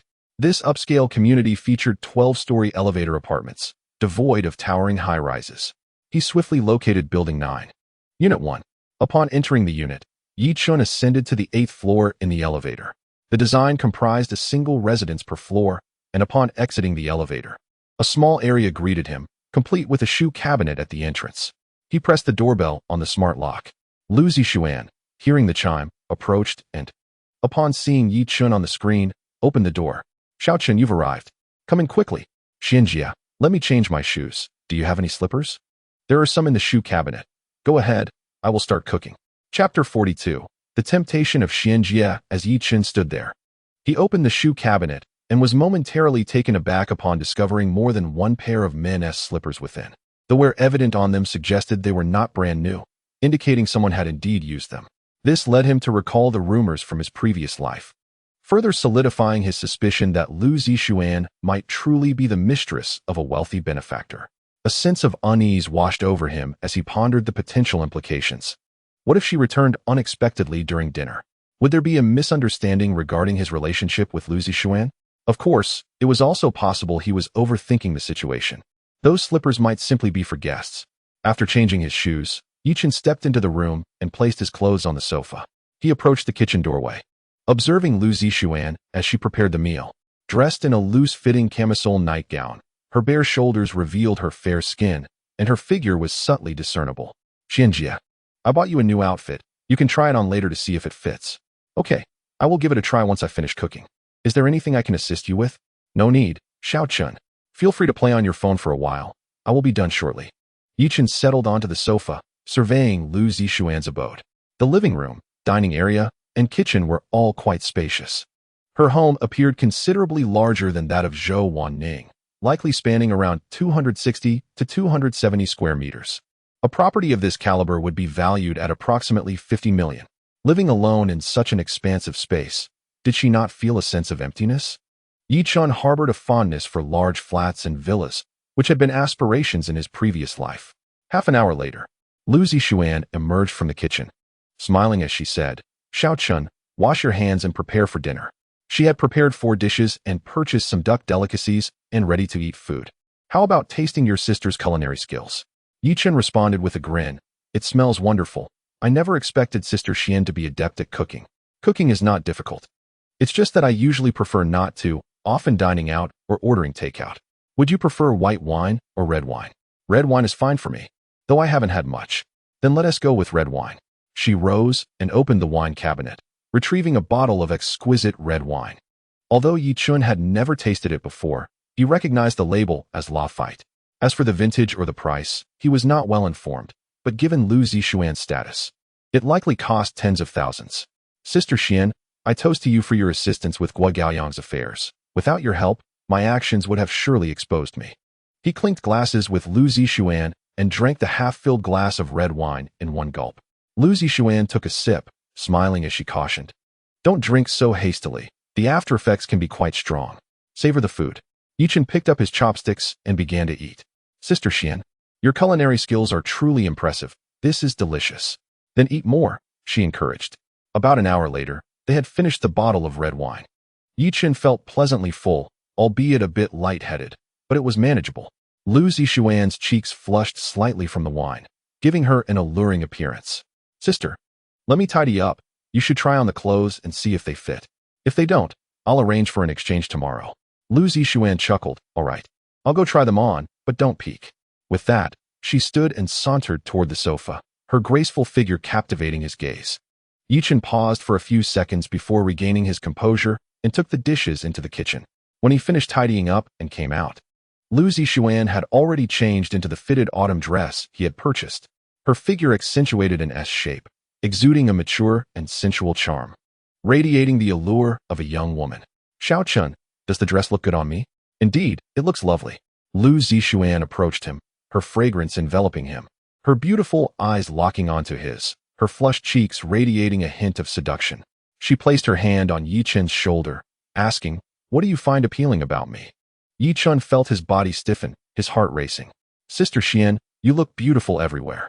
Seeing his tense demeanor, Lu Zixuan laughed softly, her hand caressing his cheek. You seem a bit nervous. Are you afraid that I might eat you up?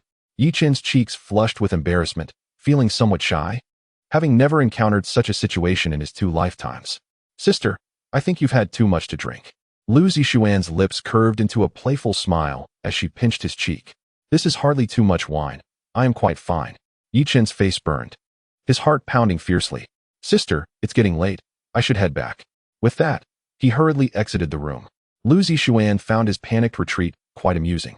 She followed him outside, saying, Xiao Chun, I was just joking with you. You're not upset, are you? Yi Chun, his cheeks still slightly flushed, replied, No, Zixuan Jia. Lu Zixuan playfully pinched his cheek again. I have no younger brother, but I consider you as my own. Just think of me as your older sister, and feel free to confide in me about anything. Okay, Zixuan Jia, he replied. You should head back and rest. Once Yi Chun entered the elevator, he exhaled deeply. He had nearly lost control during that interaction. He was not merely an inexperienced university student. Having experienced matters of the heart in his previous life, he understood the intoxicating allure of such encounters. Lu Zixuan was beautiful, with a mature and alluring figure. It was only natural that he struggled to maintain his composure, especially since he had never laid a hand on such exquisite women in his past life. By 8 o'clock that evening, Yi Chun returned to the dormitory, where Xing Chao and others were reviewing their studies. Where has old Yi been? Why is he back so late? Xing Chao inquired curiously. Yi Chun chuckled and replied, I was discussing life ambitions with a wealthy woman. Sure, if she were really wealthy. Would she let you return at this hour? She would have kept you thoroughly entertained, Xing Chao teased. Yi Chun laughed heartily as he stepped out of the dormitory with a gift he had bought for Wang Yusin. On his way, he sent her a message. Yusin, wait for me downstairs. Wang Yusin quickly replied, Okay. When Yi Chun arrived at the girls' dormitory, Wang Yusin was already waiting for him. Yusin, this is a jacket and a set of autumn clothes I bought for you. Wang Yusin accepted the gifts with a smile. Thank you, brother. Yi Chun continued. Studying all the time isn't good. You should take a break. Let us take a stroll on the playground. It's quite cool there in the evening. Wang Yusin softly agreed. Go ahead and put your things away first. Then we can walk on the playground, Yi Chun suggested. Wang Yusin turned back to her dormitory. A few minutes later, she returned, and the two walked towards the playground. Yusin, have you been studying every day? Haven't you gone out with your classmates to relax? No. They're all busy studying too. How is your studying going? Pretty well. Have you heard about Professor Guo Gaoyang from our school? Yes. Everyone in the dorm is talking about it. They said it was reported online.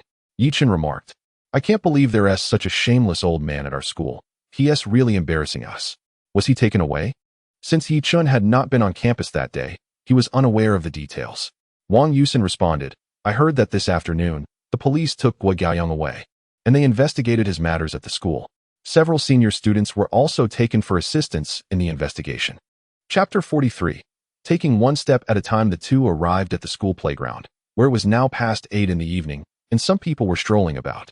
Some walked with their roommates, while others held hands as couples. They would stop in dimly lit areas to embrace and share passionate kisses. As the two strolled deeper into the dimly lit playground, Yi Chun extended his hand to grasp Wang Yusin's icy little hand. Wang Yusin did not shy away. Her head slightly bowed, her delicate face flushed and aglow. Yi Chun, feeling the chill of her hand, sensed his heartbeat quicken. Do you have any siblings, Yusin? He inquired gently. Wang Yusin replied softly, I have a younger brother. He is in high school. Yi Chun continued, Are your parents working away from home? Yes, she replied. They work outside for most of the year, only returning home during the new year. So, you lived with your grandparents before? He asked. Yes, she affirmed. How old are your grandparents? They are 70. I envy you. He confessed, My grandparents passed away when I was young. My grandfather was very fond of me. Wang Yusin then asked, Do you have any siblings?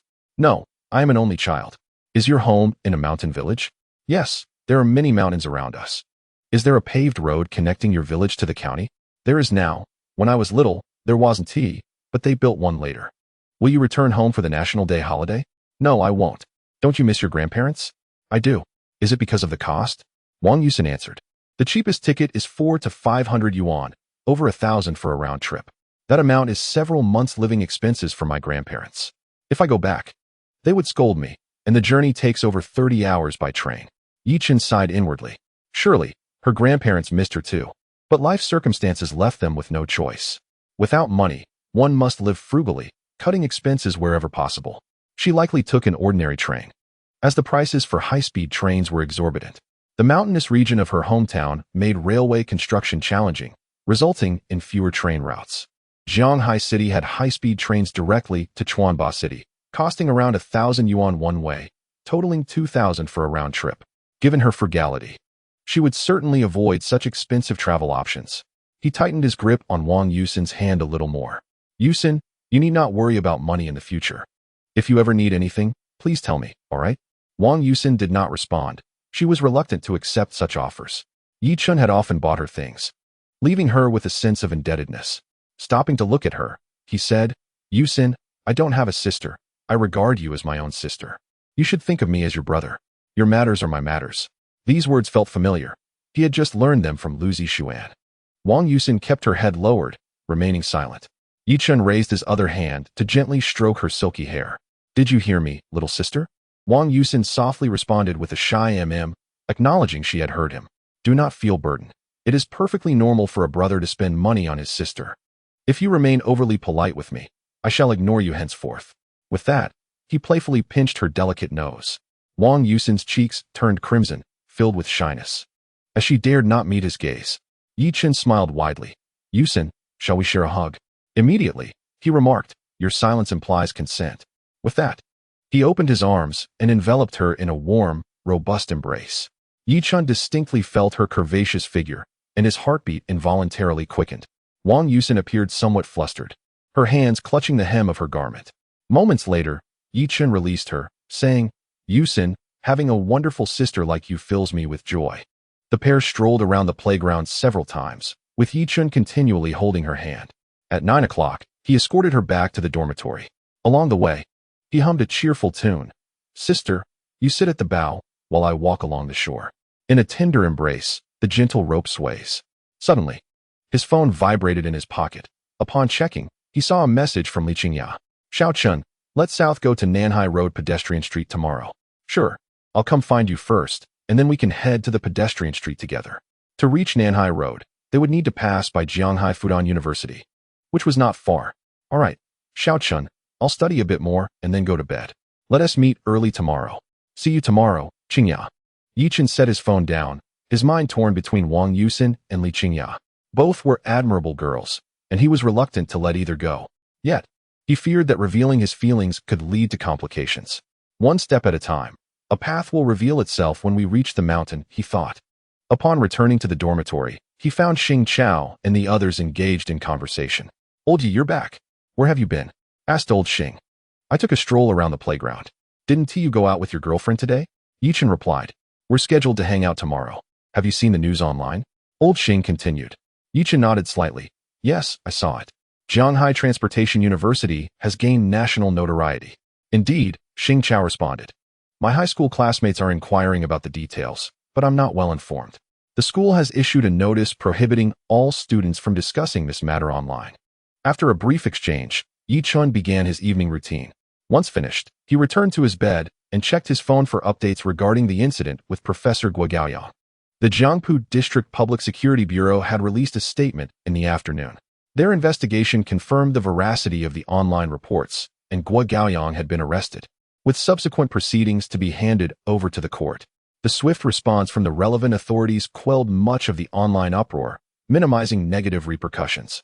However, such an incident left the leadership of Shanghai Transportation University in disrepute, impacting their reputation and career prospects. The following morning, at 7 o'clock, Yi Chun hailed a taxi to the main campus of Shanghai Fudan University. Traffic was light on the weekend, and he arrived at the university entrance in just over 40 minutes, where Li Qingya was already waiting. By the time they reached Nanhai Road Pedestrian Street, it was around 8:30 in the morning, and the street was bustling with people. As Yichen stepped down from the vehicle, he took Li Qingya's hand. "You didn't eat breakfast this morning, did you?" he inquired. "No," she replied. "Then let's find something to eat first." There are numerous delightful eateries on the pedestrian street that are quite popular online. The pair arrived at a century-old establishment. The food was palatable, yet the true joy lay in sharing a meal with someone special. After breakfast, Yi Chun held her hand, and they began to stroll along the pedestrian street. Nanhai Road Pedestrian Street is a renowned attraction in Shanghai City, offering a plethora of goods and serving as a must-visit spot for tourists. On weekends and holidays, the foot traffic is substantial. After walking for a while, they could noticeably feel the crowd multiplying. "Xiao Chenzi, I would like a coffee," Li Qingya said. Yi Chun purchased 2 cups of coffee, and they sipped as they continued their walk. Whenever they approached a famous landmark, Li Qingya would eagerly demand to have her picture taken. The vicinity of the pedestrian street is replete with attractions, including the Bund, the Huangpu River, the World Architecture Expo, and the Oriental Pearl Tower, among others. By midday, the two had managed to explore most of the area. They enjoyed a meal of crab roe noodles at a renowned restaurant for lunch. In the afternoon, they visited the World Architecture Expo, the Bund, and the Huangpu River. As they walked back, Li Qingya remarked with a smile, "It looks beautiful here at night. Xiao Chenzi, we should come back when we have the chance." Yi Chen's eyes sparkled at the thought. A night visit would be splendid, and if it got too late, they could stay at a hotel.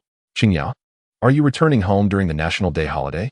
Chapter 44, Lin Yu's Speculation. Li Qingya thought of her parents, and her excitement waned.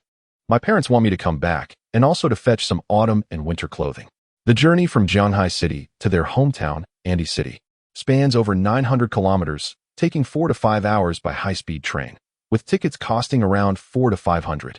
Although Ludong Province is quite distant from Shanghai City, the transportation is convenient, making it far easier than Wang Yusin's journey back home. "Qingya, let's go shopping," Yichen suggested. "I saw a few nice pieces this morning, and carrying things while shopping is quite inconvenient." He led Li Qingya to the mall they had visited earlier, purchasing 2 autumn outfits for her. The garments were not inexpensive. The total cost exceeded 6,000. He also bought an assortment of snacks and chocolates for her to take back and share with her roommates. Around 5 in the afternoon, a ride-sharing vehicle arrived at the gate of Fudan University. Li Qingya looked at him and said, "Xiao Chenzi, I'm heading back." She felt a twinge of reluctance, sensing that time with Yichen always seemed to pass too swiftly. Yichen gently ruffled her hair, saying, "We'll go out again during the National Day holiday." As Li Qingya exited the car, her bright, watery eyes were filled with longing, reminiscent of a forlorn bride. "You should go back. It's tiring to carry all those things," Yichen advised. As the driver departed, Li Qingya turned and made her way back to the school. Upon her arrival at the dormitory, her 2 roommates were taken aback by the sight of her carrying numerous bags. "Qingya, what did your boyfriend buy for you?" they asked, taking a look at her purchases. "Did you all visit the Nanhai Road Pedestrian Street today? Here are some of the distinctive snacks from that area, and these chocolate beans are quite expensive." Li Qingya smiled as she said, "Feel free to indulge." Wang Xia, noticing the designer clothing bag in her hand, exclaimed, "Wow, That's designer apparel. How much did it cost? With a beaming smile, Li Qingyao replied, 2 sets for 6,006. Zhang Jingdan remarked, wow. Qingyao, is that high school classmate of yours a wealthy second generation? Li Qingyao clarified, no, he comes from a rural background. Curiously, Zhang Jingdan inquired, how could he possibly have such wealth? He didn't borrow money online to buy that for you, did he? Li Qingyao chuckled. He earned all of it himself. He made some money from stock trading. There was a hint of pride in her tone as she reveled in the success of someone she admired, reflecting her discerning taste. Meanwhile, Yi Chen received a message from Lin Yu, the deputy director of the Nanyang Street Police Station, while on his way back. She sent him the location of the restaurant. Xiaochun, I have reserved private room 206. Just come directly when you arrive. Okay, Sister Yu, he responded, informing the driver as they headed toward the restaurant. Around 5:50, Yi Chen arrived at the entrance of the Xinyue restaurant. Upon seeing the restaurant's name, he wondered if it had any connection to Lin Yu. Perhaps he was overthinking it. It could simply be a coincidence. He entered the restaurant, where a waiter greeted him warmly. Hello, sir, welcome. Room 206, please follow me. The waiter led Yi Chen to a beautifully appointed private room on the upper floor. The restaurant featured an elegant, vintage Chinese decor that was both classic and refined. The waiter knocked on the door, and Lin Yu's voice called from within, please come in. Upon entering the room, Yi Chen saw Lin Yu dressed casually, sipping tea. She stood to greet him, saying, Xiaochun, you're here. Please sit, let's start serving the dishes. Lin Yu directed Yi Chen to the main seat facing the door while she took a seat beside him. In social gatherings, seating arrangements hold significance. The highest-ranking individuals typically occupy the main seat, with others positioned to the left and right. Having attended many such gatherings in his previous life, Yi Chen understood the nuances of these customs, recognizing that Lin Yu's gesture indicated her regard for him, viewing him as someone with a formidable background. Even if he were not a second-generation heir, his connections could certainly reach influential figures within the municipal bureau. Did you enjoy your outing today? Lin Yu asked as she stood to pour him a cup of tea. Dressed in a sleek black gown with her hair tied in a ponytail, she radiated beauty and grace. I strolled around Nanhai Road pedestrian street with friends, Yi Chen replied, his mind racing as he considered Lin Yu's relatively youthful age of 28 or 29, a notable achievement for someone in her position within the system.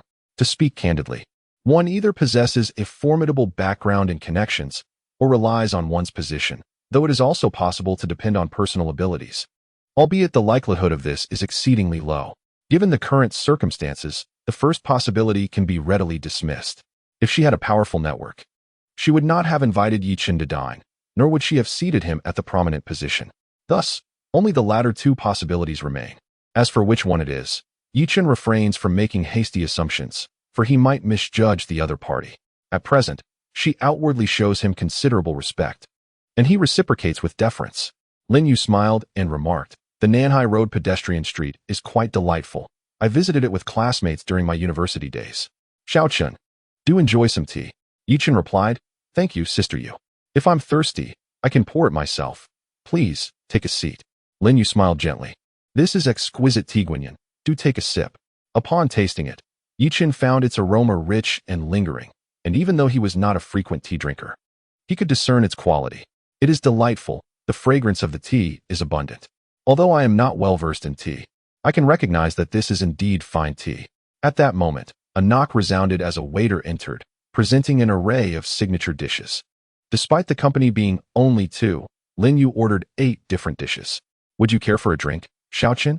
She inquired, and then proceeded to uncork a bottle of Maotai, pouring it into 2 separate cups. Yi Chen, observing the opened bottle, couldn't help but be taken aback.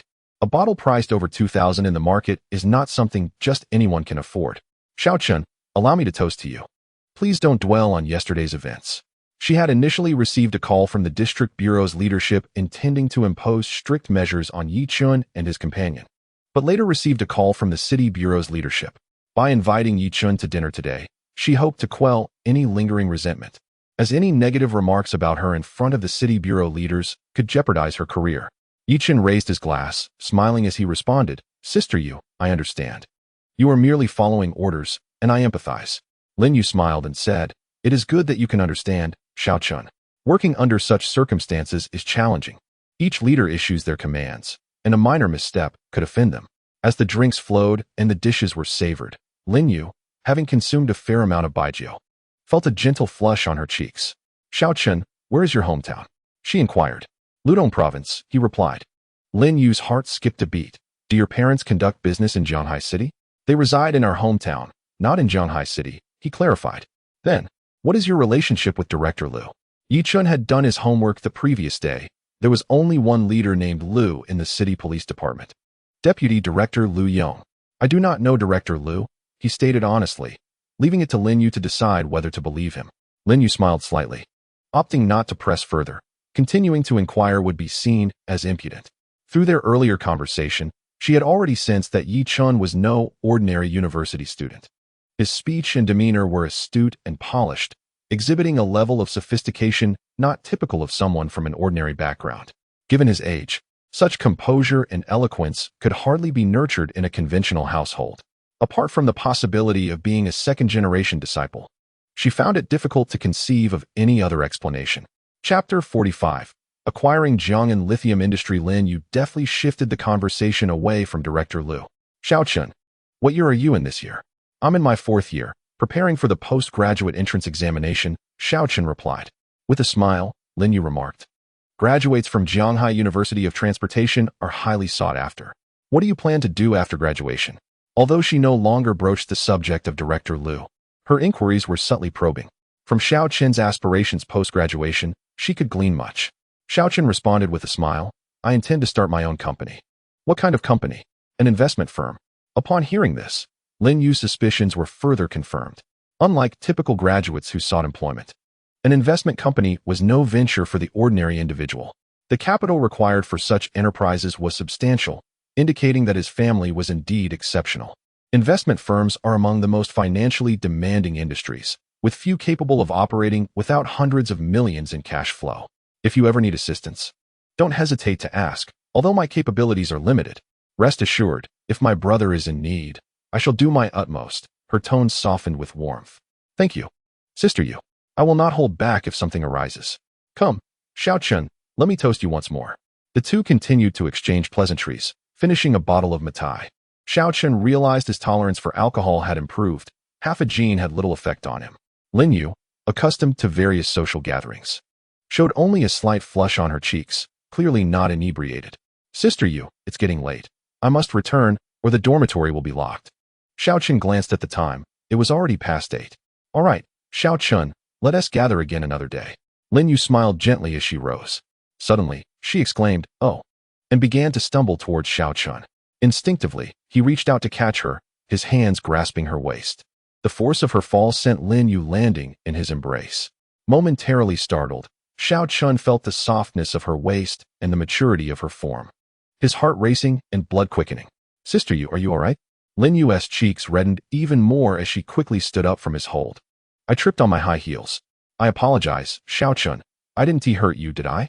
Xiaochen glanced at her figure, the flowing dress accentuating her curves. No worries, Sister Yu.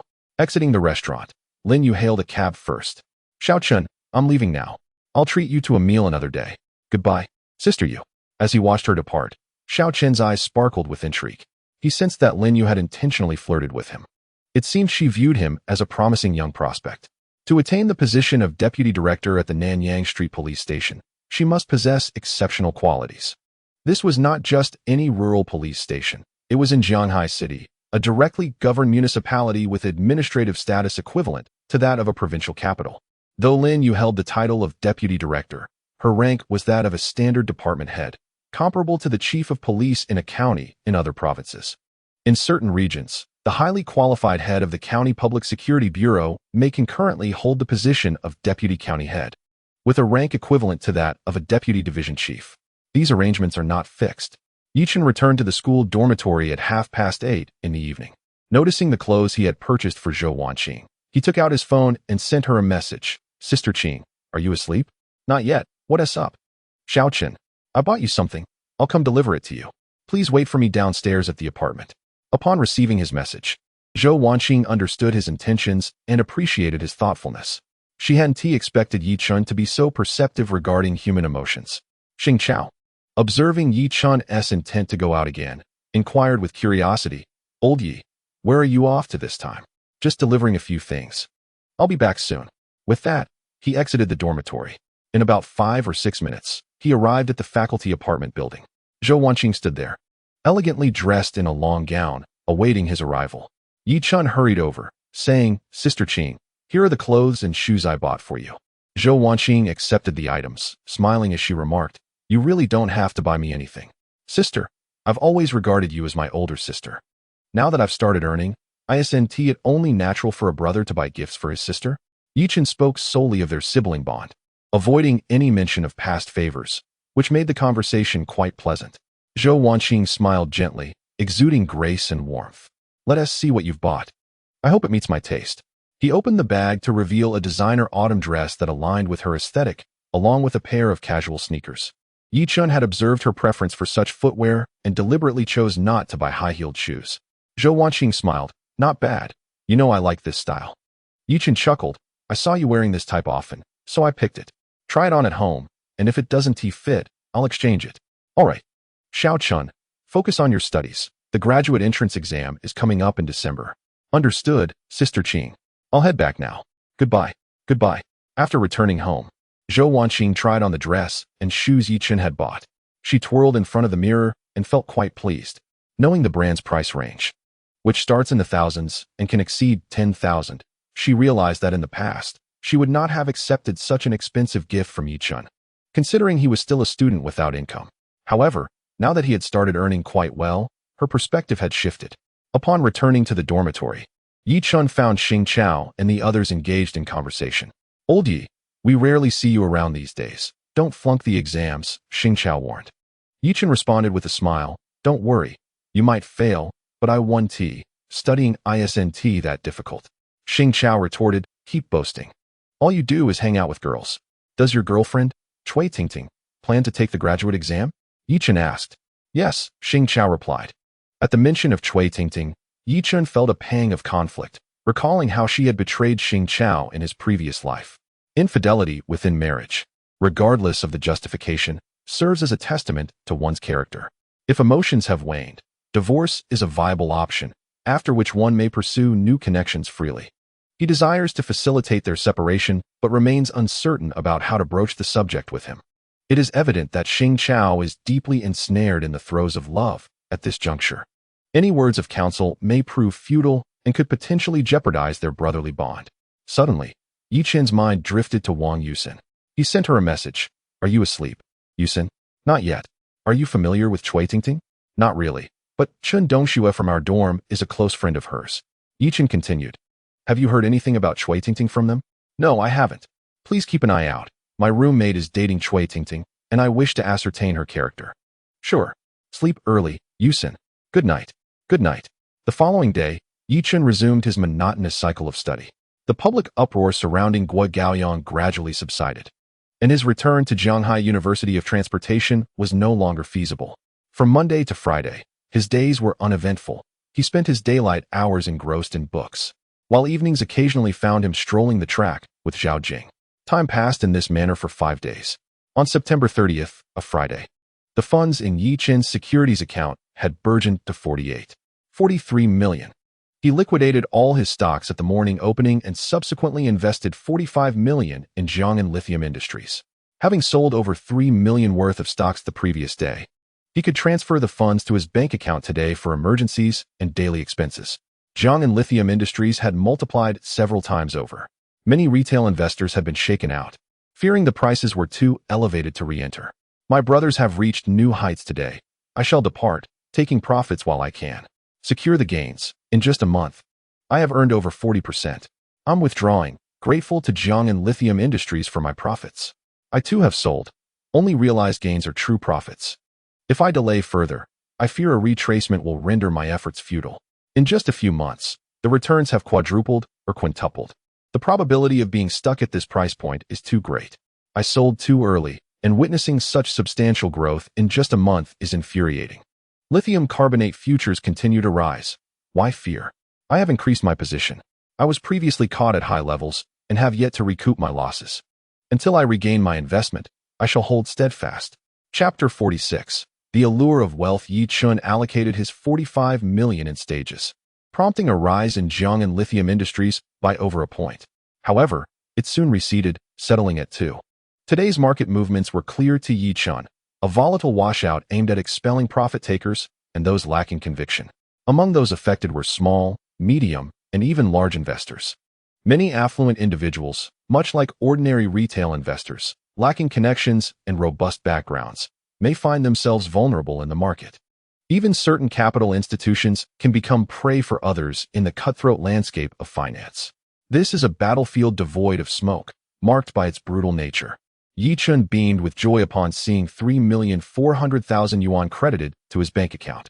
During this time, he had spent tens of thousands purchasing gifts for several sisters and younger sisters. One cannot navigate life without money. Just as he intended to set his phone aside to delve into a book, it vibrated suddenly, a message from Wang Yusin. Last night, I overheard Dong Xuan mentioning that Shui Tingting has developed a close relationship with a sophomore who seems to regard her as an elder sister. The two share a sibling-like bond. Sibling-like. In this world, unless they are biological siblings, there exists no pure fraternal relationship.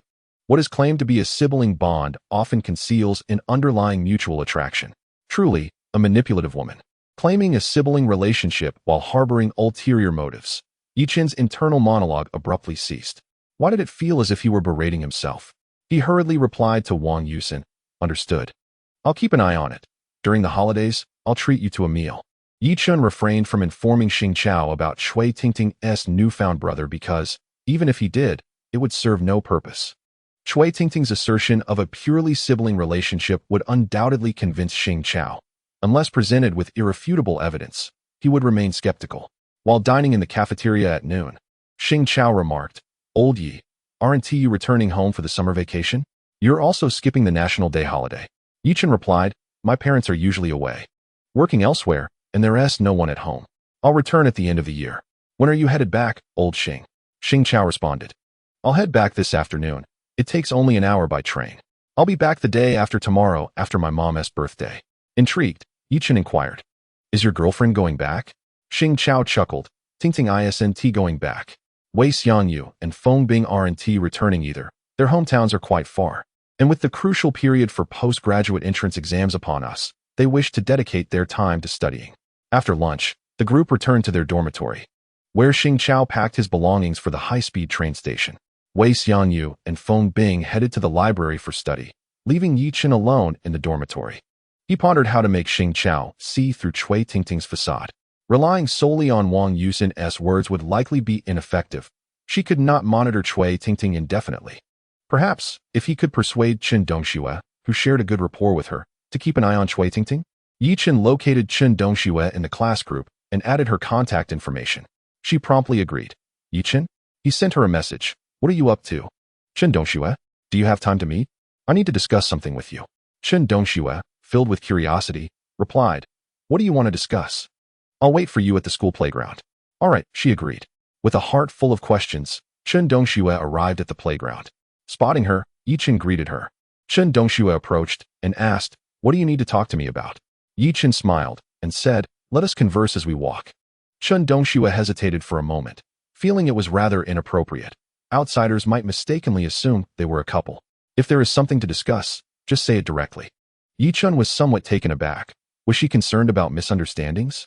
Did she have someone she fancied?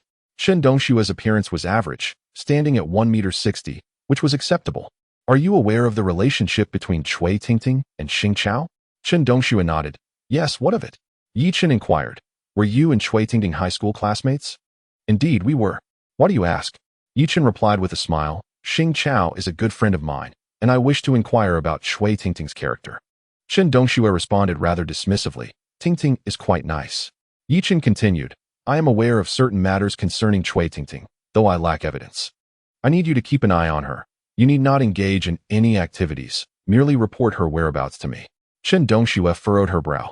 "Why should I assist you with this? Tingting and I are good friends." Yi Chun offered. "I will pay you 100,000 yuan. All you need to do is inform me of her daily movements, nothing more. What do you think?" Upon hearing his words, Chen Dongxue was momentarily stunned, her expression betraying skepticism. Yi Chun urged, "Open your phone." He promptly transferred 100,000 yuan to Chen Dongxue, leaving her in shock for several seconds. "Is this for real?" "I have indeed transferred the money. How could it be false?" Xing Chao is my close friend, and I do not wish for him to be deceived by this woman. I do not require you to rummage through her phone. Just inform me of her daily whereabouts. Can you do that? Yes. Do not deceive me. Otherwise, you shall face consequences you cannot bear. Yi Chun's piercing gaze made Chun Dongshua's heart skip a beat. Also, keep an eye on Uxian for me. If anyone bullies her, inform me immediately. Now go. Message me with any updates. Chun Dongxue replied with a soft then turned to leave. On her way back, she felt a bit surreal. Had she truly earned such a substantial sum so easily? What business did Yi Chen's family engage in for him to possess such wealth? Observing Chun Dongshue's departing figure, a smile crept across his face. Just moments ago, she had claimed to be a good friend of Cui Tingting, yet now she readily agreed to his request. The manipulation of another through monetary means stirred within him a sense of guilt, yet simultaneously, an indescribable thrill. Every individual harbors a shadowy side, though most are restrained by reason and morality in various respects. Yi Chun turned and made his way back to the dormitory. Along the way, he sent a message to Zhou Wanning. Sister Ning, have you returned home? Just arrived. What is it, Xiaochen? Sister Ning, will your parents be going out during the National Day holiday? No, tourist attractions are overcrowded during holidays. Venturing out is merely a torment. Then I shall visit your parents tomorrow. All right, I will inform them shortly. Do not bring anything. We have plenty at home. Understood, Sister Ning. Please enjoy your nap. Yi Chun returned to his dormitory and lay down on his bed to rest. This week had been consumed by relentless studying, leaving him without even a moment for a midday nap. Upon waking, he glanced at his phone and noted that it was already past 5 in the afternoon. During this time, Li Qingyao had sent him a message. Xiao Qizhi, I have boarded the high-speed train. Yi Chun had forgotten about her journey home that afternoon, as he had been engrossed in his books and neglecting his phone. Have you reached home? He inquired. Not yet. I just woke up too. Xiao Qizhi. Sometimes I can't check my phone at home, so no need to message me. I'll find time to chat with you. This reminded him of his mother's previous words, expressing concern that their conversations at home might be discovered. Chapter 47. Do you have a girlfriend? Yi Chun was momentarily taken aback by her message. Was Qingya fearful of being discovered by her parents? He understood the strictness of parental oversight. After all, what parent does not worry about their daughter? He conversed with Li Qingya for a while before getting up to wash up and head to the cafeteria for dinner. Wei Xiangyu and Feng Bing were diligently studying in the library, demonstrating admirable dedication. After getting his meal, Yi Chun scanned the area but did not see Wang Yusen. Instead, he spotted Zhao Jing and Su Hui. Zhao Jing noticed him and called out, "Brother, I'm over here." Many around them turned to look at Yi Chun upon hearing her voice. He approached her calmly. Zhao Jing asked, "Brother, have all your roommates gone home?" Yi Chun replied, "One has gone back, while the other two are still studying in the library. They probably haven't arrived yet. I just took a nap in the dorm." Zhao Jing remarked, "Brother, I see you aren't studying hard enough. Will you be able to get into graduate school? Your brother is a genius. I grasp everything at a glance and can master it effortlessly. Preparing for exams is a cinch." Yi Chun was not boasting. He realized that his intellect had become astonishingly high. Concepts that once seemed obscure now appeared clear with just a glance, allowing him to draw connections and delve deeper. In certain aspects, he even possessed a unique understanding. However, he had been focused on reviewing and lacked opportunities to showcase his abilities. Perhaps this was the advantage of his rebirth. Zhao Jing smirked, "Brother, be a bit more modest. If you don't get into graduate school, it will be quite embarrassing." Yi Chun smiled slightly and asked, "Aren't you going home for the National Day holiday?" Zhao Jing replied, "No, my home is too far away. It's a hassle to make the round trip, and besides, we've only just started studying." Yi Chun turned to Su Hui and asked, "Xiao Hui, where's your hometown?" "In Hebei province," she answered. "Ah, we aren't far apart. I'm from Shandong province, and our regions border each other." After dinner, the three of them exited the cafeteria. Su Hui returned to the dormitory, while Yi Chun and Zhao Jing strolled to the playground. "Brother, wait a moment," Zhao Jing called out, reaching out to pluck a few strands of hair from his clothing and adjusting his attire. "Look, your clothes are all wrinkled. When you go back, change out of them, and I'll iron them for you." Yi Chun smiled in response. "There's no need to go through so much trouble." "Zhao Jing, it's no trouble. I have an iron. Don't you boys just toss your clothes aside after taking them off? That's how wrinkles easily form.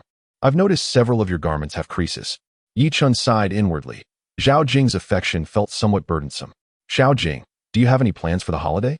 Zhao Jing pondered for a moment before responding. I've always wanted to stroll around the pedestrian street and the Bund. Brother, will you accompany me? Yes, but it will be quite crowded during the holiday, so prepare yourself mentally. Upon hearing his reply, Zhao Jing's face lit up with joy. Crowds mean liveliness. When shall we go, brother? I have some matters to attend to tomorrow. Let us go the day after. What do you need to do tomorrow?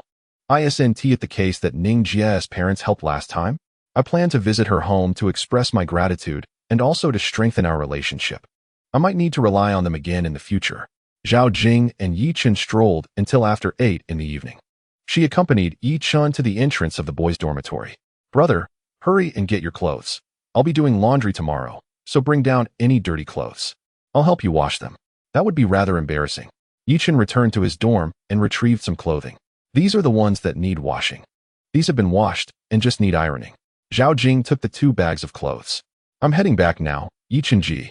Her voice was melodious, and the sound of the bags crinkling struck a chord in Yi Chen's heart. You should head back quickly. Zhao Jing noticed his reaction and giggled, turning to skip away with the bags in tow. Yi Chen returned to his dorm and checked his phone. He had just received a message from Chun Dongxua. Tonight, Chui Tingting's Jr. came to see her and brought a set of skincare products. I understand. Keep a close watch on them. He chatted with Wang Yusen for a while, advising her not to inquire further about Chui Tingting. The following morning, Yi Chen purchased some fruits and other items, then took a taxi to Zhou Wanqing's home. Today was October 1st, National Day, a day of universal celebration. The streets and shop fronts were adorned with vibrant 5-star red flags, and even some passers-by waved small red flags, filling the atmosphere with festive cheer. In the ride, the driver played Singing to the Motherland. The 5-star red flag fluttered in the wind, and the victorious song resounded loudly. The catchy melody compelled both the driver and Yi Chen to hum along.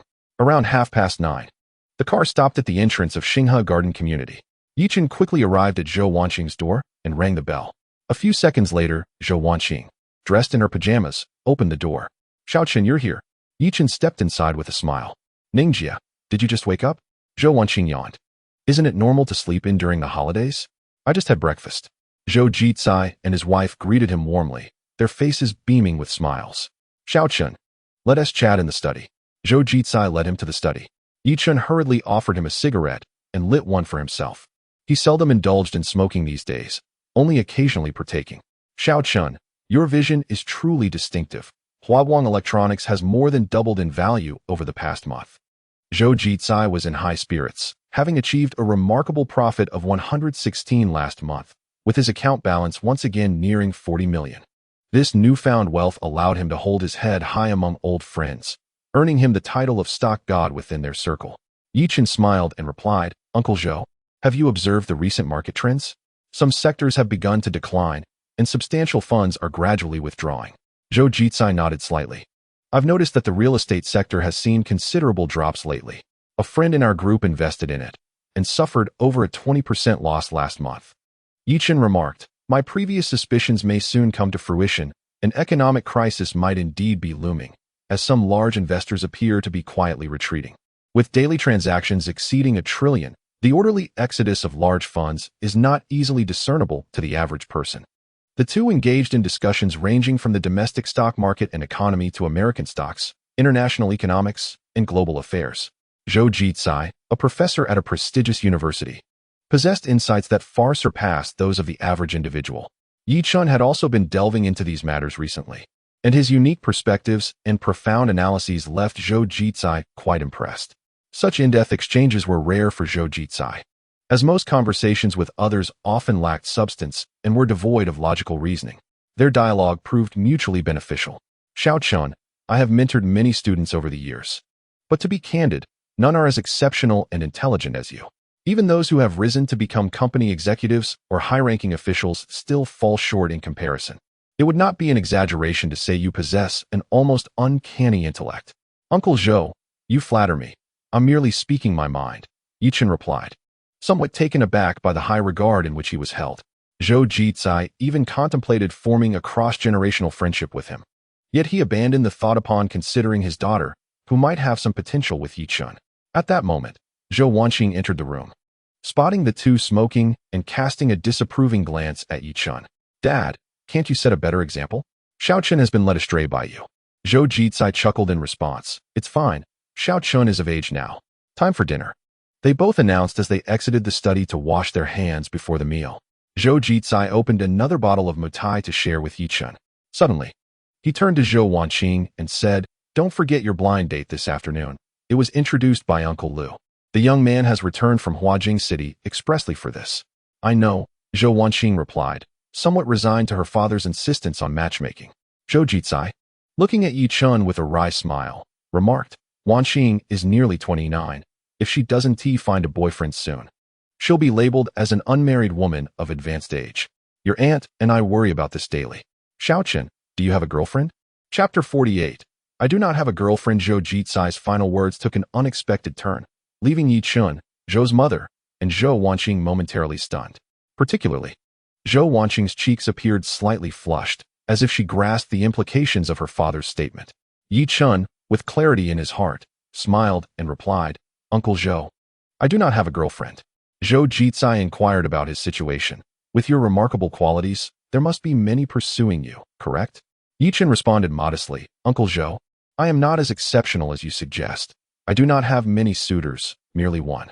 Zhou Jitsai found this plausible. After conversing with Yichun, he recognized his intelligence and wisdom, noting that without interaction, Yichun appeared quite ordinary. "What about the girl? Is she beautiful? If there is mutual affection, seize the opportunity." Yichun chuckled lightly. "I find her rather young and immature. Her current infatuation may merely be youthful exuberance. I do not desire such a relationship, as it often leads to unfavorable outcomes." He refrained from uttering insincere flattery, deeming it too disingenuous. Zhou Jitsai, being a university professor, was no fool. "Let us have another drink, my young friend." The two indulged in conversation over drinks, delving into domestic and international affairs. Yichun's eloquence astonished Zhou Wanqing, who had not anticipated that her student possessed such profound knowledge and analytical depth. Few could engage her father so engagingly, compelling him to listen intently. They consumed over half a bottle of white liquor and continued their discussion in the study about the state of the domestic real estate market. Zhou Jitsai noted that many Hengda properties had ceased construction, certain banks had halted loan disbursements, and suppliers were demanding payment. Yichun remarked, "Uncle Zhou, you might consider examining its development model. It operates entirely on a debt-driven basis. The financial holes must be substantial. The government is poised to puncture the real estate bubble, and they are at the forefront." Zhou Jitsai wholeheartedly agreed. "I have researched this recently. Hengda Group's liabilities are likely staggering. If revealed, the figures will be astronomical. The executives have profited immensely, yet the company's debts are unrelated to their personal finances. At worst, they can file for bankruptcy reorganization, but this has harmed many." Yichun replied, "It will be quite challenging for them to emerge unscathed from such a significant issue. Surely, over the years, there are many incriminating details, providing ample justification for their rectification." Zhou Jitsai nodded slightly. "Indeed, you see things very clearly, my young friend." "Uncle Zhou, I appreciate your assistance with the previous matter." "No need for thanks. It was a trivial issue." Yichun hesitated before asking, "Uncle Zhou, what is your relationship with Director Liu?" Zhou Jitsai replied, "He is an early student of mine, quite capable, and has made commendable progress in his career, considered among the more exceptional of my students. He aimed to subtly showcase his own prowess, perhaps as a point of merit for his daughter." At 2 in the afternoon, Yichun departed from Zhou Wanqing's residence and took a taxi to a shopping mall near the school. He purchased the latest model of the Apple smartphone, intending to gift it to Wang Yusin. Her phone was rather antiquated and likely experiencing significant lag. It seems that girls generally have an affinity for this brand. Li Qingya, Zhao Jing, Zhou Wanling, and several other female classmates all possess Apple phones. This esteemed brand hails from the United States and is renowned as a leading electronic technology company.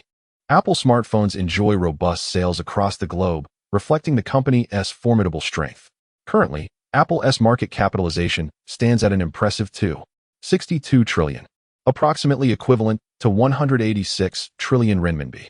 It is indeed daunting for a single company to possess a market value nearing 20 trillion, and it continues to experience a gradual increase, having once held the title of the highest market cap company in the world for a period.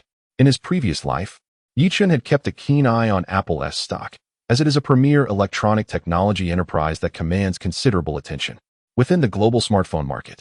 Apple captures over 40% of the share, followed by Samsung with a little over 10%, and domestic brands such as Oppo, Vivo, and Xiaomi, each accounting for around 6%. Had Huawei not faced sanctions in recent years, Apple would not have commanded such a significant market share. The sanctions imposed by the United States on Huawei have undeniably made Apple one of the primary beneficiaries. When the United States enacted various sanctions, it launched a comprehensive assault on Huawei's smartphone business, which suffered severe setbacks. This triggered a considerable public outcry online, with countless citizens expressing their anger and support for Huawei. Nevertheless, once the situation calmed, life for the common people had to continue. The sanctions on a domestic company elicited little more than expressions of indignation, as daily life remained paramount. Mortgages, car loans, and family expenses all require financial resources. Judging by the subsequent sales of Apple smartphones in the domestic market, not only were they unaffected, but their sales also saw a significant increase. Many profound questions arise from this phenomenon. However, many years later, Apple found itself in a crisis. Not only Apple, but the United States also faced an unprecedented crisis, with its position as a global superpower on the verge of decline. This was due to a domestic company achieving significant breakthroughs in artificial intelligence, which sent shockwaves around the world. The name of this company is Zhongwang Technology. It was during this period that Yi Chun found himself reborn back to his university days. At this time, Zhongwang Technology had yet to be established, and the founders and key technical personnel were likely still in high school. After disembarking from the bus, Yi Chun sent a message to Wang Yusin. "What are you doing?" "Studying in the dormitory," she replied. "I'll be downstairs in your dorm building in 6 minutes, so please come down." "Okay." The paths on campus were noticeably less crowded than usual, as many students had returned home for the holidays. When Yi Chun arrived at the base of Wang Yusin's dormitory, she was already waiting for him. "Yusin," he called. Wang Yusin turned to face him, her bright eyes and radiant smile accentuating her exquisite features. Though her gaze seemed a bit evasive, Yi Chun smiled and said, "Why don't you call me brother?" Wang Yusin's cheeks flushed a delicate pink as she softly called out, "Brother." Yi Chun, noticing the absence of others around, reached out to gently caress her silky hair. "There is no need to feel shy with no one around. This is a National Day gift from your brother." Wang Yusin accepted the gift with a grateful, "Thank you, brother." Yi Chun continued, "Inside the bag, you will find a phone case, a charger, and some headphones. If you encounter any difficulties using them, feel free to ask Chen Dongxue. I believe she also uses an iPhone." Wang Yusin lightly acknowledged him with a soft Yi Chun suggested, "Let us take a stroll on the playground tonight. I will message you when the time comes. You may head back now." Her face still tinged with crimson, Wang Yusin lowered her head and entered the dormitory building. Yi Chun smiled gently and turned back to his own dorm. Inside, Wei Xianyu and Feng Bing were engrossed in their studies. "Old Yi, you really haven't reviewed anything today. Be careful not to fail," they teased. Yi Chun chuckled. "Diligence can compensate for lack of talent. A genius does not require effort." At that moment, his phone chimed, revealing a message from Zhao Jing. "Brother, the clothes are ready. Please come downstairs to collect them." "All right, I will be right down."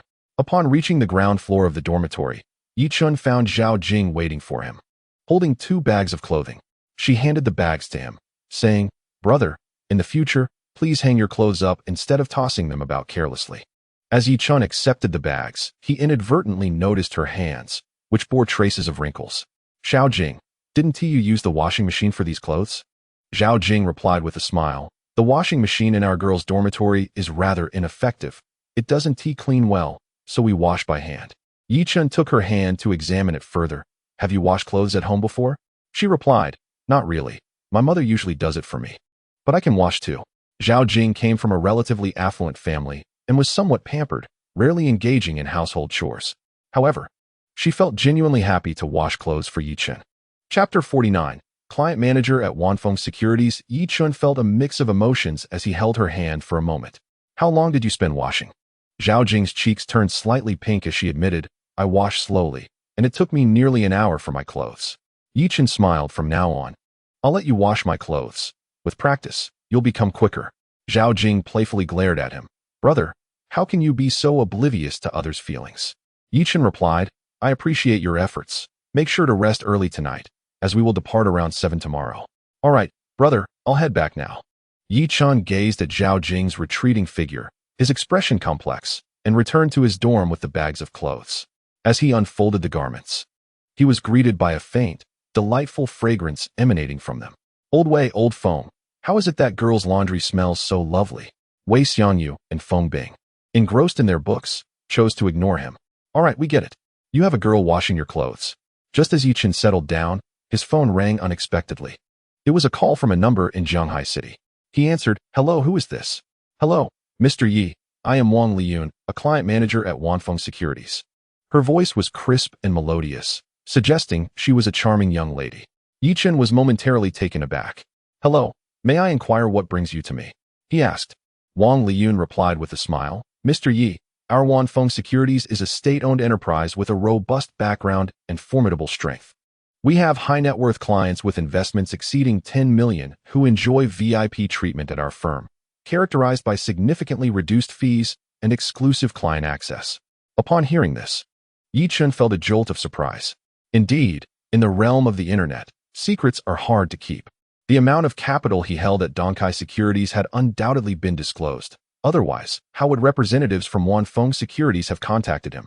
The stocks he had previously purchased, along with his various trading maneuvers and their corresponding returns, were likely visible to Donkai Securities as well. Given that Wanfeng Securities and Donkai Securities are competitors in the same industry, it was plausible that Donkai Securities had insiders or that someone had sold client information to them. "What are your fees?" Yichen inquired.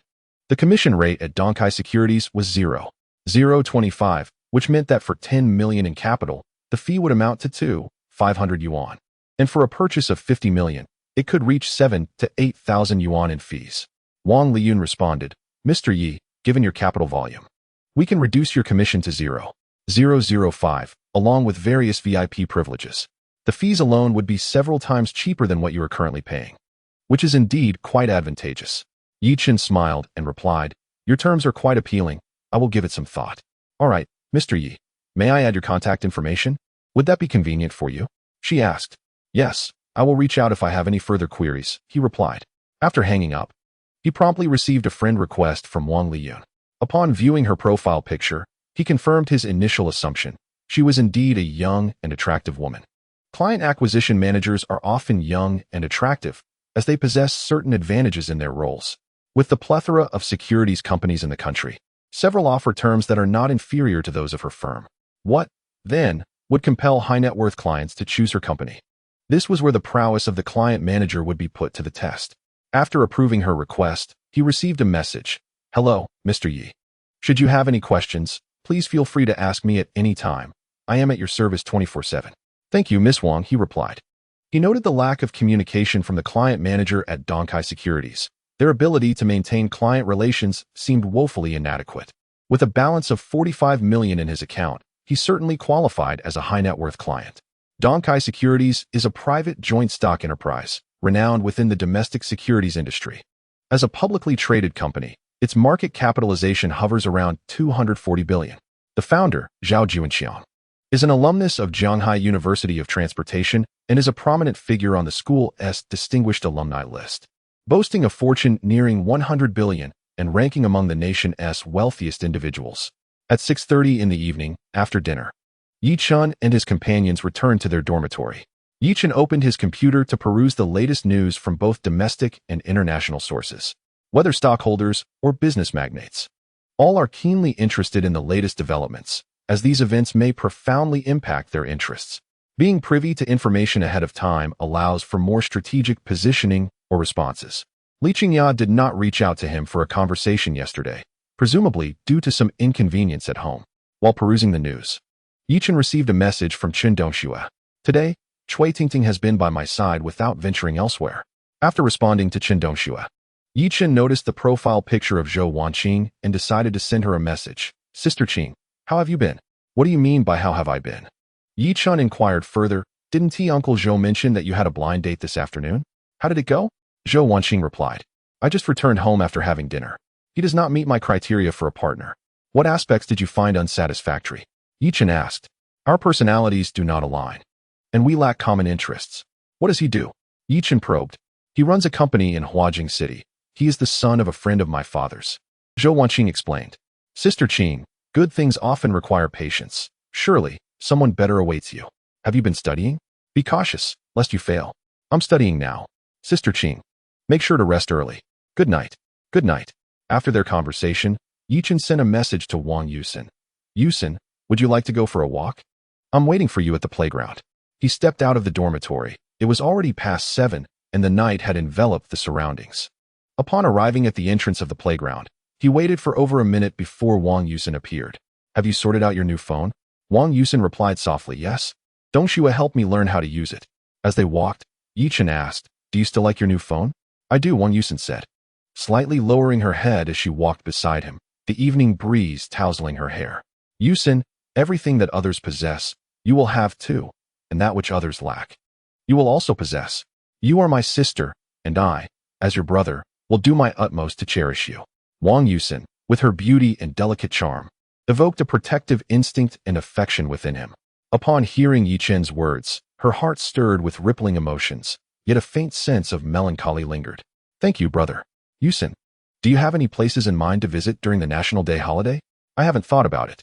Have you ever seen the ocean? No. Then let me take you to see the sea the day after tomorrow. It will be a refreshing break. It's important to study when it's time to learn and to enjoy life when it's time to play. Wang Yusin gently acknowledged with a soft as they wandered. The playground was less crowded than usual, though numerous couples strolled about.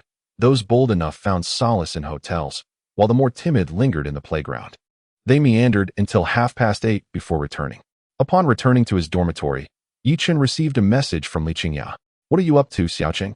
I just finished studying and was about to rest. Li Qingya replied, being at home is utterly dull. My mother nags me daily. I'd rather study at school. What does your mother nag you about? Nothing significant, just trivial matters. When will you return? I'll be back on the 7th, tomorrow. I'll attend a banquet as my cousin is getting married. I'll record the wedding video and send it to you. Chapter 50. The school closes, and they stay at a hotel. Yichun and Li Qingya conversed for approximately an hour, their relationship gradually deepening and markedly improving compared to before. Although they had yet to breach the final barrier of intimacy, their current dynamic resembled that of a couple. Yichen felt confident that it would not be long before they could indulge in affectionate exchanges. The following morning, at 7 o'clock, Yichen encountered Zhao Jing in the school cafeteria. Zhao Jing appeared strikingly beautiful, adorned in a sleeveless top, a light jacket, and a short skirt, her fair and slender legs exposed. Zhao Jing, aren't you cold? Yichen inquired. Not at all, brother. Have you ever been to the Northeast? You must visit our ice city sometime, she replied cheerfully. I haven't been, but I hope to have the opportunity in the future. What would you like to eat today? I'll treat you, he offered. Zhao Jing not only expressed concern for him, but also helped with his laundry, prompting him to show his appreciation as an older brother. He decided to treat Zhao Jing to a day of exploration.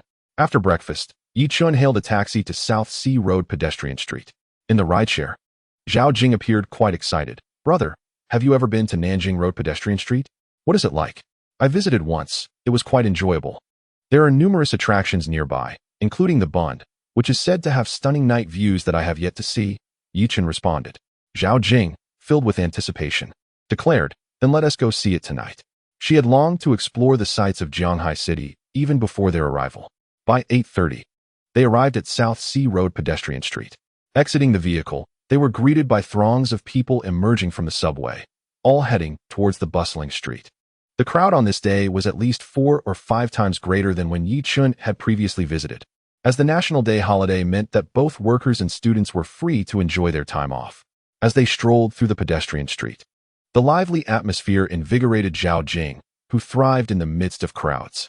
Yichen often queued to purchase treats that caught their fancy.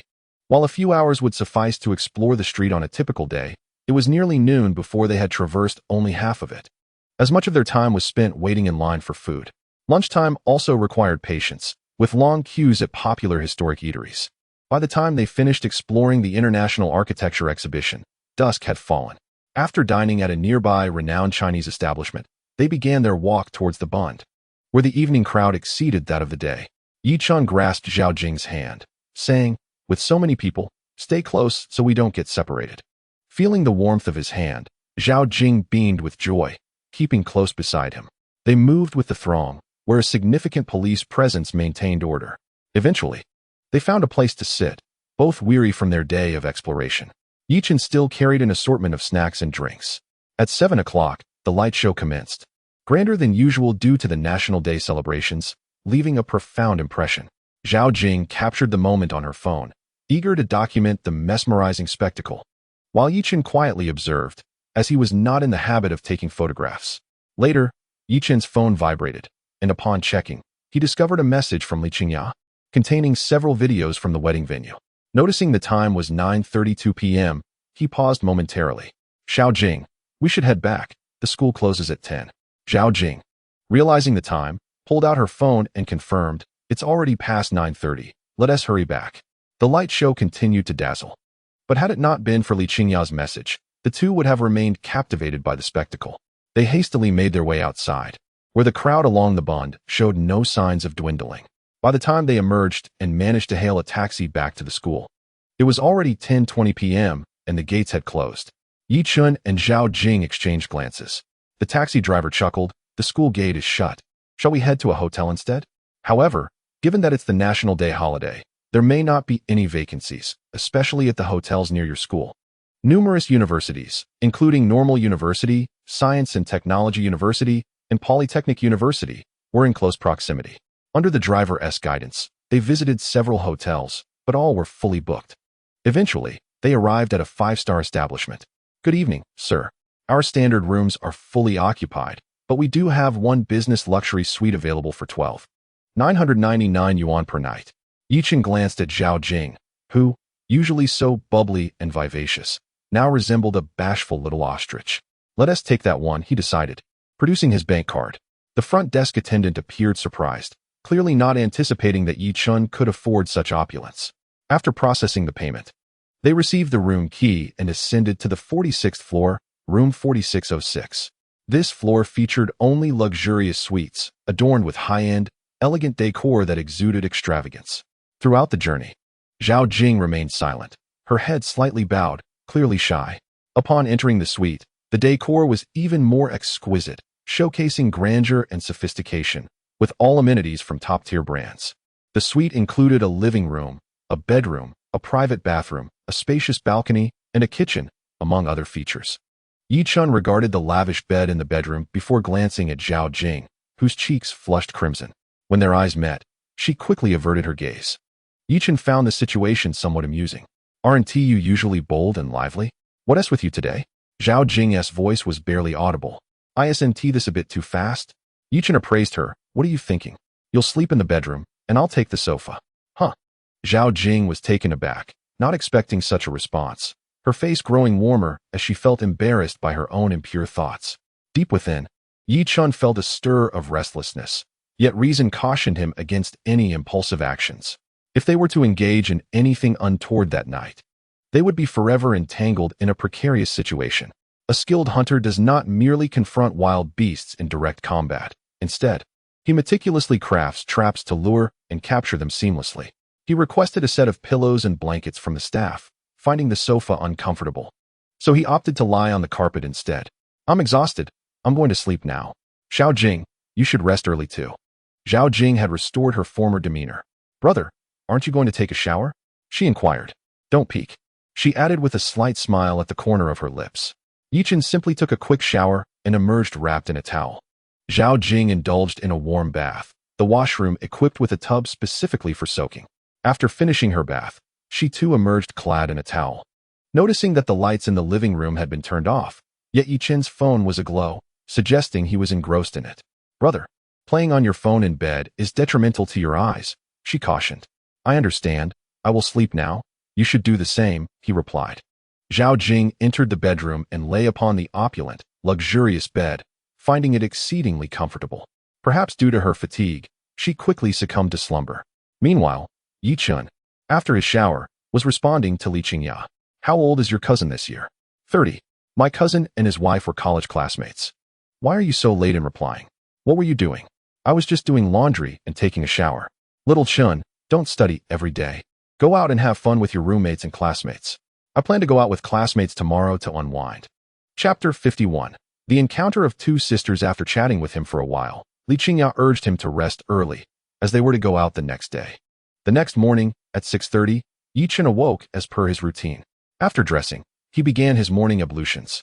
Once finished, he called room service to have breakfast delivered to his luxurious suite, a service typical of 5-star hotels, where the price of over 10,000 per night was well justified. After ordering breakfast, Yichen knocked on the bedroom door. A few seconds later, Zhao Jing groggily opened the door, causing him to pause momentarily. She was clad in a loose silk camisole nightgown, her enviable figure subtly visible from his elevated vantage point. "Wake up. I just ordered breakfast. It will be here shortly," he informed her. Zhao Jing pouted adorably, feigning irritation. "How annoying. I was sleeping. Let me rest a little longer." With that, she returned to her bed, lying down once more. Her long, pristine legs were particularly alluring, and as the nightgown was rather short, Yi Chun hastily averted his gaze. He approached the floor-to-ceiling window, admiring the expansive view of Jiangpu district. 3 minutes later, the doorbell rang. Yi Chun opened the door to find a female attendant delivering a sumptuous breakfast. Once she exited, Yi Chun returned to the bedroom. "Xiao Jing, wake up and have breakfast." Zhao Jing sat up, pouting at him with a charmingly cute expression. "Where did you find that nightgown? There are plenty in the wardrobe, all high-end luxury brands." After saying this, she got up to freshen up. As they sat down to enjoy breakfast, Yi Chen's gaze was drawn to her subtly alluring figure. Zhao Jing's physique was remarkably well developed, and although she had just entered her freshman year, she was not to be underestimated. Even Wang Yusin, a senior, could hardly rival her development. This was likely a result of her inherently favorable genetics. As Yi Chen savored his meal, he found himself captivated by the lovely scenery. Suddenly, Zhao Jing lifted her gaze towards him and inquired, "Brother, what are you looking at?" Yi Chen cleared his throat and replied, "I was merely checking on your well-being." Zhao Jing had felt a tinge of disappointment the previous night, as Yi Chen had not made any advances towards her. She even began to doubt his interest in her. Yet now, as he stole glances at her while eating, it was evident that he harbored feelings for her. Perhaps he had refrained from acting on them last night to avoid causing her any distress. "I'm resting quite well. The bed is incredibly comfortable." I glanced at the mattress. "And it must cost several thousand." Yi Chen responded, "While you enjoyed restful slumber, I spent the night on the carpet. The floor was too hard to be comfortable in the slightest." Zhao Jing retorted with a huff, "Who told you not to sleep on the bed? There's more than enough space for two on such a large bed. If you wanted me to join you, you should have said so. You didn't utter a word last night." After finishing breakfast and tidying up, the two checked out and took a taxi back to school. Once Zhao Jing was safely back at her dormitory, Yi Chen sent a message to Wang Yusin. "Where are you, Yusin? Have you had breakfast?" "I have. Just returned to the dorm. I'm waiting for you at the school gate," she replied. After a few minutes, Wang Yusin arrived at the entrance of the school. Yi Chen hailed a cab and set off for the first seaside bathing beach in Jingguang district, a well-known destination favored by many tourists. Meanwhile, upon returning to her dormitory, Zhao Jing was greeted by Su Hui, who noticed the smile gracing her face. "You didn't return last night. Did you go to the hotel with Yi Chen?" Zhao Jing explained, "I was so captivated by the light show that by the time we got back to school, it was nearly 10:30. The gates were closed. So we sought refuge in a hotel. After checking several, we finally found a room in a 5-star hotel, specifically a luxurious suite." Su Hui asked with a grin, "So, how was it? Was the senior impressive?" Zhao Jing rolled her eyes. "What are you thinking? Nothing happened between us. If something had occurred, do you think I would be in this state now?" Su Hui found it hard to believe. "Really? With your beauty and figure? How could he resist sharing a room with you? Is he a paragon of restraint?" Zhao Jing clarified, "I slept in the bedroom, while he took the couch." Su Hui paused. "Does that mean he has no interest in you at all? Maybe you should consider giving up." Zhao Jing huffed. "Who says he lacks interest? This morning at breakfast, I wore a camisole nightgown, and he kept stealing glances at my figure." Su Hui reasoned, "Perhaps he is exercising restraint, which suggests he might still be more enamored with another girl." Zhao Jing confidently asserted, "He is beginning to like me. Given time, I shall make him fall completely in love with me." Su Hui warned, "I fear you may end up too deeply entangled." Over an hour later, Yi Chun and Wang Yusin arrived at the first seaside bathing beach. The seaside weather was refreshing, with a gentle breeze that felt particularly delightful. Although summer had passed, the beach still attracted a considerable number of visitors, though few ventured into the cool waters for a swim. Yi Chun and Wang Yusin leisurely strolled along the beach, embraced by the gentle sea breeze. As Wang Yusin gazed at the boundless ocean, a sense of joy welled up within her, though she struggled to articulate her feelings. After walking for a while, Yi Chun settled onto the sand, inviting Yusin to join him. She sat beside him, and together they faced the sea, their minds swirling with myriad thoughts. They spent the entire morning by the shore, relishing the sea breeze and engaging in conversation. At noon, Yichen took her to an upscale seafood restaurant, both to treat Wang Yusin to a delightful meal and to broaden his own horizons, as he had never dined in such an establishment before. In the afternoon, they indulged in the experience of a luxurious yacht cruise. The yacht spanned 3 levels, complete with a bedroom, bathroom, and living room, resembling a mobile luxury suite. Particularly on the top deck, the open-air experience was exhilarating, offering unobstructed views of the azure sea. Initially, Wang Yusin felt a bit anxious and reserved, but as Yi-chan grasped her hand, she gradually found her calm. By 4 in the afternoon, they departed from the beach, taking a taxi back to their school. The distance was considerable, and even without traffic, the journey exceeded an hour. They returned to campus shortly after 5:30. As they walked, Yi-chan inquired, "Yusin, shall we have dinner?" Wang Yusin responded with a soft "Did you enjoy today?" he asked. "Yes, thank you, brother," she replied, her affectionate term melting Yi-chan's heart. Her gentle voice was a soothing melody, distinct from Zhao Jing's more piercing tone. Not particularly hungry, they opted for a light dinner. While they dined, Zhao Jing and Su Hui entered the cafeteria. Yi-chan was momentarily taken aback upon seeing them, surprised by the coincidence. Eventually, Su Hui noticed the pair, exclaiming, "Zhao Jing, look who Yi-chan is dining with." Zhao Jing turned her gaze to Wang Yusin, seated across from Yi-chan. After finishing their meal, Zhao Jing and Su Hui approached Yi-chan. "Brother, who is this beautiful lady?" Zhao Jing asked, her face adorned with a smile and curiosity. Yi-chan maintained his composure, replying, "Zhao Jing, let me introduce you. This is my classmate, Wang Yusin, who is also like a younger sister to me. She is quite introverted. Yusin, this is Zhao Jing, my younger sister as well, known for her straightforward, vivacious personality and kind heart." Wang Yusin glanced at Zhao Jing and greeted her softly, "Hello." Zhao Jing discreetly assessed Wang Yusin, captivated by her delicate beauty and endearing demeanor. With a slight smile, she said, "Hello, senior. You are truly lovely." Wang Yusin's cheeks flushed slightly. "You are beautiful too." Yi-chan interjected, "Both of you are stunning. You are the campus beauties. Now, let us enjoy our meal." While eating, Zhao Jing engaged Wang Yusin in conversation. "Senior, where are you from?" "I am from Bingqing in Heilongjiang province." "I hail from Chuanba City in Sichuan province." Zhao Jing continued, "Senior, do you have a boyfriend?" "No," Wang Yusin replied. Yi-chan felt a sense of relief. Fortunately, both were like sisters to him. Had he initially flirted with both, it could have led to scandalous rumors within the school. Given Zhao Jing's temperament, if her feelings were to be toyed with, she might indeed resort to such actions. Chapter 52. The senior client manager at Donkai Securities. The phone rang. Yi-chan glanced at his device and noticed an unfamiliar number from Jianghai City. "Hello. Who is this?" "Good day, Mr. Yi. I am Xing Li Juan, your dedicated VIP client manager at Donkai Securities. I am at your service 24 hours a day. Should you have any inquiries, feel free to reach out to me." Yi-chan inquired, "What preferential policies do you offer for high-value clients?" "Other brokerage firms have approached me with enticing offers, and I am contemplating opening an account with them." Xing Li Juan hastily responded, "Mr. Yi, we also provide substantial discounts on trading fees for our high-value clients, along with numerous exclusive privileges.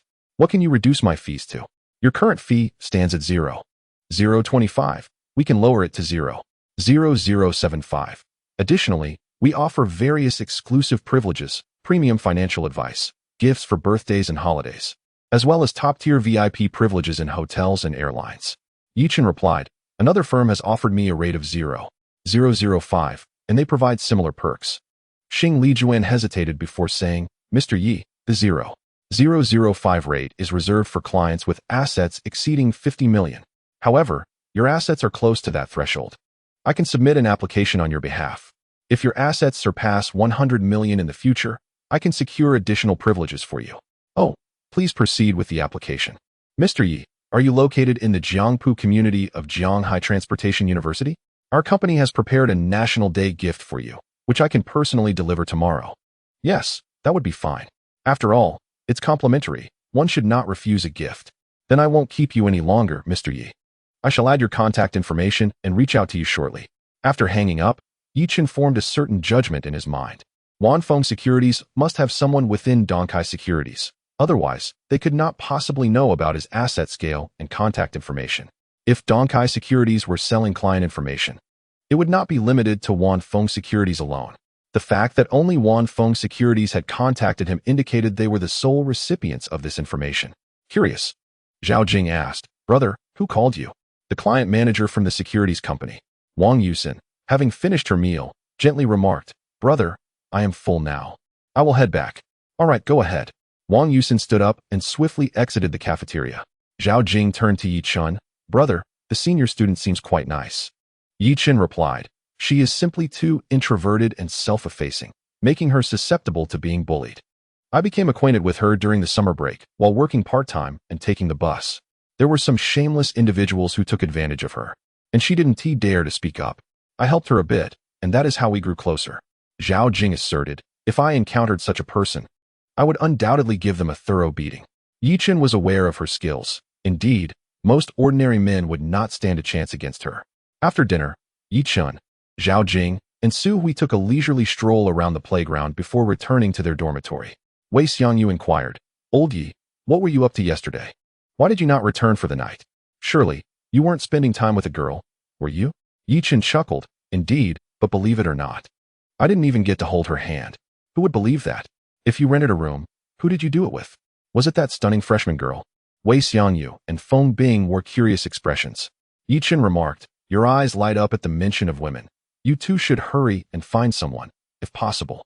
Suddenly, his phone vibrated. Yi Chun glanced at the message from Wang Liyun, a client manager at Wanfeng Securities. "Mr. Yi, have you given our discussion any thought?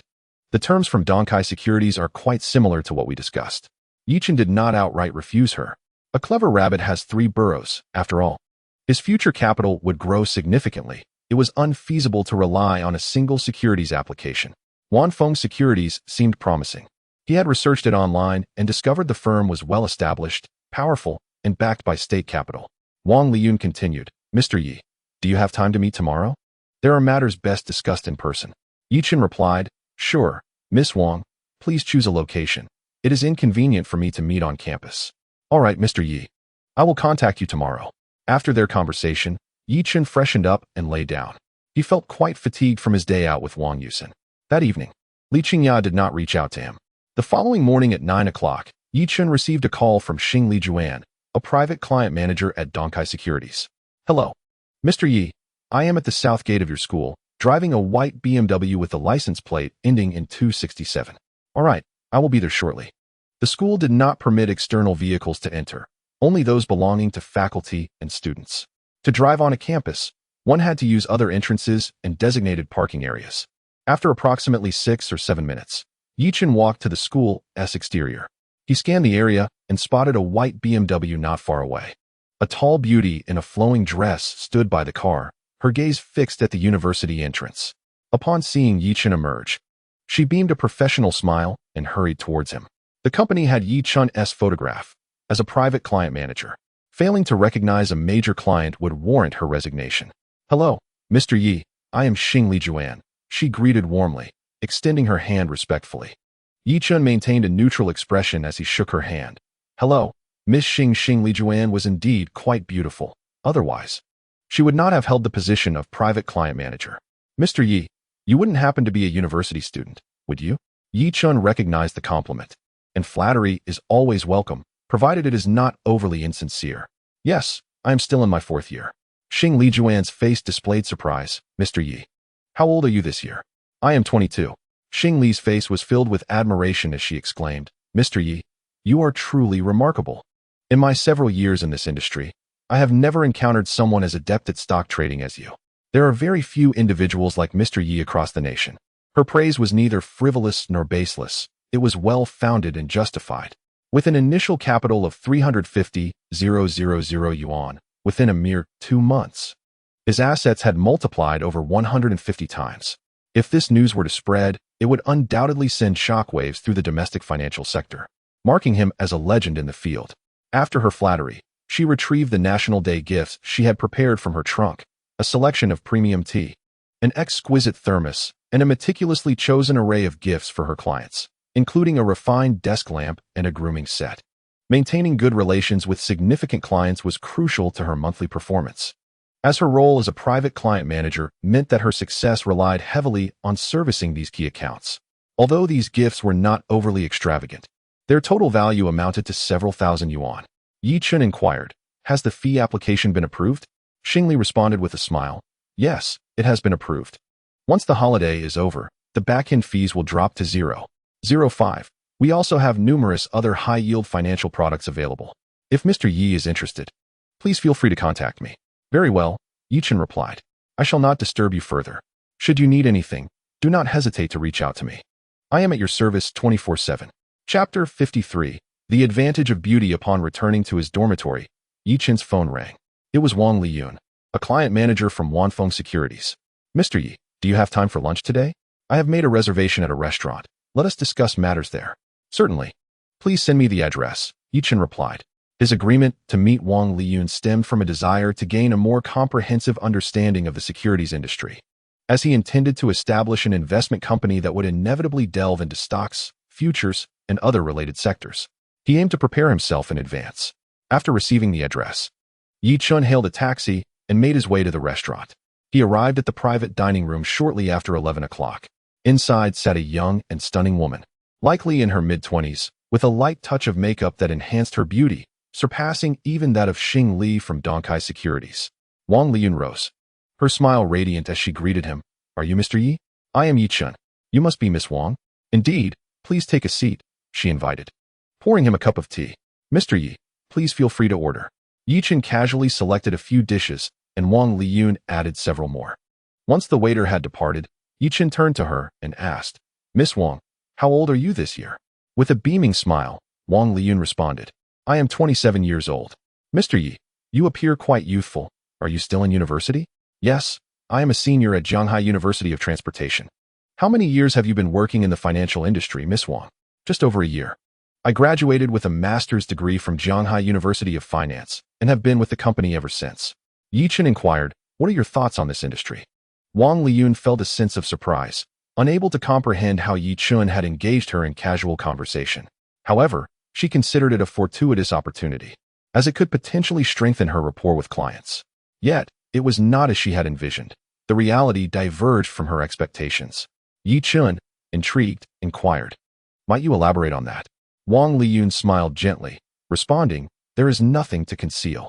When I enrolled in this major at university, I believed that upon graduation, I would ascend to the ranks of elite professionals in the financial sector, earning a lucrative salary while enjoying a relatively effortless job. It was only after graduating that I realized the paramount importance of networking and connections. Many individuals in our company possess lesser academic qualifications and capabilities than I, yet they excel in their roles, their names gracing the promotion lists. Meanwhile, I find myself relegated to the most menial tasks, tirelessly pursuing clients. Failure to secure clients results in reprimands from my superiors and diminished performance bonuses. Every industry harbors its own challenges and hardships." Yi Chun nodded slightly. "May I inquire about your typical monthly income?" Wang Liyun replied, "In my case, lacking significant achievements, I receive a base salary of 15,000 each month. After deducting rent and living expenses, there is little left to save. Conversely, some of my colleagues, who excel in their performance, can earn upwards of several 100,000 monthly, with even their usual income reaching tens of thousands. For a graduate from a prestigious university, a monthly salary of 15,000 is relatively standard. Yet in comparison to my colleagues, the disparity becomes apparent, leading to certain psychological shifts. The prominent client, Yi Chun, had been randomly assigned to her by her supervisor. Others were either on holiday for the National Day or preoccupied with other clients, ultimately resulting in her receiving this assignment. Yi Chun continued, "Are your colleagues truly that capable, earning such substantial incomes?" A flicker of discomfort crossed Wang Liyun's eyes as she smiled. "They are indeed quite adept, having been in this industry for many years." "I have only just completed 1 year." Yi Chun asked, "Miss Wang, how many clients have you secured?" Wang Liyun felt a twinge of embarrassment. "I have yet to land a major client." Her supervisor had previously provided her with information on 5 significant clients, none of which she successfully acquired. After 2 months of effort with the first client, she had to concede defeat. The last client seemed promising, but the implication of needing to engage in inappropriate conduct was something she categorically rejected.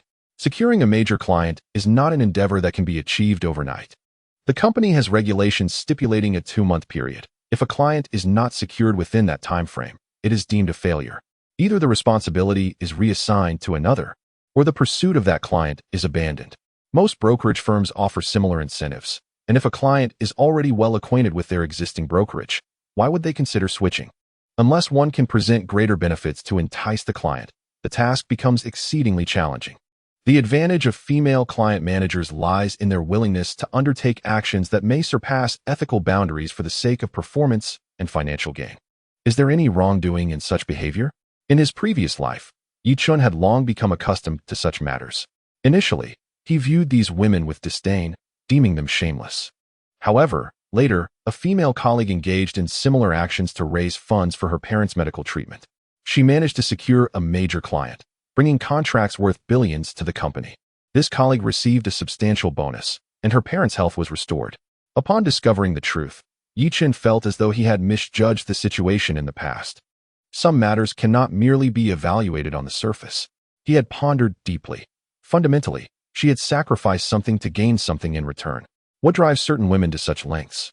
Is it not a reflection of the materialistic society that surrounds us? As society has evolved, where lies the problem? Yi-chun gazed at Wang Liyun and smiled, encouraging her. Keep going. You will undoubtedly succeed. She may possess principles, yet from the company's perspective, she might not be deemed a valuable employee. Only those who can generate profit for the company are regarded as good employees. Were Yi-chun the owner of the company, he would not choose such an employee as a client manager. One who cannot even attract a major client and contribute to the company's profits is of little use. Thank you, Mr. Yi. Wang Liyun expressed her gratitude. A knock sounded at the door, and a waiter entered, presenting an array of dishes. This was an upscale restaurant. The meal Yi-chun ordered alone cost over 1,000, and with her own selections, the total bill approached 2,000. This expense would not be reimbursed by the company, leaving the client manager to cover it personally. If a major client is not secured, she would have to accept the loss. Miss Wang, you mentioned that some matters are not convenient to discuss over the phone. Now is the time, she said. Wang Liyun replied, Mr. Yi, if you were to open an account with our company, I could return a portion of my personal commission to you. Yi-chun, smiling, inquired. If you secure me as a client, what would your monthly commission be? Wang Liyun responded, if the funds in your account amount to 10 million, I would earn a commission of 10,000 each month. She believed that Yi-chun was undoubtedly a wealthy heir. Otherwise, how could someone so young possibly possess such wealth? Yi-chun remarked, do you think I would concern myself with your commissions? Wang Liyun recognized the truth in his words, yet she had nothing else to offer beyond this, unless it involved compromising her integrity. Mr. Yi, I hope I am not being too forward. I know you do not need this money, but I merely wish to express my sincerity. Yi-chun smiled and replied, I can see your sincerity. Let us eat first. Wang Liyun sighed inwardly, feeling that securing this major client might be unattainable. As she recalled her parents' insistence from days prior, a sense of helplessness and urgency washed over her. The dowry for her brother's wedding was still insufficient. They had borrowed from every relative and still lacked 100,000, which her parents urged her to provide. They expressed that raising her over the years had not been easy, and it was time for her to give back to the family. Having only worked for a year, she had merely over 30,000 in her possession. Compared to the corpulent, avaricious clients she typically dealt with, Yi-chun was young and handsome, at least not repulsive. At that moment, her resolve began to waver. Chapter 54, Futures of Thermal Coal After Lunch. Yi-chun said to Wang Liyun, I shall open an account with your company. Upon hearing this, Wang Liyun felt a surge of joy. She had not anticipated such unexpected happiness. Could it be that he was moved by my sincerity? As the saying goes, sincerity can move even the hardest of stones. She hurriedly replied, Thank you, Mr. Yi. Having a significant client open an account was already a substantial first step for her as a client manager, considering that each individual could only establish 3 securities accounts. Yi-chun retrieved his mobile phone. Please guide me on how to open an account with your company. Wang Liyun promptly seated herself beside him, instructing him on how to download the Wanfeng Securities app and the subsequent steps to open an account. The entire process took approximately 5 to 6 minutes, proving to be exceedingly convenient. Mr. Yi, would you like to open a futures account as well? Wang Liyun inquired softly. Futures? A sudden flash of inspiration struck him. He decided to apply for a futures account too. In his previous life, he had refrained from trading futures due to the high risks involved, as futures typically carried a tenfold leverage. A moment's inattention could lead to catastrophic losses, with millions potentially evaporating overnight. The reason he urged Wang Liyun to open a futures account was that he recalled the frantic nature of thermal coal futures during this period in his past life, a matter that had garnered significant attention. Otherwise, he would not have remembered it. He contemplated taking a chance. While the risks of futures were considerable, so too were the potential rewards. Without the memories of his past life, he would undoubtedly have steered clear. Even with his prior experiences, he understood the necessity of proceeding with utmost caution. He vividly recalled that after the National Day holiday, thermal coal futures soared from around 1,300 yuan per ton to nearly 2,000 yuan per ton within a span of 7 to 8 days, marking an increase of over 50%. With tenfold leverage, that translated to a staggering 500% rise. As the price neared 2,000 yuan per ton, official interventions arose, rigorously investigating capital's malicious speculation in thermal coal, leading to a series of sharp declines in futures prices. Within a short span of just over a month, prices plummeted back to around 600 yuan per ton, the level from a year prior. Countless institutions, traders, and retail investors suffered significant losses in this futures contest, although many also reaped substantial gains. In the futures market, losses for some meant profits for others. Those who had invested long initially were now shorting. If all proceeded as anticipated, he stood to gain immensely. The thought sent a thrill through him. Had Wang Liyun not reminded him, he might have missed a lucrative opportunity. His memories of futures were rather scant, with only a few notable instances, while his recollections of stocks were plentiful. Given that he had primarily focused on stocks in his previous life, Yi Chun turned to Wang Liyun, a faint smile gracing his face. Upon seeing his smile, Wang Liyun felt a slight blush rise to her cheeks, suspecting he might be harboring some mischievous intent. "Mr. Yi, I will inform my colleagues shortly. Your account application will be processed promptly." Yi Chun observed her reaction, a slight smile gracing his lips. "Miss Wang, with your beauty, have any significant clients ever made unreasonable demands?" Wang Liyun nodded subtly. "Do you understand why your performance has been subpar?" "I do." Yi Chun gently lifted her chin, compelling her to meet his gaze. "If I were to make an unreasonable request, would you acquiesce?" Wang Liyun's face flushed crimson, yet she did not resist. Her expression tinged with hesitation. She feared losing Yi Chun, a valuable client. Recognizing her inner turmoil, Yi Chun inquired, "What is causing your hesitation?" Taking a deep breath, Wang Liyun replied, "My family is in dire need of money. My brother is about to marry, and my parents have asked me for 100,000. I wish to earn some money. My colleagues, though less capable than I, have purchased homes in Shanghai and drive luxury cars, while I reside in a small rental and commute via subway or taxi. I aspire for a better life, and you are not entirely unpleasant." Yi Chun's smile deepened. "So, you would comply with any request I make?"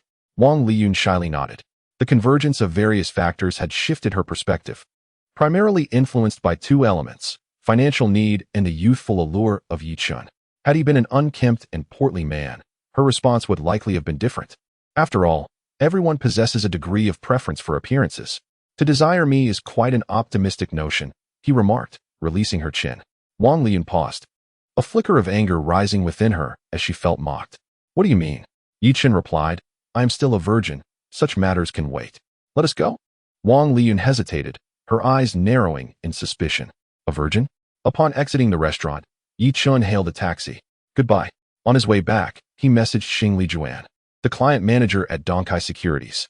He requested her assistance in activating a futures account. Once back at his dormitory, Yi Chun booted up his computer to analyze the recent trends in thermal coal futures. Over the past year, thermal coal prices had surged twofold, rising from approximately 600 to 1,200 per ton. The impetus for this speculation lay in the diminishing national coal inventory, which was nearing critical levels, coupled with the impending winter cold wave and the La Nina phenomenon potentially ushering in extreme weather, thereby escalating coal demand. Additionally, prior supply-side reforms had led to the closure of many underperforming enterprises, resulting in a relative decrease in supply. This was the rationale behind the current speculation in thermal coal futures. In the afternoon, Yi Chun's application to activate his futures account at Donkai Securities was approved. Meanwhile, after returning to her rental, Wang Liyun received a call from her supervisor. "Xiao Wang, how did the discussion go?" "Manager Liu, Mr. Yi has already opened an account with our company. I observed in the group that Mr. Yi must be earnestly courted. He is a stock trading virtuoso whose capital has multiplied nearly 150 times in the stock market over the span of 2 months. Wang Liyun's cherry lips parted slightly in astonishment. In just 2 months, a 150-fold increase in the stock market? Such a feat is exceedingly rare. Even in the futures market, which inherently possesses a 10-fold leverage. Achieving such astronomical returns in the stock market within 2 months is nothing short of fantastical. The news is undoubtedly accurate. The group at Donkai Securities has erupted in discussions about him. You must exert every effort to secure him. Otherwise, I shall consider alternatives. Wang Liyun hastily replied, "Understood, Manager Liu. I believe the challenge is manageable. I have a 90% confidence level. Last time you claimed a similar level of assurance. Yet you disappointed me. I shall trust you one final time. I demand results, regardless of the methods employed. Should you fail again, you must resign." That evening, in a high-end restaurant in Shanghai City, a group of young men and women gathered for a soiree. They were the distinguished second-generation heirs of Shanghai City, each with remarkable backgrounds. "How have you fared in the stock market recently, Manchio?" a young man inquired with a smile. Zheng Manchio returned the smile, "Not too shabby. The market in September was quite favorable, yielding over 30%. Another young man, his tone laced with flattery, remarked, "Truly impressive, Manchio. I only managed a mere 10% in September." "Old Zhao, what was your return last month?" Zhao Xiaoming replied, "I only achieved just above 20%, falling short of Manchio." Upon hearing their words, Zheng Manchio's lips curled upwards, her heart swelling with pride. A girl with glasses, possessing an artistic demeanor, interjected, "Old Zhao, is the rumor circulating this afternoon true?" Zheng Manchio and the others turned their curious gazes toward Zhao Xiaoming. The bespectacled girl, named Tang Xin, continued, "I heard that there is a retail investor at Donkai Securities, known as Life is But a Dream, whose account has seen nearly a 150-fold increase in just 2 months. Chapter 55, The 3.6 million watch. Upon hearing Tang Xin's words, Zheng Manchio and the others were visibly taken aback. Is that even possible? How could one achieve over 150 times return in just 2 months in the stock market? Tang Xin adjusted her glasses, her expression calm. "I find it hard to believe as well. Donkai Securities is a family enterprise of old Zhao. He must know the truth." All eyes turned to Zhao Xiaoming, who nodded slightly. "It is indeed true. He initially invested in Longfei Technology, a 10-fold growth stock, along with Tianhai Investment and other similar stocks.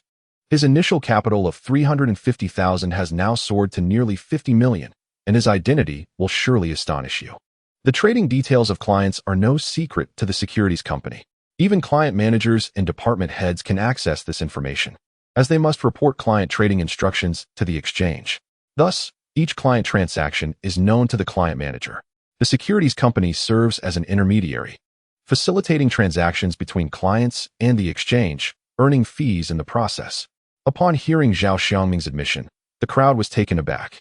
Each of them, being seasoned stock traders, understood the formidable challenge of achieving a return of over 150 times in the stock market. Tang Yi inquired with curiosity, "What is his background?" Zheng Manchio and others turned their gazes toward Zhao Xiaoming, urging him, "Come on, old Zhao, stop keeping us in suspense and tell us who this remarkable figure is." Zhao Xiaoming glanced at Zheng Manchio and replied, "Manchio, this individual hails from your Shanghai University of Transportation. He is a senior in the Department of Electronic Information and Electrical Engineering, majoring in computer science. His name is Yi Chun, aged 22. Originally from Andy City in Ludong Province. Such youth?"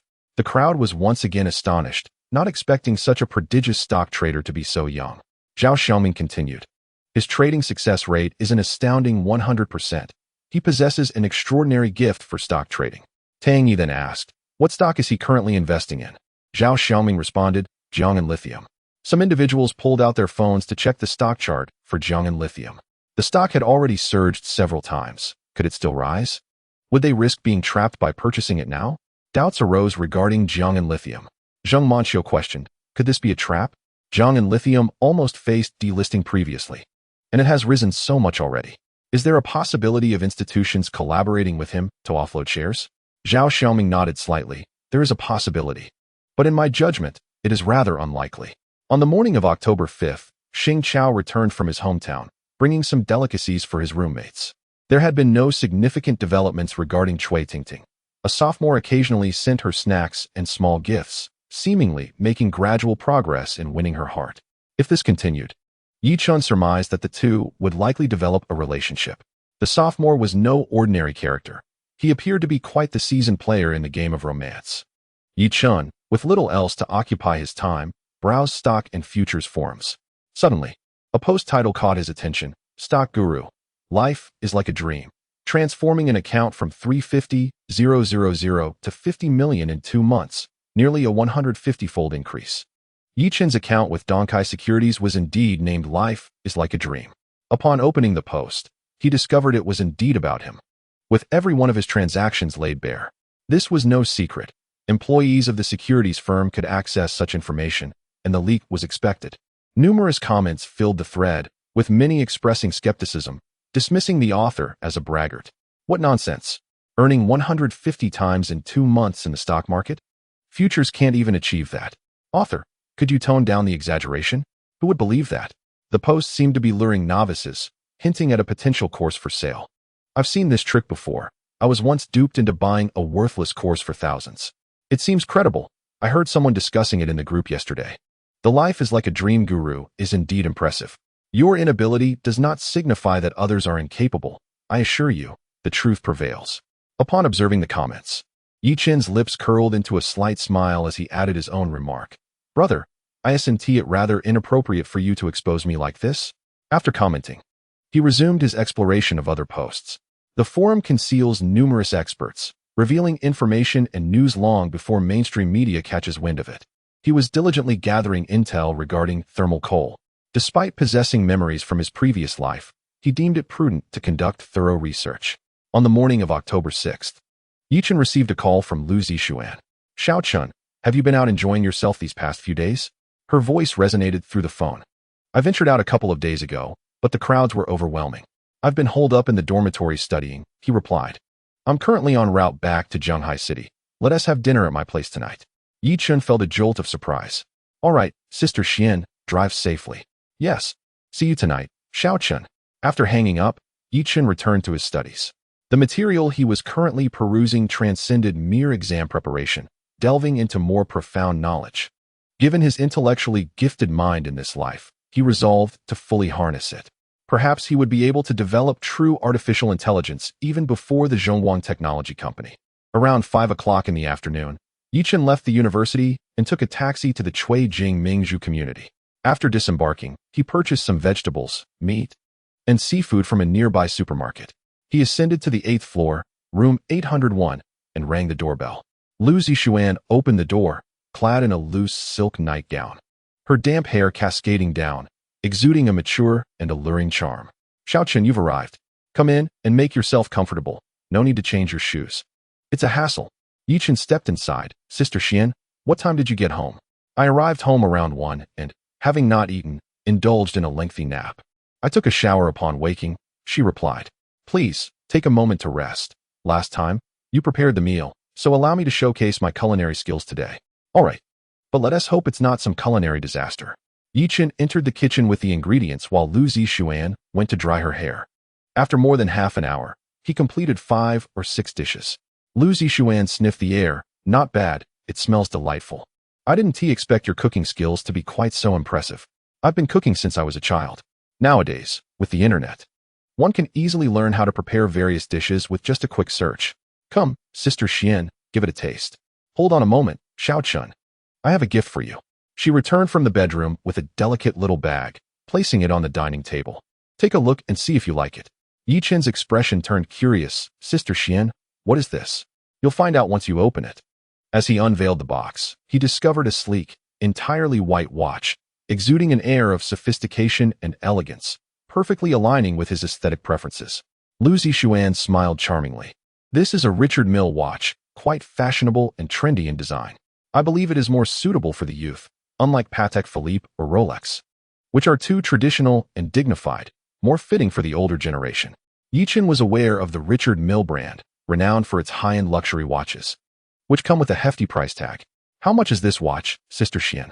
Not overly expensive, 3,600,000. I managed to get a brand new one through connections in Hong Kong. Even though Yi-chun was somewhat prepared, he was still taken aback upon hearing the price. Such an extravagant price for a mere watch. This far exceeded the intrinsic value of the timepiece. Luxury watches have been imbued with financial attributes, possessing collectible worth while simultaneously symbolizing status and identity. The elevation of one's social standing is the lifelong pursuit of many. To put it plainly, it is all in pursuit of vanity. Human nature is complex. No one desires to remain at the bottom, exploited and looked down upon. Everyone aspires to rise above others, to be surrounded by admiration and respect, which greatly satisfies one's vanity. The allure of wielding control over another's fate is even more intoxicating. This explains why many in the country aspire to positions of power. The exhilaration derived from authority far surpasses all else. Chapter 56. The Frenzy of Coal Futures. Floating profit of 1.3 billion. Yi Chun gazed at Lu Zixuan, his eyes bright and clear. Sister Xian, this is quite extravagant. Extravagant? You are my brother. Isn't it normal for an elder sister to buy gifts for her younger brother? Here, let me put it on you. With that, she adorned Yi Chen's wrist with the watch. It looks splendid. It adds a touch of elegance and enhances your aura. Thank you, Sister Xian. No need for thanks. Let us eat. Afterward, Lu Zixuan opened a bottle of red wine, and the two enjoyed their meal while engaging in conversation. Lu Zixuan shared her visit home to see her parents and voiced her grievances regarding some business matters at her company. Yixing Technology Services is actually thriving.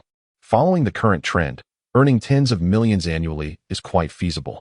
After finishing dinner around 8, Yi Chen tidied up and emerged from the kitchen. Sister Xian, I must head back now, otherwise the school will close. On his way back, he couldn't help but admire the watch. Truly, it is a top-tier luxury timepiece, and the quality is indeed unparalleled. As he journeyed home, he received a message from Chen Dongxue, informing him that a sophomore had gifted Cui Tingting a set of skincare products that afternoon. All right, I understand. Li Qingya did not chat with him, as she was still at home and would return by high-speed train the following day. Upon returning to his dormitory, Yi Chen sent a message to Lu Zixuan. Sister Xian, I have arrived at the dorm. Xiao Chen, your culinary skills are impressive. What should I do if Sister Xian grows fond of your dishes? I will cook for you again when I have the chance. Sister Xian, I truly appreciate your gift. I love it. Thank you. Xiao Chen, as long as you are happy, that is enough. Sister Xian holds you in her heart as a dear younger brother, harboring no ulterior motives. Having no brother until now, she wishes to cherish you wholeheartedly. Upon hearing her words, Yi Chen felt a ripple of unease within. It is indeed my honor that Sister Xian knows you. Do not speak such words. This is destiny. Time swiftly passed to the 10th of October. On this day, both the stock and futures markets would open as usual. Yi Chen chose not to attend class that morning, opting instead to remain in the dormitory alone, awaiting developments. At 9 o'clock, the futures market for thermal coal opened, initially plummeting by 15 points before beginning to ascend. By 9:30, when the stock market commenced trading, Yi Chen sold 26 million shares of Jiang'an Lithium Industry.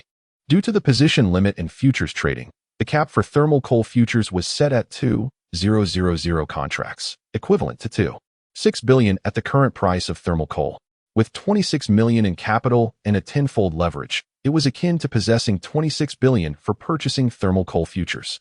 Such high leverage carries significant risk. A mere 10% drop would necessitate a margin call, or else face forced liquidation. In just half an hour, thermal coal futures had surged by 3 points, spurred by his substantial buying activity, and began to climb once more. Should the trajectory of thermal coal futures diverge from that of his previous life, leading to forced liquidation, Yi Chen remained unperturbed, for his bank card and securities account still held considerable funds. In every endeavor, he preferred to leave himself an avenue of retreat. This included nurturing good relations with Lu Zixuan, Zhou Wanqing, and others, strategies he employed to secure his own safety. Even a cunning hare has 3 burrows. How much more so for a human? The trading of thermal coal futures differs somewhat from stock trading. Besides daytime trading, there are also night trading sessions from 9 to 11 o'clock, with a limit on price fluctuations of 10%. Today, thermal coal futures exhibited remarkable strength, concluding the night session with an increase of 8 points. When he made his purchase, the price had already risen by 3 points, resulting in nearly 5 points of profit. The total position value of 2.6 billion yielded a profit of 13 million that day.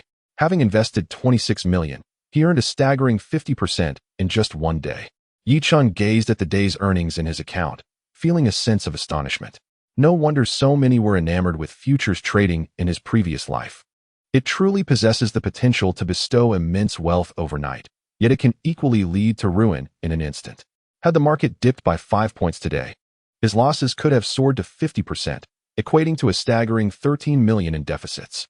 Meanwhile, in a group chat of only a few participants, Zhao Xiangming shared a message today that Yi Chun sold 26 million worth of Jiang'an lithium industry and leveraged tenfold to buy into thermal coal futures.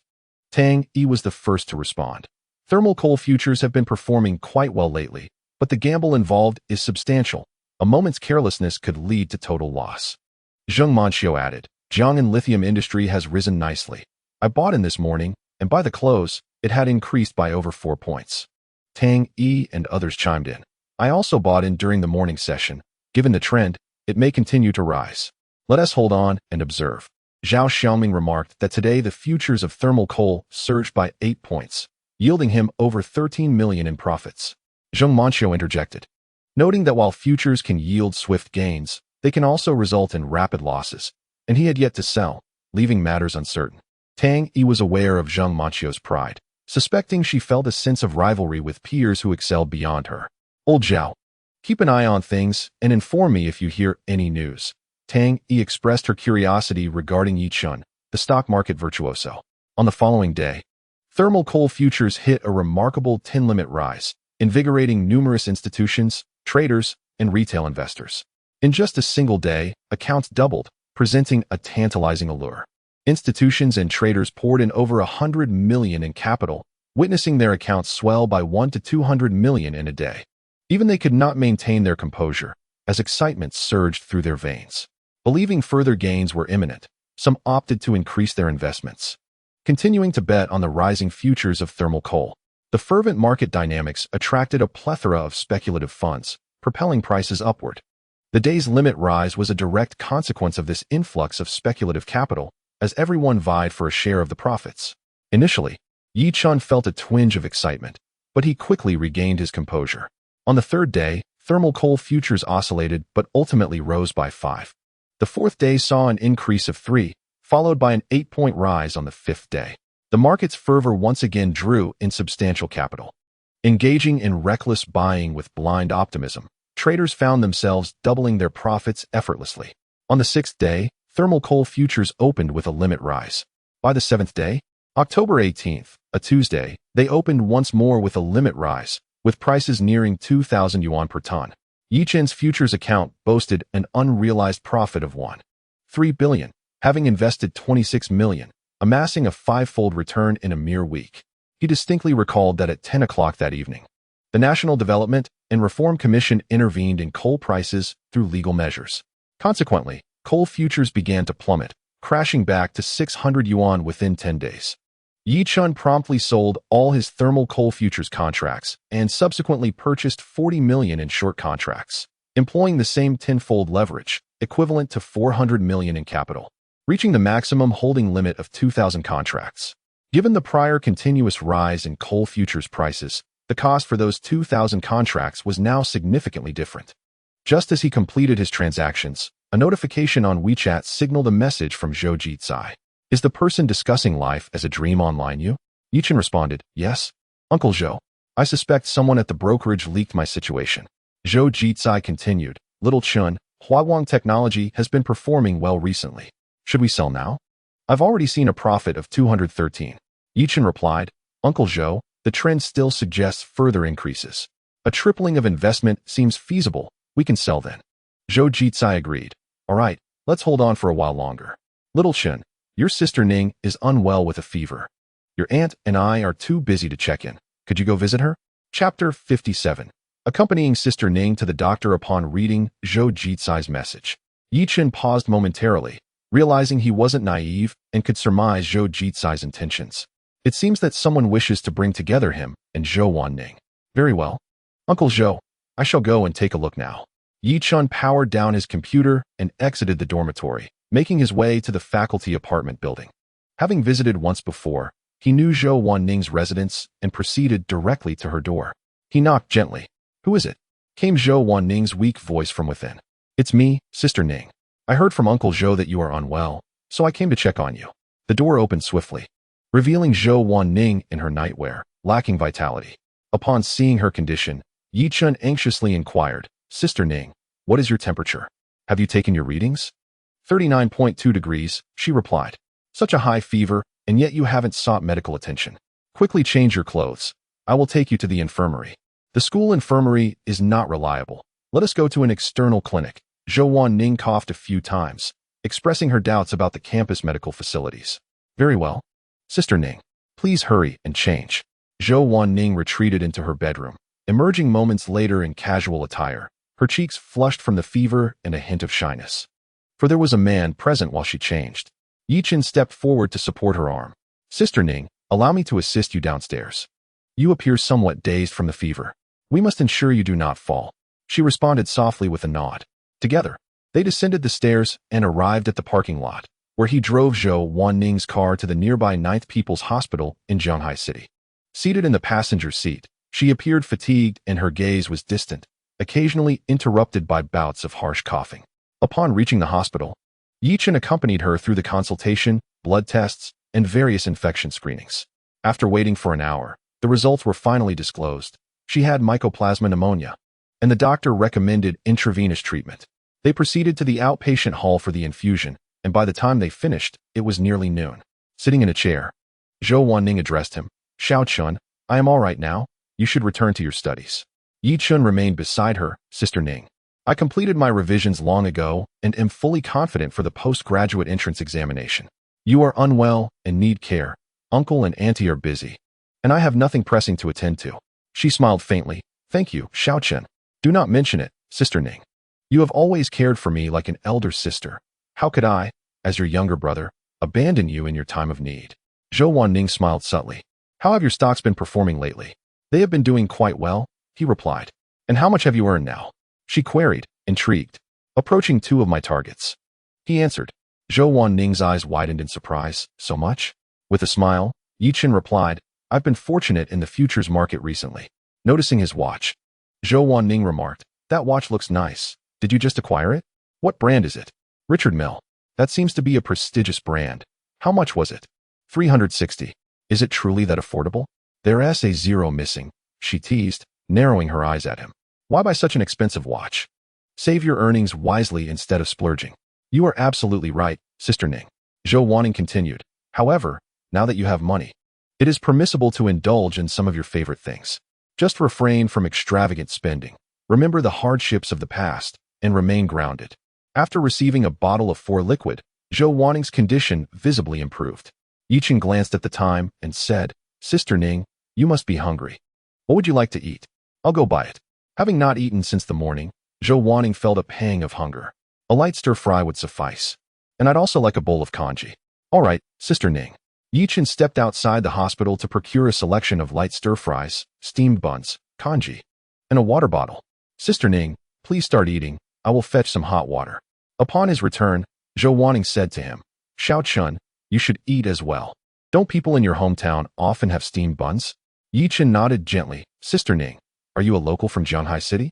Zhou Wanning replied. My father settled here when he was young. My hometown is in southern Zhejiang province, so I am not technically a local. Meanwhile, in an online group chat, Zhao Xiaoming remarked, today, Yi Chun sold all his thermal coal futures, yielding a floating profit of 1.3 billion, and subsequently bought a full position in short contracts. Tang Yi was the first to respond. With coal futures being so hot, isn't it a bit premature to short them now? Fang Jifeng added. Given the current bullish trend in coal futures, it is indeed too early to short. There is still significant potential for an increase. His judgment this time is undoubtedly flawed. Zheng Manqiu chimed in. The bullish strength in coal futures is formidable, while the bearish forces are weak. Shorting now is akin to courting disaster. The consensus among the group was that it was not the right time to short coal futures, as the bullish momentum would likely continue for a considerable period. Zhao Xiaoming agreed. I also believe it is too soon to short. However, he has invested 40 million. Even if he loses it all, he will still have a floating profit of 90 million. At the 9th People's Hospital, Zhou Wanning's cheeks flushed as she looked at Yi Chun. Xiao Chun, I need to use the restroom. She had been holding it in, waiting until her 4 was finished, but she could no longer contain herself. Yi Chun, maintaining a calm demeanor, stood up and removed the 4-bag. Let's go, Sister Ning. Upon reaching the restroom, he hung the 4-bag on the wall and stepped outside. Managing with one hand was not too cumbersome. After about 2 or 3 minutes, Zhou Wanning emerged, holding the 4-bag. Yi Chun noticed that the drawstring of her sweatpants was untied, and he quickly tied it for her before taking the 4-bag from her. Zhou Wanning's face turned even warmer, feeling a bit shy, especially as her heart raced when he tied her drawstring. She hardly dared to breathe. Back at their seats, Yi Chun broke the awkward silence. Sister Ning, how did your matchmaking during the holidays go? Zhou Wanning returned to normalcy. Not very well. My parents introduced several candidates, but none were to my liking. Sister Ning, you are so beautiful and charming. It's only natural to have high standards. Yi Chun complimented subtly. Every woman has a vanity. Being praised for beauty always brings joy. My standards are not high at all. I just want someone I feel a connection with. The absence of demands is the highest demand of all. It was already past 2 in the afternoon. After Zhou Wanning completed her 4 treatment, Yi Chun drove back to the school, escorting her to the dormitory. Sister Ning, make sure to rest well. We will set off at 9 tomorrow. Zhou Wanning replied. I can manage on my own tomorrow. It would be inconvenient for you to go alone. I have no pressing matters. So let us agree that I will come find you tomorrow. I'll take my leave now, Sister Ning. With that, Yi Chun turned to exit. As he opened the door, he was greeted by the sight of a young man standing outside, approximately the same age as Zhou Wanning. Wan Pingtao paused momentarily upon noticing a young man at Zhou Wanning's dormitory. Who are you? Yi Chun smiled and replied, I am Sister Ning's younger brother. Are you looking for her? Zhou Wanning interjected, Mr. Wan, is there something you need from me? Wan Pingtao, beaming, said, I heard you were unwell during lunch. I came to check on you, but it seems you weren't here. How are you feeling now? Chapter 58. The shock of the second-generation disciples. Zhou Wanning's expression remained indifferent, clearly unimpressed by Wan Pingtao. I'm all right. Thank you for your concern, Mr. Wan. Wan Pingtao stepped inside, carrying some fruit. Is this your cousin, Ms. Zhou? He inquired about Yi Chun, seeking to ascertain whether he was a rival. Zhou Wanning calmly responded. Xiao Chun is not my cousin. He is younger than I am and calls me sister. My parents are quite fond of him. Her final statement weighed heavily on Wan Pingtao's heart. This man had met Zhou Wanning's parents. Moreover, they were quite pleased with him. Wan Pingtao discerned the implications of her words, feeling a twinge of discomfort. I'm relieved to hear you're well, Ms. Zhou. I have some matters to attend to, so I'll take my leave. Once he departed, Yi Chun turned to Zhou Wanning. It was evident from her earlier remarks that although they were not yet a couple, they were progressing toward that direction, having met each other's parents. Zhou Wanning smiled. I apologize, Xiao Chun. This Wan Pingtao has been a nuisance, leveraging his uncle's position as the vice president of the college to pester me. Yi Chun chuckled. Is his uncle really the vice president of our college? Zhou Wanning nodded. Otherwise, with his qualifications, how could he possibly work at Jiaodong University? Fortunately, he does not teach students. He works in the school's general affairs office. Suddenly, her phone rang. It was Zhou Wanning's father calling. Hello, Dad, I'm fine now. Xiao Chun accompanied me to the hospital this morning, and the doctor said I only need a few days of treatment. Zhou Jizai responded, It's good to hear that. Are you still feeling unwell? Aside from a slight cough, I'm perfectly fine. I'm not feeling fatigued anymore. After a brief conversation, the father and daughter ended the call. Yi Chun said, Sister Ning, please rest well. I'll head back now. All right, do study diligently. Zhou Wanning had slept well the previous night, so she decided to take a nap in the afternoon. Back in his dormitory, Yi Chun opened his computer to browse the stock futures forum, which was filled with discussions about coal futures. This clearly illustrated the current fervor surrounding coal futures. Apart from the coal futures, there is also that post regarding Yi Chun. After several days of fervent discussion, many have confirmed its authenticity in the comments, creating quite a stir. Around 6 in the afternoon, he entered the cafeteria for a meal and spotted Zhao Meng and Su Hui. Brother, what have you been so busy with these past few days? We hardly see you. Zhao Jing remarked. Yi Chun replied, I've been occupied with some matters. Did you miss me after just a few days? Zhao Jing chuckled. Indeed. One day apart feels like 3 autumns. Let us take a stroll on the playground after we finish eating. Yi Chun nodded in agreement. Sure, I could use some relaxation. My nerves have been quite taut lately. Zhao Jing pulled out her phone. Brother, it snowed in our hometown today. Take a look. She handed the device to Yi Chun. Although he hailed from Ludong province, the weather in October there was not particularly cold, certainly not comparable to the northeast. It must be quite chilly in your ice city during winter, he remarked. Zhao Jing responded. Typically, winter temperatures range from -20 to 30 degrees Celsius. And during the coldest spells, it can drop below -40. After dinner, they stepped out of the cafeteria into the darkening evening. Jianghai City had entered autumn, and the air was refreshing. Zhao Jing continued, Brother, what is the name of the girl you like? Has she agreed to be with you yet? Yichen replied, Not yet. Even if I told you, you wouldn't know her since she doesn't attend our school. Zhao Jing turned to him, a playful smile on her face. Does she perhaps not harbor feelings for you? Being a simp seldom leads to a favorable outcome. A simp? I could never stoop to that level. It would be a disgrace. Yichen retorted. Zhao Jing pressed on. Tell me how you two met. I can analyze whether she likes you. We were desk partners throughout our 3 years of high school. She excels academically and is quite beautiful, as well as kind-hearted. Zhao Jing teased. You've said quite a bit. It sounds like you have a crush on her. If she liked you, wouldn't she have gotten together with you by now? We're already in our 4th year. Yichen defended. You don't understand. Her personality differs from yours. She is a bit aloof, while you are warm and straightforward. Then which type do you prefer? Zhao Jing inquired. Honestly, I'm quite fond of both, he admitted. Suddenly, Zhao Jing raised her leg, intending to kick him, but then reconsidered. Perhaps she also had a chance? Previously, Yichen might have only had eyes for his high school desk partner, but now he seemed to harbor some affection for her too. With this thought, she retracted her leg and smiled. Brother, was my split just now impressive? Yichen shot her a glance. I think you were just trying to kick me. He muttered. I've heard that a split can unlock a wealth of knowledge. Huh. Zhao Jing was taken aback, processing his words for a few seconds before her cheeks flushed with embarrassment, and she kicked him playfully. How shameless. I'll kick you to pieces. Yichen reacted swiftly, capturing Zhao Jing's ankle just as she mentioned him. Perhaps she hadn't exerted much force, so her kick was slower than expected. Zhao Jing's cheeks burned. The position felt rather awkward. Let me go? We agreed you wouldn't kick me, she protested. He released her ankle. Zhao Jing let out a hum. Brother, my birthday is in a couple of days. Which day? This Friday, October 21st. The 26th of the 9th lunar month. I would like to invite you and Xiao Hui to dinner. All right, should I prepare a gift? Zhao Jing shot him a glare. What do you think? If you don't bring a gift, I'll strangle you. At 8 o'clock in the evening, Yichen returned to his dormitory and saw a message from Chen Dongxue. Today, Chui Tingting has been studying. This afternoon, someone confessed to Uxian, a sophomore named Huang Kongxing. Uxian declined. Well done. Keep up the good work. Yichen read for a while before opening his computer to monitor the night trading of coal futures. He was also waiting for news. The night trading period was from 9 to 11 o'clock. At 9 o'clock, as the market opened, the futures for thermal coal surged 2 points.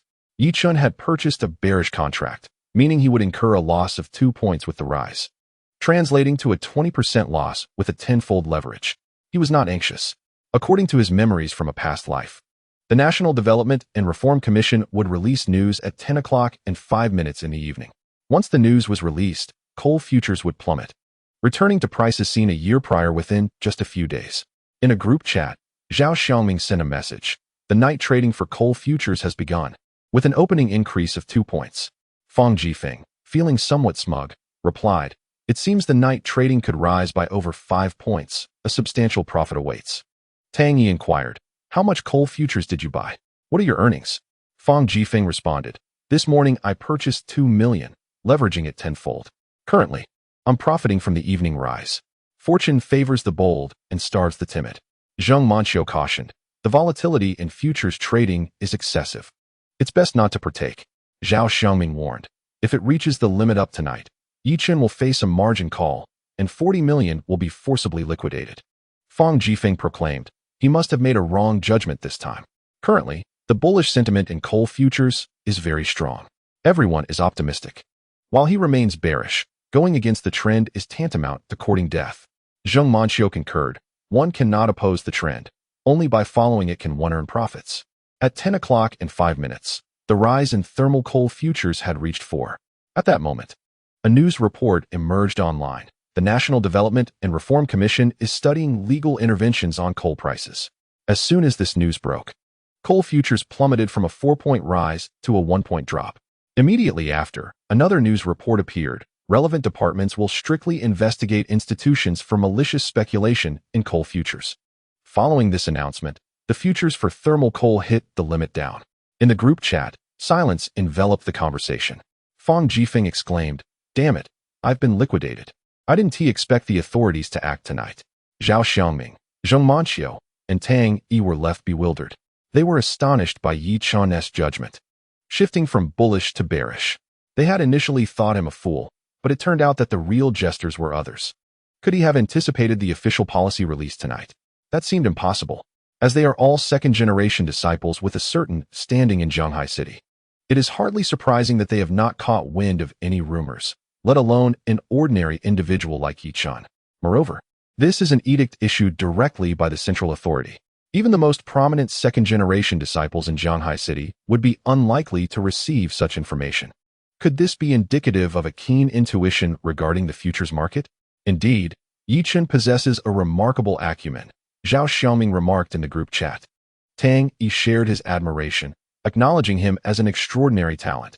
His recent shift to a short position can only be described as masterful. Zheng Manqiu, ever proud, had her doubts. Recently, she had come across numerous online discussions suggesting that an official intervention was imminent, as coal is a vital resource for the populace, and the authorities would not allow rampant speculation to continue. She surmised that this understanding prompted Yi Chun's strategic moves. Tang Yi responded, "Though that may be the case, who could execute such precision? Manqiu, I will visit you this weekend. I wish to meet him and discern the nature of his character." Chapter 59. The campus bell of the Financial Academy in the boys' dormitory. Yi Chun felt a weight lift from his heart upon seeing the National Development and Reform Commission announce several policies that led to a sharp decline in coal futures. The trajectory of history had not veered off course. He had shorted the market with a full investment of 40 million, reaping substantial gains during the night trading session. Shortly after 10, Li Qingyang messaged him, "Little Chun, are you asleep?" "Not yet, just finished reviewing," he replied. With less than 2 months until the graduate entrance exams. "My 2 roommates are diligently studying." Curious, Yi Chun inquired, "Why do you only have 2 roommates?" The other one moved out. They chatted for a while before bidding each other goodnight, as they both needed rest for the intensive study awaiting them the next day. Every graduate student was racing against time, dedicating themselves fully to their preparation. Li Qingya, too, did not dare to be complacent, spending most of her time reviewing, leaving little opportunity for conversation with Yi Chun. Nevertheless, this did not hinder the gradual deepening of their relationship. After a day of rigorous study, she would often initiate conversations with him, sharing happenings at school and occasionally envisioning their future together. Through their discussions over the past few days, Yi Chun learned that she had devised plans for her postgraduate studies. She intended to take the selection examination, contemplating either Zhanghai City or her hometown in Ludong Province. A decision yet to be finalized. Yi Chun felt that if they were to be together, it was highly probable that Li Qingya would choose Zhanghai City, though he wondered about the potential obstacles posed by her family. The following morning, while having breakfast, Yi Chun sent a message to Zhou Wanning. "Sister Ning, are you awake?" "Just getting up," she replied. "Sister Ning, I'm in the cafeteria. Please freshen up. I'll bring you breakfast shortly. What would you like to eat?" "Just something light. No need to buy too much. I don't eat much for breakfast." After finishing his meal, Yi Chun purchased a bowl of pumpkin millet porridge, an egg, and some pan-fried buns. Upon arriving at Zhou Wanning's residence, she had already completed her morning routine. After breakfast, the two set off together. Yi Chun's proficiency in driving took Zhou Wanqing by surprise. "Have you driven before, Xiao Chen?" she asked. "I obtained my driver's license a while ago, but I haven't driven much. This automatic transmission is quite easy to handle," he replied. Zhou Wanqing remarked, "Your driving posture resembles that of a seasoned driver." Upon arriving at the hospital, they found the doctor just starting his shift, and Zhou Wanqing had already begun her four-drip. As the clock approached 9 in the morning, Yi Chun was engrossed in observing the fluctuations in coal futures. Today, the market opened with a staggering 5 drop in coal futures, leading to numerous individuals facing liquidation. This sudden downturn incited widespread panic among retail investors, prompting a wave of sell-offs. The once dominant bulls were swiftly subdued, causing many to suffer significant losses.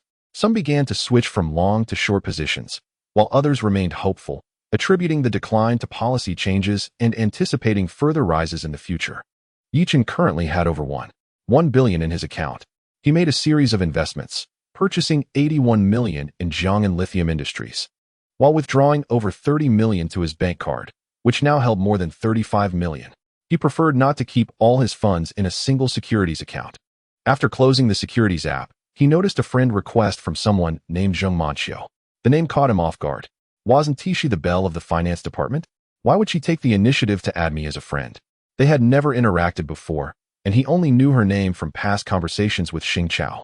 At the beginning of their university journey, someone had created a beauty ranking on the school forum, and Zheng Manxiu had garnered significant attention as the finance department's top beauty. The belle of their electronics department was a striking beauty named Duan Sitong, who, he heard, had already been taken by the student council president. Upon receiving the friend request, Yi Chen hesitated to confirm whether it was indeed the Zheng Manxiu from the finance department. Initially, she had intended to wait for him to reach out. However, after 2 minutes of silence, she decided to message him first. Are you Yi Chen from class 1 of the 4th year in the electronics department? Yi Chen's lips curled into a slight smile upon seeing her message. You want me to initiate the conversation and become your devoted admirer? I am. Are you Zheng Manxiu from the finance department? Zheng Manxiu smirked at his recognition of her. Indeed, I am Zheng Manxiu from the finance department. Yi Chen replied. With so many telecom scams nowadays, how can I be sure you are truly Zheng Manxiu? Unless you provide some proof, perhaps a few candid photos of yourself. Not one's available online. Upon reading his message, Zheng Manxiu frowned slightly. After waiting a while without a response from her, Yi Chen teased. I knew you were an imposter trying to scam me. Goodbye. I will block you now. In response, Zheng Manxiu sent 3 candid photos of herself taken during her travels at various scenic spots. She stood tall, around 1.67 meters, with well-defined features and a graceful figure, radiating beauty and elegance. Now, do you believe me? She asked. Yi Chen replied, that doesn't count as a private photo. Do you have anything more intimate? Perhaps a photo of you in a nightgown at home? Zheng Manxiu, her expression devoid of emotion, inquired, where are you? I shall seek you out in person, and you will discern whether I am a fraud. I am occupied with matters outside. Are you truly Zheng Manxiu? It is an honor to be contacted by such a beautiful lady. What brings you to me? He offered a suitable compliment, seeking to make her feel at ease. Zheng Manxiu, upon receiving his praise, felt a slight lift in her spirits. However, the thought of his desire for her private photographs reignited her simmering anger. When will you return? She asked, withholding her true intentions. Perhaps in the afternoon. When you return, let me know. I wish to see you. Yi Chen paused, puzzled by the underlying motives. You are not secretly infatuated with me, are you? Zheng Manxiu, observing his self-absorption, felt a wave of exasperation. You are excessively vain. I have matters to discuss with you. That is a relief. You nearly frightened me. I cannot bear the thought of another beautiful woman having affections for me. He felt overwhelmed, already surrounded by several sisters and younger sisters. Another close female companion would demand more of his energy. However, if they were beautiful sisters, he could reluctantly acquiesce. Zheng Manxiu's expression darkened. Was he disparaging her? Shortly after 11, Zhou Wanqing finished her 4-drip. After a brief trip to the restroom, she departed the hospital alongside Yi Chen. They enjoyed lunch together, with Zhou Wanqing treating. Upon returning to his dormitory, Yi Chen lay on his bed, intending to take a nap. It was Wednesday, and he needed to venture out the following day to procure a birthday gift for Xiaojing. She lacked neither phone, tablet, nor computer, given her affluent background. While a watch may not appeal to a woman, a handbag would surely be cherished. He planned to buy Zhao Jing an LV handbag. Both she and Li Qingya came from well-off families, possessing all the gadgets one could desire. Conversely, Wang Yusin's family circumstances were less favorable. She used an outdated phone and possessed neither tablet nor computer. Lu Zixuan and Zhou Wanqing wanted for nothing. His concern for them was enough to convey a sense of care and affection. Pursuing a girl necessitates a mastery of approach and method to achieve results efficiently. With so many young women to manage, one must tread carefully to avoid a chaotic battleground of emotions. Just as Yi Chen contemplated drifting off to sleep, his phone chimed with a message from the illustrious Zheng Manxiu of the Financial Institute. Have you returned? Chapter 60, The Proud Zheng Manxiu. Yi Chen, momentarily taken aback by the message, realized he had forgotten about Zheng Manxiu. I have returned. I am in my dormitory. Zheng Manxiu, noting his failure to inform her of his return, felt a twinge of displeasure. It seems you have disregarded my words. I am waiting for you at the pavilion by Siyuan Lake. Yi Chen tidied himself and exited the dormitory, making his way toward the picturesque Siyuan Lake. Jiangpu campus of Jianghai University boasts an expansive layout, adorned with several artificial lakes, and the scenery rivals that of renowned attractions. 10 minutes later, he arrived at Siyuan Lake. In the nearby pavilion, Zheng Manqiu was spotted, adorned in a plush white coat, a flowing white autumn gown, and dainty white shoes, resembling a vision akin to Snow White. Her cascading, curly hair framed her delicate, oval face, accentuated by cherry-red lips, and her slightly raised chin exuded an air of aloofness, reminiscent of a proud swan. Yi Chun, having been reborn, found his eyesight remarkably enhanced. Previously bespectacled, he could now discern the fine strands of Zheng Manqiu's hair from a considerable distance, his vision surpassing 20/20. As he approached the pavilion, Zheng Manqiu turned to regard him, her bright eyes appraising him from head to toe. To her, Yi Chun appeared rather ordinary, lacking any distinctiveness. Although he possessed a certain charm, many suitors outshone him in looks. "Hello, Zheng Manqiu," Yi Chun greeted. She nodded lightly. "Are you the one known as Life is but a Dream?" Yi Chun was taken aback. He had not anticipated her awareness of his trading account's moniker. "How did you come to know my account name? In this digital age, secrets are scarce. Just days ago, my stock trading activities were revealed on a forum, and now you seek me out." Zheng Manqiu smiled faintly. "Why did you suddenly take a bearish stance on coal futures yesterday? Coal is a vital resource for the populace. It has already seen significant appreciation. Recently, a surge of speculative capital has entered the market, igniting a frenzy. Where others exhibit greed, I feel trepidation. Where they panic, I seize opportunity. I deduce that the authorities will intervene, and likely within the next few days. Little did I expect a policy announcement last night." Zheng Manqiu remarked. "Your market intuition is quite astute. No wonder you thrive in the stock and futures arenas. How long do you anticipate the decline in coal futures will last?" Yi Chun regarded her. "That is proprietary information. I cannot disclose it." Zheng Manqiu's expression soured slightly. "I am not involved in futures. I merely wish to inquire about your perspective. How am I to know whether you engage in futures trading? I cannot discern the truth of your words. We are not intimately acquainted, so why should I share this with you?" Zheng Manqiu pouted. "Speak if you wish. I'm not particularly eager to hear it. Are you free this Saturday? For what purpose? Some friends would like to invite you for a meal." Yi Chun pondered briefly. "Who are they? Male or female?" "Both. My friends wish to meet you." "How did you learn my account nickname? Are your parents executives at Donkai Securities?" Yi Chun inquired, curiosity piqued. "A friend of mine has connections at Donkai Securities," Zheng Manqiu replied. Her demeanor calm, yet her gaze held a hint of pride. "Is this friend attending the meal?" "He will be present on Saturday. When we go, just call out to me. Do you have anything else to discuss? If not, I shall return to catch up on some sleep." Zheng Manqiu paused, momentarily taken aback. "You're not pleased to be in my company? Do you realize how many men yearn for a chance to converse with me? Do you think I desire to engage with you?" "Nothing else," she concluded, turning on her heel and departing. Yi Chun gazed at her figure, a meaningful smile gracing his lips as he turned to leave. Zheng Manqiu was also preparing for her graduate studies, and upon returning to her dormitory, she sent a message in her group chat. "I just met Yi Chun." Tang Yi eagerly inquired, "What was he like? Is he handsome?" Zheng Manqiu replied, "He's rather ordinary, not much to speak of." Tang Yi chuckled. "Is it because he didn't fawn over you that you feel a bit put out? Who needs his attention? There are plenty who wish to be my admirer. I've already arranged to have dinner with him this Saturday." Zhao Xiaoming interjected, "I must get to know this remarkable individual. His market instincts are astoundingly sharp. His judgments regarding market trends are truly breathtaking. He is no ordinary talent." Zheng Manqiu responded, "Perhaps he is merely fortunate." Zhao Xiaoming continued, "In recent days, I have scrutinized all his transactions, especially concerning the operations of Longfei Technology and Tianhai Construction Investment. His entry and exit points are exceptional. He seems to sell at the peak every time, as if he can sense impending crises. Such intuition is unparalleled." After sharing the information in the group chat, Tang Yi, Zheng Manqiu, and Fang Jifeng fell silent upon reading it. Yi Chun's operations were too impressive, too flawless. As stock market participants, they understood the difficulty of such maneuvers. This was undoubtedly a rare gift. On the morning of October 20th, a Thursday, Yi Chun accompanied Zhou Wanqing to the hospital for an intravenous infusion. Her health had nearly returned to normal, and after today, she would not need to return. After 9 o'clock, Yi Chun opened Donkai Securities to check the coal futures. As expected, it was yet another day of limit losses. At present, his account showed an unrealized gain of 1.2 billion. Zhou Wanqing turned to him. "What stock is this?" "Sister Qing, this isn't a stock, it's a futures contract, coal futures."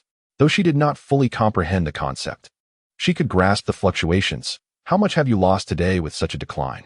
Yi Chen smiled as he explained, I purchased a short contract, so I profit when it declines. If it rises, I incur losses. Zhou Wanqing seemed to grasp it partially. Oh, it can be played like that. It's for the best that you don't understand it too well. This is something ordinary people should avoid. She was aware of this, having seen her father lose money in the market for decades. Without Yi Chen's guidance, recovering losses would be quite challenging. I won't play. Sister Qing, do you have any goals regarding work or life? Yi Chen casually inquired. Zhou Wanqing smiled. I don't have any grand aspirations. I just hope for my parents to be in good health and to live happily. Beyond that, I have no other desires. I haven't thought much about making money since my parents are well off.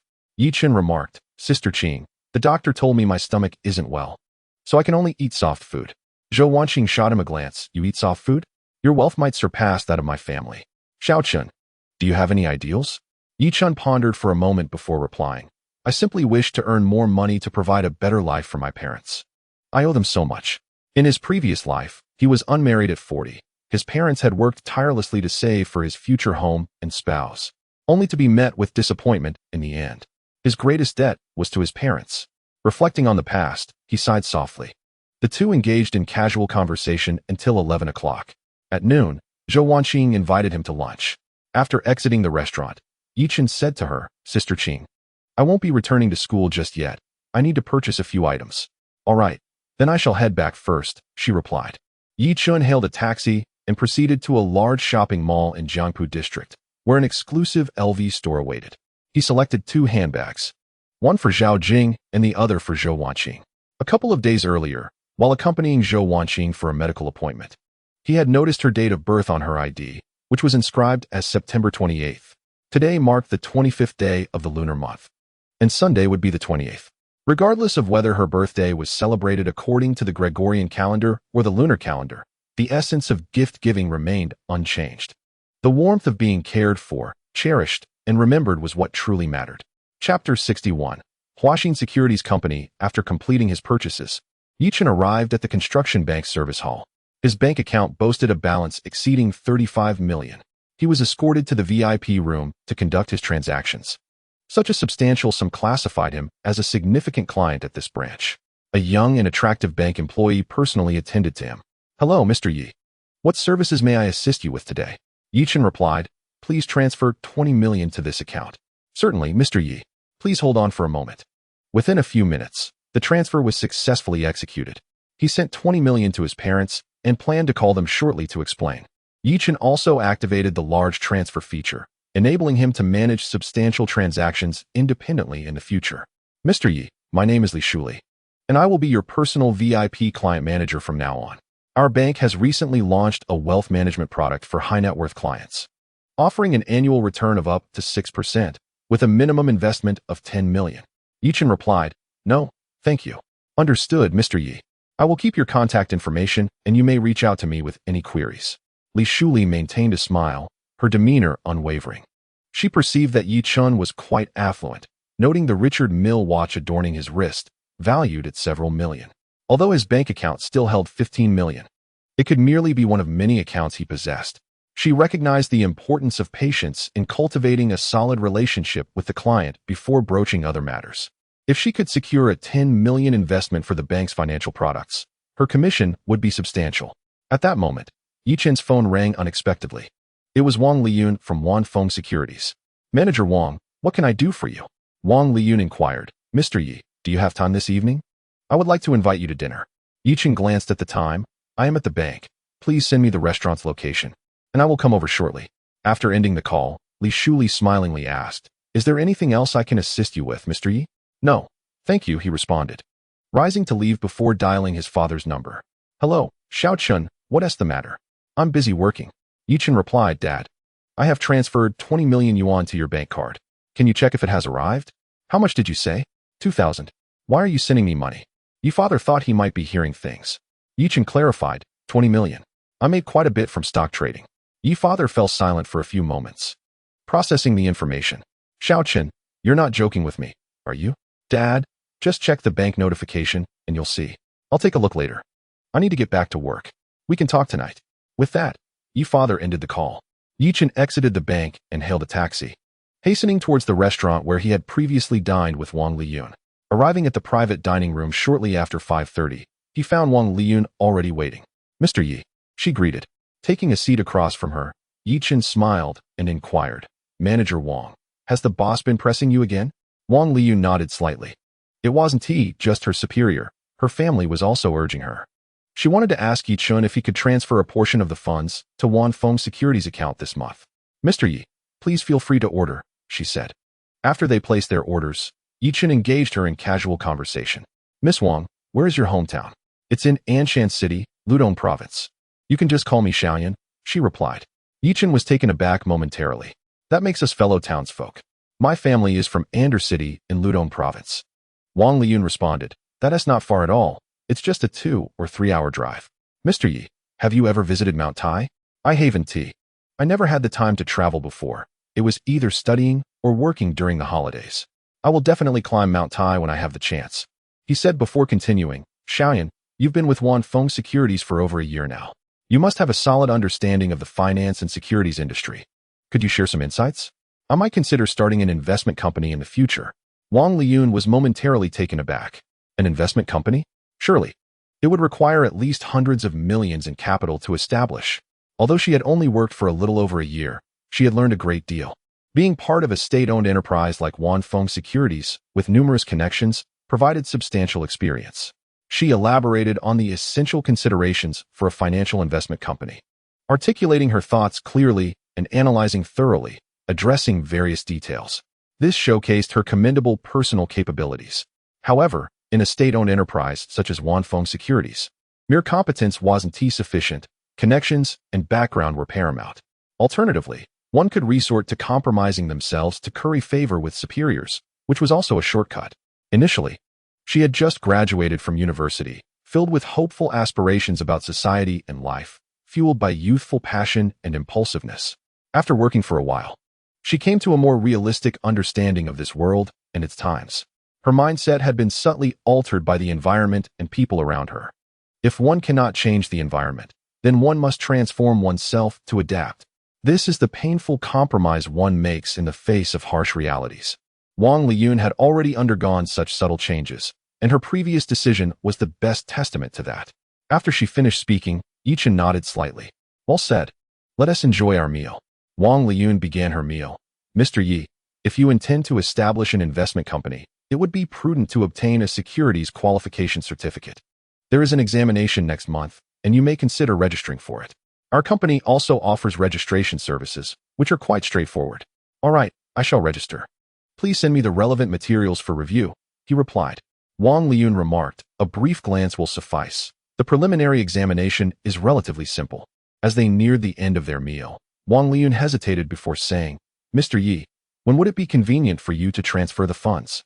"Perhaps in 4 to 5 working days." "Are you very anxious?" Yichen gazed at her with a warm smile. Wang Liyun explained, "My superiors are pressing me as well, stating that if I cannot resolve this, I should resign. My parents are also urging me. My younger brother is to be married by the end of the year, and we are still short of 100,000 for the bride price." At that moment, Yichen's phone rang, displaying an unfamiliar number from Shanghai City. "Hello. Who is this?" A delicate voice responded. "Hello, Mr. Yi. I am Huang Shoujuan, a senior account manager from Huaxin Securities. Greetings. How may I assist you?" Yichen was aware that Huaxin Securities is the largest securities firm in the country. Huaxin Securities is a publicly traded company with a market value exceeding 300 billion, a subsidiary of Huaxin Group.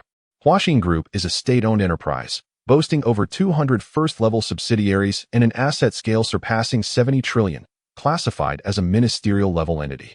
Its subsidiaries include Huaxin Bank, Huaxin Securities, Huaxin Real Estate, Huaxin Steel, and Huaxin Heavy Industry, among others. Notably, entities such as Sinopec, PetroChina, and Huahua Bank are at the vice-ministerial level, while Huaxin Group holds a ministerial status. This underscores the vast scale and influence of Huaxin Group, which ranks second in asset scale to the China Merchants Group, whose assets are estimated at 12 trillion. Even internet giants pale in comparison to them. Huang Shoujuan continued, "Mr. Yi, as a valued client, opening an account with our securities firm will grant you numerous privileges reserved for distinguished clients. You should be aware of Huaxin's security standing in the industry, with assurances of credibility across various aspects. I will give it some thought, Yichen replied. Very well, Mr. Yi. I shall first add your contact information. Should any matters arise, you may reach out to me. I will also send you details regarding the benefits of being a distinguished client. Sounds good. After ending the call, Yichen accepted the friend request from the caller and received information about the privileges for distinguished clients. He turned to Wang Liyun. That was the account manager from Huaxin Securities. I suspect my phone will soon be inundated with calls. Huaxin Securities holds a prestigious position in the industry.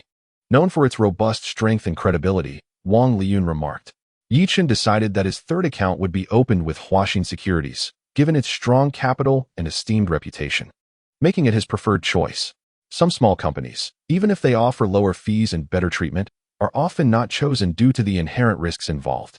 If the principal is lost, the financial loss outweighs any benefits from the fees. Chapter 62. Confession to Parents. Yichen turned to Wang Liyun and inquired, Where do your former classmates work? Are they not with you? Wang Liyun replied, I have two close classmates. One at another securities firm and the other at a private securities company. Yichen smiled and asked, How are they faring now? They're doing quite well. I am the only one struggling, she said, then got up to fetch a cup, intending to sip some juice. However, she accidentally knocked the cup, spilling juice onto the corner of Yichen's clothing. Wang Liyun's expression turned anxious as she hurried to his side, offering him a tissue to wipe it off. Mr. Yi, I'm so sorry, I didn't mean to. She hadn't anticipated making such a rookie mistake. Would the client they had nearly secured now fall through? Yichen was not a harsh person, and Wang Liyun's error was unintentional. He wore a smile, exuding warmth and amiability, like a gentle spring breeze. It's all right. I can wash it when I get back. Mr. Yi, let me wash it for you. It's entirely my fault. Seeing that he was not angry, Wang Liyun felt a sense of relief as she continued to dab at his clothing. Yichen cast a glance at her, but quickly averted his gaze. She was dressed in a loose, thin sweater, and as she bent down to assist him, the juice on the seat inadvertently revealed sights best left unseen. This is not my fault. It's merely my eyes seeking what they should not. She mused internally. I am innocent. My mind is pure. Once she finished wiping, she looked up only to find Yichen gazing at her, causing her cheeks to flush. Yichen cleared his throat. Perhaps you should continue wiping for a bit longer? With a crimson face, Wang Liyun returned to her seat, focusing on her meal. Yichen regarded her and asked, Xiaoyan, have you ever had a boyfriend? No. Yichen looked taken aback. You're quite beautiful. Haven't any men pursued you? Wang Liyun responded. In our college, there are more females than males, and many are more attractive than I. It turned out that the college had a surplus of women, explaining her lack of romantic experience. In a country with over 1 billion people, beauty is abundant.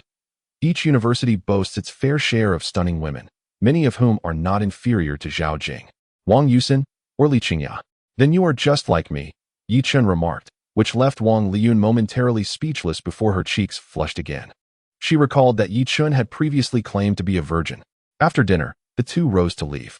Wang Liyun noticed the LV bag in his hand and curiously asked, Mr. Yi, is this a gift for your girlfriend? It's not for a girlfriend. It's for a friend's birthday. Xiaoyan, remember what you said. Perhaps one day I'll gather the courage to hold you to your promise. Wang Liyun understood his implication, her face turning red, and she remained silent. As they exited the restaurant, they hailed a taxi to depart. Yichen returned to campus at 7:30. He had just taken a couple of steps when he received a call from his father. Hello, Dad. What is the situation with the money from Xiaocheng? Yichen explained, Dad, that money was earned from stock trading. Rest assured, your son hasn't engaged in any illegal activities. Can one really make such money from trading stocks? Yichen's father was utterly unfamiliar with this domain. Dad, you and Mom don't have to work so hard anymore. Your son is now capable of earning. Yichen's father replied, I'm only in my 40s. Do you expect me to lay around at home all day? I feel restless when idle. We can discuss it when I'm too old to work. Yichen understood his father's character. Allowing him to rest for a few days was feasible, but prolonged idleness would be unbearable for him. Dad, that is not what I meant. I meant for you and Mom to take it easy and not overexert yourselves. Take care of your health, otherwise, you'll be riddled with ailments when you grow older. Got it. Xiaocheng, have you eaten? I've already eaten. How about you and Mom? Just finished. Your mother is washing the dishes. At that moment, upon hearing their conversation, Yichen's mother hurried over. Xiaocheng, now that you have money, Don't spend it recklessly or become arrogant, understood? Hearing his parents' admonitions warmed Yi Chen's heart. I understand, Mom. I will certainly heed your advice. As the saying goes, pride comes before a fall. There is wisdom in the words of our ancestors. You're right, Mom. These are time-honored proverbs about life.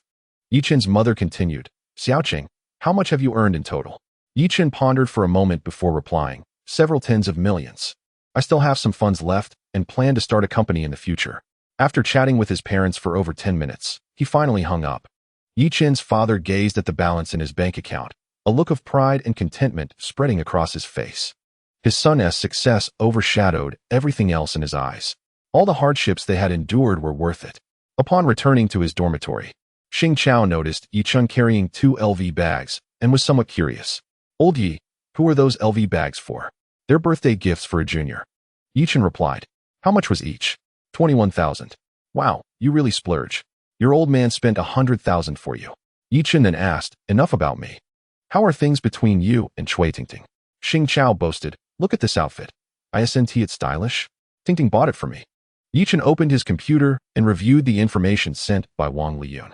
The preliminary exam for the securities qualification certificate was quite simple. One could easily pass with a casual glance. The professional and management categories posed a bit of difficulty, requiring more thorough study. After reviewing the materials, he sent messages to Li Qingya and Lu Zixuan. Qingya, are you still studying? What is keeping you busy, Sister Xian? He and T conversed much with Lu Zixuan, often chatting with Li Qingya instead. As for Wang Yusin, Zhao Jing, and Zhou Wanning, he saw them daily at school. So there was no need for conversations to strengthen their bonds. Lu Zixuan was the first to reply. I'm on a business trip. I just returned to the hotel after a social event. Where did Sister Xian go? In Taishan, a project discussion is underway. Is everything proceeding smoothly? Not quite. As the company's CEO insists on sharing a bed with me before signing the contract. I plan to return tomorrow. Yi Chen paused momentarily. Xianjia, do not be overly upset. We are not in dire need of this business opportunity. When will you return tomorrow? I will come to see you. I have matters to attend to in Shanghai City tomorrow, perhaps Saturday, Xiaochen. Yi Chen is expected to attend a dinner with Zheng Manqiu and others on Saturday afternoon. Xianjia, I will visit you that afternoon. All right. I shall take my leave now. Xiaochen, I am feeling a bit fatigued today. At this moment, Li Qingya has already replied to him. Indeed. They are all busy revising, overwhelmed with work. Qingya, please take care of your health. No worries. I use the massage device you gifted me daily. I feel much better after each session. Are you going out on Sunday, Qingya? Xiao Chun, one of my roommates, is celebrating her birthday this weekend. Coincidentally, Yi Chen plans to gift Zhou Wanqing a birthday present to celebrate her special day. Then we can postpone our outing. When is your birthday, Qingya?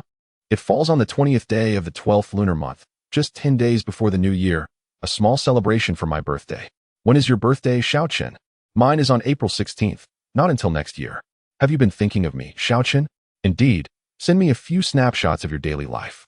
After a brief pause of over 10 seconds, Li Qingya sent him several selfies in her pajamas taken in her dormitory.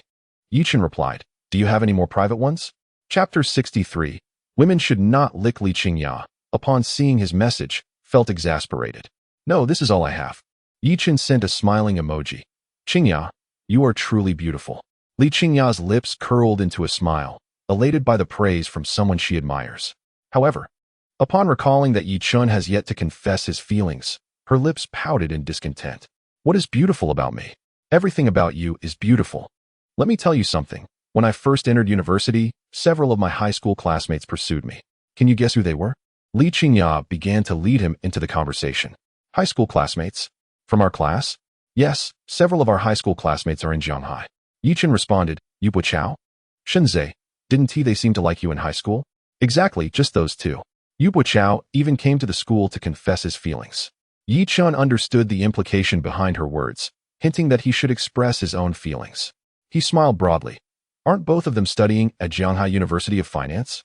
Li Qingya replied, yes, they are both majoring in finance. Both of them pursued you. They must have conspired together, right? I'm not sure. In any case, I'm not interested in them. After I made it clear, they never approached me again. Xiaochen, have you ever confessed to a girl? I have, but was rejected. Li Qingya's expression darkened upon reading his message. Who was it? A high school classmate. Li Qingya's mind raced. searching for names and faces of her high school female classmates. What was her name? Li Qingya. Li Qingya was momentarily taken aback. When did this happen? How come I was unaware? Yichen replied, I tucked a note into your math book back then. Li Qingya recalled the incident. That note in my math book was penned by you? I thought it was written by someone else and casually discarded into the trash. Why didn't you write your name? I was too nervous and forgot, Yichen admitted. Instantly, Li Qingya's previously gloomy mood brightened, her face lighting up with a radiant smile. Was that your only time writing to a girl? Indeed, he affirmed. You're quite foolish. Without your name, how could the girl know who wrote it? Go to bed early, Qingya. Reviewing is tiring, and you need ample rest. Got it. Good night, Xiaoqinzi. Good night. As Yichen lay in bed, he realized that he did not genuinely wish to confess his feelings to Li Qingya. Doing so would instill a sense of guilt within him, especially in relation to his interactions with Wang Yusin, Zhao Jing, and others, making him feel rather despicable. If he refrained from confessing, they could maintain a sibling-like bond, alleviating some of that guilt. The following morning, Yi Chun, along with Xing Chao and another companion, arrived at the library to study. He was delving into more advanced knowledge, particularly literature surrounding artificial intelligence, which would be his primary focus in the future. At 9 o'clock, Yichen opened the Donkai Securities app to check coal futures, observing yet another significant drop in prices, plummeting from nearly 2,000 yuan per ton to just over 1,300. His futures account exhibited a floating profit exceeding 1.5 billion. The decline was far from over. In the next 6 days, he anticipated prices would fall to around 8 or 900 yuan per ton, subsequently fluctuating within that range before ultimately dropping below 600. Yichen planned to sell when prices approached 900, as holding on further would hold little significance. While he was engrossed in his phone, someone took a seat beside him. Xing Chao, Wei Xiangyu, and Feng Bing all widened their eyes, staring at the beauty next to Yi Chun, Zheng Manqiu, the belle of the Finance Academy. Do you know her? Yi Chun, realizing the situation, looked at Zheng Manqiu with a puzzled expression. Is there something you need, classmate Zheng? Zheng Manqiu felt discomfort at his tone. I approached you, yet you sound so dismissive. On Saturday at noon, at Jia Hotel, how will you get there? If you have a car, would you take me? She longed to refuse, but recognized that her friends wished to become acquainted with Yi Chun. I will inform you closer to the time. With that, she stood and departed, maintaining her pride, unwilling to engage in prolonged conversation with him. Once she left, Xing Chao and the others turned their gaze towards Yi Chun. When did you get to know Zheng Manqiu? Yi Chun replied, I met her a few days ago. We're not very familiar. Xing Chao and the others scrutinized him. Old Yi, you truly seem like a different person now. You used to be shy talking to girls, but now, with the beauty from Zheng University beside you, you remain so composed and casual. You're quite impressive. Yi Chun curled his lip in disdain, remarking that such a woman should not be overly adored. The more one fawns, the more one diminishes oneself. It is essential to display a semblance of indifference, to shatter her pride, lest one suffer in the future. Upon their first encounter, he discerned precisely what sort of person Zheng Manqiu was, a proud scion of nobility. She was likely not malevolent, merely having been cherished and exalted from a young age, resulting in an excessive sense of superiority. At times, her demeanor might convey a sense of condescension, but it was merely a reflection of her haughty disposition. Wei Xiangyu interjected, impressive. Old Yi, your words now carry a certain weight. How did you come to know her? Yi Chun replied, she added me first, expressing a desire to befriend me. Xing Chao and the others widened their eyes in astonishment. Zheng Manqiu had taken the initiative to add Yi Chun, to befriend him? Yi Chun continued, did you not hear? She invited me to dinner this Saturday afternoon. Old Yi, you're not particularly handsome. Why would she invite you? How superficial. A man's true allure lies in his charisma. She must be captivated by my charm. Alas, it is truly exasperating. The fiery junior has yet to be resolved, and now I have this financial academy's belle pursuing me. Must you flaunt? Yi Chun mused. My life resembles a pencil case. I cannot afford to be empty. On Friday, Yi Chun immersed himself in books and research. At 5 in the afternoon, he received a message from Zhao Jing. Brother, Xiao Hui and I are picking up the cake, and will head directly to the restaurant. Just come straight to the Chuanyu hot pot. It's about 700 or 800 meters after turning right at the south gate. All right, I'll be there shortly. He tidied himself up and informed Xing Chao and the others. My sister is treating me to dinner. I must take my leave. The trio ignored him, grumbling. How infuriating.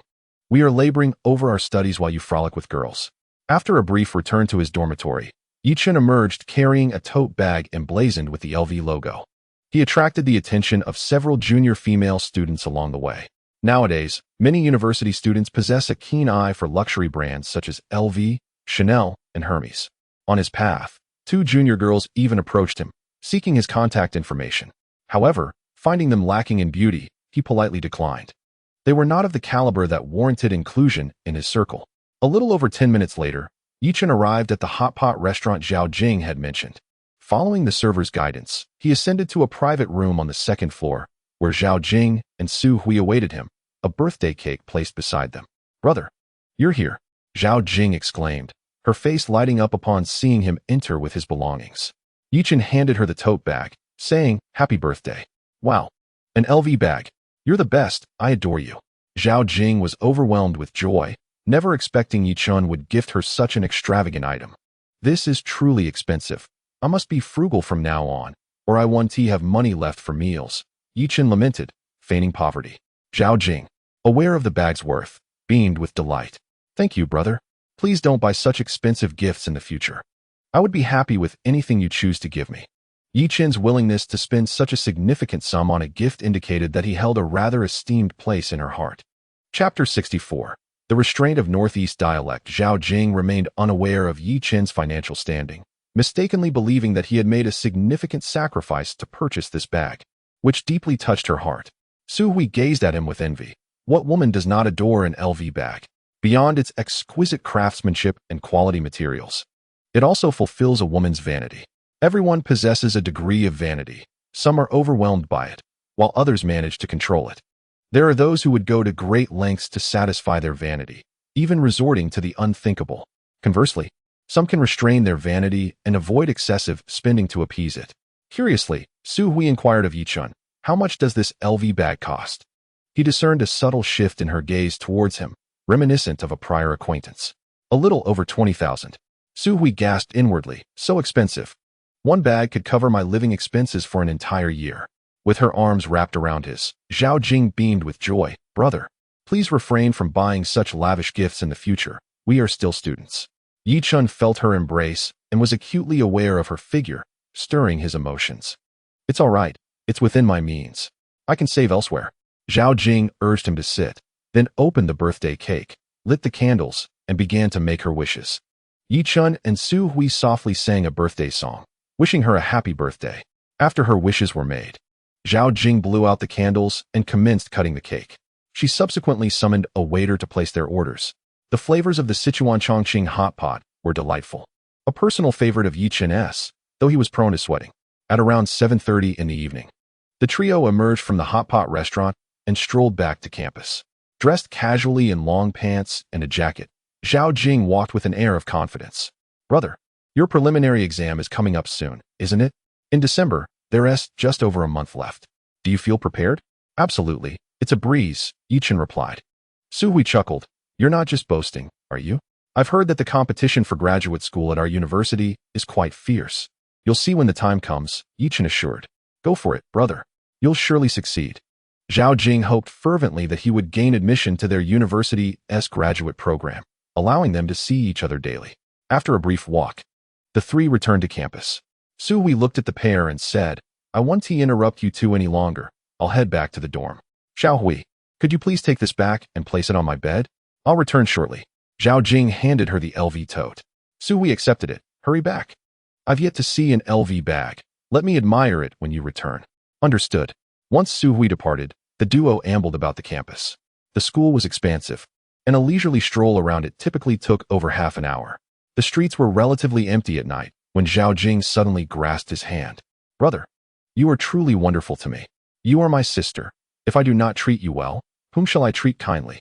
Yichun mused. "After all, it was you who took the initiative to grasp my hand. I cannot be blamed for it. Do you not have a sister named Xin? Have you ever gifted her an LV bag?" "No, I have only given you one. Do you think I am made of money? Just purchasing one is quite burdensome."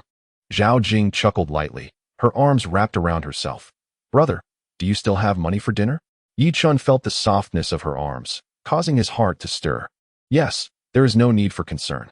As they strolled and chatted, they unknowingly found themselves amidst the rocky grove of the school. The area was rather dim, devoid of streetlights, with only the faint moonlight filtering through the trees, illuminating the surroundings.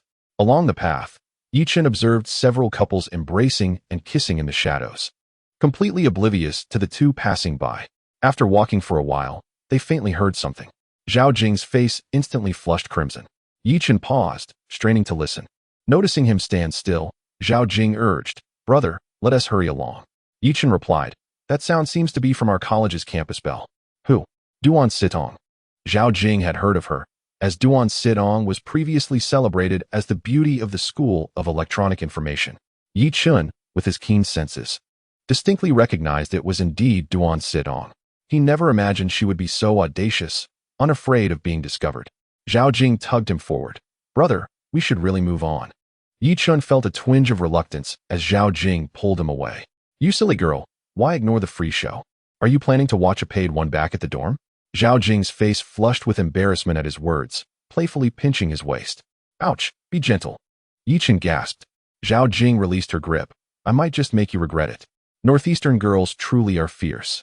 Yi Chun, who had just felt a surge of excitement, suddenly cooled down. "Speak Mandarin, please. Stop with the Northeastern dialect. It's too austere." "Are you mocking me?" Zhao Jing retorted with another distinctly Northeastern phrase. "No, it's quite late. You should head back to rest." Zhao Jing sweetly said, "Brother, I was just joking with you." Her melodious voice was a stark contrast to her earlier demeanor. Yi Chun looked at her. "Was your previous sweet demeanor simply an act?" "No, that is my true self." "Your true self? What does an untrue self look like?" He genuinely worried that one day, during a profound conversation about life with Zhao Jing, she might suddenly blurt out a Northeastern phrase. "What the hell are you doing? Hurry up." Yi Chun escorted Zhao Jing to the entrance of her dormitory. She gazed at him with her beautiful large eyes. "Brother, thank you for the birthday gift. I truly adore it." Yi Chun smiled. "No need for thanks. Go rest now." "Good night, brother." Her sweet voice stirred Yi Chun's fervor once more. "Good night." Upon returning to the dormitory, Su Hui eagerly exclaimed, "You're back. Quickly, show me the legendary LV bag." The other two roommates turned to Zhao Jing and asked, "Who sent you that?" "A senior brother," she replied. The two roommates internally scoffed, labeling her a sycophant. Zhao Jing's relationship with them was rather strained, which is why she had only invited her close friend Su Hui to celebrate her birthday.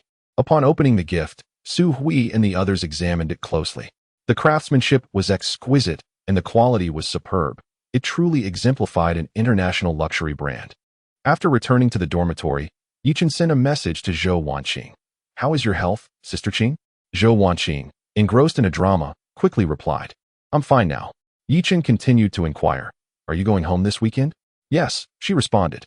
"Please send my regards to uncle and aunt." "When will you return?" "I'll be back Sunday afternoon. I have quite a bit of work on Monday."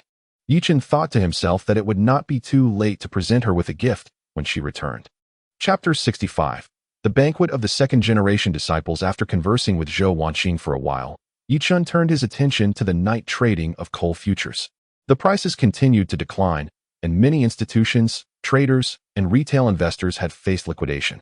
Some institutions and retail investors, however, were defiantly increasing their positions, hoping for a rebound in coal futures.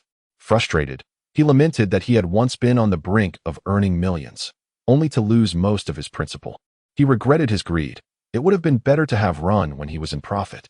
Now, the losses were keeping him awake at night. Coal futures had become a source of lifelong pain for him. "Damn it," he muttered. "The main players always crush the market as soon as I buy in." Now, he felt too ashamed to speak when he returned home, fearing that his wife would discover his losses. "I've lost so much. I feel like I need to dive back in to earn some money." Observing the barrage of comments from others, Yi Chun remained calm, understanding that entering this market required a mental preparedness for losses. This was not a gentle haven, but a battlefield devoid of smoke, even more brutal than the front lines.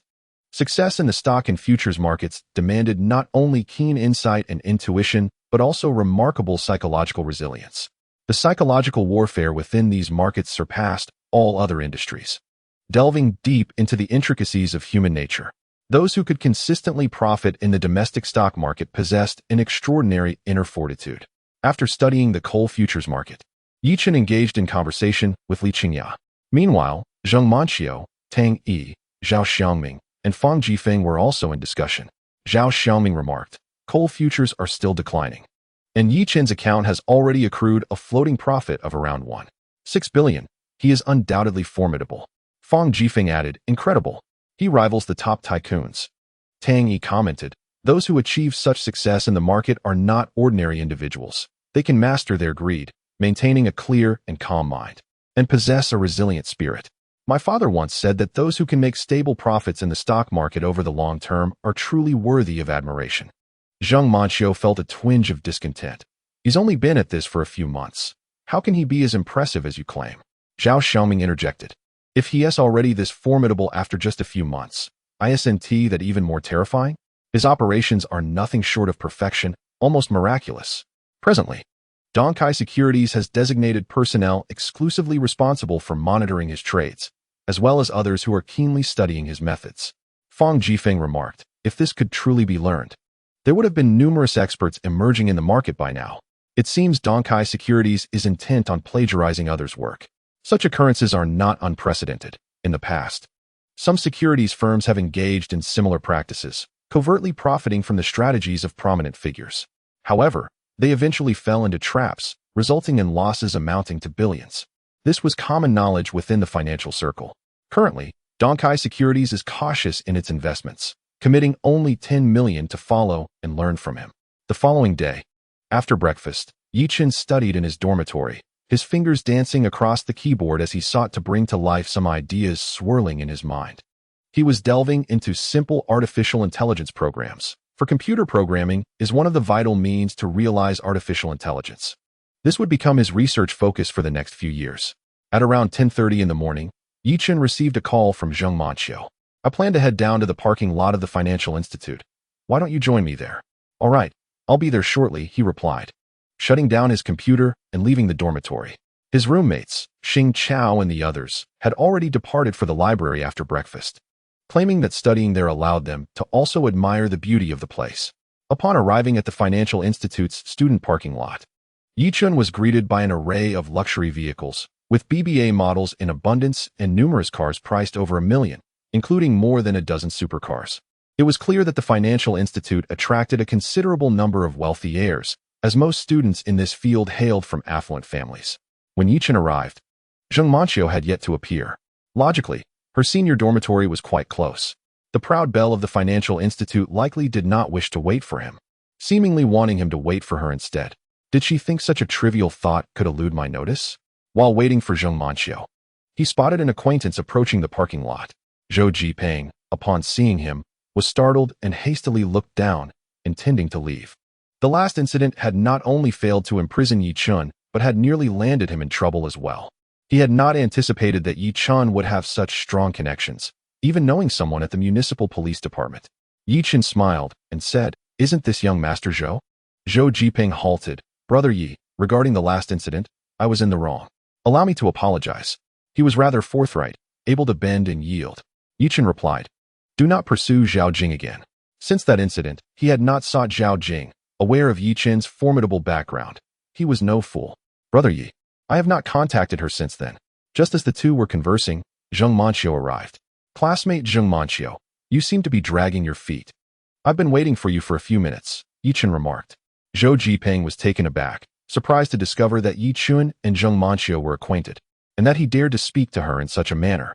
"Why did you arrive so early?" Zheng Manqiu had deliberately walked slowly, wanting to keep Yi Chen waiting. Zhou Jipeng cautiously greeted, "Sister Qiu." Zheng Manqiu cast him a glance, ignoring him entirely, for she held no regard for frivolous rich second-generation heirs. "Let us go. It takes over an hour to get there." Zhou Jipeng displayed no signs of annoyance or embarrassment, maintaining a smile beside her. Yi Chen glanced at him. "Xiao Zhou, I'll take my leave now. Take care, Brother Yi." Yi Chen's casual banter with Zheng Manqiu hinted at his exceptional status, and his demeanor had grown more respectful. Zheng Manqiu's vehicle was a striking red Ferrari, a sight to behold. As Yi Chen occupied the passenger seat, his first experience in a supercar, he asked, "How much did this beauty cost, Manqiu?" "My mother gifted it to me during college. It's around 5 or 6 million, though I can't recall the exact amount." "Does your mother need a son? What do you think of me?" Yi Chen jested. Zheng Manqiu shot him a disdainful look. "I have an older brother." "What about a son-in-law?" Zheng Manqiu retorted with a single word, "Scram." Yichen remarked, I've come to realize that you're quite beautiful, Manchio. As if you needed to tell me. Everyone in school knows. She truly was rather proud. Yichen continued, why did you ignore Zhou Jiping when he spoke to you? Why bother? He is a wastrel. Conversing with him is merely a waste of breath. Zheng Manchio regarded Zhou Jiping with contempt, revealing her distinctive character and extraordinary background. Even when looked down upon, Zhou Jiping faced Zheng Manchio with a beaming smile. Yichen inquired, who else will be dining with us today? Please introduce them to me. Zhao Xiangming, Fang Jifeng, and Tang Yi. We have been friends for many years. Zheng Manchio succinctly introduced the trio.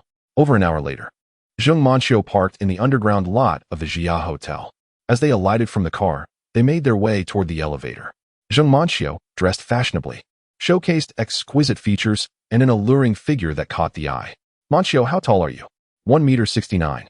Just as Yichen was about to respond, his phone rang, an unfamiliar number from Shanghai City. Hello, who is this? Hello, Mr. Yi. I am Chen Jing, the private manager for major clients at Northern Securities. Chapter 66. May I be your disciple? Upon hearing the caller, Yichen hastily concocted an excuse to hang up. These securities firms were bothersome, incessantly calling him. Zheng Manchio remarked, you are now a legendary figure in the financial world. Naturally, these firms hope you will open accounts and trade with them.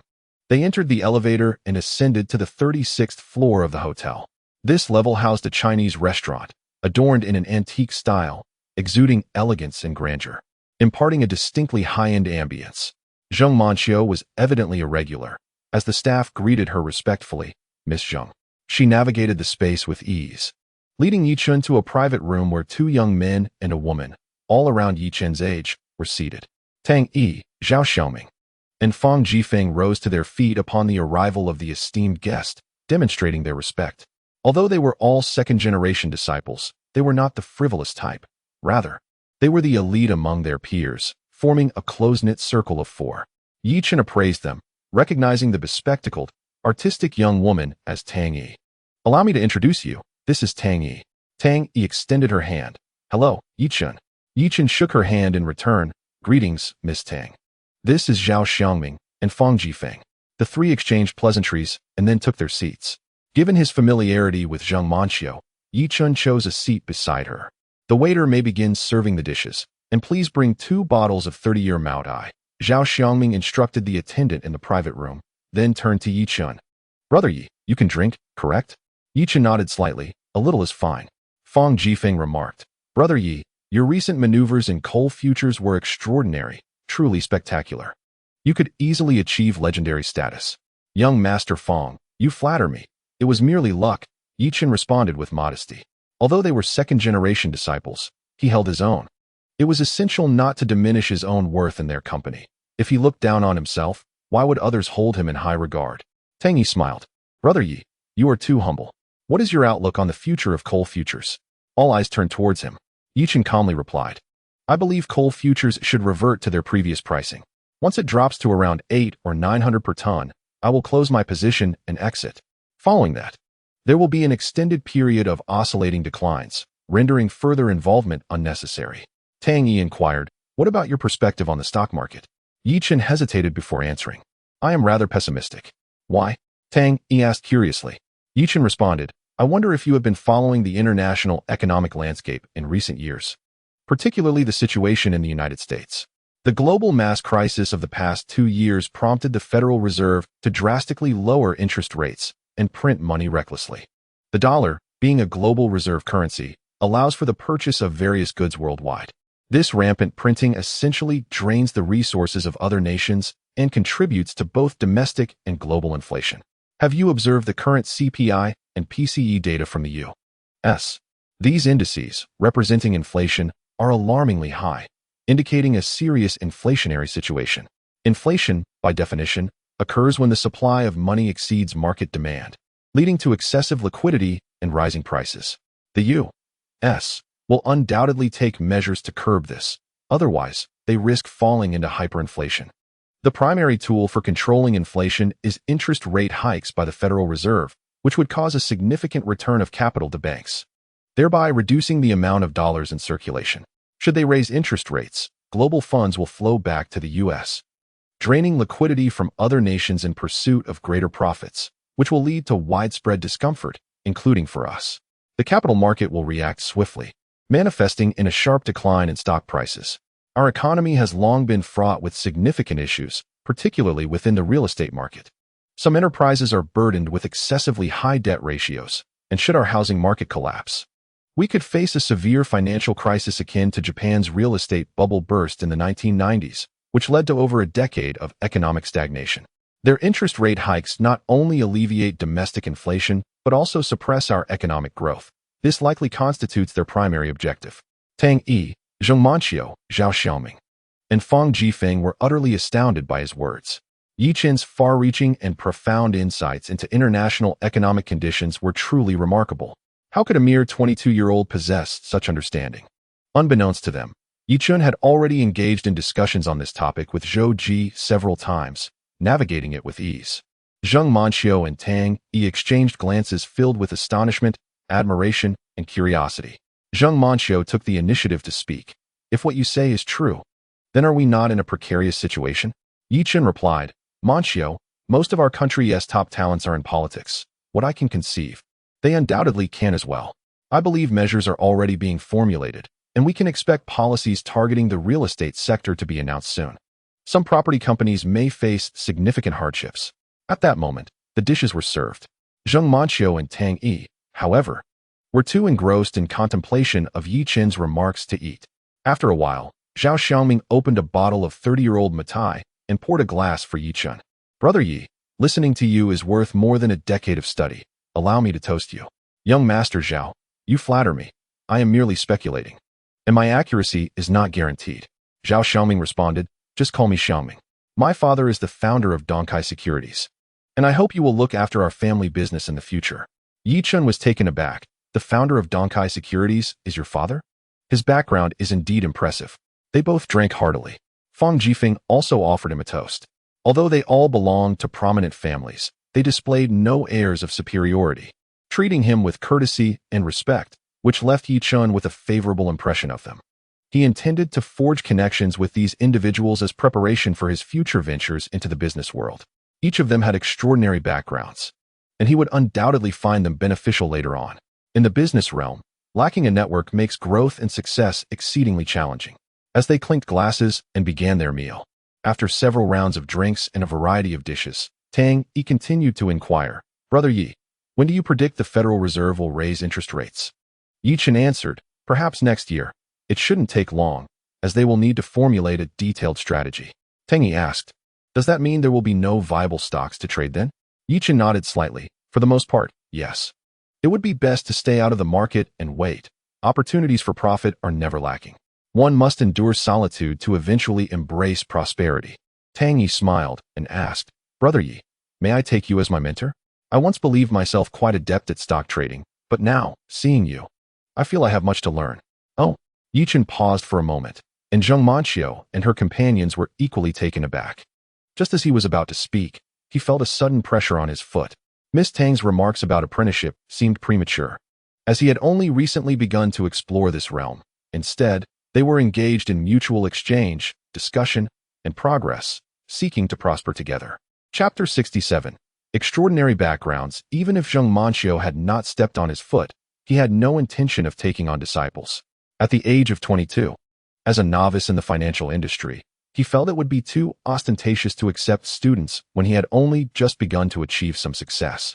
Most importantly, mentoring would require significant effort and energy. Tang Yi smiled and remarked, learning knows no hierarchy. One who has achieved mastery can be a teacher. I believe Brother Ye's capabilities are certainly on par with the top magnates in the market. Yi Qin responded, Miss Tang, you flatter me. I can only consider myself a beginner, with much still to learn. Let us frequently engage in discussions and grow together.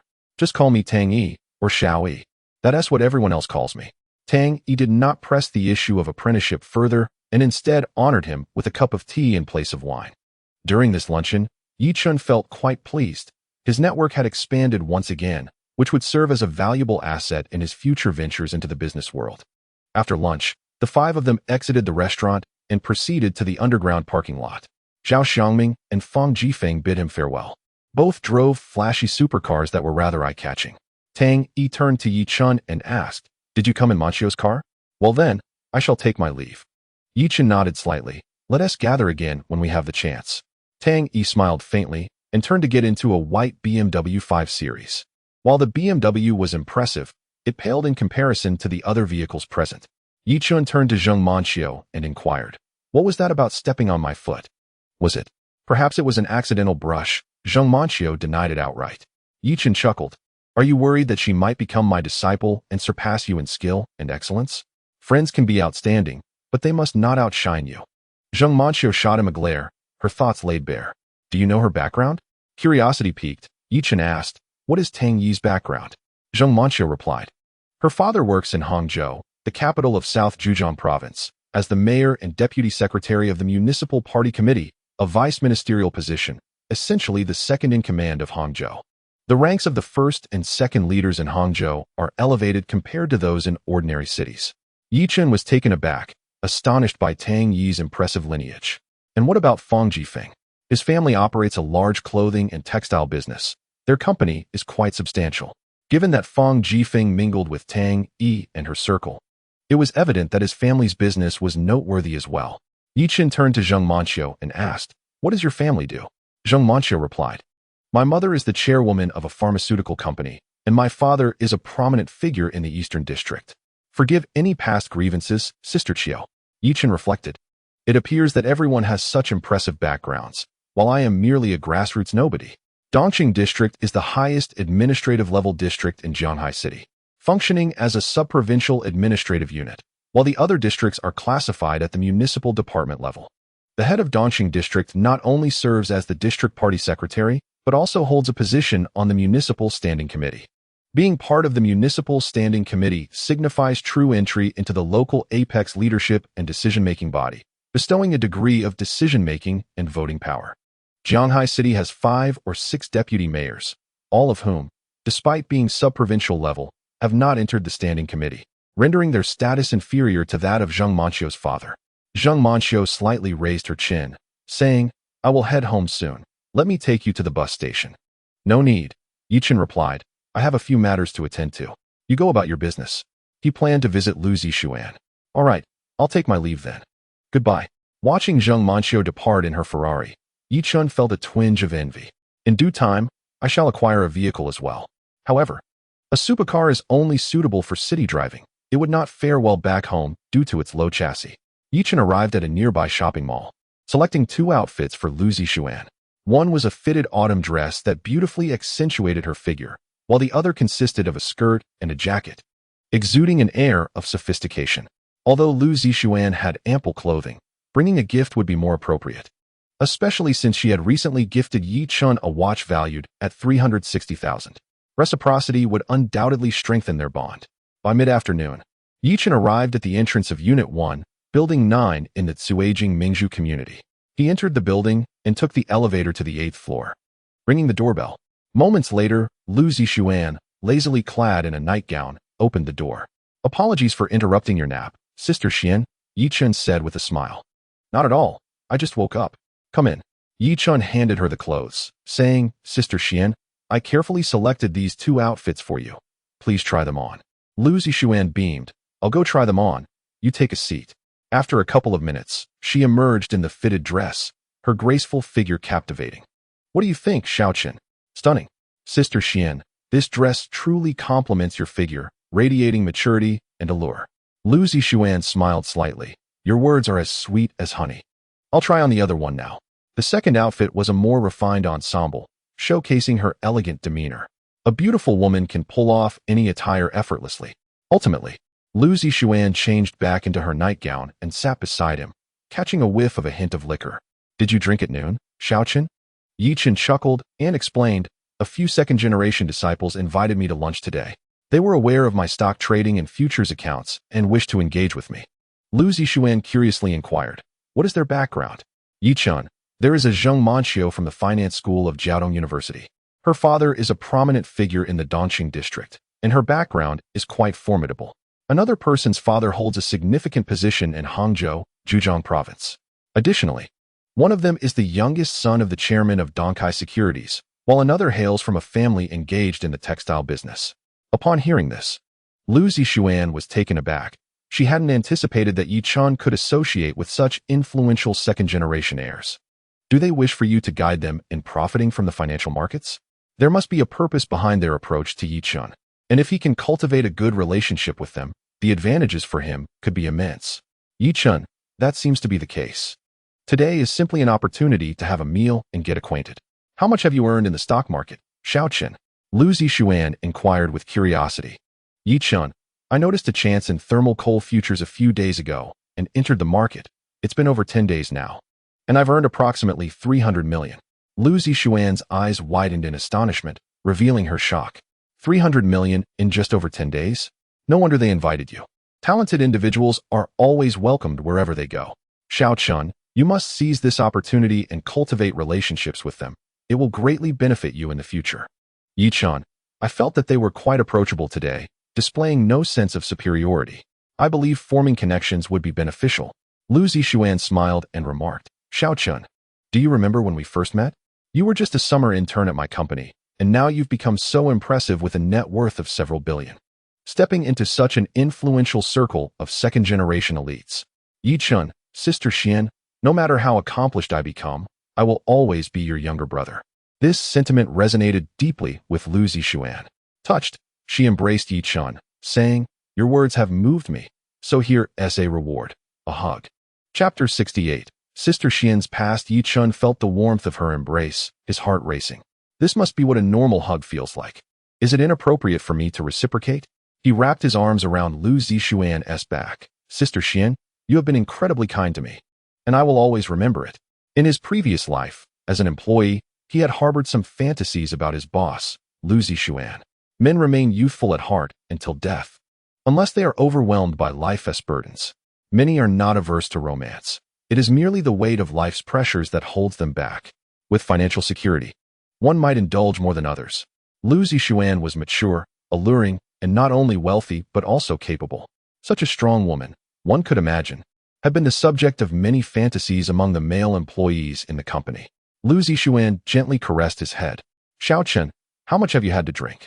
Perhaps you should rest for a while. All right, Sister Xian. Yi Chun reluctantly left her warm, soft embrace. She led him to the master bedroom. Xiaochen, take a moment to rest. I have some company matters to attend to. Yi Chun lay on the bed, covered with the blanket that Lu Zixuan had used, still carrying a faint fragrance that stirred his emotions. He was unaware of when he drifted off to sleep. At 6 o'clock in the evening, Xiaochen awoke, realizing that if he lingered any longer, night would fall. He faintly heard Lu Zixuan's voice and then felt a gentle pinch on his nose. Upon opening his eyes, he beheld Lu Zixuan standing by his bedside, a smile gracing her lips as she leaned down to tease him. Dressed in a delicate camisole nightgown, her neckline was rather revealing as she leaned forward. Xiaochen, still in a drowsy haze, found himself suddenly more alert, his eyes widening in surprise. Noticing his gaze, Lu Zixuan's cheeks flushed crimson as she quickly straightened up. What are you staring at? Be a good boy and get up to wash up and have breakfast, she chided before stepping out. Once he regained his senses, Xiaochen rose to freshen up. After completing his morning routine, he glanced at the clock. Realizing it was already 6:30 in the evening, the sky outside had turned dark. Perhaps it was due to the considerable amount of alcohol he had consumed at noon, almost an entire bottle of baijiu. Entering the dining area, he found Lu Zixuan setting the table with 6 dishes, and she had opened a bottle of red wine as well. How was your nap, Xiaochen? She inquired. Quite refreshing, he replied. They began to indulge in their meal and wine. Xiaochen, Huawang technology has nearly tripled. When do you plan to sell? Lu Zixuan's account had already profited by tens of millions. On the 4th or 5th of next month, I can sell it, then wait with a cash position, as the subsequent market outlook appears bleak. All right, Xiaochen, I may not grasp these matters, but I trust your judgment. Allow me to toast to you. This evening, Lu Zixuan seemed somewhat off, drinking with an unusual urgency that diverged from her typical demeanor. Perhaps the business trip had not gone well, leaving her feeling unsettled. Or perhaps the weight of pressure was bearing down on her. Within half an hour, the two had consumed an entire bottle of red wine. Lu Zixuan opened another. Sister Xian, perhaps you should drink less. It's fine, Xiaochen. She filled their glasses once more. Is something troubling you, Sister Xian? Xiaochen asked.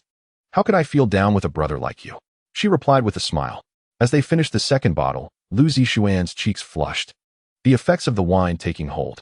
Xiaochen also felt a slight haze, though he was not intoxicated. Have you been with the girl you fancy? Lu Zixuan's gaze grew somewhat dreamy. Not yet. Boys should take the initiative and boldly confess.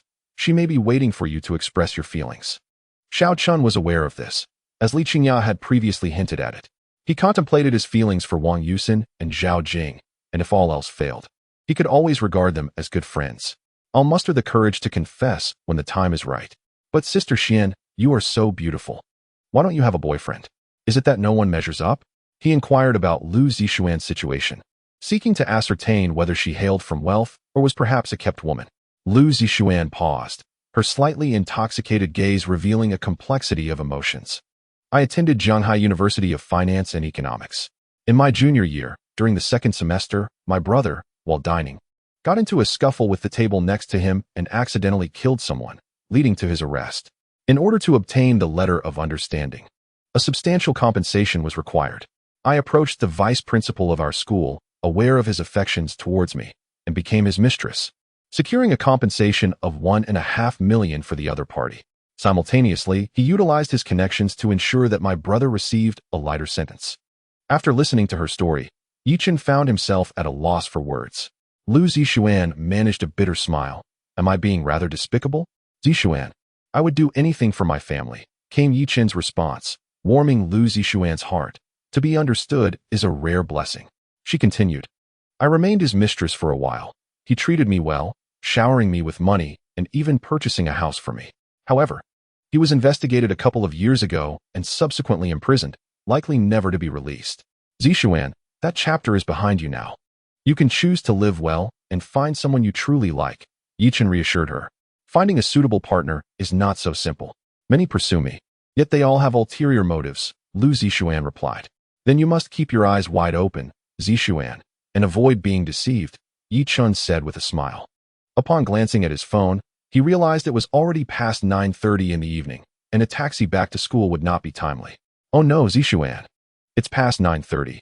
The school is about to close, he exclaimed. Lu Zixuan chuckled. If they close, they close. I have several rooms here. I can stay. Please. Have a seat and rest for a moment while I tidy up, he suggested.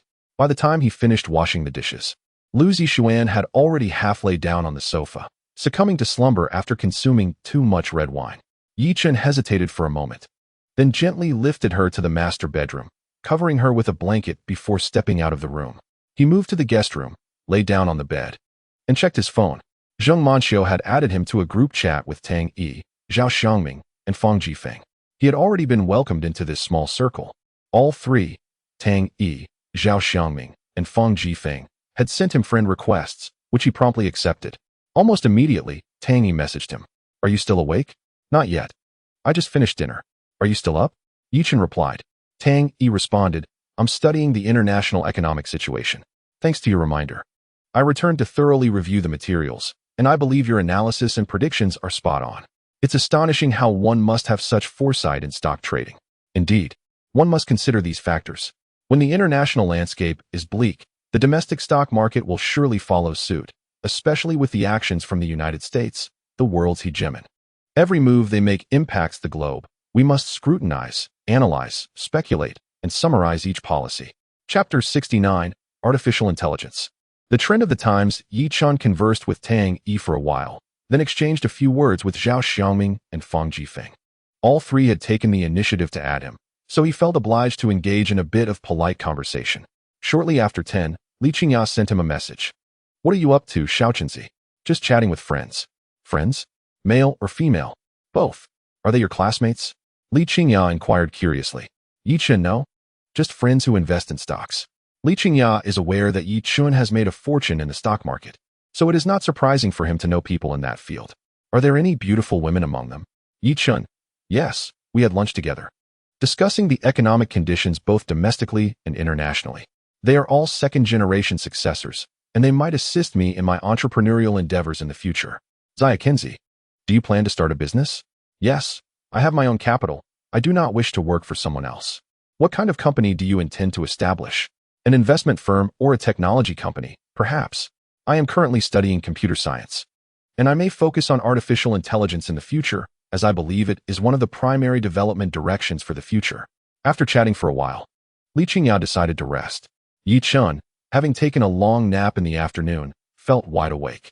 He was observing the domestic and international stock and futures markets. If only he had been reborn a few years earlier, when cryptocurrencies were emerging, creating a wave of millionaires. Nonetheless, Yi Chun's mind was filled with memories, providing him ample knowledge to amass considerable wealth. Although next year's stock market may present challenges, there is a potential breakout stock in the U.S. market early next year, and opportunities will arise in the domestic futures market as well. A significant short squeeze battle in the futures market is expected to shake the global financial community, presenting a lucrative opportunity. In addition to these, many major events will unfold next year, profoundly influencing the future global landscape. While perusing the markets, Yi Chun continued to delve into his memories. He did not retire for the night until after midnight. The following morning, around 7, Yi Chun woke up, washed up, and noticed that Lu Zixuan was still asleep. He proceeded to prepare breakfast. Just as he was finishing, Lu Zixuan emerged from her bedroom. She stood at the kitchen entrance. "Xiaoqin, you're up so early." "Sister Xian, you're just in time for breakfast. Have you washed up?" Lu Zixuan nodded. "Xiaoqin, did I say something to you last night?" She had some recollection of their conversation, but was somewhat uncertain. Yi Chun smiled. "Sister Xian, you shared some heartfelt words with me last night." Lu Zixuan smiled knowingly. Yi Chun appeared youthful, yet his words were comforting and displayed high emotional intelligence, as he was considerate of others' feelings. "Xiaoqin, I am genuinely curious about what kind of girl you like. You must bring her to meet me when you have the chance." "Certainly, Sister Xian, I will. Make sure to confess to her early. Don't keep her waiting." "Understood, Sister Xian." "Xiaoqin, I know you are busy preparing for your postgraduate exams, but do visit Sister Xian when you have some free time." After finishing breakfast, Yi Chun left the Cuijing Mingzhu community and took a taxi back to school. Upon returning to the dormitory, he noticed that Xing Chao and the others were absent, likely off to the library to admire the ladies. Enjoying the solitude, he opened his programming software to experiment with some of his ideas. Artificial intelligence is about making machines intelligent, enabling them to think independently, learn, research, and make decisions. If a breakthrough is indeed achieved, its significance would be monumental, with numerous advanced technologies potentially deriving from it. However, this is no simple task. Artificial intelligence encompasses intricate algorithmic techniques. At its core lies programming, akin to the brain, while the various hardware components of servers serve as the very backbone of artificial intelligence. Yi Chun had been seated at his computer for an extended period, even having his dinner brought back by Xing Chao and a few others. Eventually, he felt that his computer was lagging, prompting him to invest in a high-performance desktop and 2 laptops, the latter being more convenient for portability. While the desktop boasted superior capabilities, he gifted one of the laptops to Wang Yusin, reasoning that a computer is essential for anyone studying computer science. After placing his order, he glanced at the clock, which read 7 o'clock. He sent a message to Zhou Wanqing. "Sister Qing, are you at school?" "Yes, what's up, Xiaoqin? I need to discuss something with you. I'll come over now." With that, he grabbed his LV tote and exited the dormitory. After 6 or 7 minutes, he arrived at the entrance of the faculty apartment building. As this was a residence for faculty, the management was not as stringent as that for students. Although there was someone on duty, they hardly monitored who came and went. He made his way inside and stood before Zhou Wanqing's dormitory door. He knocked gently, and she quickly opened the door. "Come in, Xiaoqin. What brings you here?" Yi Chun handed her the LV bag and said, "Sister Qing, happy birthday." Zhou Wanqing paused momentarily. "How did you know today is my birthday? Did my father tell you?" Yi Chun replied, "No. When I accompanied you to the hospital a few days ago, I saw it during the registration." Zhou Wanqing was touched, a ripple of emotion washing over her, surprised by his attentiveness. "Thank you, Xiaoqin." "No need for thanks, Sister Qing. In my heart, you are like a sister to me, of course. I would prepare a gift for you on your birthday."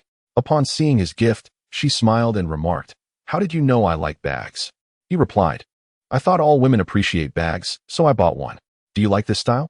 It's quite lovely. I really like it." "Thank you, Xiaoqin."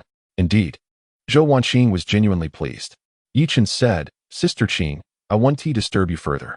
Please rest early. I'll head back now." "All right. You should also take care and not study too late." Exiting Zhou Wanqing's dormitory, he sent a message to Wang Yusin. "Yusin, stop studying for a bit and come out for a walk. I'll wait for you downstairs." When Yichen arrived at the entrance of Wang Yusin's dormitory, she was already waiting patiently. "Yusin," he called out. Wang Yusin approached him. They strolled along the dimly lit path, the campus serene and elegant, with occasional pairs of people walking together. "Were you thinking of your brother?" Wang Yusin's cheeks flushed slightly as she nodded gently. "How is your studying going? Do you feel confident about passing the graduate entrance exam?" "Pretty much." Wang Yusin excels academically, yet her social skills leave much to be desired. Otherwise, she would undoubtedly secure a recommendation for her graduate studies. As they ventured into a dimly lit area devoid of street lamps, Yi Chun took her hand. Wang Yusin did not shy away or resist. Her cheeks flushed with warmth as she lowered her gaze. "Have you decided on a graduate advisor?" "Not yet. I intend to focus on artificial intelligence, as I believe it represents the trajectory of the future. I will consult our advisors soon to ascertain which mentors are proficient in this field." Yichen continued, "By the way, I purchased a laptop for you, inscribed with your name and phone number. It will be delivered tomorrow morning, so remember to collect it." Wang Yusin responded with a soft "Given how well I treat you, a hug wouldn't be too much to ask, would it?" Chapter 70, A Windfall of 3.8 billion. Upon hearing his words, Wang Yusin's face turned crimson, her shyness compelling her to avert her gaze. Yichen reassured her, "There is no one around, and it is too dark for anyone to see. This is merely a pure embrace." With that, he opened his arms and enveloped Wang Yusin in a warm hug. She made no effort to struggle or resist, surrendering to his embrace, her face aflame with embarrassment. Nestled against Yichen's chest, she could distinctly feel the rhythm of his heartbeat. Yichen inhaled the fragrant scent of her hair, relishing a rare moment of tranquility between them. Their outings were infrequent, as he typically called upon her only once a week, mindful that their studies must take precedence during this critical review period. After a few minutes, Yichen released her, once again clasping her hand as they walked along the quiet, shadowy path. "Yusin, do you often video chat with your grandparents?" Wang Yusin replied. "My grandparents are not adept with smartphones. My younger brother initiates video calls when he returns home during holidays. We have a phone that my parents bought for him." "Is your brother in high school?" "He just started his second year." "How is he performing academically?" "His studies are lacking. He is more interested in playing." "Your parents are overly indulgent with him, I presume?" "Indeed, they dote on him, and given that they are rarely home, my grandparents cannot keep him in check." As they conversed while walking, they appeared as a couple strolling together. The evening air was somewhat cool, with temperatures lingering in the low teens. Around 9 o'clock, Yichen escorted Wang Yusin back to her dormitory. "Sister Yusin, return and rest early. It's chilly, so please keep warm." Wang Yusin nodded slightly. "You take care of yourself too, brother." After watching her enter the dormitory, Yichen turned to leave. "When will I be able to embrace Zhao Jing? She has a truly remarkable figure." But no, this girl has trained in martial arts. Being a Northeast girl, her temper may be fierce, and I could end up on the receiving end of a beating. The following morning at 9:30, the computer Yichen had ordered arrived, a desktop and a laptop. He transported them back to the dormitory, setting them up and activating them in half an hour. The high specifications of the computer made for a smooth and seamless experience. After resolving his computer issues, he finally opened the futures market to observe the day's trends in thermal coal futures. As anticipated, the futures continued their downward trajectory, experiencing significant losses. Yichen spent his days either in the library or in his dormitory, deeply engrossed in the study of artificial intelligence technology. Occasionally, he would find himself sitting in silence for hours when faced with a problem, resembling an expert dedicated to research. On October 28th, Thursday, the thermal coal futures opened with a limit down, plummeting to 912 yuan per ton. Having fallen from 1982 yuan per ton, many institutions and individual investors faced severe losses. Yichen opted to liquidate all his positions, realizing a floating profit of approximately 3.8 billion yuan. His total capital in the futures account amounted to 4.2 billion, while his stock account held 1.2 billion, primarily invested in Jiangnan lithium, which had seen significant appreciation recently. Yichen messaged Zhou Jitsai, "Uncle Zhou, it's time to sell Huawang technology today." "All right, little Chun, I will sell it right away," replied Zhou Jitsai as he logged into his computer at the office. Zhou Jitsai had tripled his investment in Huawang technology, turning 20 million into over 60 million. After selling, he captured a screenshot and shared it in their old friends group chat to show off. "Huawang technology has tripled. I sold today. If any of you still hold it, you should sell quickly, as there won't be another opportunity." Wow, How has old Joe become so formidable lately? Why not share a big red envelope with everyone? How have you progressed so much, old Joe? You used to be the least skilled in the group. It's hard to see you making money while I'm losing. Old Joe, please give us some guidance. I've lost over 10% this month. Zhou Jitsai smirked, his vanity greatly satisfied. Yichen also messaged Lu Zixuan. Sister Xian, remember to liquidate today. Okay, I'll do that now. Lu Zixuan had also profited by several million, and their simultaneous sales caused some fluctuations in Huaguang Technology's stock. However, the impact was minimal, as the daily trading volume for Huaguang Technology reached tens of billions. A few million wouldn't be enough to trigger a limit down, resulting in only a 2 or 3 point decline. Yi Chun gazed at the 4.2 billion in his futures account, feeling little excitement. To an ordinary person, this was an astronomical figure, but for him, it was far from sufficient. He aspired to establish an investment company. Yet this amount barely qualified him to participate in certain early-stage investments in startups. With such capital, he would not be eligible for participation in Series C funding rounds.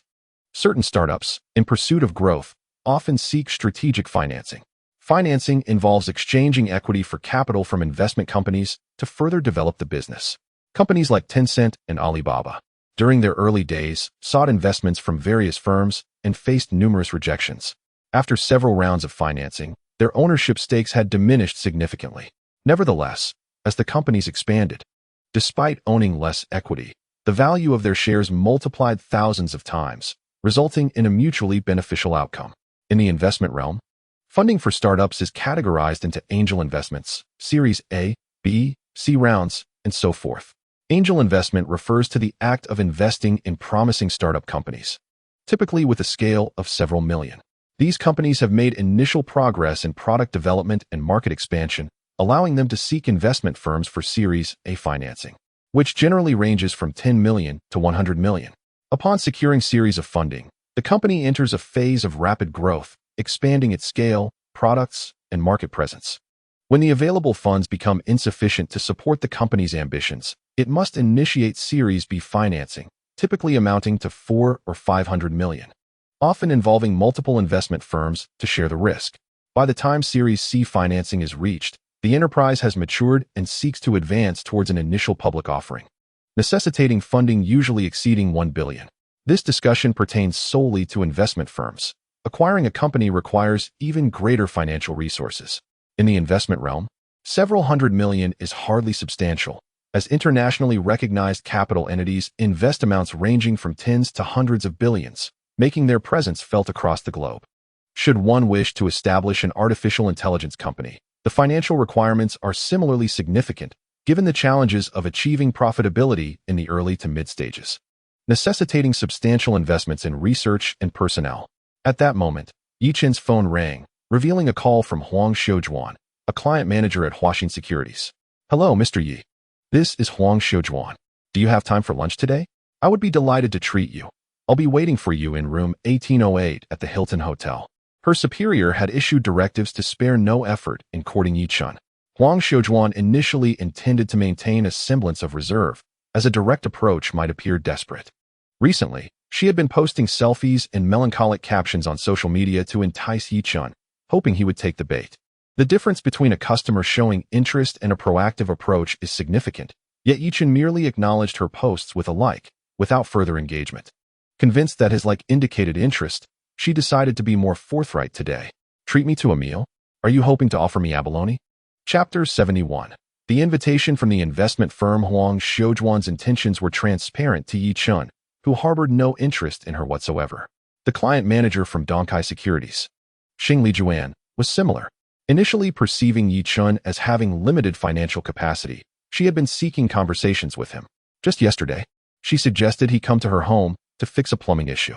Among the 3 securities client managers he interacted with, only Wang Liyun piqued his interest. While Huang Xiujuan and Xing Lijuan were undoubtedly valuable employees for the firm, capable of generating profits, they held no allure for Yichun. Manager Huang, I am rather busy. Please assist me in processing the account opening in the background, including the futures account. Huang Xiujuan felt perplexed. Yichun did not request anything, but merely agreed to open an account? Am I not attractive enough? With my beauty and figure, how could he show no interest? Or is he merely pretending to be aloof? Huang Xiujuan spoke with unvarnished candor, and Yi Chen undoubtedly comprehended her implications. Her response could either indicate a lack of interest in him or a facade of superiority. She considered herself a veritable beauty, boasting a figure that was undeniably alluring. With a commendable 36C bust, no man could resist her charm. She had successfully courted numerous prestigious clients, all of whom had succumbed to her allure without exception. Clearly, the other party was merely feigning superiority. "Thank you for your support of my work, Mr. Yi," she concluded, ending the call. Yi Chen proceeded to download the Huaxin Securities app, following the instructions to apply for a stock and futures account, subsequently sending the details to Huang Xiujuan to adjust the commission rates, among other tasks. By the time he completed these errands, it was nearly noon. He rose from his dormitory and made his way to the cafeteria, his mind still preoccupied with thoughts of algorithmic programming. "Brother," a voice called from behind him. Yi Chen turned to see Zhao Jing approaching, a smile gracing his face. "Xiao Jing," he replied warmly. Zhao Jing and Su Hui joined him, inquiring, "We haven't seen you around lately. What have you been busy with?" "I've been delving into intelligent algorithm programming and have made some breakthroughs these past few days.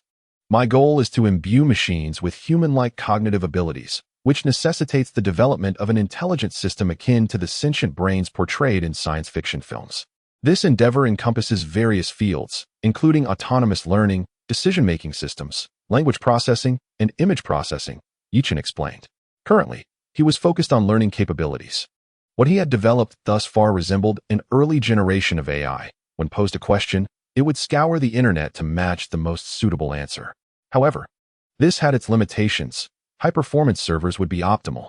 AI requires vast amounts of data for training, and the storage and processing capabilities of servers far surpass those of standard computers.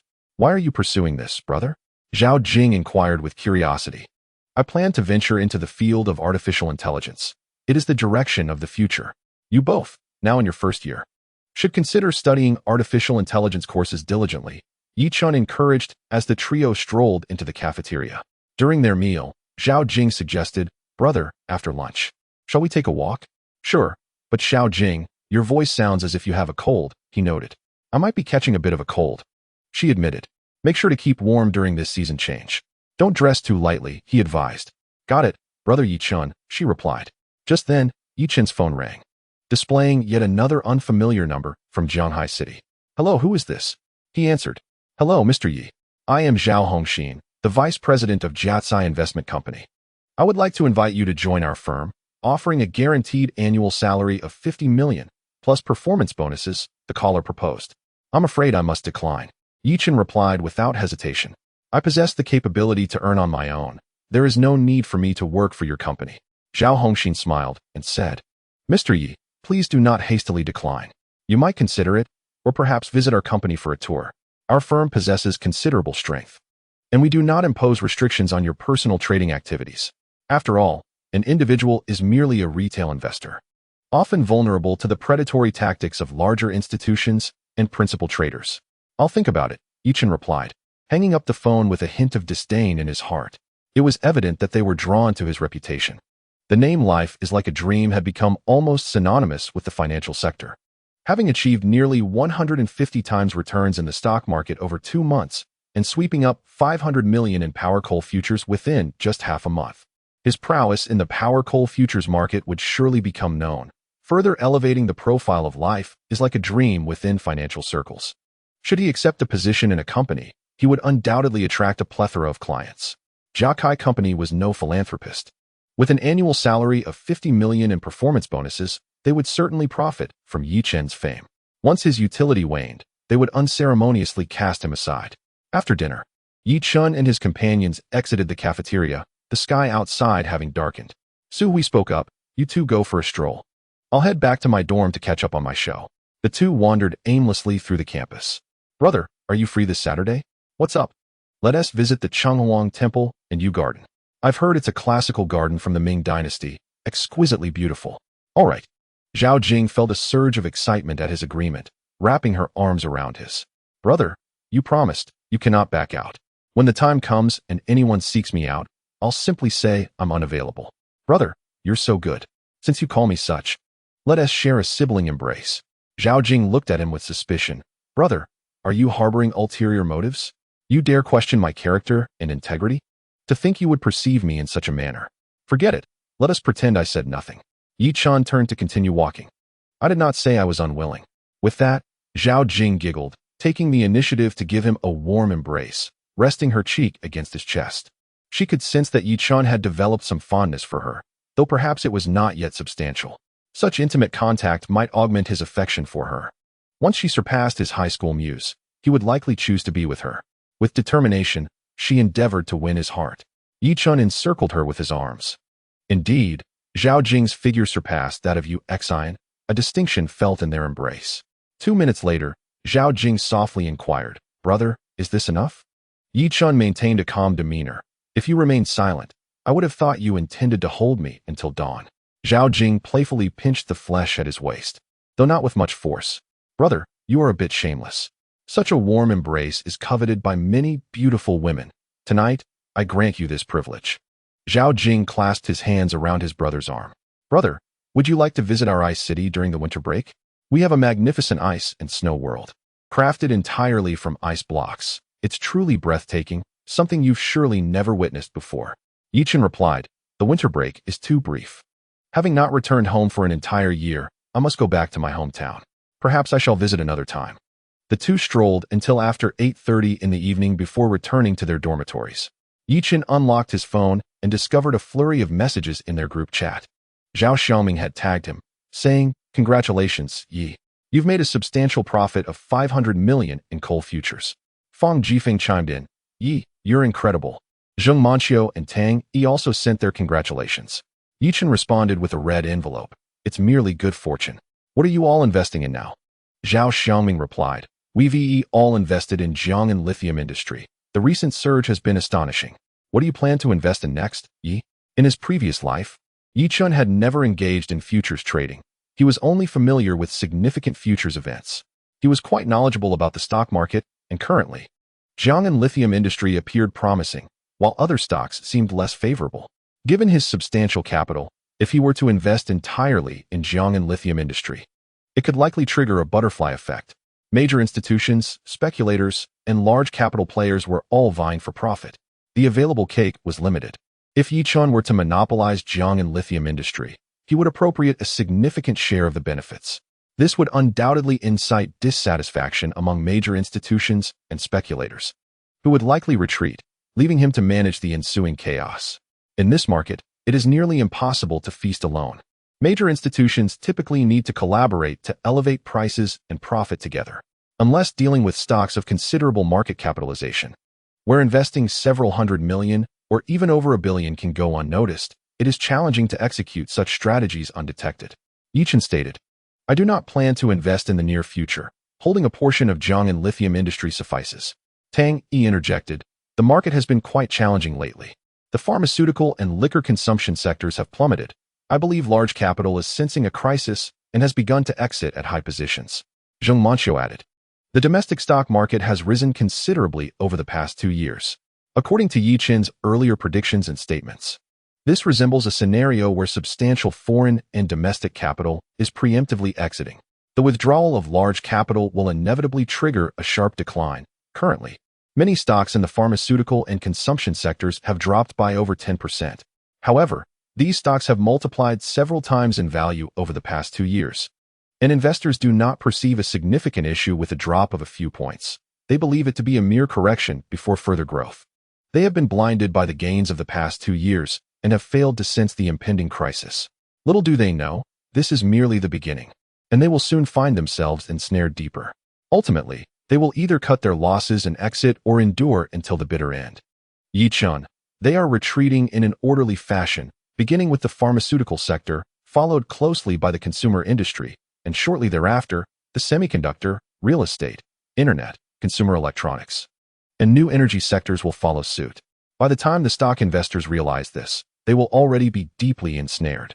Fang Jifeng, the pharmaceutical fund I purchased 2 years ago still boasts a profit of over 50%, peaking at 80%.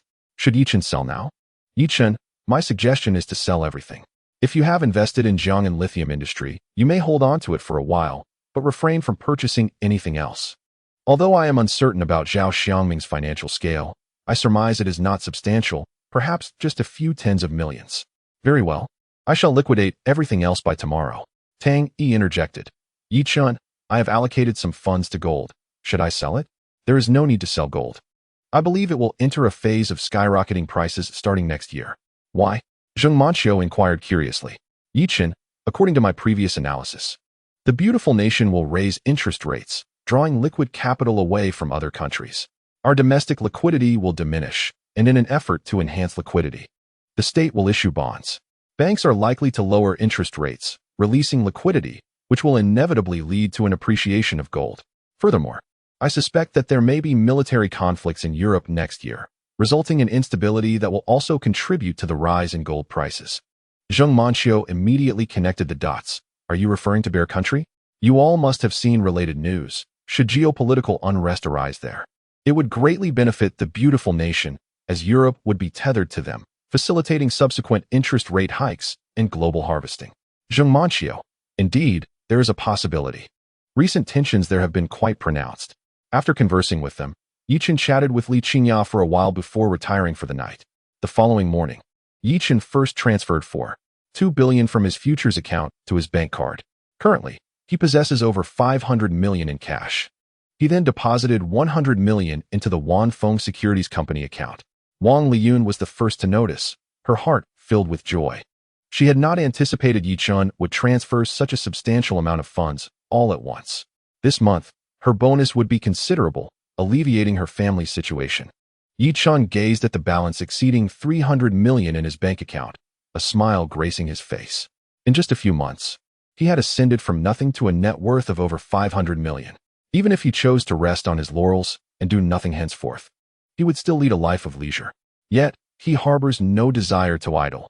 In this second chance at life, he aims to reach the pinnacle and look down upon the masses. Yi Chun continued his research on his Galaxy AI, the name he had bestowed upon his self-developed artificial intellect. However, it is not truly artificial intelligence yet, merely the most rudimentary version of AI capable of some basic interactions. At 9 o'clock in the morning, his phone rang. Upon seeing the caller ID, he paused momentarily. It was Lin Yu, the deputy director of the Nanyang Street Police Station. Sister Lin, he greeted. Lin Yu chuckled. Little Chun, what are you busy with? Do you have time for lunch together? All right, Sister Lin, where shall we dine? Lin Yu replied. I have the day off today. Come to my house, and I shall send you the address. Yi Chun was momentarily taken aback, not expecting her invitation to her home for a meal. All right, Sister Lin. After hanging up, Lin Yu promptly sent the address, which was approximately 7 to 8 miles away. Since their last meal together, Yi Chun had not interacted much with her. He immersed himself in programming books until around 11 o'clock, then departed from the school and took a taxi to Lijing Mingyuan, a modestly upscale residential community with a pleasant environment. Upon arriving at Lin Yu's doorstep, he rang the doorbell. Lin Yu swiftly opened the door, her face lighting up with a smile upon seeing him. Xiao Chen, you're here. Come in. Noticing her wearing an apron, Yi Chun asked, Sister Lin, are you cooking? Xiao Chun, please have a seat. I will prepare the dishes, she replied hurriedly. Retreating to the kitchen, Yi Chun entered and settled onto the sofa, surveying the room, which was a 2-bedroom apartment, likely rented by Lin Yu. He occupied himself with his phone while awaiting lunch. As noon approached, Lin Yu announced, Xiao Chun, the meal is ready. During lunch, Lin Yu behaved quite normally, treating him as a friend, devoid of any allure or enticement that Yi Chun had anticipated. He mused that her approach could not be so naive. They had only met a few times, and if she were to actively seduce him now, it would seem rather cheap. He surmised that she was likely keen to foster their relationship gradually, perhaps aiming to entice him when the opportunity arose, seeking to advance her career. Yi Chun felt his conjecture was not far from the truth. After finishing lunch and exchanging a few casual remarks, just as he was preparing to leave, a knock resounded at the door. Lin Yu's expression shifted dramatically as she urged, Xiao Chun, please go to the guest room for a moment. Without waiting for a response, she pulled the still bewildered Yi Chun into the guest room and hurried to open the door. Yi Chun was momentarily stunned. Why such a drastic reaction to a mere knock? He heard the door open, followed by the voice of a middle-aged man. Xiao Yu, have you eaten? I just finished. Why did you come without letting me know? The man replied, I had a meeting in the city and stopped by to see you. My dear, I've missed you terribly. Oh, stop teasing. Go put on your summer work attire quickly. I have another meeting this afternoon. Yi Chun's eyes widened. adrenaline surging through him, a mix of anxiety and excitement swelling within. Should this middle-aged man discover him, he would undoubtedly assume they were involved romantically. From their conversation, it seemed this man was Lin Yu's superior, a leader in the district. Soon, the two of them entered the master bedroom. After a couple of minutes, Yi-Chen cautiously emerged from the guest room. The master bedroom door was closed, yet it could not fully muffle the sounds emanating from within. Chapter 73. An awkward situation. Yi-Chen stood outside, listening to the sounds from inside, his heart racing. At this age, Lin Yu's ascendance to her current position indeed suggests she has taken shortcuts. I have already arranged matters for you. In a month's time, you will be promoted. Yi-Chen was momentarily taken aback by the ease of such advancement. However, reflecting on Lin Yu's journey, he realized that it was not as simple as it seemed. For an ordinary person, compromising one's body and dignity is a formidable challenge. He cautiously approached the door, gently opening it, and stepping outside. Once he exited the building, he exhaled deeply, taken aback by the turn of events, likely a surprise for Lin Yu as well. After such an awkward encounter, she would probably find it difficult to face him again. Yet, the image of Lin Yu in her professional attire stirred a flicker of intrigue within him. Yi-Chen felt confident that if their interactions continued in this manner, he could certainly win Lin Yu over.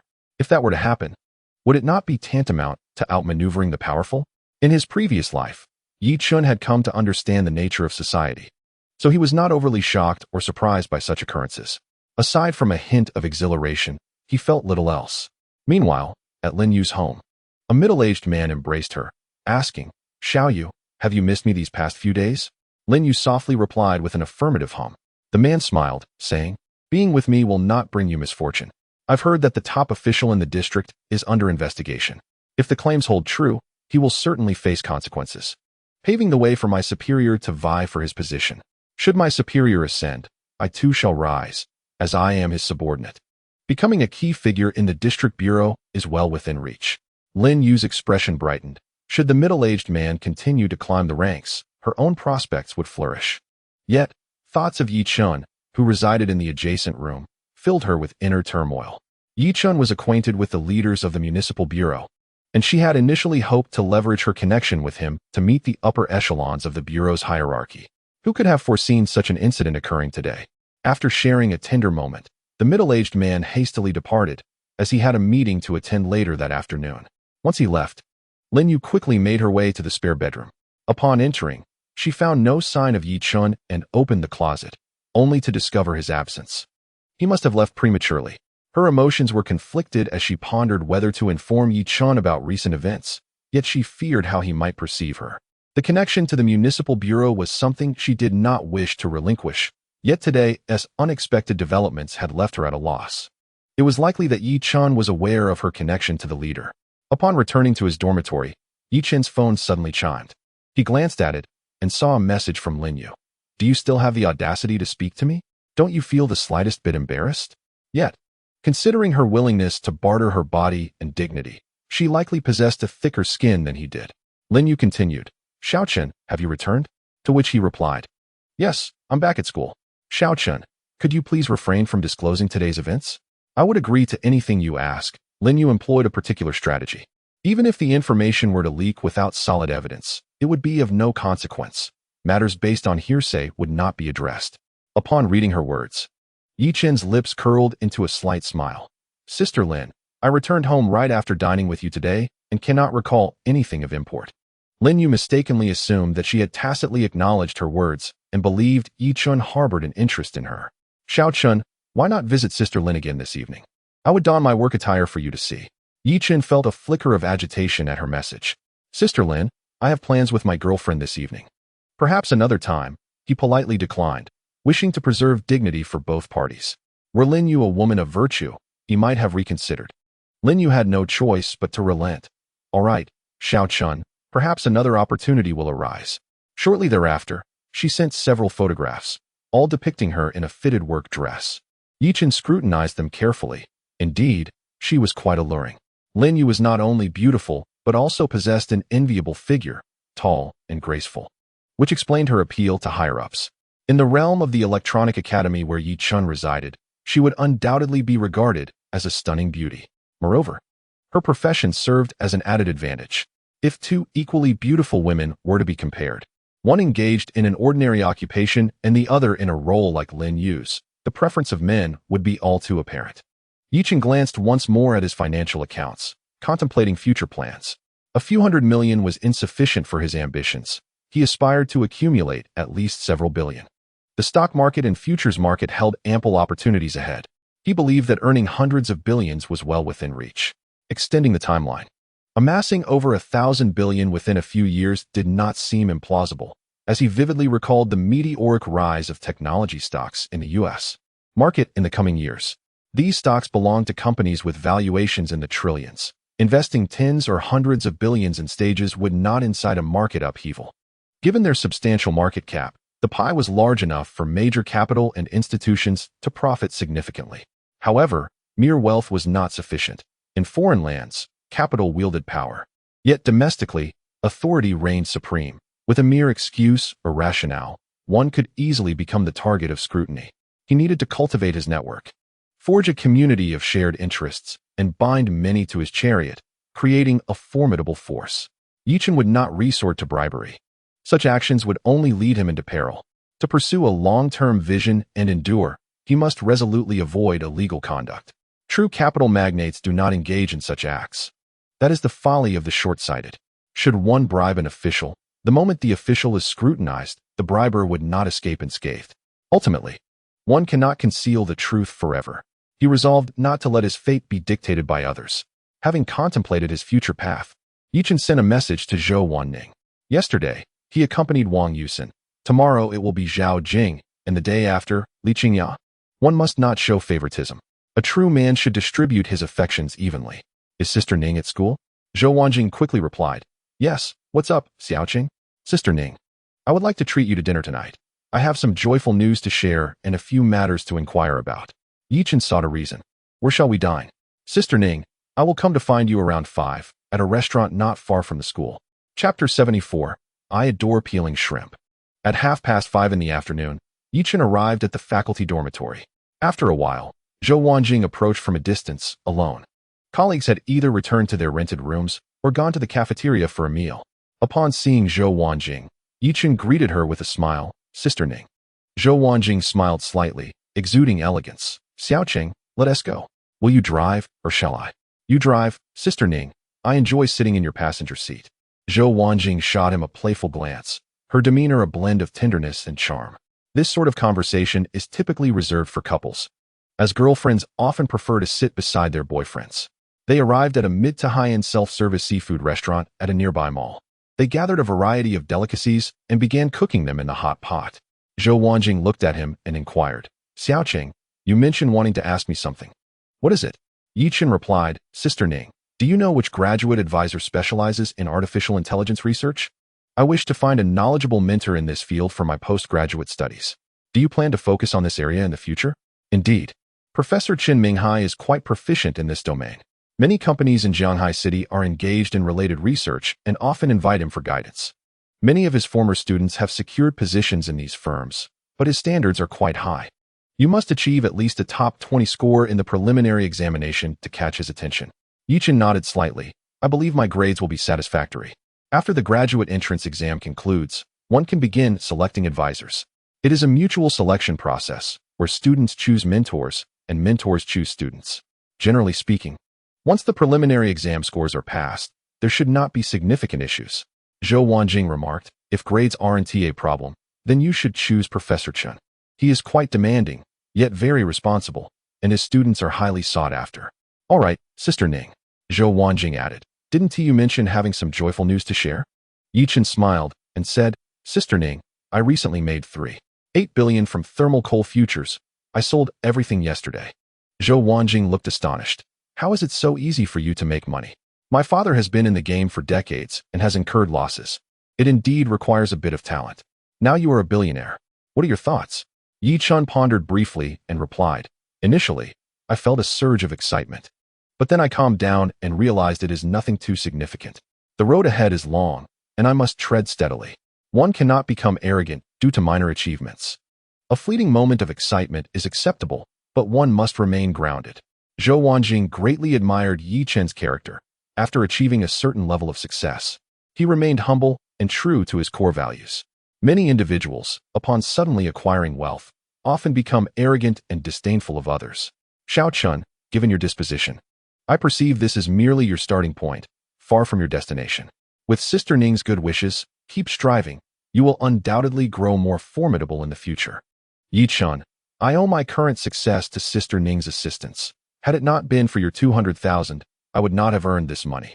Sister Ning, you are my benefactor. Zhou Wanning smiled and replied, it is not as grave as you portray. You possess the capability. Without my 200,000, you would simply have earned less. Sister Ning enjoyed a shrimp, placing the peeled shrimp into Zhou Wanning's plate. A hint of shyness flickered in Zhou Wanning's eyes. Xiao Chun, there's no need for you to peel them for me. I can manage on my own. It's no trouble, Sister Ning. I relish peeling shrimp. After saying this, he proceeded to peel a few more for Zhou Wanning, who accepted them with a smile on her charming face. Xiao Chun, do your parents know you have made so much money? Yi Chen, a few days ago, I transferred 2 million to them, advising them to cease working so hard, to relax a bit, and to take care of their health. They are aware that I am earning money, but they do not know the specifics. Presently, only you, Sister Ning, are privy to the details. Zhou Wanning, what do your parents do for a living? Her form of address had subtly changed. Yi Chun, my father and mother lay floor tiles. They are ordinary farmers, and our family has been impoverished for generations. Zhou Wanning smiled slightly. You have already transformed your family. You have surpassed over 99% of the nation. With over 500 million in cash, one can live comfortably in any city. Yi Chun, in this world, mere wealth is insufficient. Had it not been for Sister Ning's assistance last time, I might have faced detention for a while. Zhou Wanning understood his implication. Xiao Chun, always walk the righteous path. I do not wish for you to stray. Yi Chen responded with a smile. Rest assured, Sister Ning, I will certainly avoid any illegal activities. He understood well the essence of Zhou Wanning's words, not to excessively pursue power and not to lose oneself in it. The thrill that power can bestow is incomparable to anything else. Wealth and beauty are easily within reach for those in power. What is truly captivating is the sensation of controlling everything, of determining the life and death of others, akin to ancient emperors. Power is the most alluring thing in this world. After dinner, the two strolled through the mall. Yi Chen selected 2 outfits for the autumn-winter collection for her. Zhou Wanning initially hesitated but, unable to resist Yi Chen's insistence, took the clothing into the fitting room. When she emerged in the new attire, the saleswoman remarked with a smile, Miss, you look stunning in that outfit, elegant and poised. Your boyfriend has exquisite taste. Such a partner is rare. Zhou Wanning's cheeks flushed with embarrassment, and just as she was about to explain, Yi Chen interjected, Sister Ning, this outfit suits you well. Do try the other one as well. As Zhou Wanqing stepped into the fitting room, Yi Chen retrieved a 500 yuan tip and handed it to the sales clerk. Thank you, sir. The clerk beamed, accepting the generous gratuity, which exceeded her daily wage. When Zhou Wanqing emerged, the sales clerk showered her with compliments.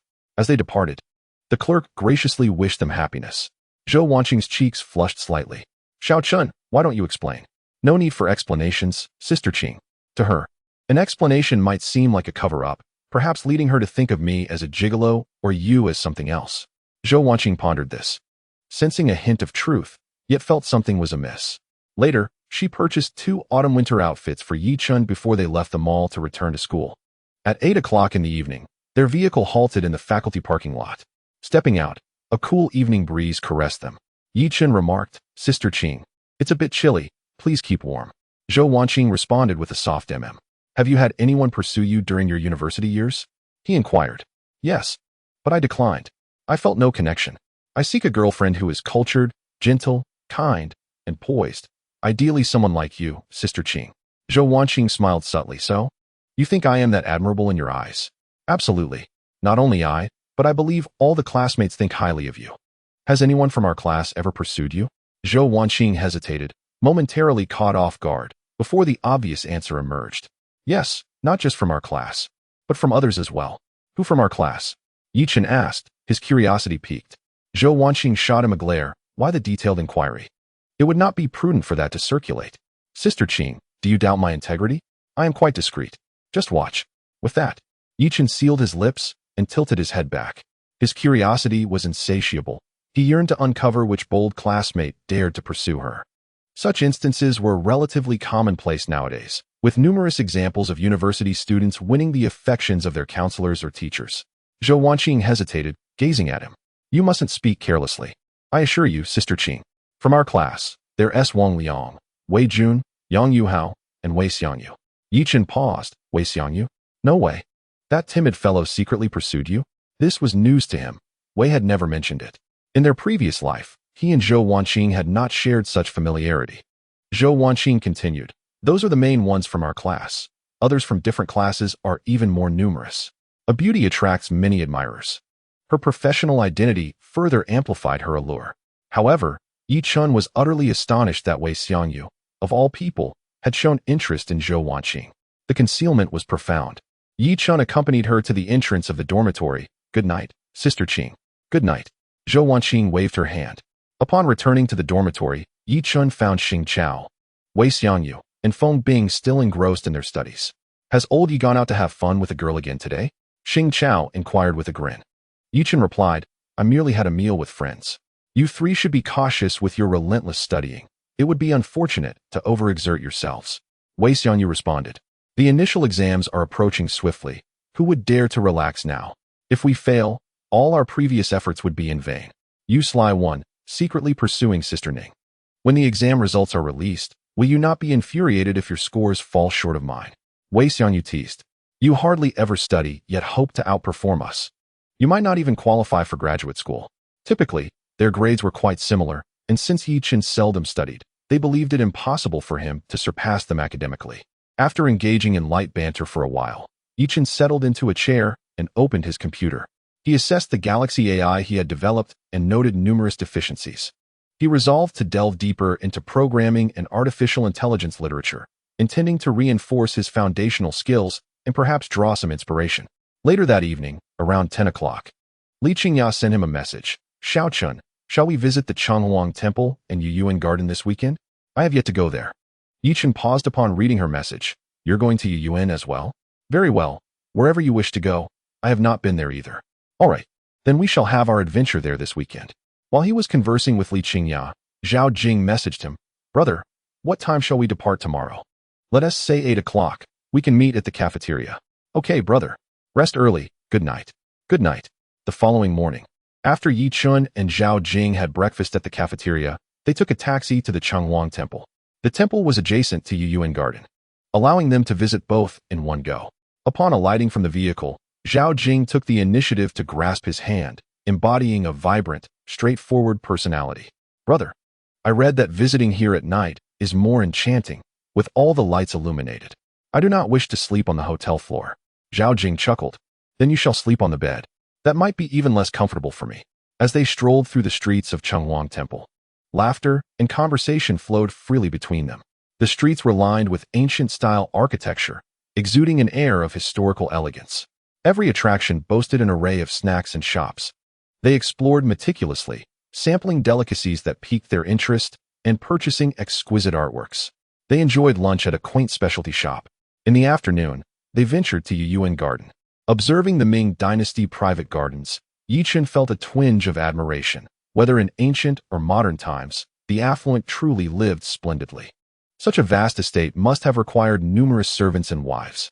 This was also Zhao Jing's first visit, and she was thoroughly captivated by the sights. On that day, she radiated joy, her smile unwavering.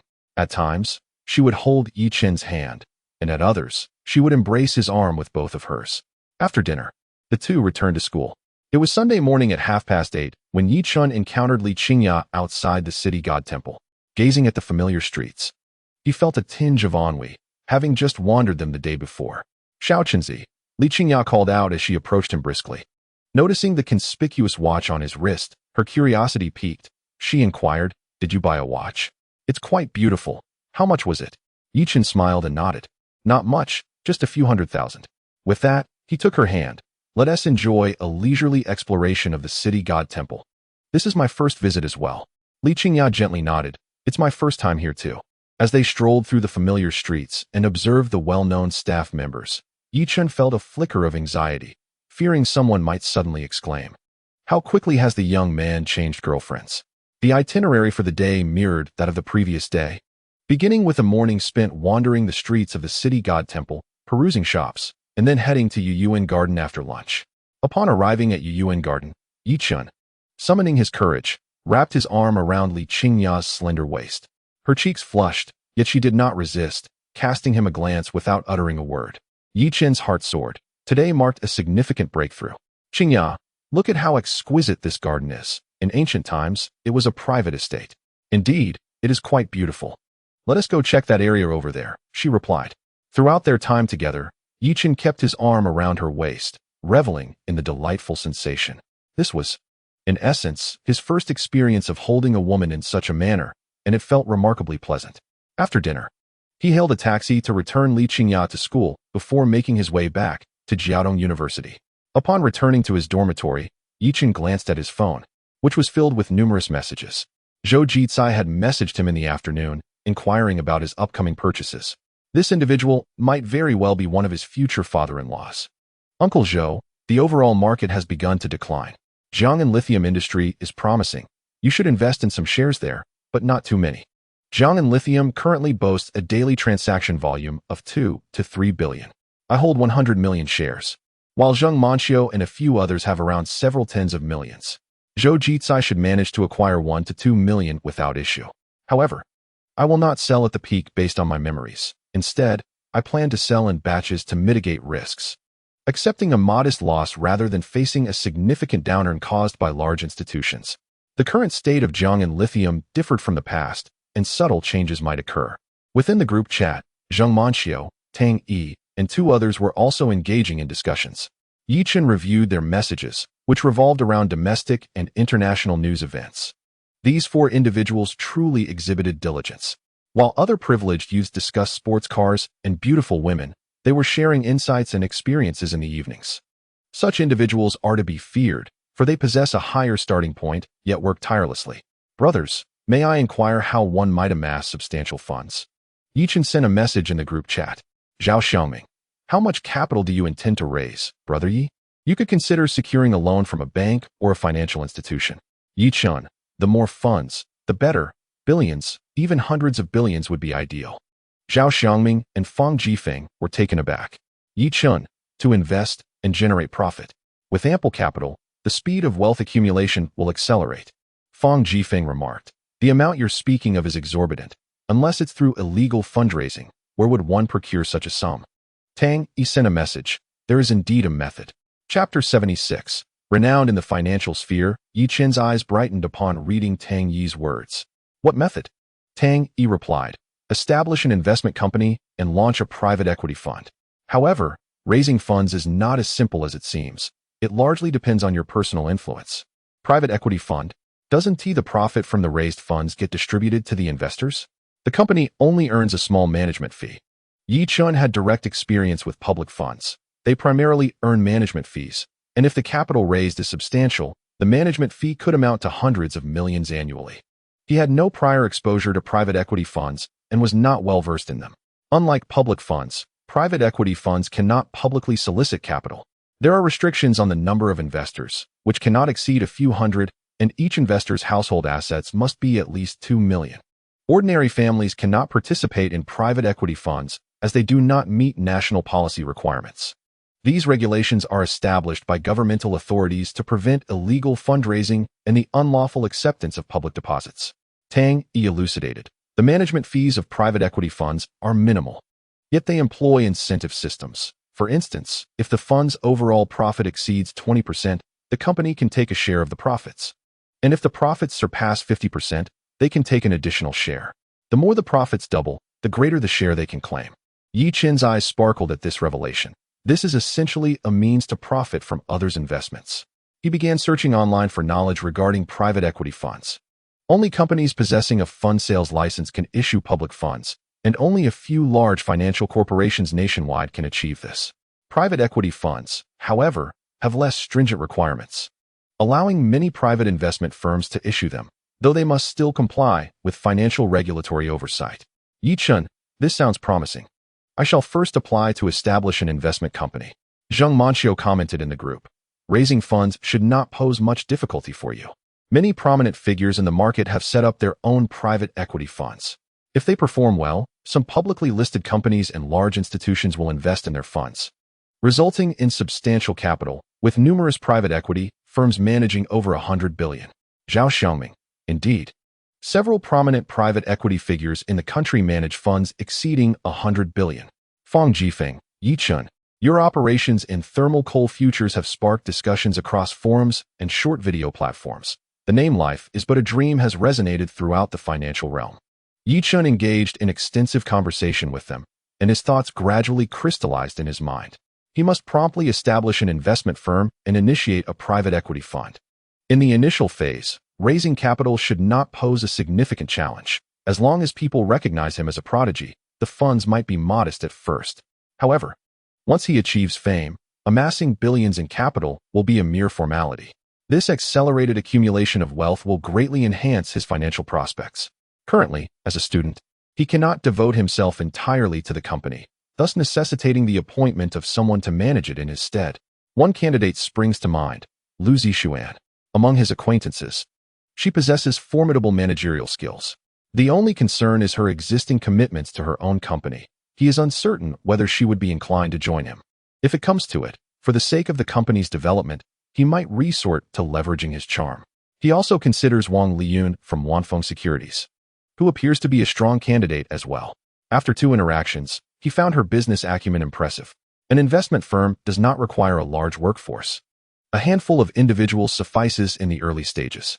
A private equity fund can be operated efficiently by just 1 or 2 people. After contemplating this, he opened a renowned financial forum and was greeted by a post that dominated the popularity charts. The stock market guru life is a dream transitions to thermal coal futures, earning $500 million in just half a month with astounding contrarian judgments. The post elaborated on how, on October 10th, he fully invested in thermal coal futures by purchasing long contracts. When the price of thermal coal futures surged to nearly 2,000 yuan per ton, he sold at the peak and subsequently bought short contracts. Later that evening, relevant authorities announced price intervention policies, causing thermal coal futures to plummet. When the price fell to around 900 yuan per ton, Life is a Dream exited the market, having netted an astonishing profit of $500 million in just half a month. It is evident he must have insider information. Otherwise, how could he have made such precise judgments? The author of the post replied, "There is no insider information. It is merely a keen market intuition. Acknowledging others' excellence is not so difficult. I have observed this guru's stock trading. His insight is sharp, and his operations precise. Truly remarkable. Earning $500 million in half a month. Incredible. A model for learning. With an initial capital of 350,000 in less than 4 months. His funds have surpassed 500 million. How many times has that multiplied?" Someone responded, "Approximately 1,500 times. Dad, please teach me how to make money. I am your long-lost son. Life is a Dream is astonishingly adept at both stocks and futures. I made a solid profit of 20% this month. When will I earn even a fraction of what the guru makes? Truly impressive. Does the guru have an account? I wish to follow his journey." "Yes," he commented on my previous post. "You can find him there." Yichun glanced at his account followers, previously 0, now exceeding 50,000, and each refresh brought in dozens more. He felt that having a significant follower count was beneficial. It would facilitate fundraising efforts and allow him to select high-quality clients. Yichun hastily retrieved his phone and accessed his Douyin account, aptly named Life is but a Dream. Once his company was established, he intended to authenticate it as a corporate account, facilitating easier recognition of his identity. He then opened his Donkai Securities stock account, capturing screenshots of his stock and futures yields along with the profit amounts, which he subsequently compiled into a video for dissemination. This showcased his back-end data, something unattainable for others, thereby affirming his identity as the individual behind the online persona Life is but a Dream. A brief online search revealed numerous financial influencers and experts discussing this very matter. Though it hadn't ascended to the trending charts, the volume of discourse surrounding it was substantial, effectively serving as a form of promotion and enhancing his visibility, an advantageous prospect for future fundraising endeavors upon the establishment of his investment firm.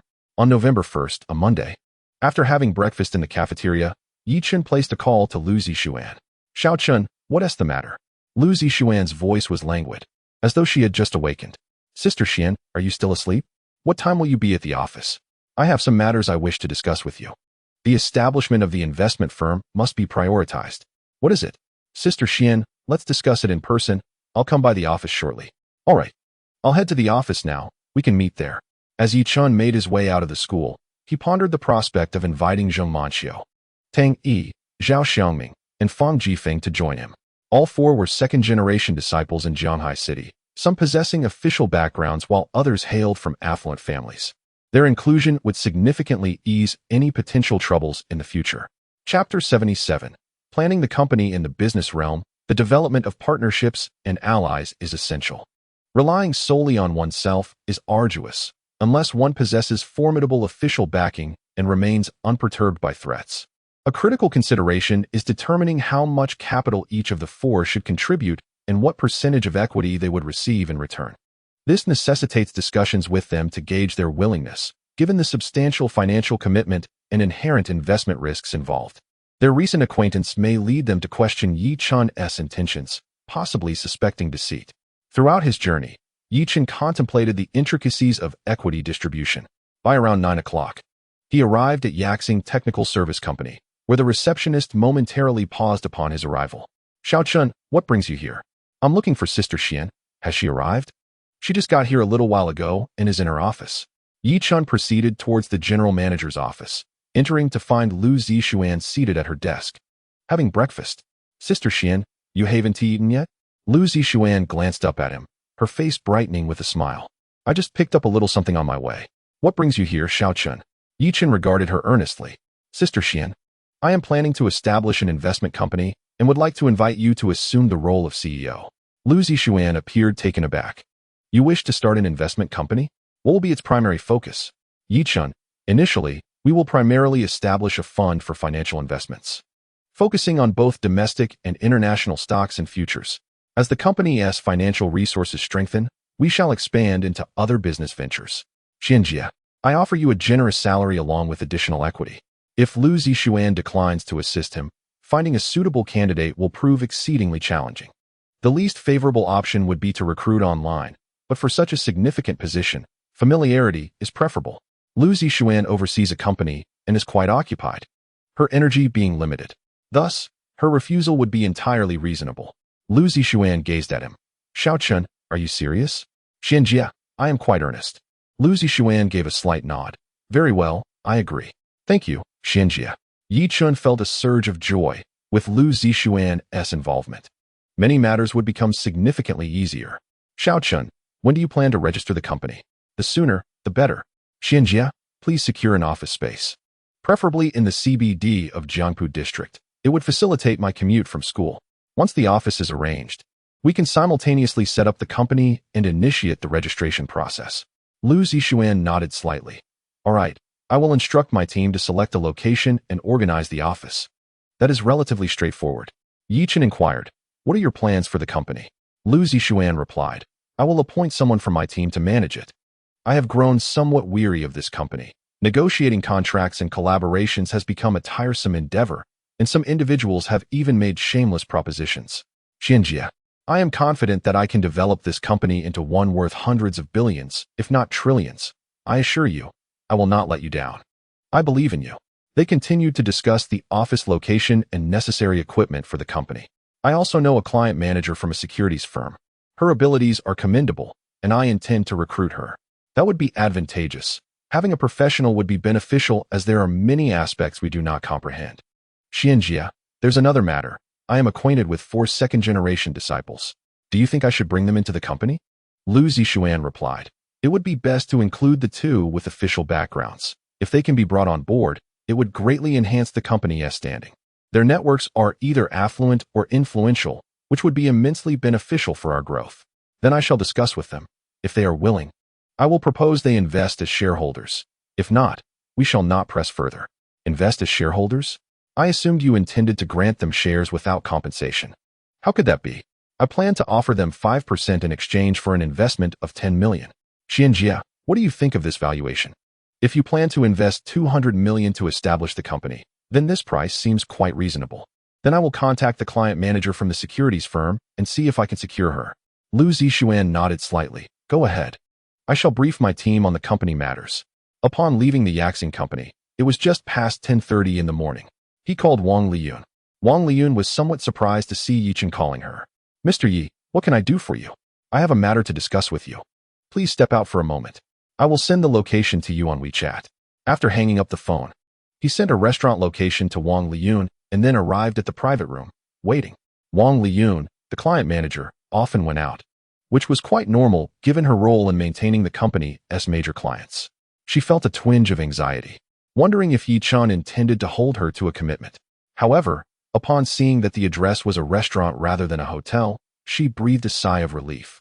After approximately half an hour, Wang Liyun arrived at the private room. Mr. Yi. Yi Chun's expression remained calm. Please, take a seat.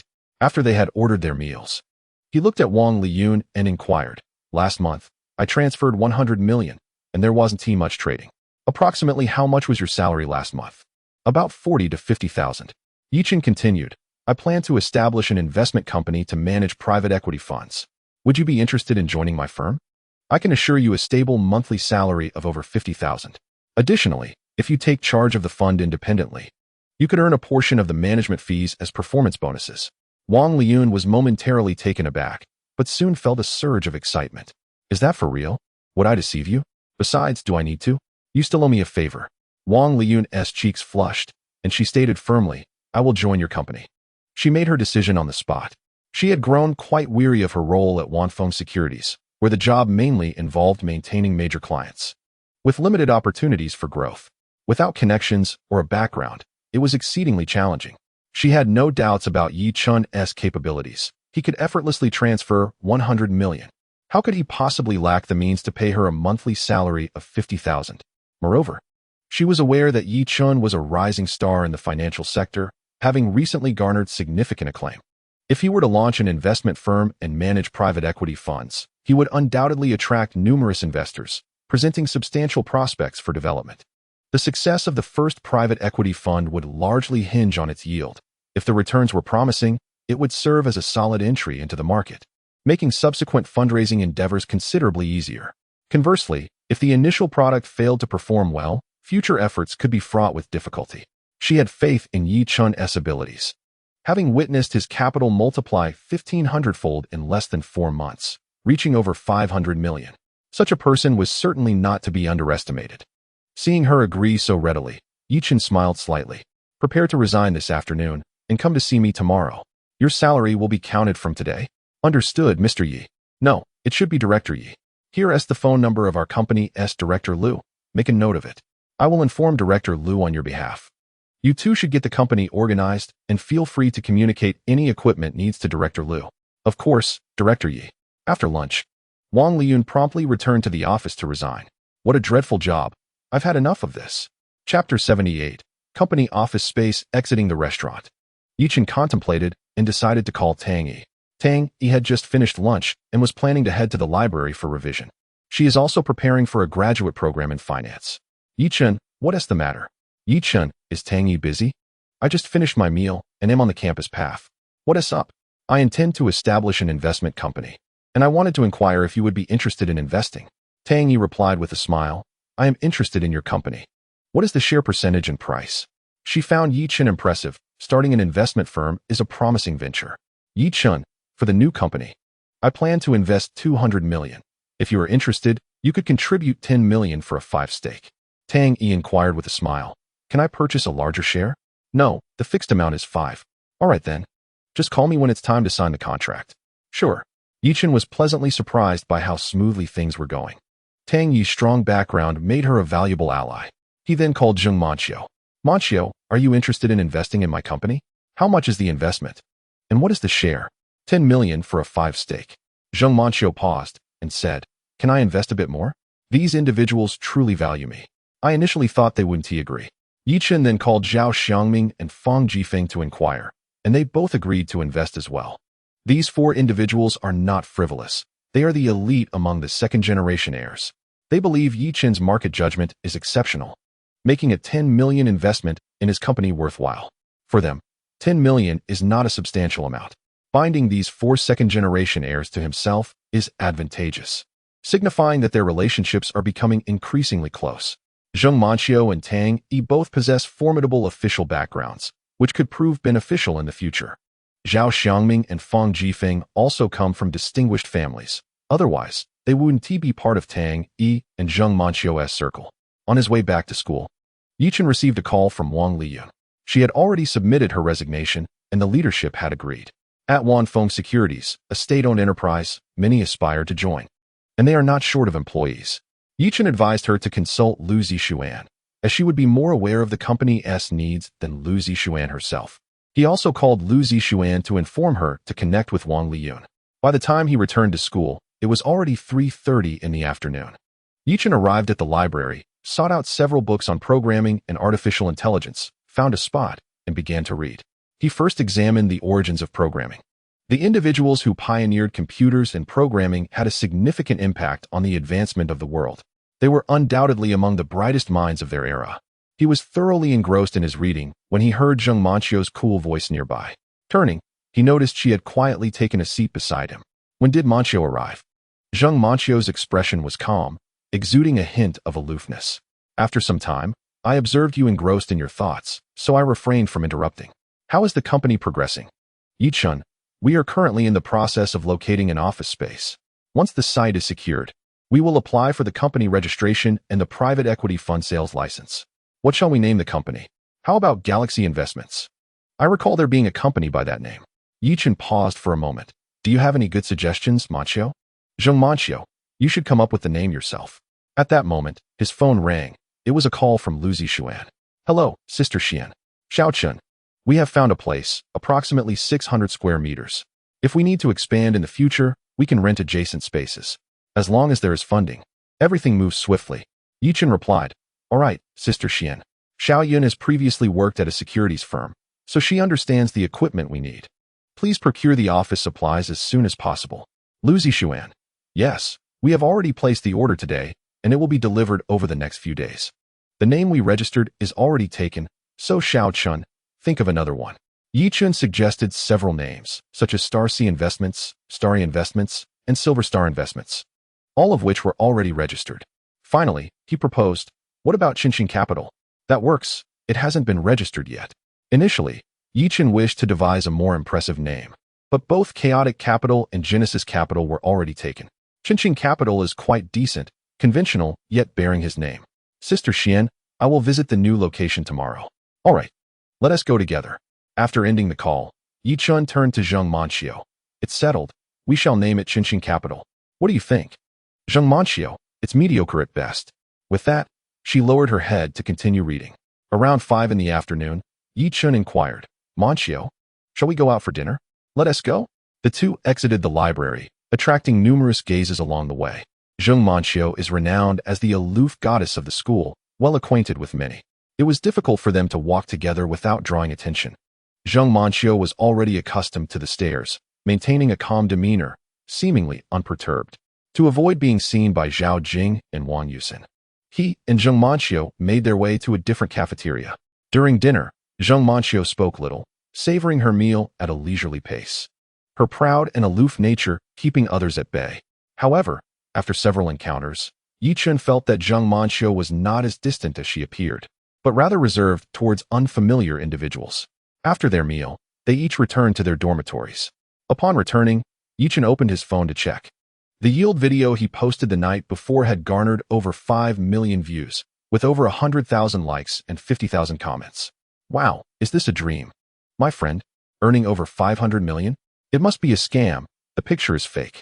Someone replied, do not presume others' capabilities through your ignorance.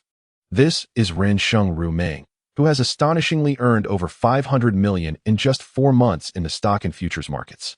Is this truly him? It cannot be a mere impersonation, for this is a screenshot from the back end, accessible only to him. Dad, do I resemble the son you lost so many years ago?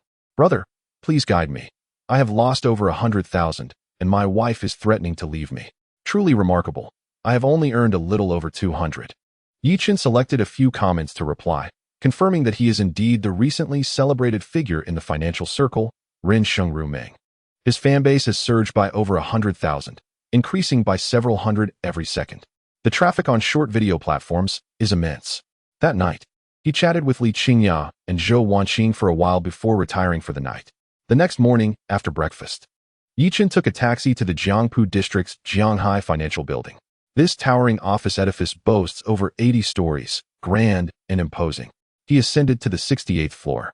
The 68th floor is spacious, housing more than 10 companies, primarily engaged in financial investment, wealth management, or trust and fund management.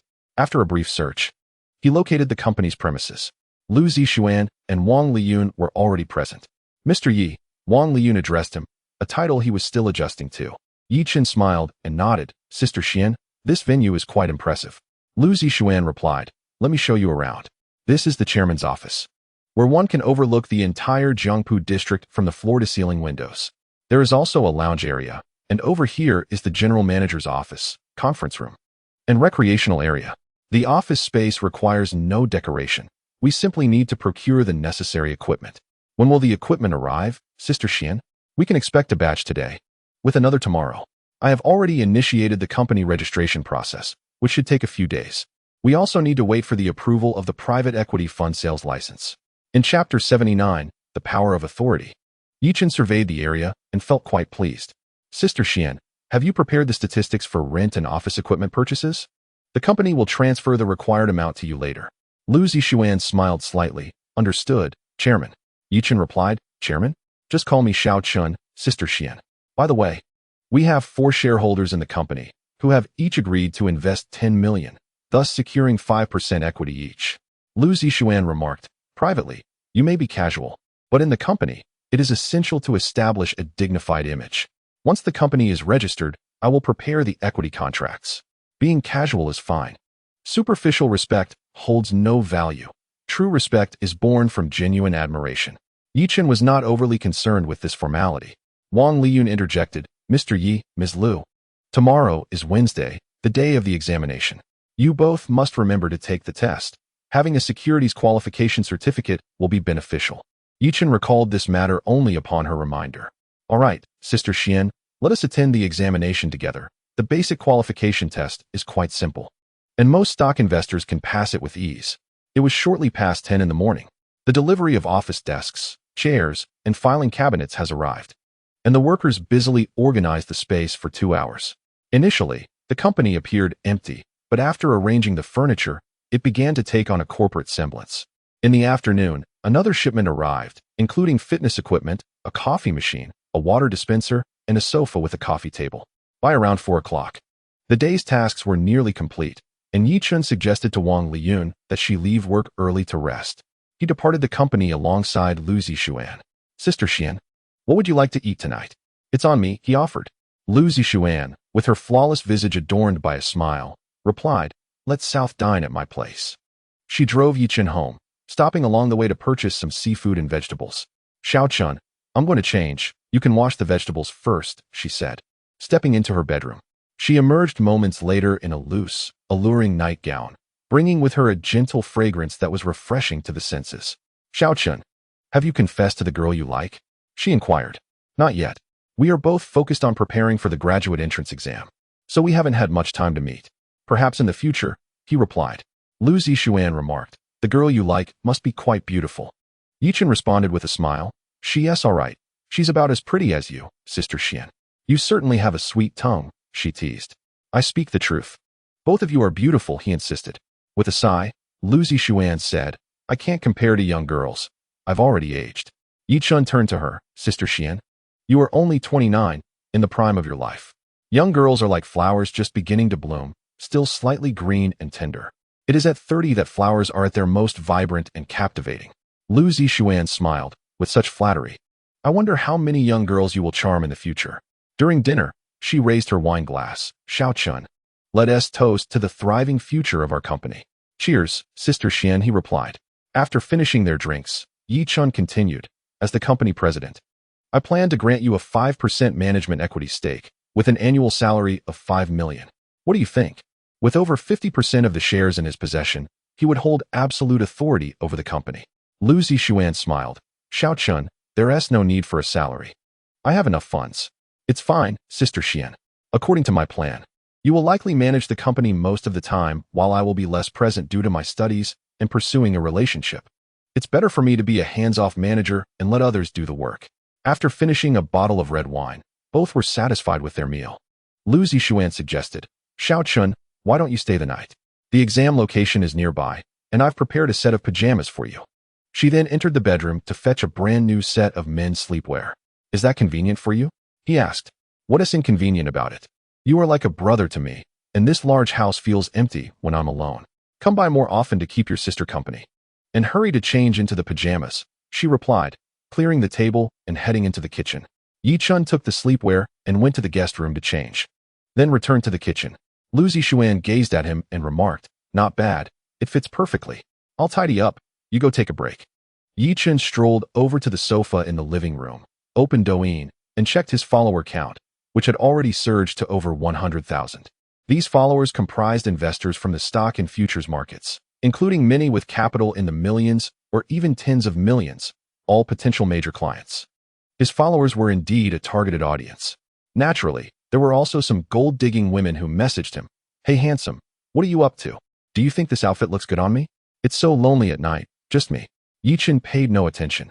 Such superficiality did not entice him. He continued scrolling through videos, perusing recent news. Once Lu Zixuan finished her tasks in the kitchen, she joined him in the living room, asking, What are you watching? Xiao Chun. Just then, Yi Chun swiped the screen, and the next video featured a fashionable beauty dancing, swaying her waist. Do you enjoy watching this? Lu Zixuan smiled at him. Yi Chun chuckled awkwardly. What a coincidence. I'm not that superficial. Besides, with a beauty like you beside me, what is the point in watching these frivolous videos? I'm catching up on the latest news. Lu Zixuan continued, Xiao Chun, our company is easy to register. But applying for a private equity fund license is quite troublesome. It's best to leverage connections. That way, the application process will be expedited. Otherwise, it might take several months. Does the regular procedure really take that long? Yi Chun inquired, surprised. Lu Zixuan replied, I specifically looked it up online. It takes months, and success is not guaranteed. Yi Chun said, when the time comes, I'll ask a few shareholders, they might have a solution. At this moment, the contributions of Tang Yi and Zheng Manqiu came to mind. If they had to wait months, they would miss several lucrative opportunities. Lu Zixuan added, they must have a way, especially Zhao Xiaoming. He is the youngest son of the founder of Dongkai Securities and has extensive connections in the financial circle. We need the approval of the financial management department for our application. All right, I will reach out to him then, Yi Chun confirmed. Lu Zixuan continued, additionally, establishing a private equity fund requires filing and approval, so we'll need to utilize their connections as well. Yi Chun inhaled her fragrant aroma, feeling a stir of emotions within. Understood, Sister Xian. I will contact them. Sister is going to take a shower. Xiao Chun, will you shower too? There are towels and everything in your bathroom. Yi Chun nodded slightly. After a long day, I'll shower and sleep. You should rest early as well, sister. Returning to his bedroom, Yi Chun took a shower and then lay on the bed, chatting with Li Qingya. What are you up to, Xiao Chun? Just finished showering. Qingya, did you shower today? No, I just showered yesterday. Yi Chun recalled the last time he held her slender waist, stirring feelings within him, youthful and fervent. Qingya, how old are you? 22, the same age as you. Didn't you know? I know. That is not the age I was inquiring about. Go away. Chapter 80. The real estate collapsed the following morning. After breakfast, Yi Chun and Lu Zixuan headed to Zhanghai Financial Academy to take the securities qualification examination. That morning, a piece of news swept across the internet, sending shockwaves throughout the country. Evergrande real estate had collapsed, with liabilities exceeding 20 trillion. The media inundated the online platforms with reports on this staggering event. For a private real estate enterprise to bear debts of over 20 trillion is an unfathomable concept, shattering the worldview of countless individuals. In recent years, the rapid development of the real estate sector, coupled with lax regulation, has led many companies to adopt a model of borrowing to pay off loans. Eventually, the truth cannot remain concealed indefinitely if regulatory measures are not implemented soon. The resulting chain reaction from such collapses could be even more terrifying, rivaling the real estate bubble of Japan in the 1990s. The current collapse of Evergrande appears to be a deliberate action by the authorities to puncture the real estate bubble in pursuit of a soft landing for the industry. Zhou Jizai, Zhou Wanning, Zheng Manqiu, and Tang Yi were all stunned upon reading the news online.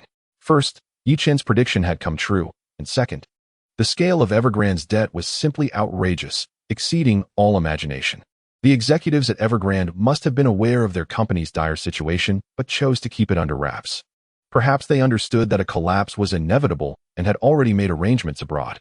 Tang Yi remarked, "The government is indeed taking active measures to burst the real estate bubble. Could it be that a financial crisis is looming in the coming years?" Zheng Manxiu expressed disbelief at the terrifying scale of Evergrande's liabilities, over 20 trillion. Zhao Xiaoming acknowledged. Indeed, Brother Yi was right. His insights into domestic and international economics are remarkable.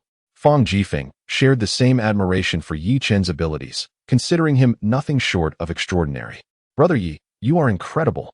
Stop pretending to be profound and engage in conversation." Yi Chen, however, was currently sitting for his examination, his phone confiscated. In Zhou Jicai's group chat, their circle of old friends was engaged in discussions about the collapse of the country's largest real estate company. The news was so shocking that nearly 90% of group chats across the internet were focused on this topic. After a lengthy discussion, someone in the group mentioned Yi Chen.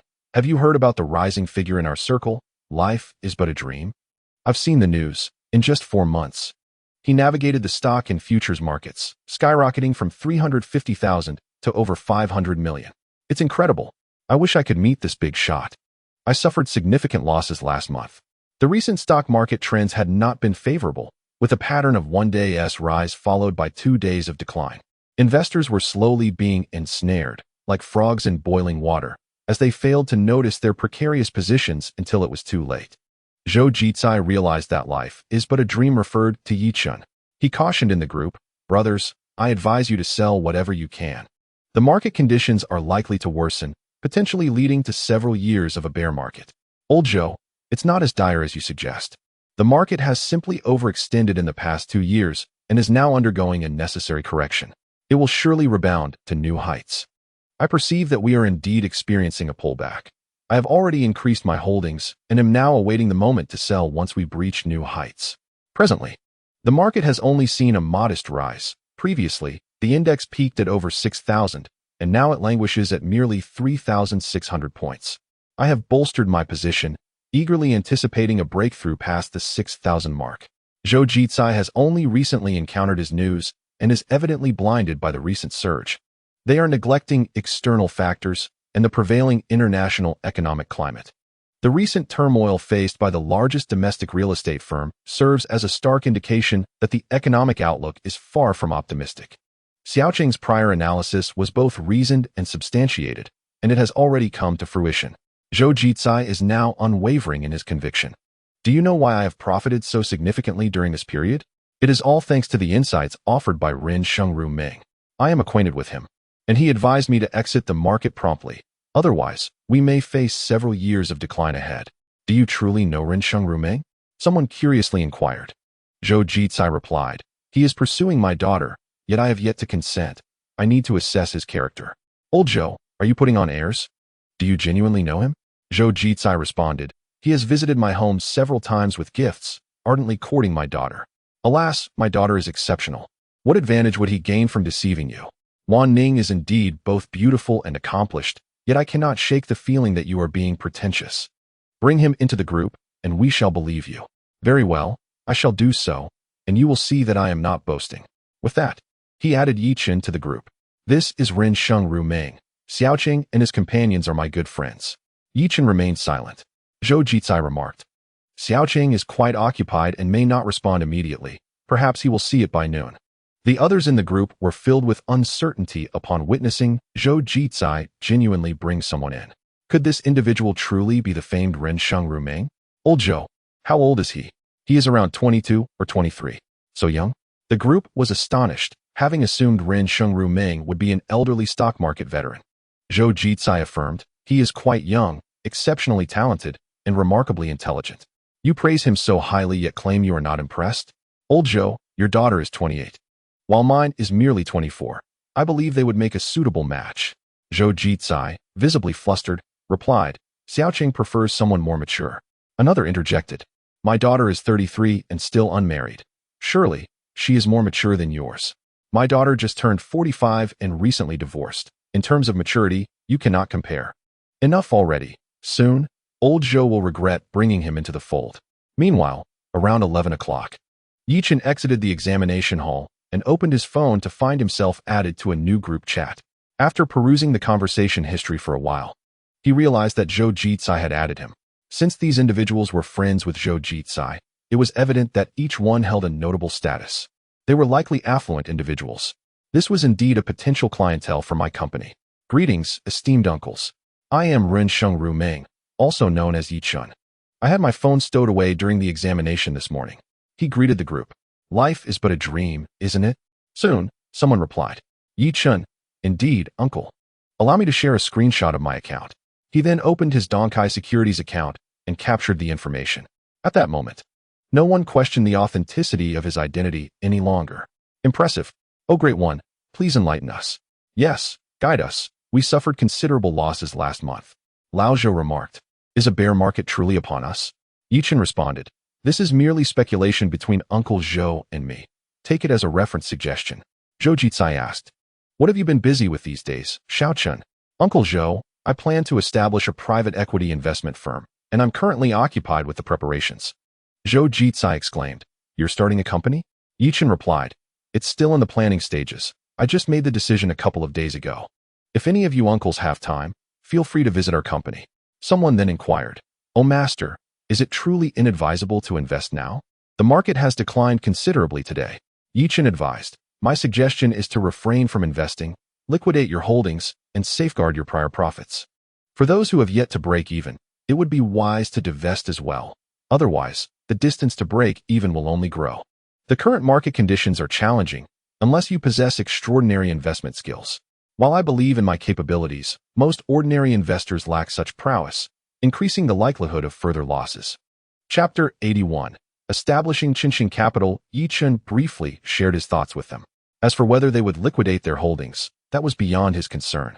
He had said what needed to be said. He then opened a group chat with Zheng Manqiu and others, where they discussed the Evergrande real estate crisis.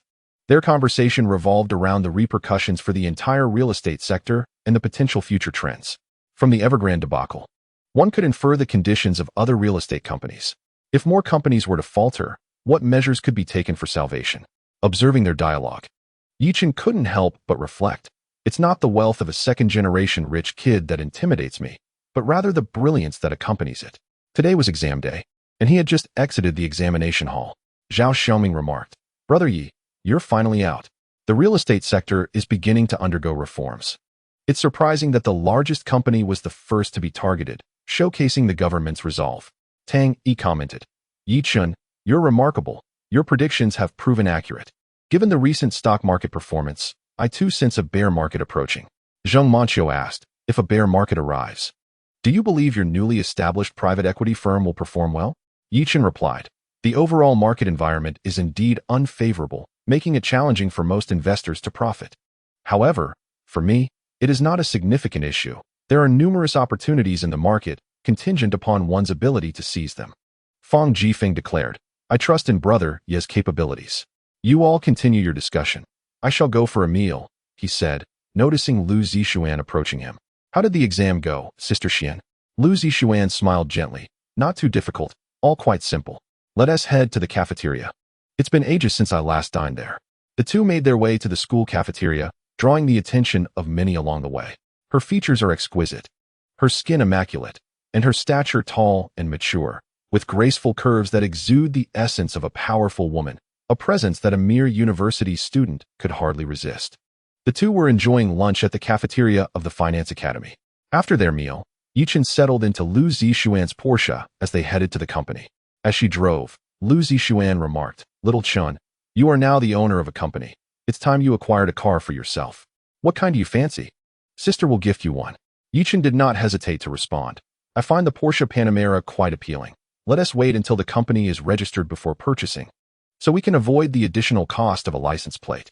In Shanghai City, outsiders can only obtain a license plate by spending money. Otherwise, it is nearly impossible, and even a C plate would restrict access to the city center. However, having a company in Shanghai allows for a vehicle registered under the company name, eliminating the extra expense for a license plate, as there are official policies for company vehicles. What color do you prefer? Black will suffice. Don't you fancy supercars? Driving a supercar home is rather inconvenient. The prestige of a Porsche is ample in my hometown. Within the company, Wang Liyun was tidying up alone, having received some equipment for the company earlier that morning. The computers ordered for the afternoon delivery would soon arrive for installation. President Yi, President Liu. She greeted as Yi Chen nodded slightly. Have you had lunch, Xiaoyan? Yes, President Yi. The bed for the break room has been delivered, and I checked. There are no issues. Yi Chen and the others proceeded to the break room, where a large 2-meter bed awaited, outfitted with a premium mattress from a renowned brand. Everything for the company that Liu Zixuan ordered consisted of high-end brands, not at all inexpensive. Yi Chen sat down to test it, finding it extremely comfortable, far superior to the bed in his dormitory. This is quite nice. In the future, when work becomes tiring, I can rest here. Xiaoyan, why don't you take a break for a while? We still have much to do this afternoon. Yi Chen and Liu Zixuan rested briefly at the company before heading back for their exams.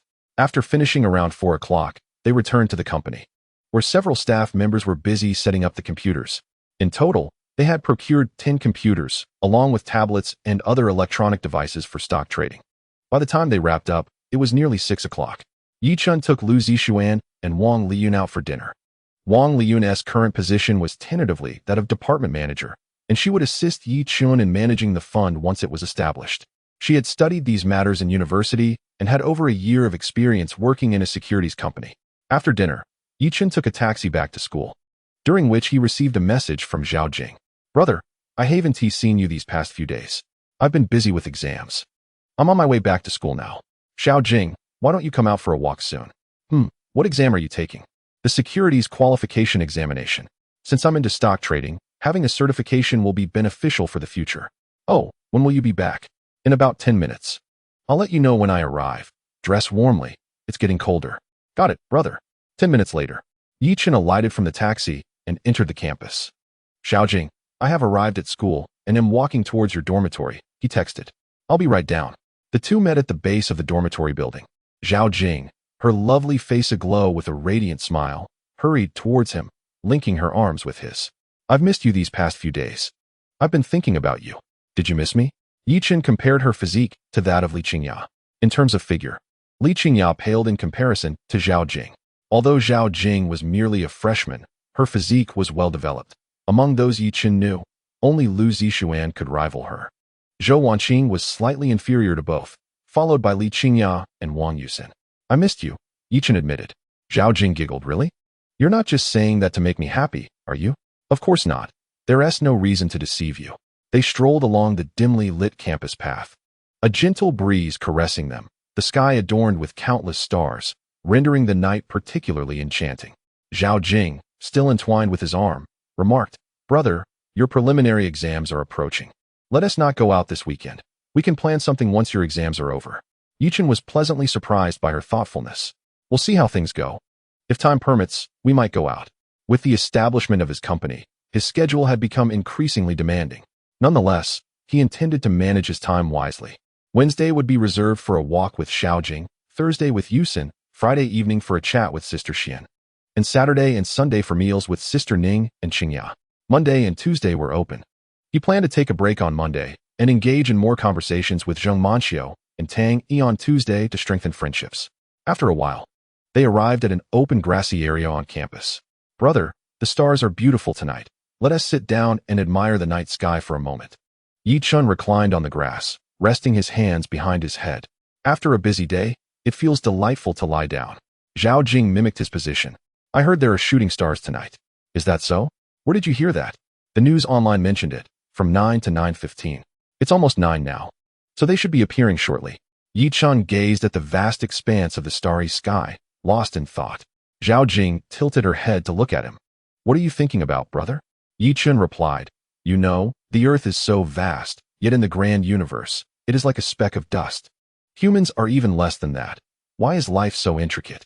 It's far more complex than the universe itself. I don't know. You speak so philosophically. One might think you're in your 40s. By the way, do you think there are extraterrestrial civilizations in the universe? Zhao Jing was quite intrigued by this topic. Chapter 82. A bad premonition. Yi Chen pondered for a moment.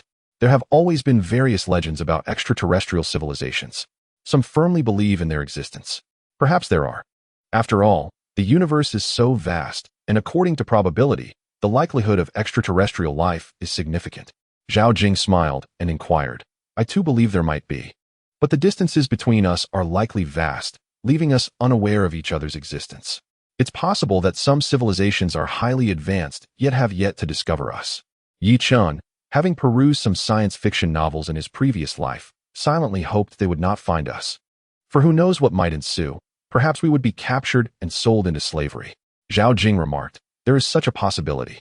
Our current technological prowess barely allows us to explore the starry skies. If extraterrestrial civilizations were to locate us, it would imply that their technology is extraordinarily advanced. The two engaged in idle chatter about unrealistic matters, finding a peculiar delight in their conversation. Suddenly, Zhao Jing pointed towards the night sky. Brother, look quickly. A shooting star. In the depths of the night, several meteors streaked across the sky, vanishing within a second or two. Soon after, more shooting stars illuminated the heavens in a dazzling display. Hurry, make a wish. Zhao Jing exclaimed, clasping her hands together and closing her eyes. Yi Chun had previously dismissed such notions, but after his rebirth, he found himself contemplating the possibility. He recalled having once wished upon a shooting star for a second chance at life. It had only been half a year since that moment, and he had initially overlooked it until Zhao Jing's reminder sparked the memory. Better to believe than to disbelieve, he thought, and he wished for the health and safety of his parents and loved ones, and for more beautiful friends in his life. As he enjoyed the company of attractive women, Zhao Jing quickly opened her eyes, gazing at the starry expanse with a radiant smile. After making his wish, Yi Chen turned to her. Let us stroll a bit longer. Such a beautiful night is a rare sight. Zhao Jing nestled her arms around his. Appearing as close as a couple, Yi Chen remarked, your embrace of my arm may lead to misunderstandings. Let them misunderstand, Zhao Jing replied nonchalantly. You are taking advantage of me, Yi Chen retorted. Zhao Jing pouted, of course I am. Suddenly, Yi Chun withdrew his hand and wrapped it around her soft waist. Then I shall take advantage of you too. What's wrong with that? Zhao Jing's cheeks flushed, yet she did not resist.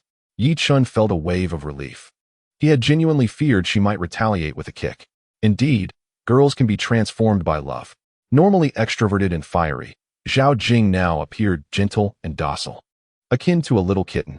The two walked silently, each lost in their thoughts. Zhao Jing felt a thrill of happiness, pondering if this meant he harbored feelings for her. It seemed that it wouldn't be long before she could win him over. They strolled for over 10 minutes before Yi Chun escorted her to the entrance of her dormitory. Zhao Jing looked at him with a gentle tone. Brother, please return and rest early. Good night. Good night, he replied. Just as he finished speaking, Zhao Jing unexpectedly rose on her toes and kissed him on the cheek. Yi Chun was taken aback. What was that for? Zhao Jing giggled and dashed back to the dormitory. Yi Chun felt no exhilaration. Instead, an unsettling feeling lingered in his heart. He felt that tonight might be somewhat impulsive, leading Zhao Jing to mistakenly believe that there was considerable hope for their relationship. If Zhao Jing were to suddenly confess her feelings or demand his stance, it would pose a rather delicate predicament. He had been a tad too hasty this evening. Upon returning to the dormitory, he found Xing Chao, Wei Xiangyu, and Feng Bing engaged in their nightly ablutions, preparing to retire for the night. Old Yi, you're back. Where have you been these past couple of days? We haven't seen hide nor hair of you, Xing Chao remarked, his surprise evident. Yi Chen responded with a smile, just been a bit busy. With a mischievous grin, old Xing retorted, what could a college student like you possibly be busy with? Have you been seeking out a sugar mama? Maintaining a serious demeanor, he replied. How could I engage in such activities? Even if I were to pursue someone, it would have to be a mature and alluring young heiress who would willingly shower me with gifts. Xing Chao then inquired, is that watch of yours a Richard Mille? Yi Chen paused in astonishment. You know of that brand? Xing Chao explained, my father has a penchant for watches and has mentioned various brands. Is yours genuine? I've heard they can be worth millions. Indeed, it's authentic, a gift from a young heiress, Yi Chen affirmed. Xing Chao scoffed, come on. What kind of heiress gifts a watch worth millions? Surely you've bought a fake to show off? Believe it or not. Yi Chen quipped before taking a basin to wash up. On November 4th, Thursday, after breakfast, Yi Chun made his way to the library, borrowing an array of books on artificial intelligence and programming. He returned to his dormitory, settling in to read alone. At 9 o'clock, the stock market opened, and he observed the market trends. The day's market opening was relatively promising. However, it followed the familiar pattern of rising high only to fall low. with large funds driving the prices up before selling off, leaving retail investors to pick up the pieces. This month had seen a greater number of declines than gains, and the following month was poised to be even more dismal for the stock market. If Yichen wished to profit, he could easily short-sell the domestic stock market. While ordinary retail investors could not, he could access institutional trading privileges, allowing him to use margin trading to short the domestic market. Nonetheless, he would never entertain such actions. Shorting his own country's market would be tantamount to betraying his homeland. Even if there were potential profits, he could never engage in such treachery. After reviewing the stock market, he turned his attention to the futures market. This year, the domestic futures market had performed remarkably well, with Shanghai 10 futures exhibiting a steady increase, currently boasting an annual growth of over 70%. The success of futures, being a commodity, was largely attributed to the Federal Reserve's monetary easing in recent years. As the dollar is the world's reserve currency, its rampant printing and liquidity expansion had led to a rise in commodity prices. This is simply an economic principle. Once the United States begins to raise interest rates and the global dollar returns to its shores, liquidity in the market will diminish, causing commodity prices to retract. The soaring prices of Shanghai 10 futures this year could very well plummet next year. Yichen also examined the trends of the U.S. stock market, noting that while they too had been experiencing declines, the drops were comparatively modest. It wouldn't be until January of the following year that significant downturns in the U.S. stock market would commence. The stock markets worldwide are currently experiencing a downer. However, in October of the latter half of the year, the American stock market is anticipated to embark on a vigorous rebound, particularly within the technology sector, which is expected to witness a frenzied surge lasting nearly 2 days, thereby reaching unprecedented heights once again.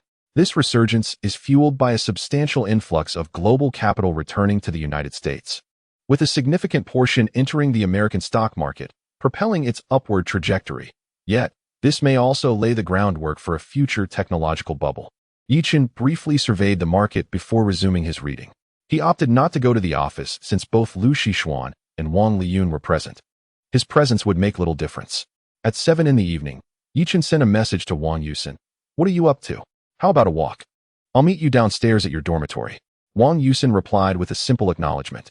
5 minutes later, Yichen arrived at the base of Wang Yusin's dormitory, where she was waiting. He approached her and took her hand. "Yusin, I've been extremely busy these days, starting a company and dealing with numerous matters, leaving me little time to chat with you." Wang Yusin's cheeks flushed slightly as she softly replied, "Take care of yourself." Chapter 83. The bear market arrives. Wang Yusin is quite different from Zhao Jing. Their personalities are entirely distinct. Wang Yusin possesses a sweet naivety, initially guarded when first acquainted. Yet once you penetrate her inner world, she will trust you wholeheartedly. Holding her hand, Yichen strolled along the familiar paths of the campus. "Are you confident about your postgraduate entrance examination?" Wang Yusin gently nodded. "It should be fine." Yichen inquired, "What direction do you plan to focus on in the future?" "I intend to specialize in artificial intelligence and algorithm programming. I consulted Sister Ning a few days ago about which advisor is commendable. She mentioned that Professor Chen Minghai is quite authoritative in the field of artificial intelligence." Wang Yusin replied, "I haven't thought about it." Yichen suggested, "I believe artificial intelligence is the direction of future development. Why not choose Professor Chen as well? That way, we can still be together. If you don't like it, you can always switch to another." Wang Yusin's voice was soft. "All right, then I'll choose Professor Chen as well." Yichen noted, "Professor Chen has high requirements, but given your academic performance, it should not pose much of a problem." They continued to walk slowly, observing several couples along the way.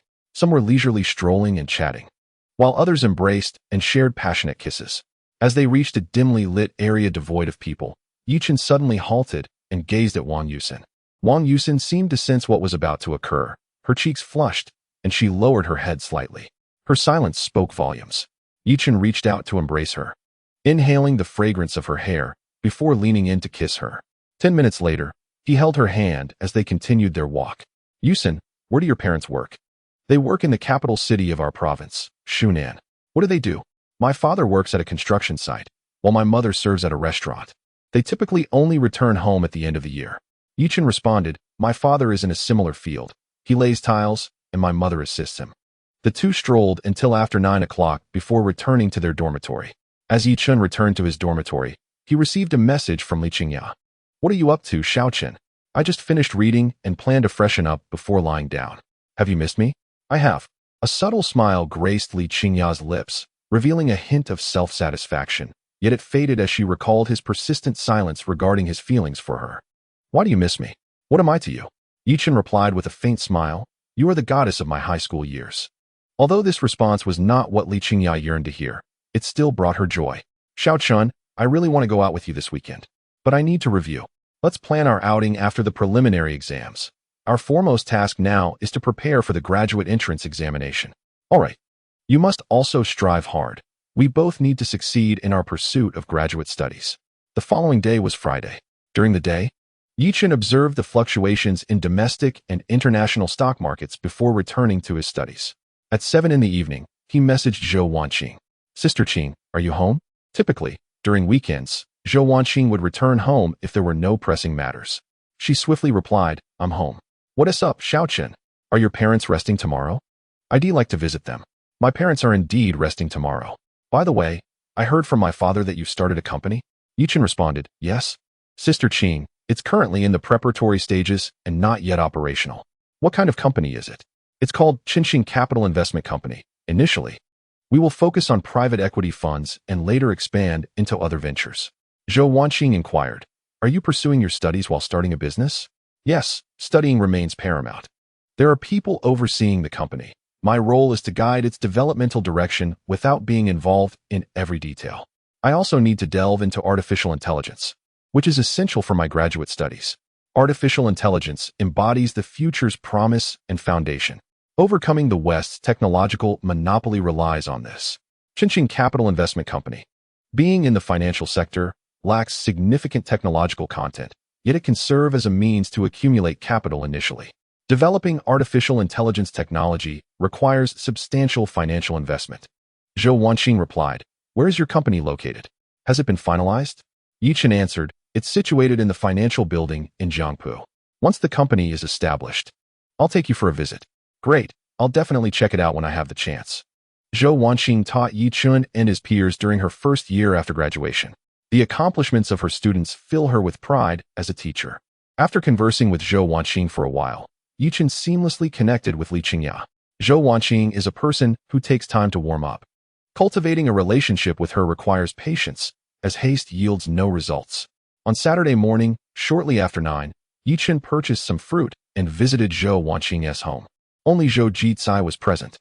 Upon seeing him, Zhou Jicai greeted him with a beaming smile. Xiaochen, you're here. Come, have a seat. Your earlier predictions have come to fruition. Evergrande real estate crisis has shaken the nation, and the authorities are actively addressing the issue of the real estate bubble. Yichen, most of our nation's top talents are within the system. Whatever we can conceive, they can as well. The United States is likely to continue exacerbating tensions within Europe, leading to instability in that region and compelling European countries to strengthen their ties with them. Subsequently, the United States will begin to raise interest rates. Their inflation figures have already reached considerable heights, and failing to control them could incite a vicious cycle of hyperinflation. Zhou Jicai nodded slightly. I have also been monitoring various data from the United States during this period. The inflation metrics are alarmingly high, and observing the recent market trends. Both here and there are witnessing declines. Evidently, significant capital is sensing danger and is beginning to flee the market. Under Yichen's influence, Zhou Jicai has developed a long-term perspective, contemplating how the data and policies from the United States will impact our domestic landscape. Yichen, Uncle Zhou, your insights are remarkably astute. The bull market has concluded, and a bear market is imminent. Once the United States raises interest rates, global liquidity will be siphoned off.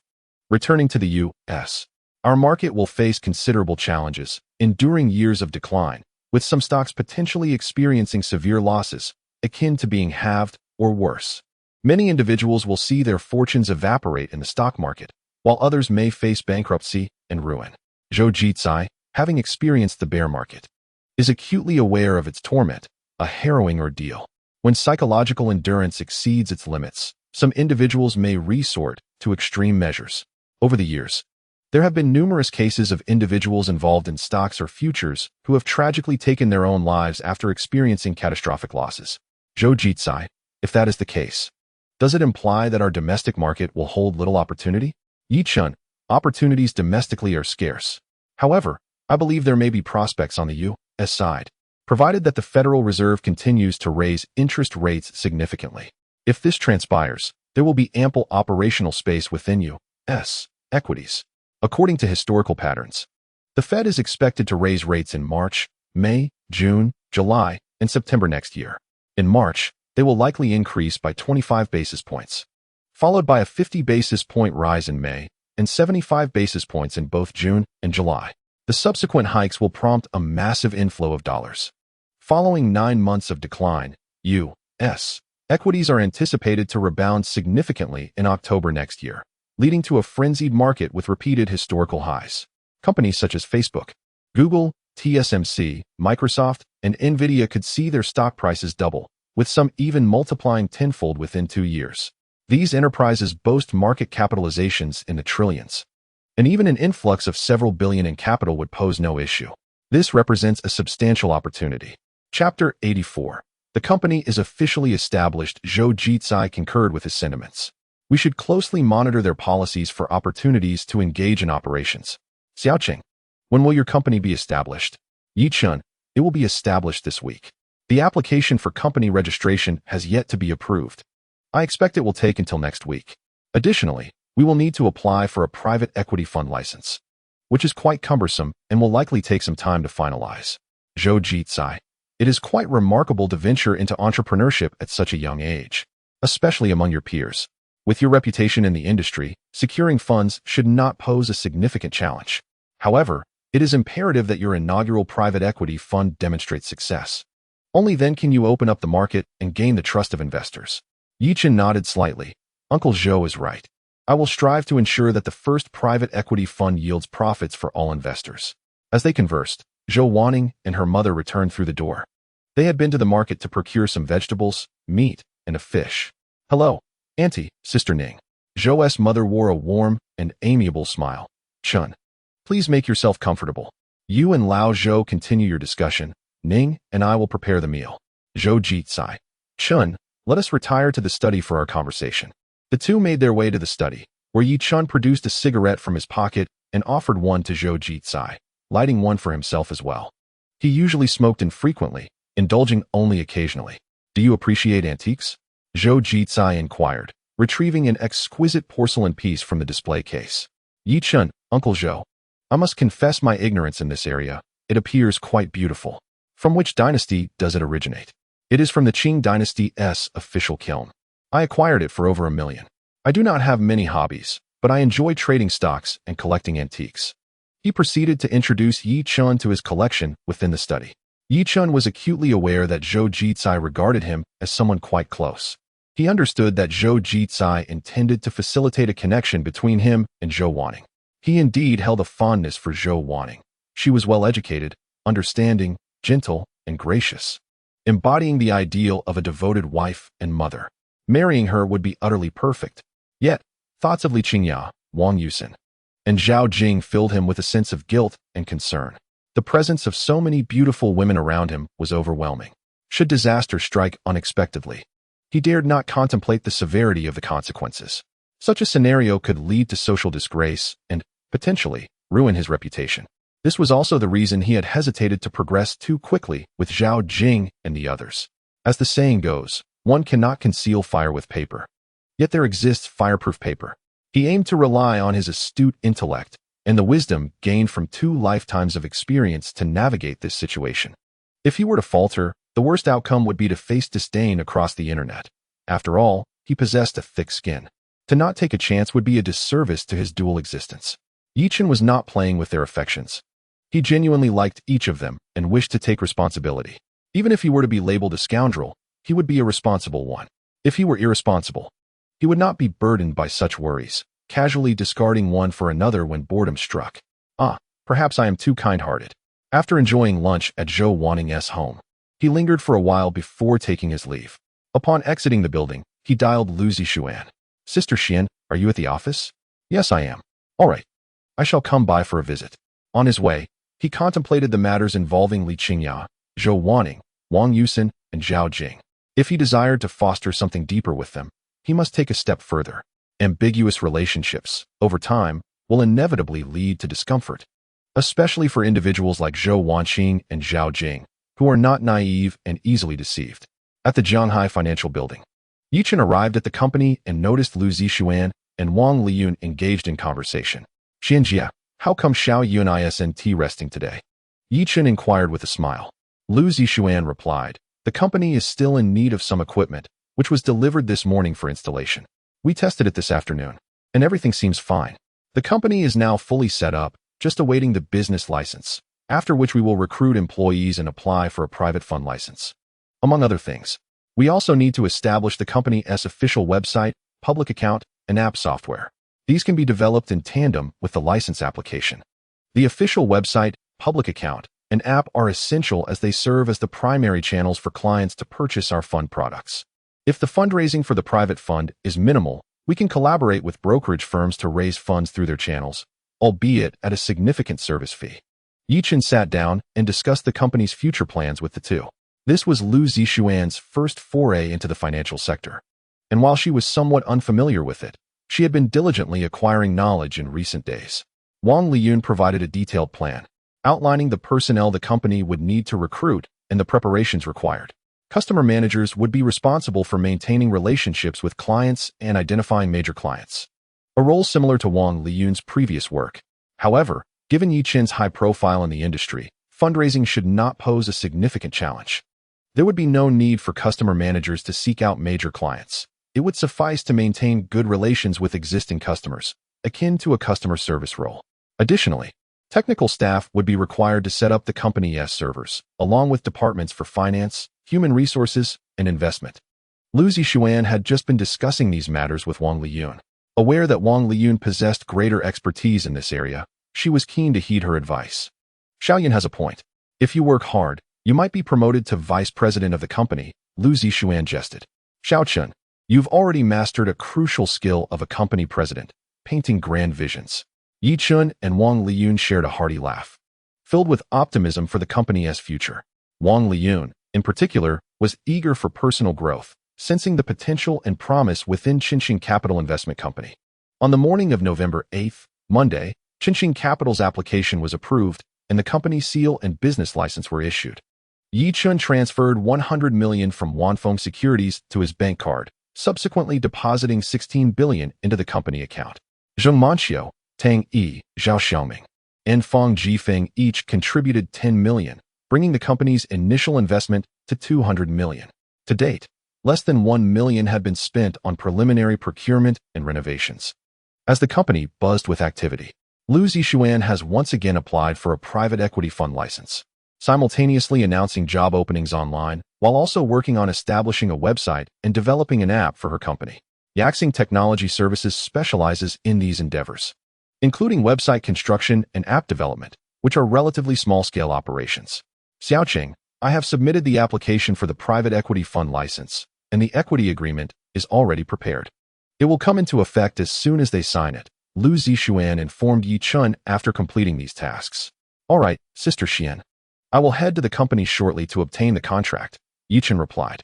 He then sent a message in the group chat. "The equity contract is ready. Do you all have time at noon? Let us meet at the Chinese restaurant in Jia Hotel." Chapter 85. A small goal of $1 trillion private equity. Zheng Manqiu and Tang Yi quickly responded, "Sure, Brother Yi. See you at noon." Tang Yi added, "We need to reserve a table there. Let me handle it." Zheng Manqiu quipped, "It's not easy to treat everyone to a meal, Chairman Yi. Let us all eat a bit more today." Yichen smiled at her teasing remark. "You say that as if you've forgotten the last time I treated you at the cafeteria." He recalled a moment when they had been studying together in the library before heading to the cafeteria next to the Finance Institute. "You dare to mention being treated at the cafeteria?" Zheng Manqiu felt a twinge of discomfort in her proud heart, not due to the meal itself, but because, after knowing each other for so long, Yichen had not taken the initiative to contact her. "Am I, the belle of the Finance Institute, not captivating enough for you? I'll head to the company first. See you at noon," he said before leaving the dormitory and walking towards the campus exit. The pathways were relatively quiet, as most students were attending classes at that hour. The atmosphere at the University of Transportation was commendable, with the majority of students focused on their studies, aiming for good jobs after graduation. He took the bus to the company, arriving within 15 minutes without encountering traffic. Upon entering, he He saw Wang Liyun busily working at her computer, posting job advertisements across various platforms. Mr. Yi, Wang Liyun greeted him as he entered. Yi Chen nodded slightly and proceeded to Lu Zixuan's office. She was on the phone and hung up after a minute. Xiaoqing, we are working on the company's website and app at Yaxing Company. It should be ready in about 10 to 15 days. All right, Sister Xian, whatever the cost. Let it go through the company's accounts. Also, please use company funds to purchase a car. A Porsche will suffice, registered under the company's name. Lu Zixuan smiled and replied, the car has been ordered. 1 Porsche Panamera and 1 Mercedes G-Class. Actually, a Bentley Continental would also be splendid, you know? Yes, it's quite beautiful. We can discuss that later. These 2 will be sufficient for now. I'm heading out for lunch with Tang, Yi, and the others. Sister Xian, you can drive your car then. Of course, what's mine is yours. Today, I'm driving a white Bentley Continental, since I have this one. I didn't order another for you. Feel free to drive it anytime. After finishing her words, Lu Zixuan stretched lazily. As she did so, the graceful curves of her figure became even more alluring. Yi Chen gazed at her and remarked, Sister Xian, how is it that your physique is so remarkable? Do you engage in regular exercise? Lu Zixuan smiled charmingly. In my daily life, I scarcely find time for fitness. I merely practice yoga at home on occasion and pay close attention to my diet. After conversing with her for a while, Yi Chen proceeded to the underground parking lot of the building, holding the share contract. Within the underground parking area, Rolls-Royces, Bentleys, Maybachs, and various luxury cars and supercars were ubiquitous. The investment firms housed in this edifice were numerous, and typically, those who could operate such companies were affluent individuals, with registered capitals exceeding 100 million.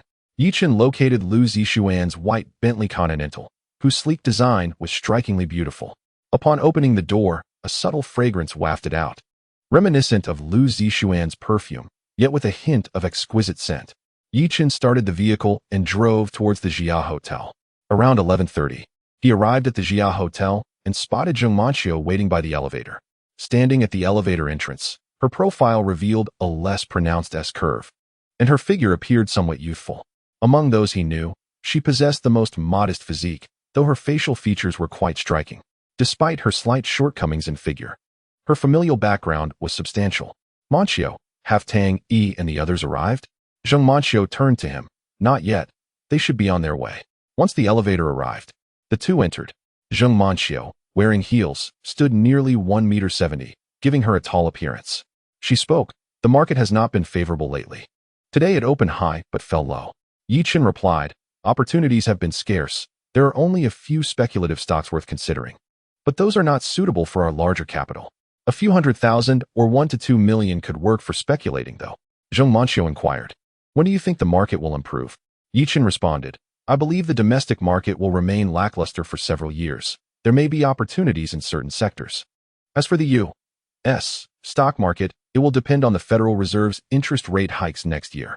If the hikes are substantial, the domestic market will deteriorate further, while the U.S. market may present significant opportunities. Zheng Manqiu understood the implications of interest rate hikes. The greater the Federal Reserve's rate increase, the more global funds would gravitate towards that direction. Other countries would experience diminished liquidity unless they resorted to extensive money printing to enhance liquidity. However, such measures could have dire consequences, leading to currency devaluation and heightened inflation. This was precisely the scenario the U.S. hoped to engineer, as rising interest rates would exacerbate the economic conditions of other nations. As the Federal Reserve raised interest rates, the domestic stock market would likely continue its downward trajectory, resulting in substantial declines in the market value of many quality enterprises. When prices plummeted to bargain levels, it would present an opportunity for them to invest heavily in foreign premium assets. The intricacies of financial economics are exceedingly complex. Even with Yi Chen's experiences across 2 lifetimes, he would not dare claim a deep comprehension. Nonetheless, he could glean insights from historical analysis to draw certain conclusions. Zheng Manqiu now? We need to observe the interest rate policies from the prosperous nation. Yi Chen nodded slightly. It is essential to monitor the market closely, as opportunities can be fleeting, much like the recent surge in thermal coal futures, which I assessed based on its trends and the movements of major capital. Zheng Manqiu nodded in acknowledgement. I just opened a futures account last week. If the opportunity arises, I shall help you profit. Yi Chen spoke with a hint of jest. Zheng Manxiu shot him a cool glare. I am a year older than you. Just a jest, do not take offense. The elevator swiftly ascended to the dining area, where the two settled in a private booth, awaiting Tang Yi and the others. Yi Chen took a sip of tea and inquired, Manxiu, do you have any acquaintances in the financial sector? I hear that applying for a private equity fund license can take several months. Zheng Manxiu shook her head. I do not know anyone, but Zhao Xiaoming certainly does. I heard that his uncle holds a senior position in the financial department. Otherwise, how could Donkai Securities have expanded to such a scale? Yi Chen, then let us inquire with Brother Zhao later. Approximately 5 minutes later, Tang Yi, Zhao Xiaoming, and Fang Jifeng arrived. Yi Chen presented the company's share contracts, distributing one to each individual. This is the share contract of our company. Henceforth, you shall all be shareholders in Qinqing Capital Investment Company. I hope to meet your expectations, and together we shall prosper. Fang Jifeng remarked with a smile, Brother Yi, I have faith in you. I believe you have every chance to become a member of the 100 Billion Private Equity Club. There are numerous private equity firms in the country, yet only a few dozen reach the 100 billion level, managing over 100 billion in capital, whether in the stock or futures market, constitutes a formidable force. Are there any private equity firms in our country that manage 1,000 billion? Zhao Xiaoming, yes, but only 3 or 4, and they barely reach the 1,000 billion scale. Then let us set our sights on the goal of 1,000 billion in private equity. I believe the 100 billion target is too modest. Chapter 86. Your best friend is my best friend.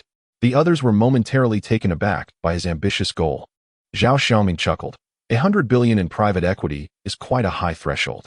If Brother Yi can attain the 1,000 billion level, we shall all share in your fortune.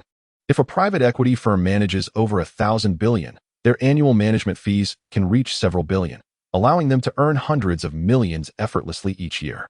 As they spoke, the waiter entered with the dishes. The group began their meal. During dinner, Yi Chen turned to Zhao Xiaoming and asked, Brother Zhao? The company is currently applying for the private equity fund license. Could you lend a hand? If we follow the normal procedures, it may take several months and could even result in an unsuccessful application. Zhao Xiaoming replied calmly, I will make some inquiries this afternoon. Tang Yi then asked, Yi Chen, if you manage to secure funding, do you plan to operate domestically or internationally? Yi Chen remarked that the domestic stock market presents limited opportunities and substantial risks, with significant capital retreating. His focus has shifted towards the foreign markets and the futures market, where prospects appear comparatively promising. Tang Yi expressed a wish that their company had been established earlier. Given the current scenario, the stock market is likely entering a bear phase, with declines evident across global exchanges. Zheng Manxiu and others concurred, reflecting on the ill timing of their venture. Had they embarked during a prosperous period, profitability in the market would have been effortless, allowing the company to amass a substantial clientele swiftly. Yi Chen, with a reassuring smile, encouraged them not to worry. He believed that thriving and generating profits for clients during challenging market conditions would indeed showcase their company's capabilities and strength. After lunch, he invited them to visit their office. The group abstained from alcohol and, under Yi Chen's guidance, proceeded to the Jianghai Financial Building in Jiangpu, home to Qinqing Capital. Upon arrival, they discovered Lu Zixuan had just concluded an interview with a prospective employee. President Lu, she acknowledged the group, likely discerning the identities of Zheng Manxiu and her companions. Yi Chen introduced them, stating, Sister Xian, allow me to present Zhao Xiaoming, Fang Jifeng, Zheng Manxiu, and Tang Yi, our esteemed shareholders. This is Lu Zixuan, the president of Qinqing Capital, whom I recruited from her previous enterprise. Lu Zixuan extended a cordial greeting to the newcomers. Greetings. Young Master Zhao, Young Master Fang, Miss Zheng, and Miss Tang. Zhao Xiaoming humbly responded, No need for formalities, President Lu. Yi Chen continued the introductions. This is Wang Liyun, our department manager, whom I brought over from Wanfeng Securities.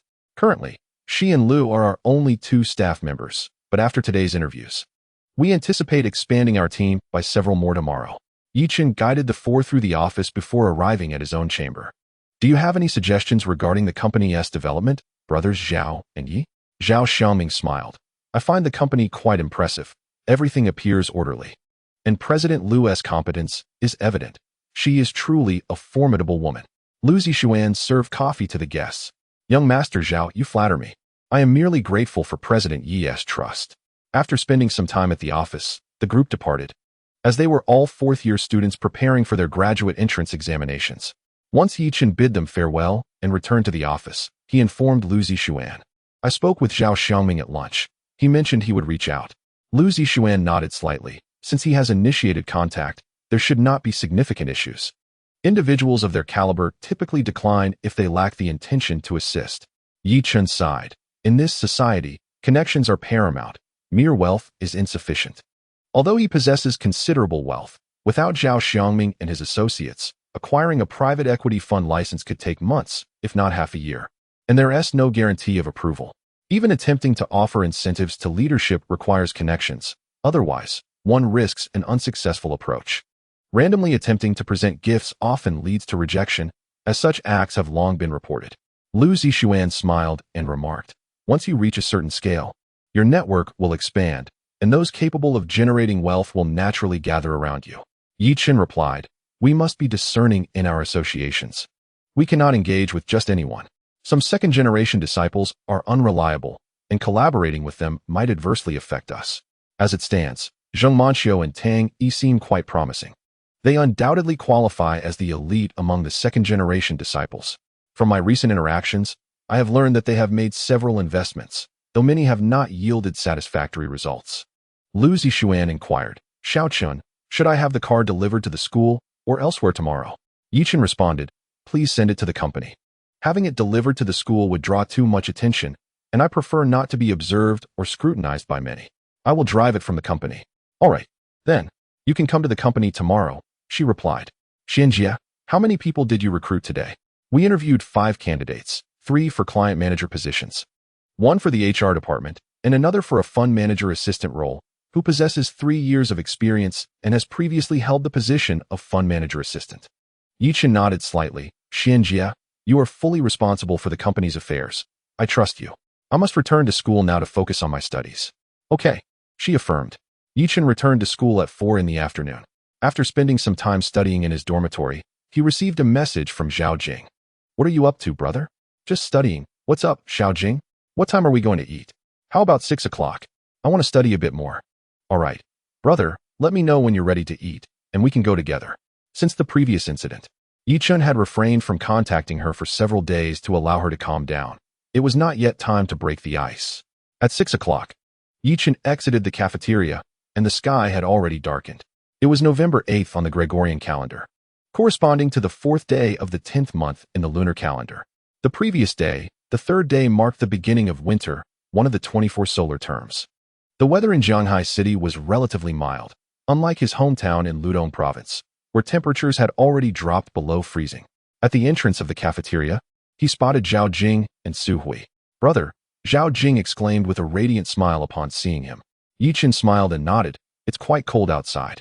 You should wait for me inside. It's fine. It's not that cold, she replied. The 3 of them entered the cafeteria, where there were many people exiting but fewer entering. As most had already finished their dinner, the cafeteria opened at 5.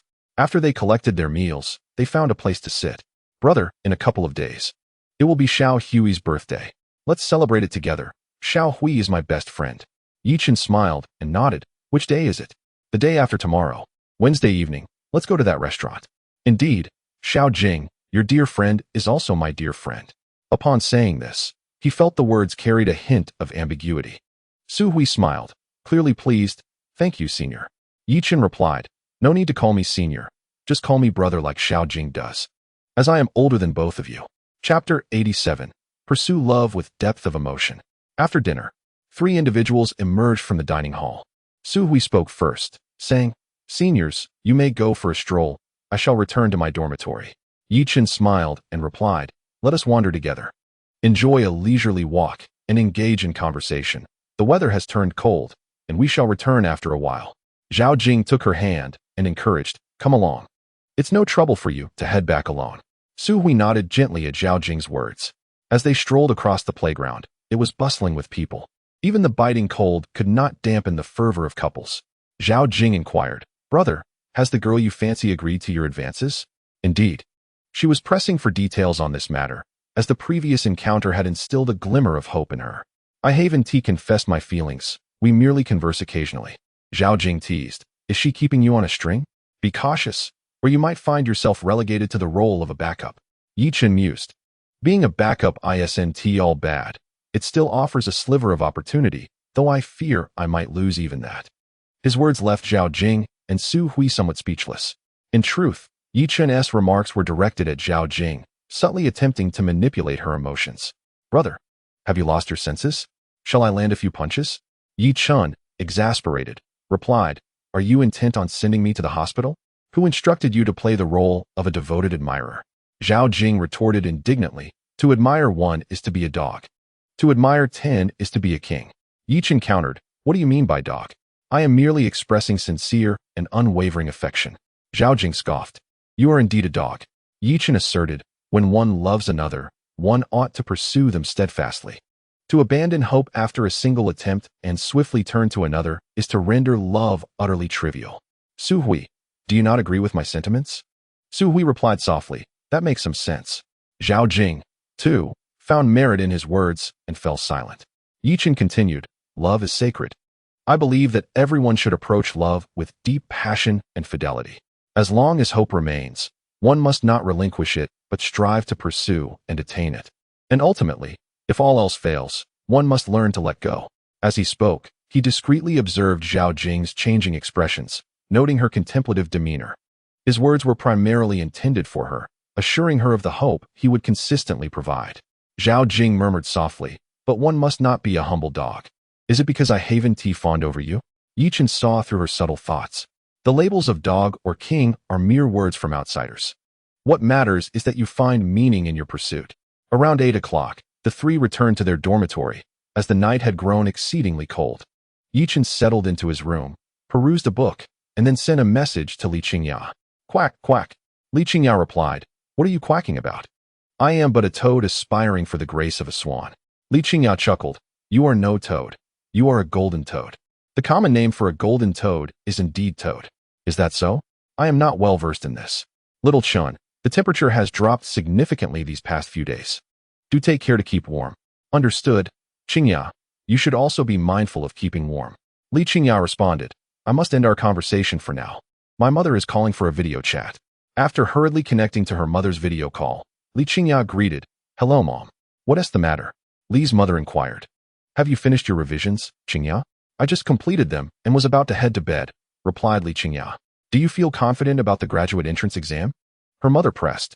I should be fine, Li Qingya responded, a hint of confidence in her voice. Work hard, Qingya. Once you pass the exam, you can take the selection exam for civil service. If you succeed there, becoming a deputy town mayor is quite attainable. Entering the county level isn't too difficult. After that, Li's mother continued, Has that fellow Yi Chen been bothering you? Li Qingya felt a bit embarrassed. No, Mom, we are merely classmates who chat occasionally. Limit your conversations with him and try to befriend those from affluent backgrounds. It will benefit you in the future. I've heard that your Economic and Finance Institute has a significant number of second-generation wealthy students. Li Qingya sighed internally. Yes, there are quite a few in our department.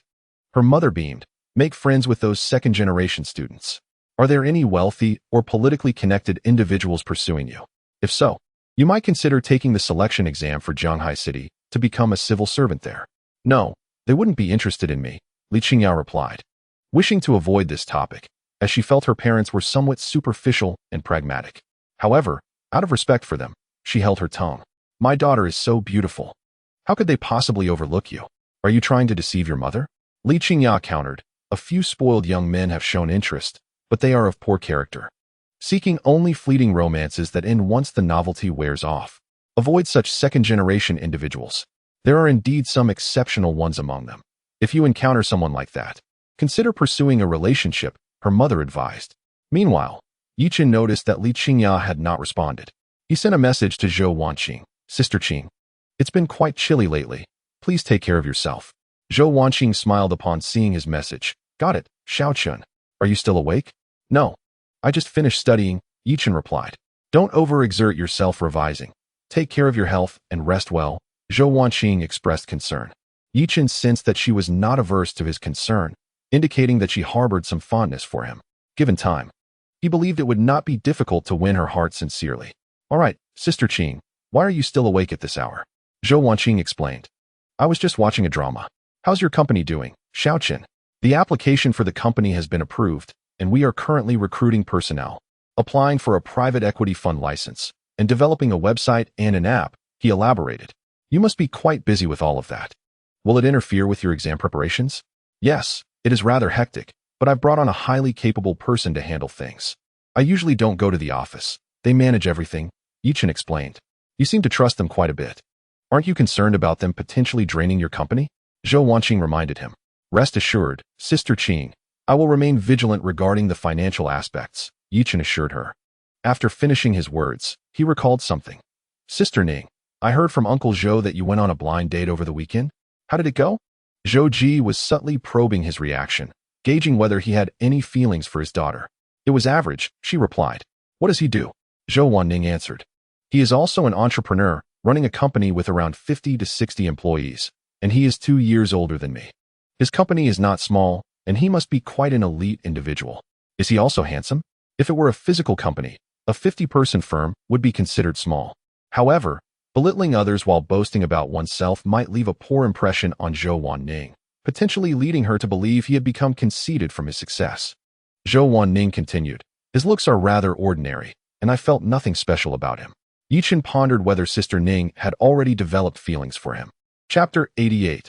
I want to be your adoring fan. The following morning, shortly after 9 o'clock, Yichin arrived at the company, where 5 new employees had joined. They did not recognize him and assumed he was there for an interview. Hello, are you here for an interview? The receptionist inquired. Nearby, Wang Liyun interjected. This is our company's chairman, Mr. Yi. The receptionist's expression shifted to one of surprise. They hadn't expected the chairman to be so young. Yichin smiled slightly. Has Mr. Liu arrived? Yes, Mr. Liu is here, she replied. He proceeded to the president's office and asked, Sister Xian, has the car arrived? Liu Zixuan smiled and said, I just received a call. It's on the way. Yichin nodded slightly and glanced at the tablet on his desk to check the stock market trends. The domestic stock market had opened slightly lower today, but some futures contracts were performing well, particularly commodities like Shanghai tin and nickel. Shanghai tin futures had experienced the best growth this year, with an increase of over 90%. With a 10-fold leverage, it would yield a 9-fold rise since the beginning of the year. Overall, the futures market was doing quite well. However, after the Federal Reserve's interest rate hike in March next year, a downward trend was anticipated. The commodities that had surged the most would face the steepest declines thereafter. Yichin's memory of futures was limited. He only remembered a few star commodities with significant increases or severe declines, while most others left no impression. Upon seeing the remarkable rise of Shanghai tin futures, he envisioned a clear trajectory. It would continue to rise in December and the first 2 months of next year, but would begin to plummet by March. Yichin then reviewed the previous night's performance of the U.S. stock market, which had entered a phase of volatile decline.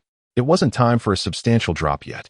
He opened his Huaxin Securities account and transferred 40 million in funds, spending 37.5 million to purchase call options on Shanghai tin futures with 10-fold leverage. This represented the maximum allowable position, equating to a substantial 375 billion in capital. In recent months, Shanghai's futures market has experienced a steady rise. Although the increase has not been particularly rapid, it has nonetheless yielded considerable profits. Yichin could indeed open additional accounts for trading, yet such actions carry inherent risks. If scrutinized, one could easily be accused of manipulating the futures market through multiple accounts, a serious allegation not worth the gamble for a mere sum of money. While investigations are generally rare, engaging in risky ventures is ill-advised. Around 9:50, Liu Zixuan's phone rang, signaling the arrival of the transport vehicle, which was stationed near the entrance of the underground parking lot. Yichin and Liu Zixuan descended to find 2 transport vehicles waiting. One was a black Porsche Panamera, while the other was a black Mercedes-Benz G-Class. The protective covers, sun films, and floor mats had all been arranged the previous day, albeit at a higher cost. Upon seeing the vehicles, Yichin's face illuminated with delight. This was the ultimate dream he had aspired to in his past life, now unexpectedly realized. The Porsche Panamera and the Mercedes G-Class embodied distinctly different styles, yet Yichin held an affection for both. After Liu Zixuan signed the necessary documents, the staff, equipped with gloves, cautiously maneuvered the vehicles down, placing disposable seat covers on the seats. Sister Xian, a friend of mine has a birthday in a couple of days. I'll go buy a gift, Could you drive the G-Class to the underground parking? Lu Zixuan smiled slightly. Sure. When is your birthday, Sister Xian? Yichen inquired. It's on the 15th of the 11th month in the lunar calendar. Today is the 5th of the 10th month, so next month is your birthday. I'll prepare a thoughtful gift for you then, Yichen replied. Lu Zixuan chuckled softly. No need. Just your kind intention makes me very happy. I must prepare something. You go ahead and get busy. I'll handle the shopping. Drive safely, Yichen urged as he departed in the brand new Porsche Panamera. He made his way to a nearby large shopping mall. Having already decided on a gift the day before, he planned to buy Su Hui a down jacket. With the cold season approaching, it was the perfect time for such a purchase. He entered a brand store and selected 2 long women's down jackets, one for Su Hui and the other for Xiao Jing. Subsequently, he visited another adjacent store to choose a jacket for Wang Yusen. He continued to various shops, picking out gifts for Zhou Wanning, Li Qingya, and Lu Zixuan, ensuring that each jacket was unique to avoid any clashes in style, while also carefully considering their figures and aesthetics. Only Xiao Jing and Su Hui received the same jacket, as their close friendship made it perfectly acceptable for them to wear matching attire. Yichen spent around 30,000 to 40,000 on the 6 down jackets, leaving the sales staff bewildered by the sheer number of jackets he purchased. Upon returning to school, he parked the car in the student parking lot. After arriving at his dormitory, he resumed his reading. In the afternoon, he took a stack of books to the library to return them, and then selected over 10 more books, intending to find a quiet spot to read for a while. In the library, he spotted Zheng Manqiu, seated alone. Engrossed in her book, there was not a soul in her vicinity. Logically, a beauty like Zheng Manqiu should have throngs of admirers around her.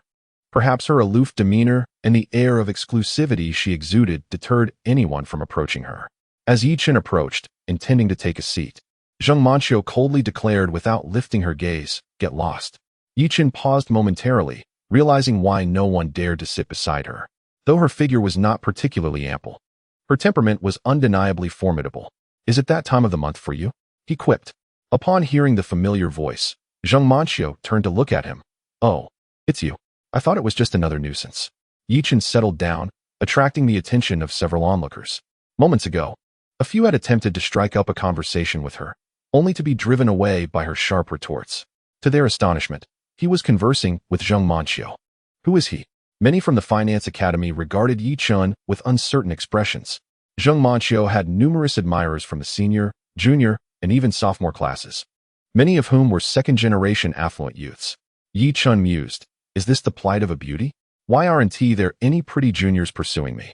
Zheng Manqiu replied, "Shall I help you reveal your identity at school? You would surely attract a multitude of admirers." "Better not. I prefer to keep a low profile," Yichen replied. Then recalled something. "The copper futures are performing well. I jumped on board today, catching the last wave, hoping to make some profit." Zheng Manqiu took out her phone to check the trend of the copper futures. It had been on an upward trajectory for nearly a year, showing promising gains. She inquired, "How much did you buy?" "Fully invested, over 37 million with 10 times leverage," Yichen responded. Zheng Manqiu remarked, "With such an increase, a mere 10% drop could wipe you out." Yichen countered, "Look at the trend and the long-short comparisons. I believe it still has a high probability of rising." "Then I shall invest alongside you," Zheng Manqiu decided, purchasing 5 million without hesitation, trusting Yichen's keen insight and market acumen. Her capital was not as substantial as his, totaling only a few tens of millions. After investing 10 million in Yichen's company, her remaining liquid assets were limited. Yichen cautioned, "Let me be clear, if you incur losses, don't blame me. No one can guarantee 100% gain. I simply believe the trend looks favorable and wanted to share it with you." "I understand. Rest assured, I'm not so petty." "Have you informed Tang Yi and the others?" Zheng Manqiu gazed at him intently. Yichen shook his head. "No. The cardinal rule in trading stocks and futures is to avoid dragging others into your investments. Sharing profits brings joy, but if there are significant losses, it could breed animosity." Upon hearing that he hadn't informed Tang Yi and the others, Zheng Manqiu felt a sense of comfort. "Then why did you tell me?" she asked playfully. "I wish to be your devoted admirer," he replied.